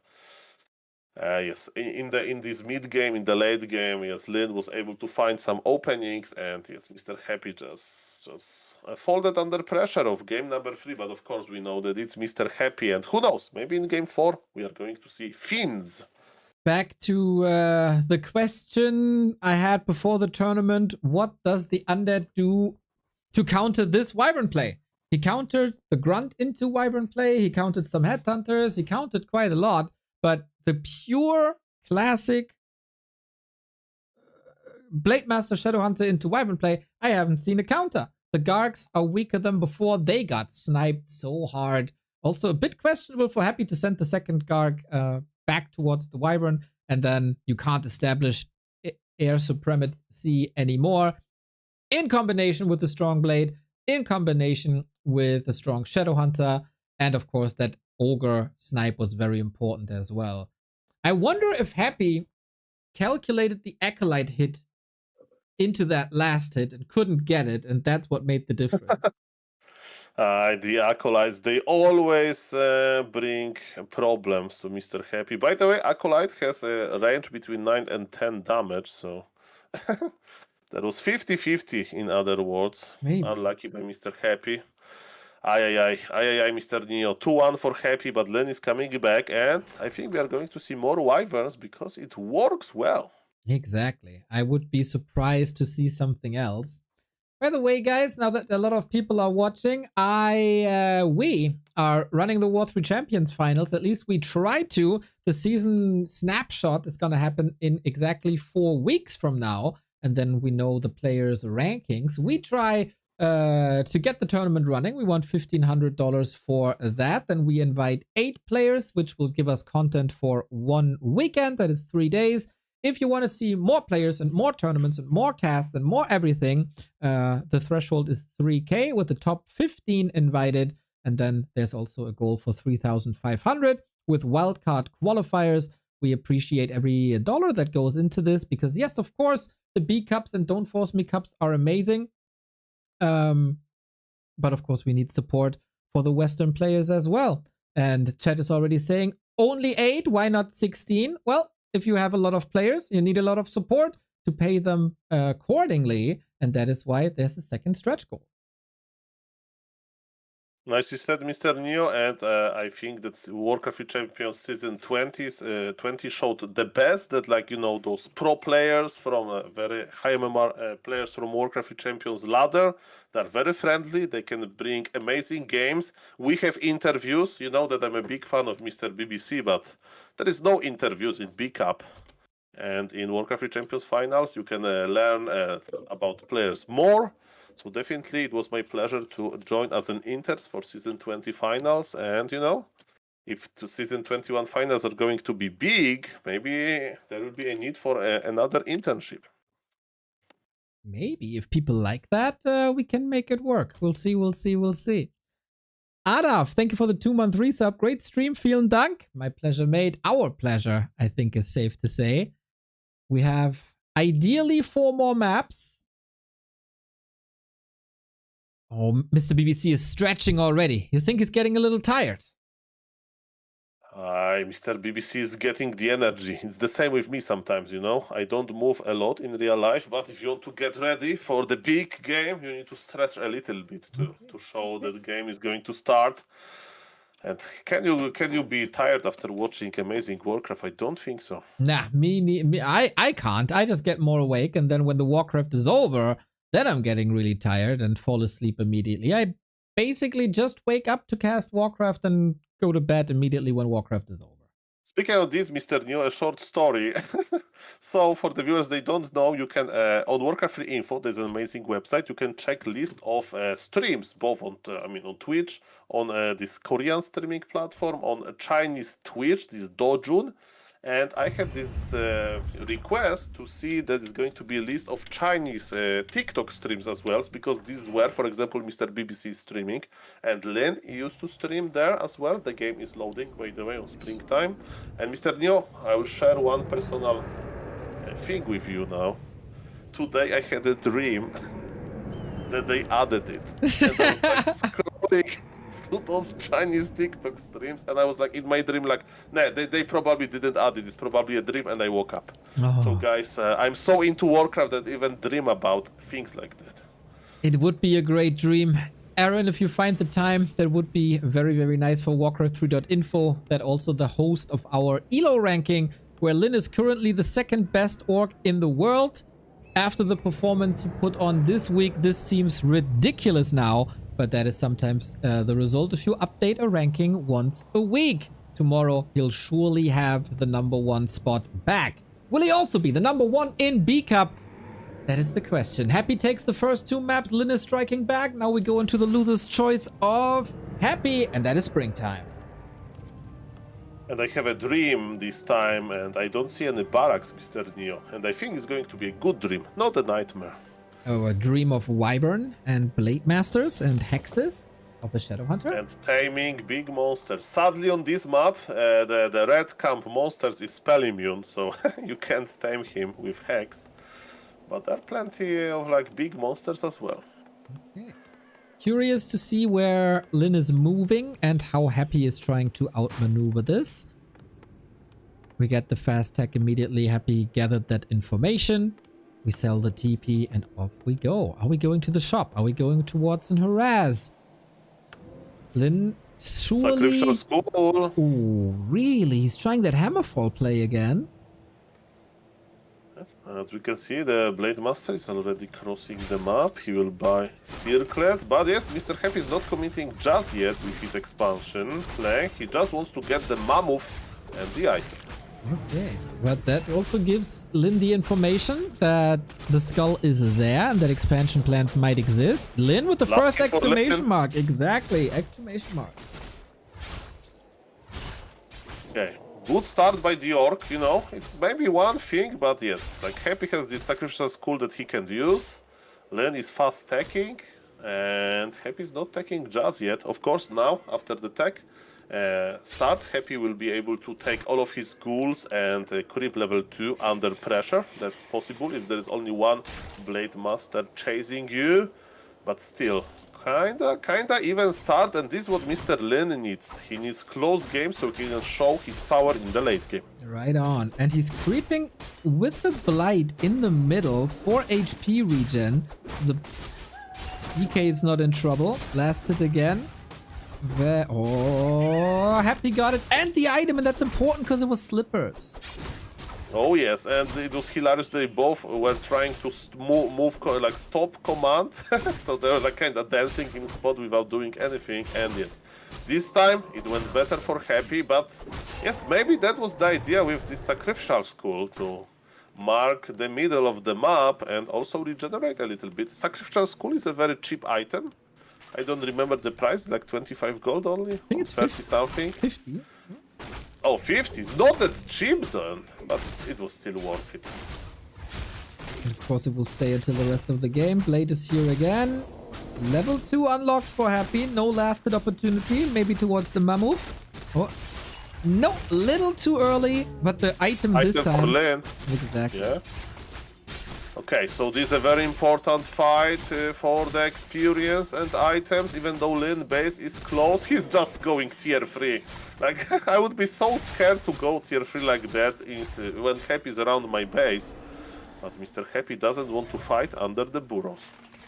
Okay, yeah, that is oftentimes a question. If it's only a Blade Master, why don't you just run into the Orc base? Well, it is a thing that burrows do quite some damage, and you can defend this seemingly easy.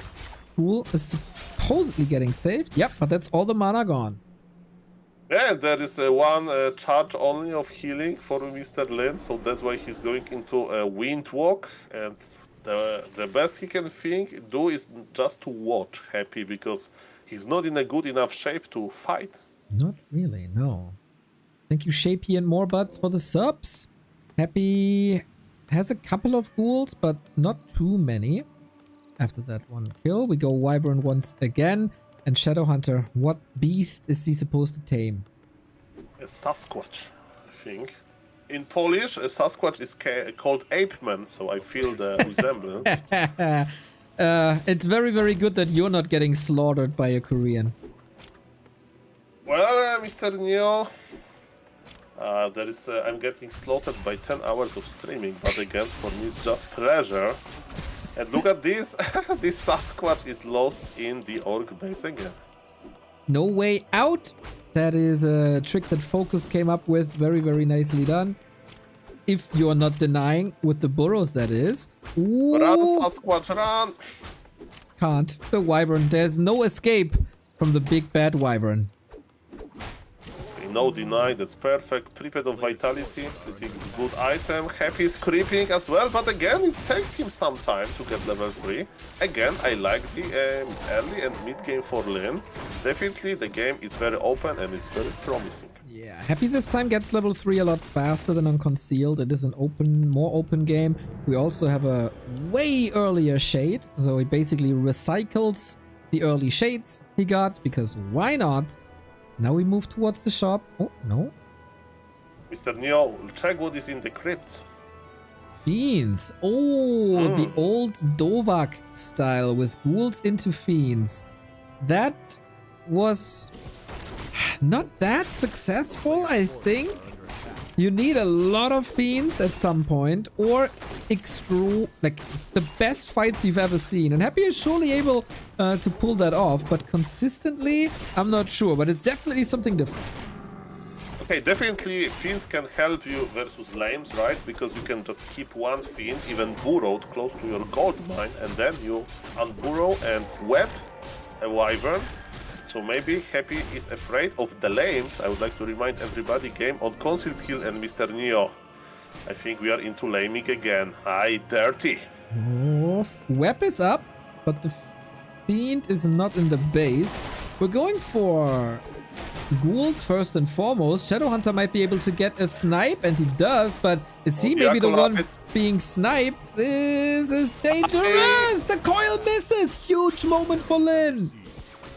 Who's another acolyte is dead. It looks so easy when Lin does it. Ay.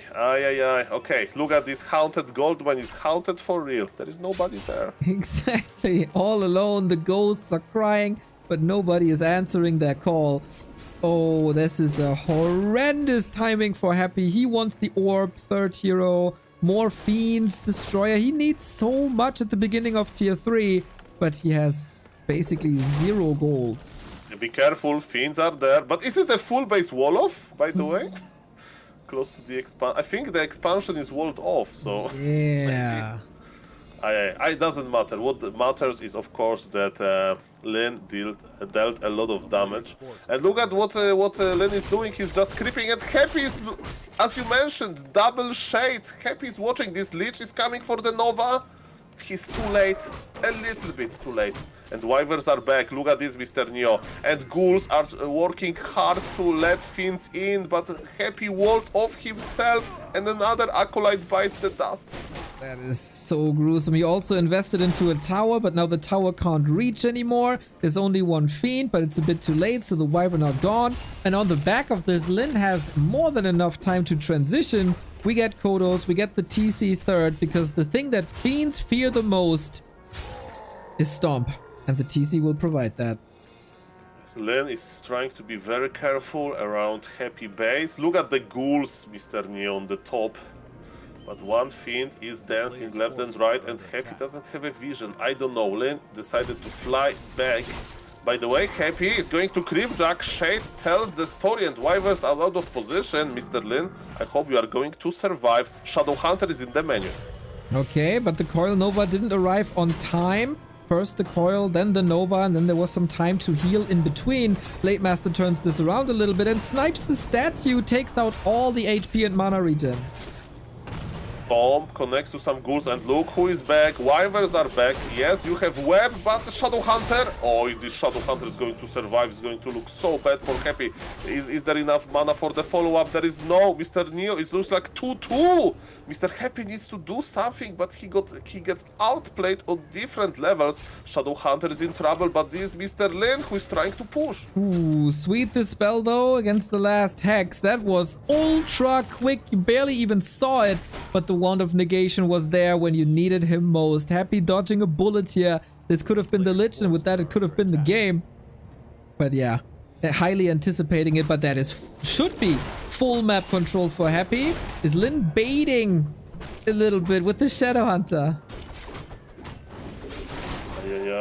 And okay, the Fruborg goes to Lin. What about the item? Round Bracers, by the way. My God. Pretty good item versus Undead.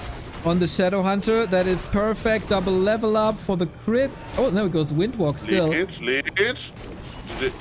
Wow, must be. Yeah, without that Lich, there's absolutely no chance. The Fiends provide nothing against the Wyvern here. That is a very tough situation. Lin tried to fight the honorable way. It was punished by Happy. So when you're down 0-2, you need all the tricks in the book. Hair pulling, eye poking. Sometimes you just gotta kick a person in the balls. And this is what Lin is doing here with the Wyvern strategy. And all of a sudden the series is tied. I saw it and I'm laughing, but Mr. BBC is showing double empty container of beef jerky to highlight how long this series is.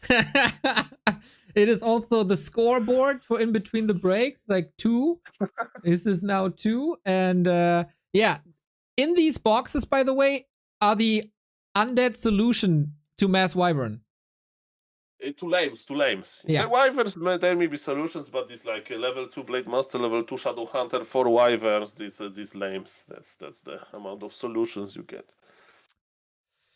Oh, rough for Happy now. This was a problem before in the series they played, and it's still a problem here. I am worried for the longevity of Happy here. I mean, the series we had this week was 4-2 in favor of Lin, both. And now he's making a strong case of the same result again. What a series, what a performance by both players. That's amazing, Mr. Neo. And yes, okay, can somebody do the math because it's too hard for me. How many games have you played now in a row? That is a lot of games. 15? He plays versus 4 different races, yeah, Oh, instead of 7. 17 then, right? Yeah, 17. I can't count that many games, Mr. Neo. I need a calculator.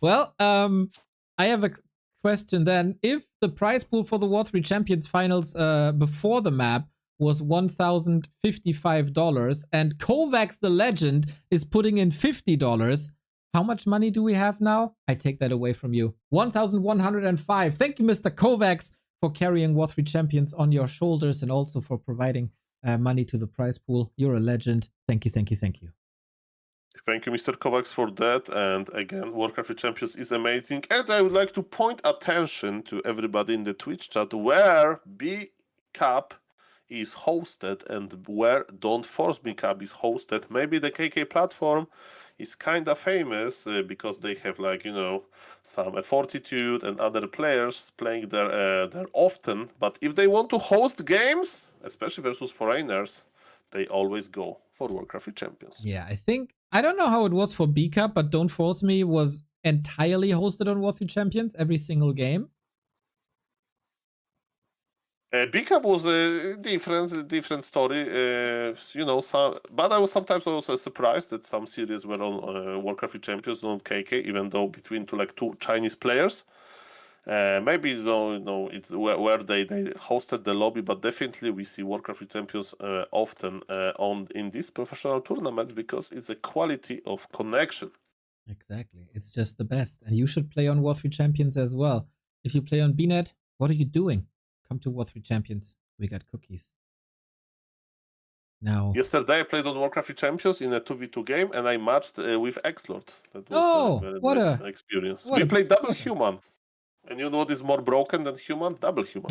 We won. Did you play Peli Rifle? Of course. Of course, with double human you have to. Yeah. That sounds like a nightmare. To play against. Yes, of course, to play again. Exactly.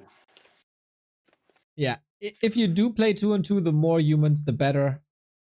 The best race combo in Warcraft 2-on-2 is human orc, human night elf, then human undead, then human human. Mr. Neo, I would like to say thank you to Mr. Junior Tower for the gifted sub. I hope you didn't miss the channel, Kappa. But thank you, Mr. Junior Tower, for supporting the April. Macro for you. Very good FFA player as well. Shout out. Mr. Tournament organizer legend, follow Duro in the chat. Is this the 4th best of 7 for Happy? For real? Mr. Duro, I would like to connect you with the Chinese Orga team. So you can present your vision of how many games a player should play per day. So just you can maybe get, balance this a little. But to every Warcraft 3 tournament organizer around the world, because it's not that easy to do so. So, Mr. Duro, I don't know you well, but I already like you. Mr. Duro is a legend. He's handsome and he's saving the world one step at a time. Just like Lin is saving the world from a back-to-back-to-back-to-back Happy win in B Cup. Maybe. Happy tried to find solutions. Happy tried to switch the strategy. But it didn't work. It got punished even harder. And now we find ourselves on autumn leaves. So do we have a different solution and a different approach? Or do we have the same approach and the same result? I blame Barak in first 2 games. Lind kinda committed into making barracks, and in this game there is no Barak. By the way, one last question about like dual streaming, Mr. Neo. What do you see in the shared chat now? Do you see what I see? In the what? In the shared chat. I see. I think I see what you see, but I'm using chat to. Huge Makrura. Wonderful Makruras. Yes. I only have the small versions though, but Stars and Stripes okay. with lots of Makruras. I'm using chat. Okay, so. Okay. Beautiful. Okay, guys. Thank you, Mr. SNS. Nice to see you, and welcome everybody. Guys, let's enjoy some Warcraft. This is 2v2 in this best of 7. So we have 3 games ahead of us, maximum, right? So this best of 7 was reduced to best of 3, as Mr. Neo usually says. We are on autumn leaves. Is it easy to creep level 2 on autumn leaves? Yes. And there is... Oh, he's expanding for real, Mr. Neo. If you unsummon your altar, is a statement. Are you excited for this expo play? Oh my god. Okay. Curious. The answer from Twitch chat against this Blade Master was always try to rush the base, but Happy is trying to find a different approach. Blade Master does he have the right idea? He might hear it now. Yeah, I guess so. And so the Blade Master is here against a bashing creep camp. This is very determining, and Lin with the first steal. Yeah, but Happy's ready. He's going to split his army, half on the Blade Master, half on Kobold Taskmaster. It's going to be a long fight, but Ziggurat is going up as well, and we know how good Ziggurat can be versus Blade Master. I mean, Nerubian Tower, of course. Exactly. Still, this Taskmaster is all that everybody is just thinking about the entire time. Bash helps. Another Coil Force. That was the second last one. Okay, we are getting into the coil territory for the Kobold Taskmaster. It's very important. Also, item inside of this monster is very powerful. It's a permanent level 3 item, so claws plus 8. Mr. Happy, I hope you are not going to give the claws to the Blade Master. Ooh, Ring of Regen, that is awesome. Last it went to Happy though, so we share the bounty a little bit. I don't think that Happy wants to share, Mr. Neo. If he wanted all of this for himself, And because of this one steal, he's still on level 1, but okay, he will get level 2 quickly. And my question is, what is going to be the follow-up? And look at this, Mr. Neo, the barrack is back. But this time, maybe for good. Okay, we thought no barracks, no cry, but... Okay, interesting situation. What's Lin's follow-up to this? He will have a huge tech lead. A player's And now, forces are under decisive attack. situation. Lin has a solid idea of where... Happy has a solid idea where Lin is. Is the damage enough? Yeah, that's the question. Looks like it's enough, Neo, and there is even Windwalk to run away. Ooh, wait, there's a coil. Has a lot. Wait a minute! He gets it! Oh, Oh and my Windwalk God. with 20 HP. Huge disaster for Happy. Siege. My name is Lin Bond. He escaped this situation, and I'm lagging. Are you lagging as well? The observer is lagging, yes. Oh, that's not good. Oh, that's not good. Well, we have BBC stream, of course, as a follow-up, or maybe some higher resolution stream. This is not us, everybody. This is not us. Did Happy hack the Flow TV because he couldn't see this anymore? I can't see. No, Mr. Fly has the same situation. I think we need to go to the... Mr. BBC has the same situation. No. Yeah, but it's one observer lagging, and so But okay. So Yes, what yes, is yes. happening? one observer is lagging. It's observer. Yes. It's fine. We just drop him and we continue. Yes. Sometimes there's a problem when the observer is like, when the observer is Flow TV, but yeah, it was just an observer, thankfully, so all is You are good. right, Mr. Neo. There is nothing on us, and there is nothing on Warcraft Champions. The observer was lagging. Okay, I'm back, guys. Sorry, I got a little bit petrified because I wanted to see how this game is going to end. And yes, we are going to, guys. So sit tight. The best Warcraft 3 returns. Here we go. And yeah, this is why we don't join the games immediately, so we don't interrupt the games when we have this premium service of Flow TV. Blade Master, thanks to the Ring of Regen, again in fantastic health. Shadowhunter is creeping on the other side as well. But what do we do with Beastery and Barracks? I'm not a huge fan. Well, maybe the answer is Tiny Great Hall, right? Expansion of Mr. Happy is very, very, very late, right? And maybe that's Mr. Lin plan, but the issue is level 3 Death Knight is ready to throw some coils, and I was lagging for a moment Me as well. too. Yeah, me too. Okay.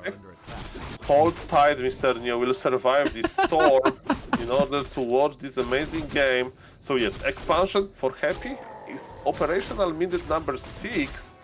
And I think we are going to see counter expansion. It's going to be a long game. Let's see. Yeah, the tech was quite delayed because of it. Not a 6-minute tech, but what was it, 5:40 or something? We get the graveyard for absolutely necessary spirit towers. In the meantime, Shadowhunter Blade can creep up a storm. We got the holy trifecta of Circlet, Gloves, and Claws for a very nice synergy in damage. And we tech, and we get Wyvern. And I think you're very spot on with that Tiny Great Hall prediction, looking at the gold of Lin. Okay.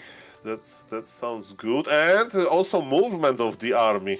But yes, the big power of Tiny Great Hall, of course, is that it's going online very, very, very quickly.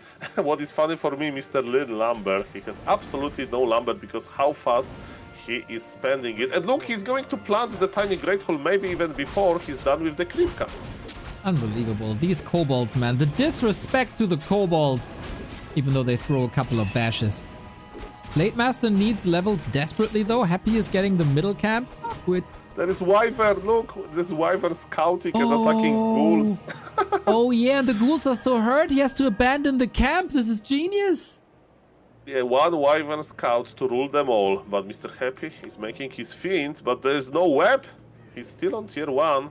And it's just a scouting Wyvern, but there is absolutely no anti-air, and this Wyvern is protected.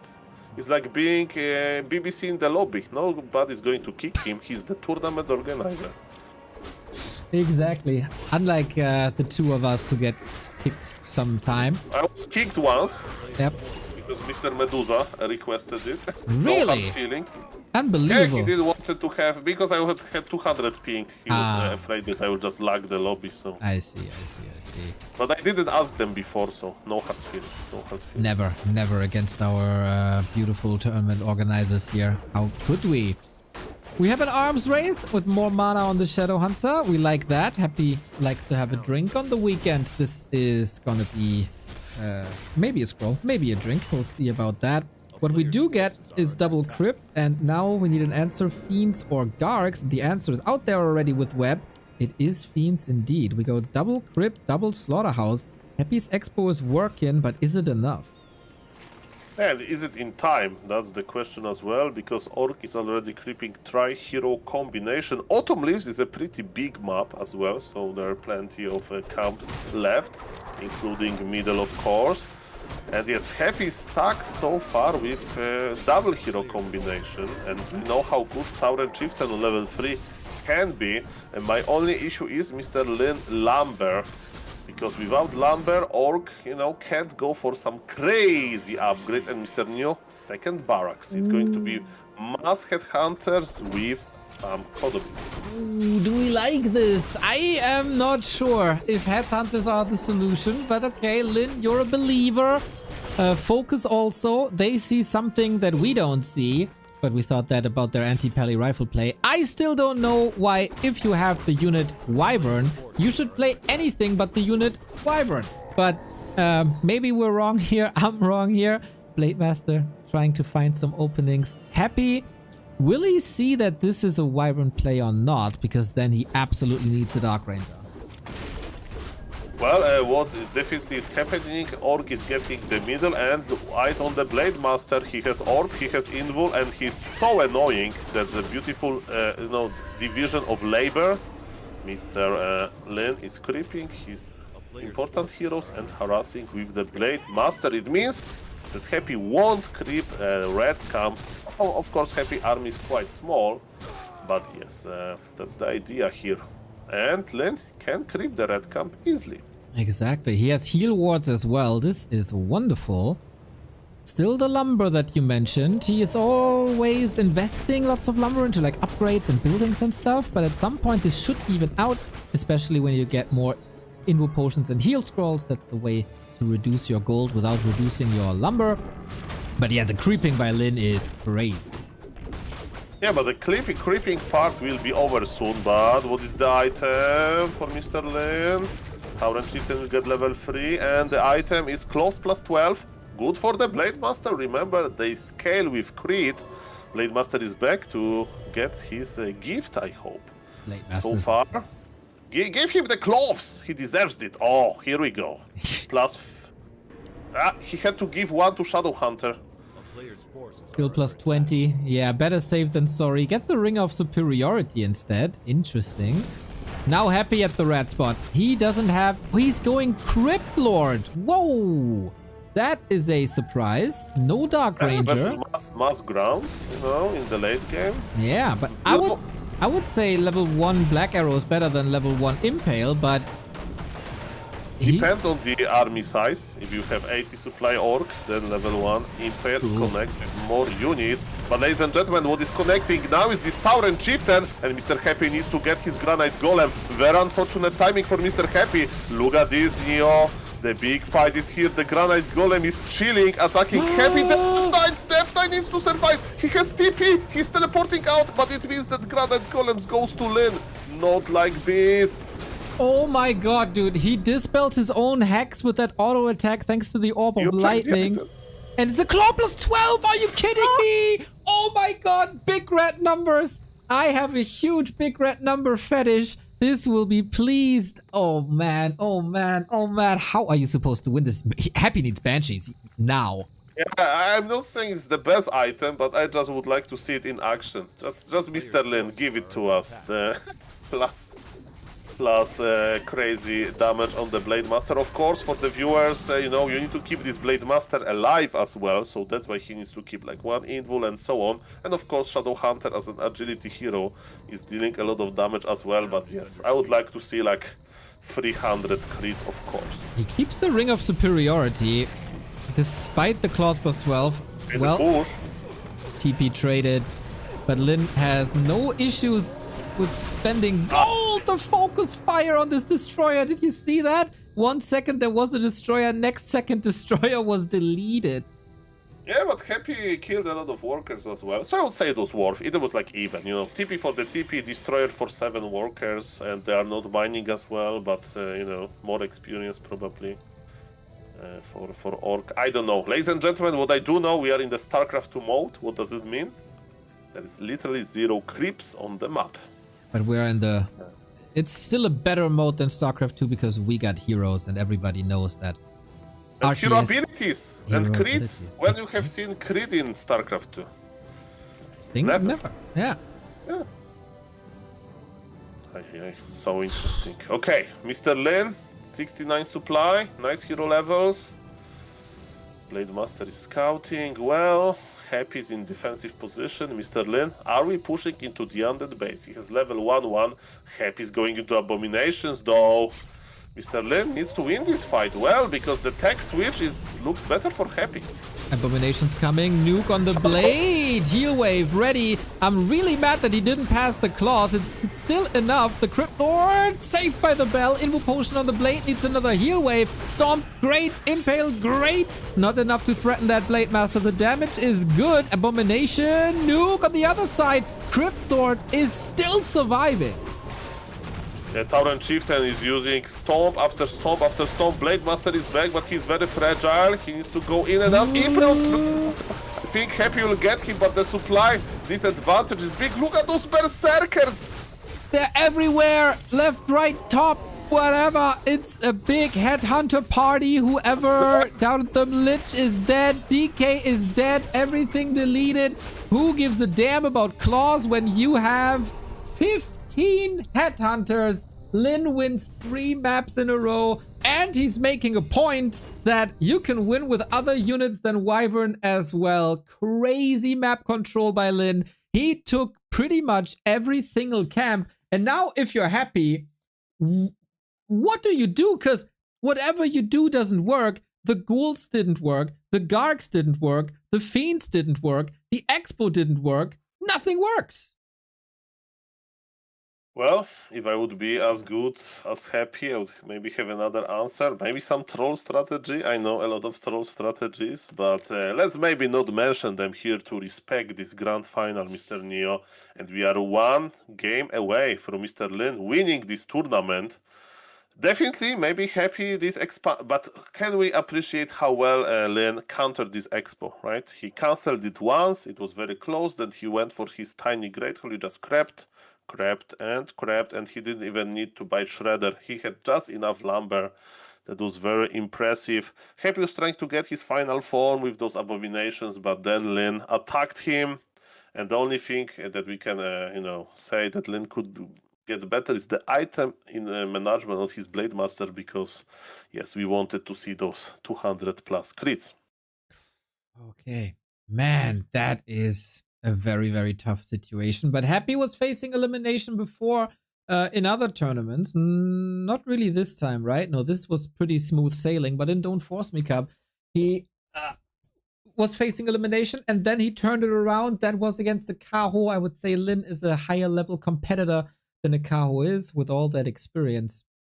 He has to pull it all together now late. I think in the evening hours in Moscow now as well. Is it finally arriving here? Because if you're late to the party, Lin Happy played against 120, Kaho, and Starbuck, all best of 7s, and now we go on to map 6. It is a marathon for Happy, but he has to pull through here. Otherwise, he's losing his B Cup championship that he held so dearly for 3 months already.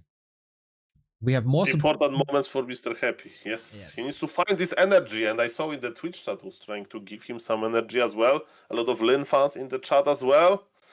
Guys, this is an amazing Warcraft.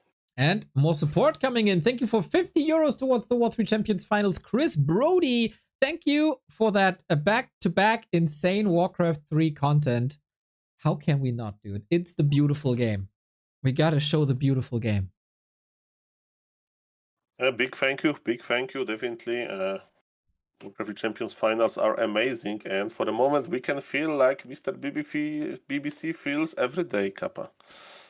Because we are organizing huge tournament that everybody loves. Exactly. I will not sit there as relaxed as he is, though. I think he has staff. He has his organizer staff that do everything for him, right? I'm pretty sure he doesn't even have to join the games himself. Mr. Neo, if you organize something really well and you see it works and everybody's having fun, you can relax even during the final. But if you have some holes in the organization process, then you can be stressed. And now it's time for goju berry concentrate. 30 milliliters of this concentrate can make you not feel thirsty, and that's what Mr. BBC is going to drink now. Oh, how am I surprised that you know exactly what this is? Like, I have no clue, but you would be a good salesman for that product here in the West. Well, if I have one request to a Warcraft-free genie, somebody send me to China so I can be in this room right now, trying those products with them, and then after the game loads, I go to separate room to cast in English. And after entire day of casting, Mr. BBC will open doors to my room and say, "Sol, good casting, haha." That's my dream. Well, I think his English should suffice to see the brilliance of your commentary, Mr. Soul. One day we'll all be united with our Chinese and Korean friends. Broadcasting. Yeah, again, we need to make tournament for casters. Then we'll maybe they will have drama, not like this. Ladies and gentlemen, I see another map, and it's an interesting map. And I think we are going to finally see assassins. Because this is the map with very special mercs. Ooh, let's go, everybody. This is Shattered Exile. Match points for Lin from losing 2 in a row to winning 3 in a row. It would fit this series if Happy brings this to Game 7. And he liked to play with these expansions. On Shattered Exile, you can play expansions because the map is so big. Is that the last resort for Happy? Is he losing not only the Tier 1 tournaments, but also now the Tier 2 tournaments in the B Cup, which is of course an S tier tournament in all of our hearts. Let's go. Happy struggles, and Lin, in his return to B Cup after 4 months, is gunning for the championship. Ladies and gentlemen, this is a very important game, and we don't see any barrack in Mr. Lin possession, so it gives me some good hope. And we already saw a game between those two, I think, here. And it was this crazy game with Dreadlord second. So what I can tell you is that creeping Blade Master on this map, I mean not even creeping, finding all of those permanent level 2 items, for example cloths, is quite good, because on every lap spot you can get one without any issue. What Happy is playing, it's DK Ghoul again. So far quite standard, but as you mentioned, Neo, it may be an expansion attempt again. Okay. Any secret strats? Maybe a Crypt Lord first? I doubt it, but if you go for an expansion, that would help. But no, Death Knight it is. No. Are you speed up, Mr. Neo? Oops, I'm not. No, sorry. After 8 hours and 15 minutes, the first mistake of the broadcast. It's the first and only. Okay, ladies and gentlemen, so a little bit radio cast from Soul 8-Man from the future, but yes, the Blade Master is going to cross the map in order to buy a beautiful circlet. What Happy is doing, I check his inventory, and he's going to creep without expanding so far. Okay, I am synced up. We have the same setup as before, with lots of ghouls, but no sacrificial skull in the inventory. That is curious. Yeah, just creeping, Mr. Neo, just creeping. And look what Blade Master is creeping. He will get permanent level 2 item from this Sea Elemental, and another Enrage Elemental will drop a book if he wants to, a foam, and yes, he's creeping entire crap with just Blade Master. Interesting. Looking good, all at 50%, not even using too much HP. Now, still no skull, still just creeping. Acolyte is finding information, as it is the same build as before, but no barracks again. Looks like Wyvern, and why not? On big maps, air units have the luxury of that they don't care about pathing. Yo, it's double circlet. It's double circlet. And a claw. Ooh, he's so strong already. Yeah, he invested a lot of gold though. I know only one player that plays like that, and his name is Blade Zupa, but it's another story. So yes, level 2 Blade Master unlock. And are we going to see the first assassin? Let's see. Happy Because is Happy is creeping the Mercamp. yeah, he's also a fan of mercenaries on maps like Echo Owls, if I'm not mistaken. So far, that's not the case. He also, if you're with this build, you're kind of stuck at 30 food, and you want to fill that up with the Lich. I don't know. Acolyte. It's the new, I think. There's a big Acolyte. Body block! Body block with the illusion. Ah, he didn't move it. Ay, ay, ay. Oh, you can still get it. Oh, two are hurt. Oh, Happy is so busy on the Mercamp. It was the assassin's trap. But he's still surviving. Look at this! The mind games. He's dodging invisible Blade Master, but not too long. Acolyte number 1 has fallen. Happy has only... He has a spare one somewhere. Where is the spare Acolyte? It has 5 Acolytes still. In Lin's base, and that takes forever to cross Shattered Exile. And Blade Master Illusion isn't done here. So this is a lot of gold. Graveyard also coming up only now. Lin is playing a fantastic Blade Master game and find hurt ghouls. But Coil reaches, of course, is like Coil forced, but... Okay, one Acolyte kill is not that big, and speaking about which, the Acolyte is spotted by the Blade Master. Look, Oh, can he no. create one crit?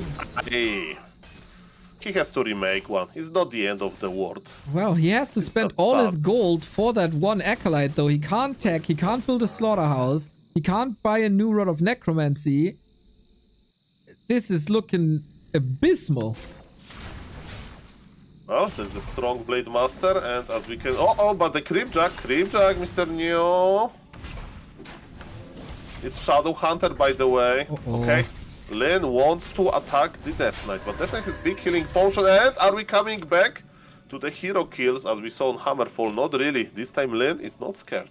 I feel like Lin is already on the way to victory here. Happy is supposed to throw him off. He needs like a Mario Kart lightning strike or something to catch up. With Wyvern coming, with this Blade Master, with Hex available again. And there's only a big heal potion. Can he get a crit or two? More Hex? Needs a potion! Happy that was scary for a second.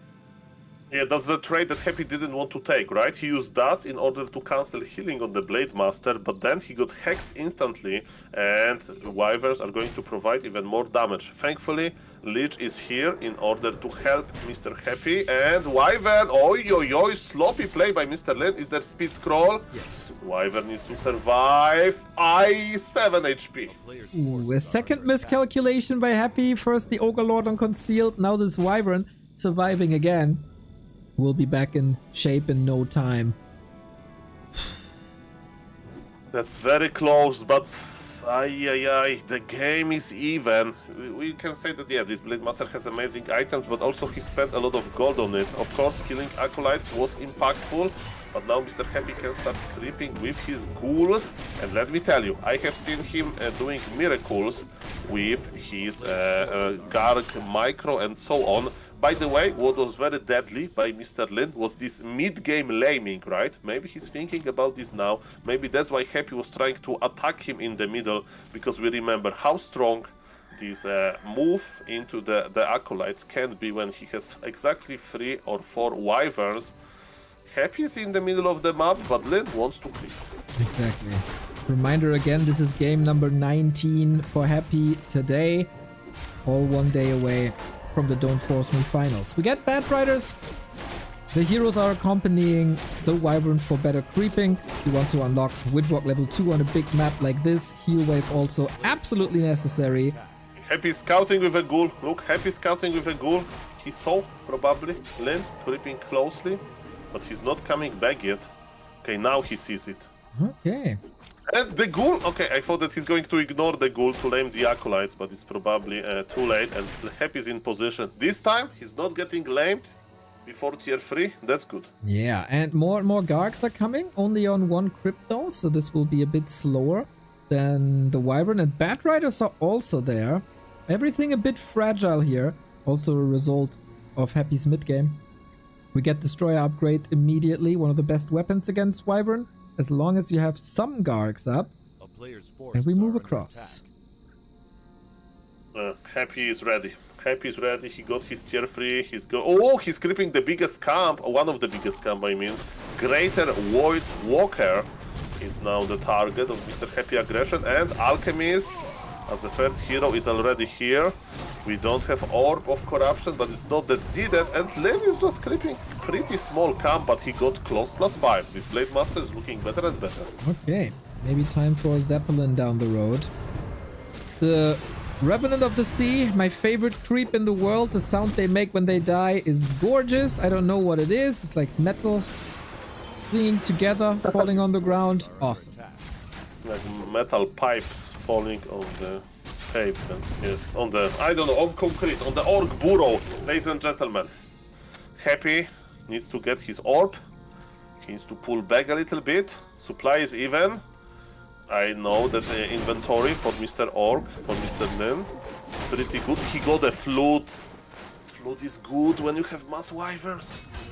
Speaking of the pipes, man, this is one of the best. Also, Blade Master damage crazy. Shadowhunter close to 3. Happy with the Tri-Hero is, of course, getting less XP per hero. Get the second Mercenary Camp as well. And once again, like throughout the entire series, it's noticeable that Happy can't get 5-5 from these Wyvern fights anymore with the nerf to Wyvern XP. That hits Undead so hard. Okay, okay. We'll breathe in, breathe out. Nobody expanded, nobody died. Oh, speaking about which, we have 2 peons going to the bottom expansion. Maybe he's going to plant 2 towers or something. And are we laming, Mr. Neo? I think we are laming. We are trying to intercept statues on the right. We are threatening, but Happy has a shade out on high alert. Of course, he has no fallback net anymore.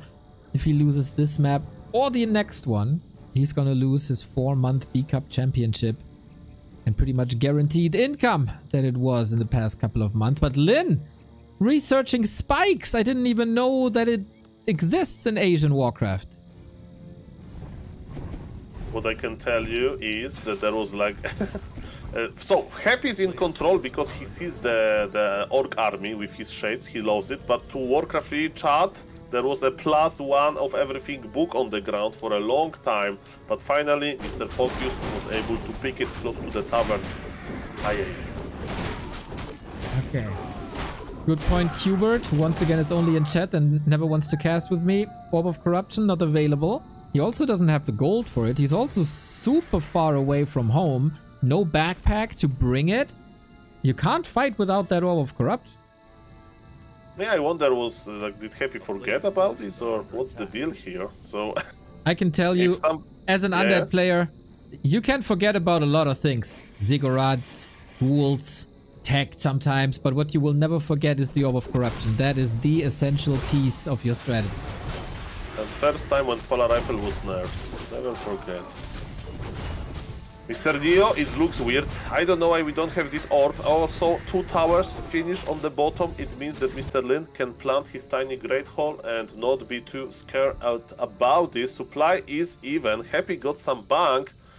But as you mentioned, he is not going to deliver this orb, and he's just going to fight without it. If somebody would show me this game as a print screen with players' hero names hidden, I would say, no way, it's Happy. Happy would have orb here 100%, but I don't know. Oh, it's rough. At least he has 2 armor upgrades. I really like that against Bad Riders. Heal scroll as well. Just needs to get home. But the one home is the Blade Master. He would like to have an Orb of Corruption as well. He got his Orb of Lightning. And that's another Acolyte, man. Every edge you can get also snipes the Acolyte on the left-hand side. So Happy can't expand or not saturate his expansion. There is an attack. And Lin can respond at any given time when the town portal calls for it. But Happy is the one to TP. Speed scroll for a TP, that's already big for Mr. Lin. And yes, he can just repeat this expansion of Lin is alive. Happy is alive as well. Are we fighting, ladies and gentlemen, by the way? Blade Master is dealing a lot of damage. Happy wants to kill Troll, but Raiders, and he sniped one. Wyverns are left alone, Mr. Lin. Don't overcommit here. Look what gargoyles can do to them. Alchemist wrecked though by Blade Master. Shadow Hunter now into the safety. After that hero kill, Kodobi survives on no HP. Did it eat before? No, it didn't. That would have been a double whammy, but it provides a lot of damage to these Wyvern alongside the Flute. So Lin holds the Expo, Lin kills Acolytes, Lin gets the Alchemist, and supply-wise it's even. So I guess Lin is ahead, but Happy has the backup plan in the north. Yeah, exactly. The game looks open. My only question... Oh, the Alchemist, no! Lin was waiting with his Blade Master. Oh my god, he is so ready for this. He knows that Happy is a frequent guest at this tavern. He doesn't like to wait for his level 2 and above heroes. So yeah, with Purge, you can't run away from this. And Lin punishes it heavily. Yeah, that's why your parents used to tell you that sometimes you can't come back alone. If it's like after midnight, you need guidance or a guardian, because this alchemist thought that he can just come back, but no, on Lin watch. Sometimes I feel like a lesser caster next to you when you make these analogies, so you are next level. Just like you finally get your wish fulfilled, the assassin has arrived on the menu with even more Wyvern poison. That's what I like to see. Okay, Mr. Neo, thank you for the nice compliment. And yes, this, for the viewers, they don't know, while of course Blade Master was able to survive this harassment with Staff of Teleportation, Assassin provides a lot of poison. And trivia question, I don't know if the poison stacks from Wyverns and Assassins is should, but it's, I don't know why he actually bought it when you have Wyverns, but maybe Assassin is just too strong. That would be crazy. I mean, it can be sometimes there's the same spell in two different versions. If that's the case, it could actually stack. By the way, this Assassin has True Shot Aura and Kodo Drums Aura, which is upgraded, so he's in a good hands. Can someone check that if it's the same version of Envenomed Spears? It is a different type of poison, says Keyword. Oh my god. Assassin, Mr. Neo, forget about this. Mass Assassin. Is Mr. Lin going to win the big up with Mass Assassin on Speed Scroll? I don't know about that, but that's amazing. Oh boy, but the bats don't find the craziest connection. It was amazing splits by Happy, but sometimes that's not enough. Blade Master level 5. Happy is so far down in supply. The heroes are not in a position to carry this because they're facing a level 5 Blade Master. The Destroyer is falling apart. That happens when you're facing Wyvern. Maybe one more. Alchemist level 3 has to run. Lich has to run. We're sniping. Rare non-first hit proc on the statue. 207 critical strikes takes care of it. And what is left? Happy. Yeah, I'm only watching Assassins and they're safe and sound, Mr. Neo, and now they can attack the Expo of Happy. Speaking of which, he's trying to stay alive, but his supply is looking very, very, very small, especially when his Destroyers goes down. And ladies and gentlemen, we may see the winner of B-Cup. His name is Lin. He's critting for 300, and yes, ladies and gentlemen, B-Cup goes to Lin in the new patch. Orc takes the first big tournament. GG's. 4 maps in a row. 4 maps in a row, and the third time this week that Lin defeats Happy, and it's again a 4-2. That seems to be the limit at the moment for Happy in this match, and that looks pretty damn hopeless for tomorrow, when this match will thankfully happen again for the 4th time, when it's the big money on the line in the Don't Force Me Cup. The Barracks opener wasn't that crazy, but once Lin follows in the path of the Wyvern, the victory road started, and then at some point he felt untouchable with incredible Blade Master control, wonderful timings, good strategic decisions. Even mass berserkers were part of the mix, so it's not that predictable what's going to do. I really hope that Happy saved strategies for tomorrow, because these 4 maps that we just witnessed felt somewhat hopeless. Well, there's a lot of ideas from Happy, and tomorrow Happy won't be after like playing 16 series before the grand final. He haven't eaten, right? Like he had no time to eat anything, so definitely it could influence his performance. Even though I said this, he's an experienced gamer, he played a grand final under the big pressure. Tomorrow, Mr. Happy should be even better than today. And in the last series, because in the previous one he was looking pretty good, but still Mr. Ellen deserves every compliment. Very nicely done by him. Exactly. What a legend, dude. He made it through one of the toughest groups, eliminating Leon and Lawliot. Then he made it to the playoffs where Focus was waiting 3-0, where Life was waiting 3-0, and then back-to-back wins over Happy. Absolutely deserved, not dropping a single series. In his return to B Cup, immediately the title for his second B Cup title, if I'm not mistaken. Beautiful performance. It is safe to say Lin is back, War Chief is back, Orcs have their hero again, and he's gunning for the title tomorrow as well at the Don't Force Me Cup, where the winner of the tournament gets 15K. It starts a lot earlier. Both can start fresh into that series, and Fortitude, the big boss, the big bout machine, is waiting for the grand final. So just because Warcraft for today is over, or the Asian Warcraft for today is over, doesn't mean that it stops. Tomorrow, 2 more best of 7s between the 3 gods of this game. This is very true, Neo. And yes, guys, make sure to mark in the calendar tomorrow for this very tournament. When it starts, Mr. Neo? 1 p.m. 1 p.m. Yeah, 1 p.m. p.m.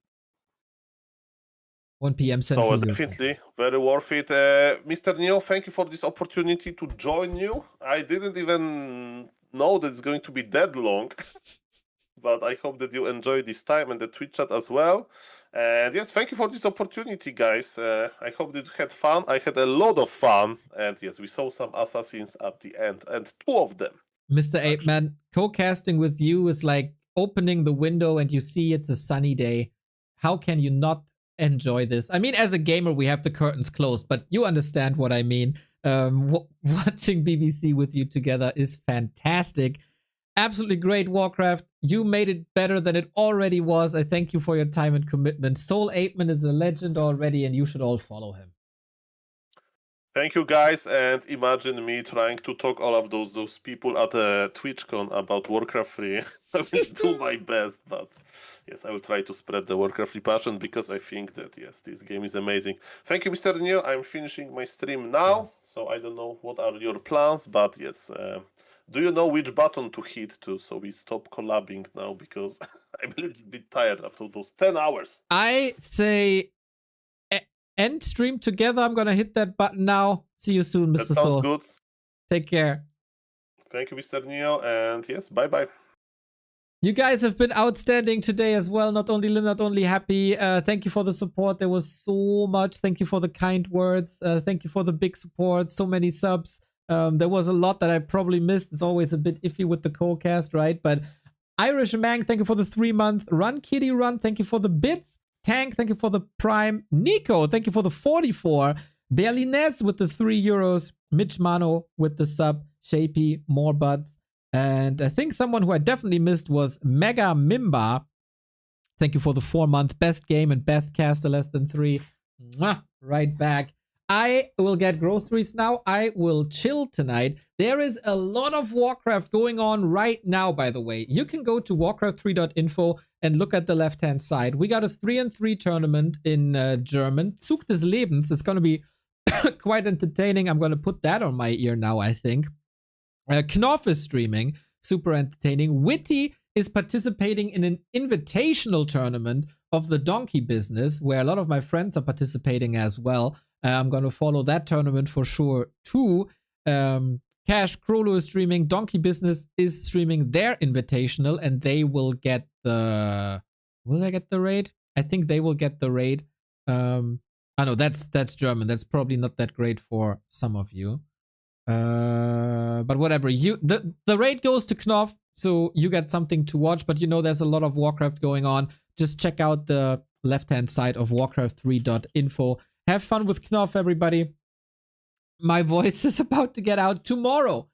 $28,000 Don't Force Me Cup finals. Happy versus Lin, round 4, as well as the winner faces Fortitude for the rematch. It's going to be bonkers and we need all our energy. So straight from the heart, thank you for tuning in. Thank you for supporting this game. Thank you for the donos and take care, everybody. Mwah.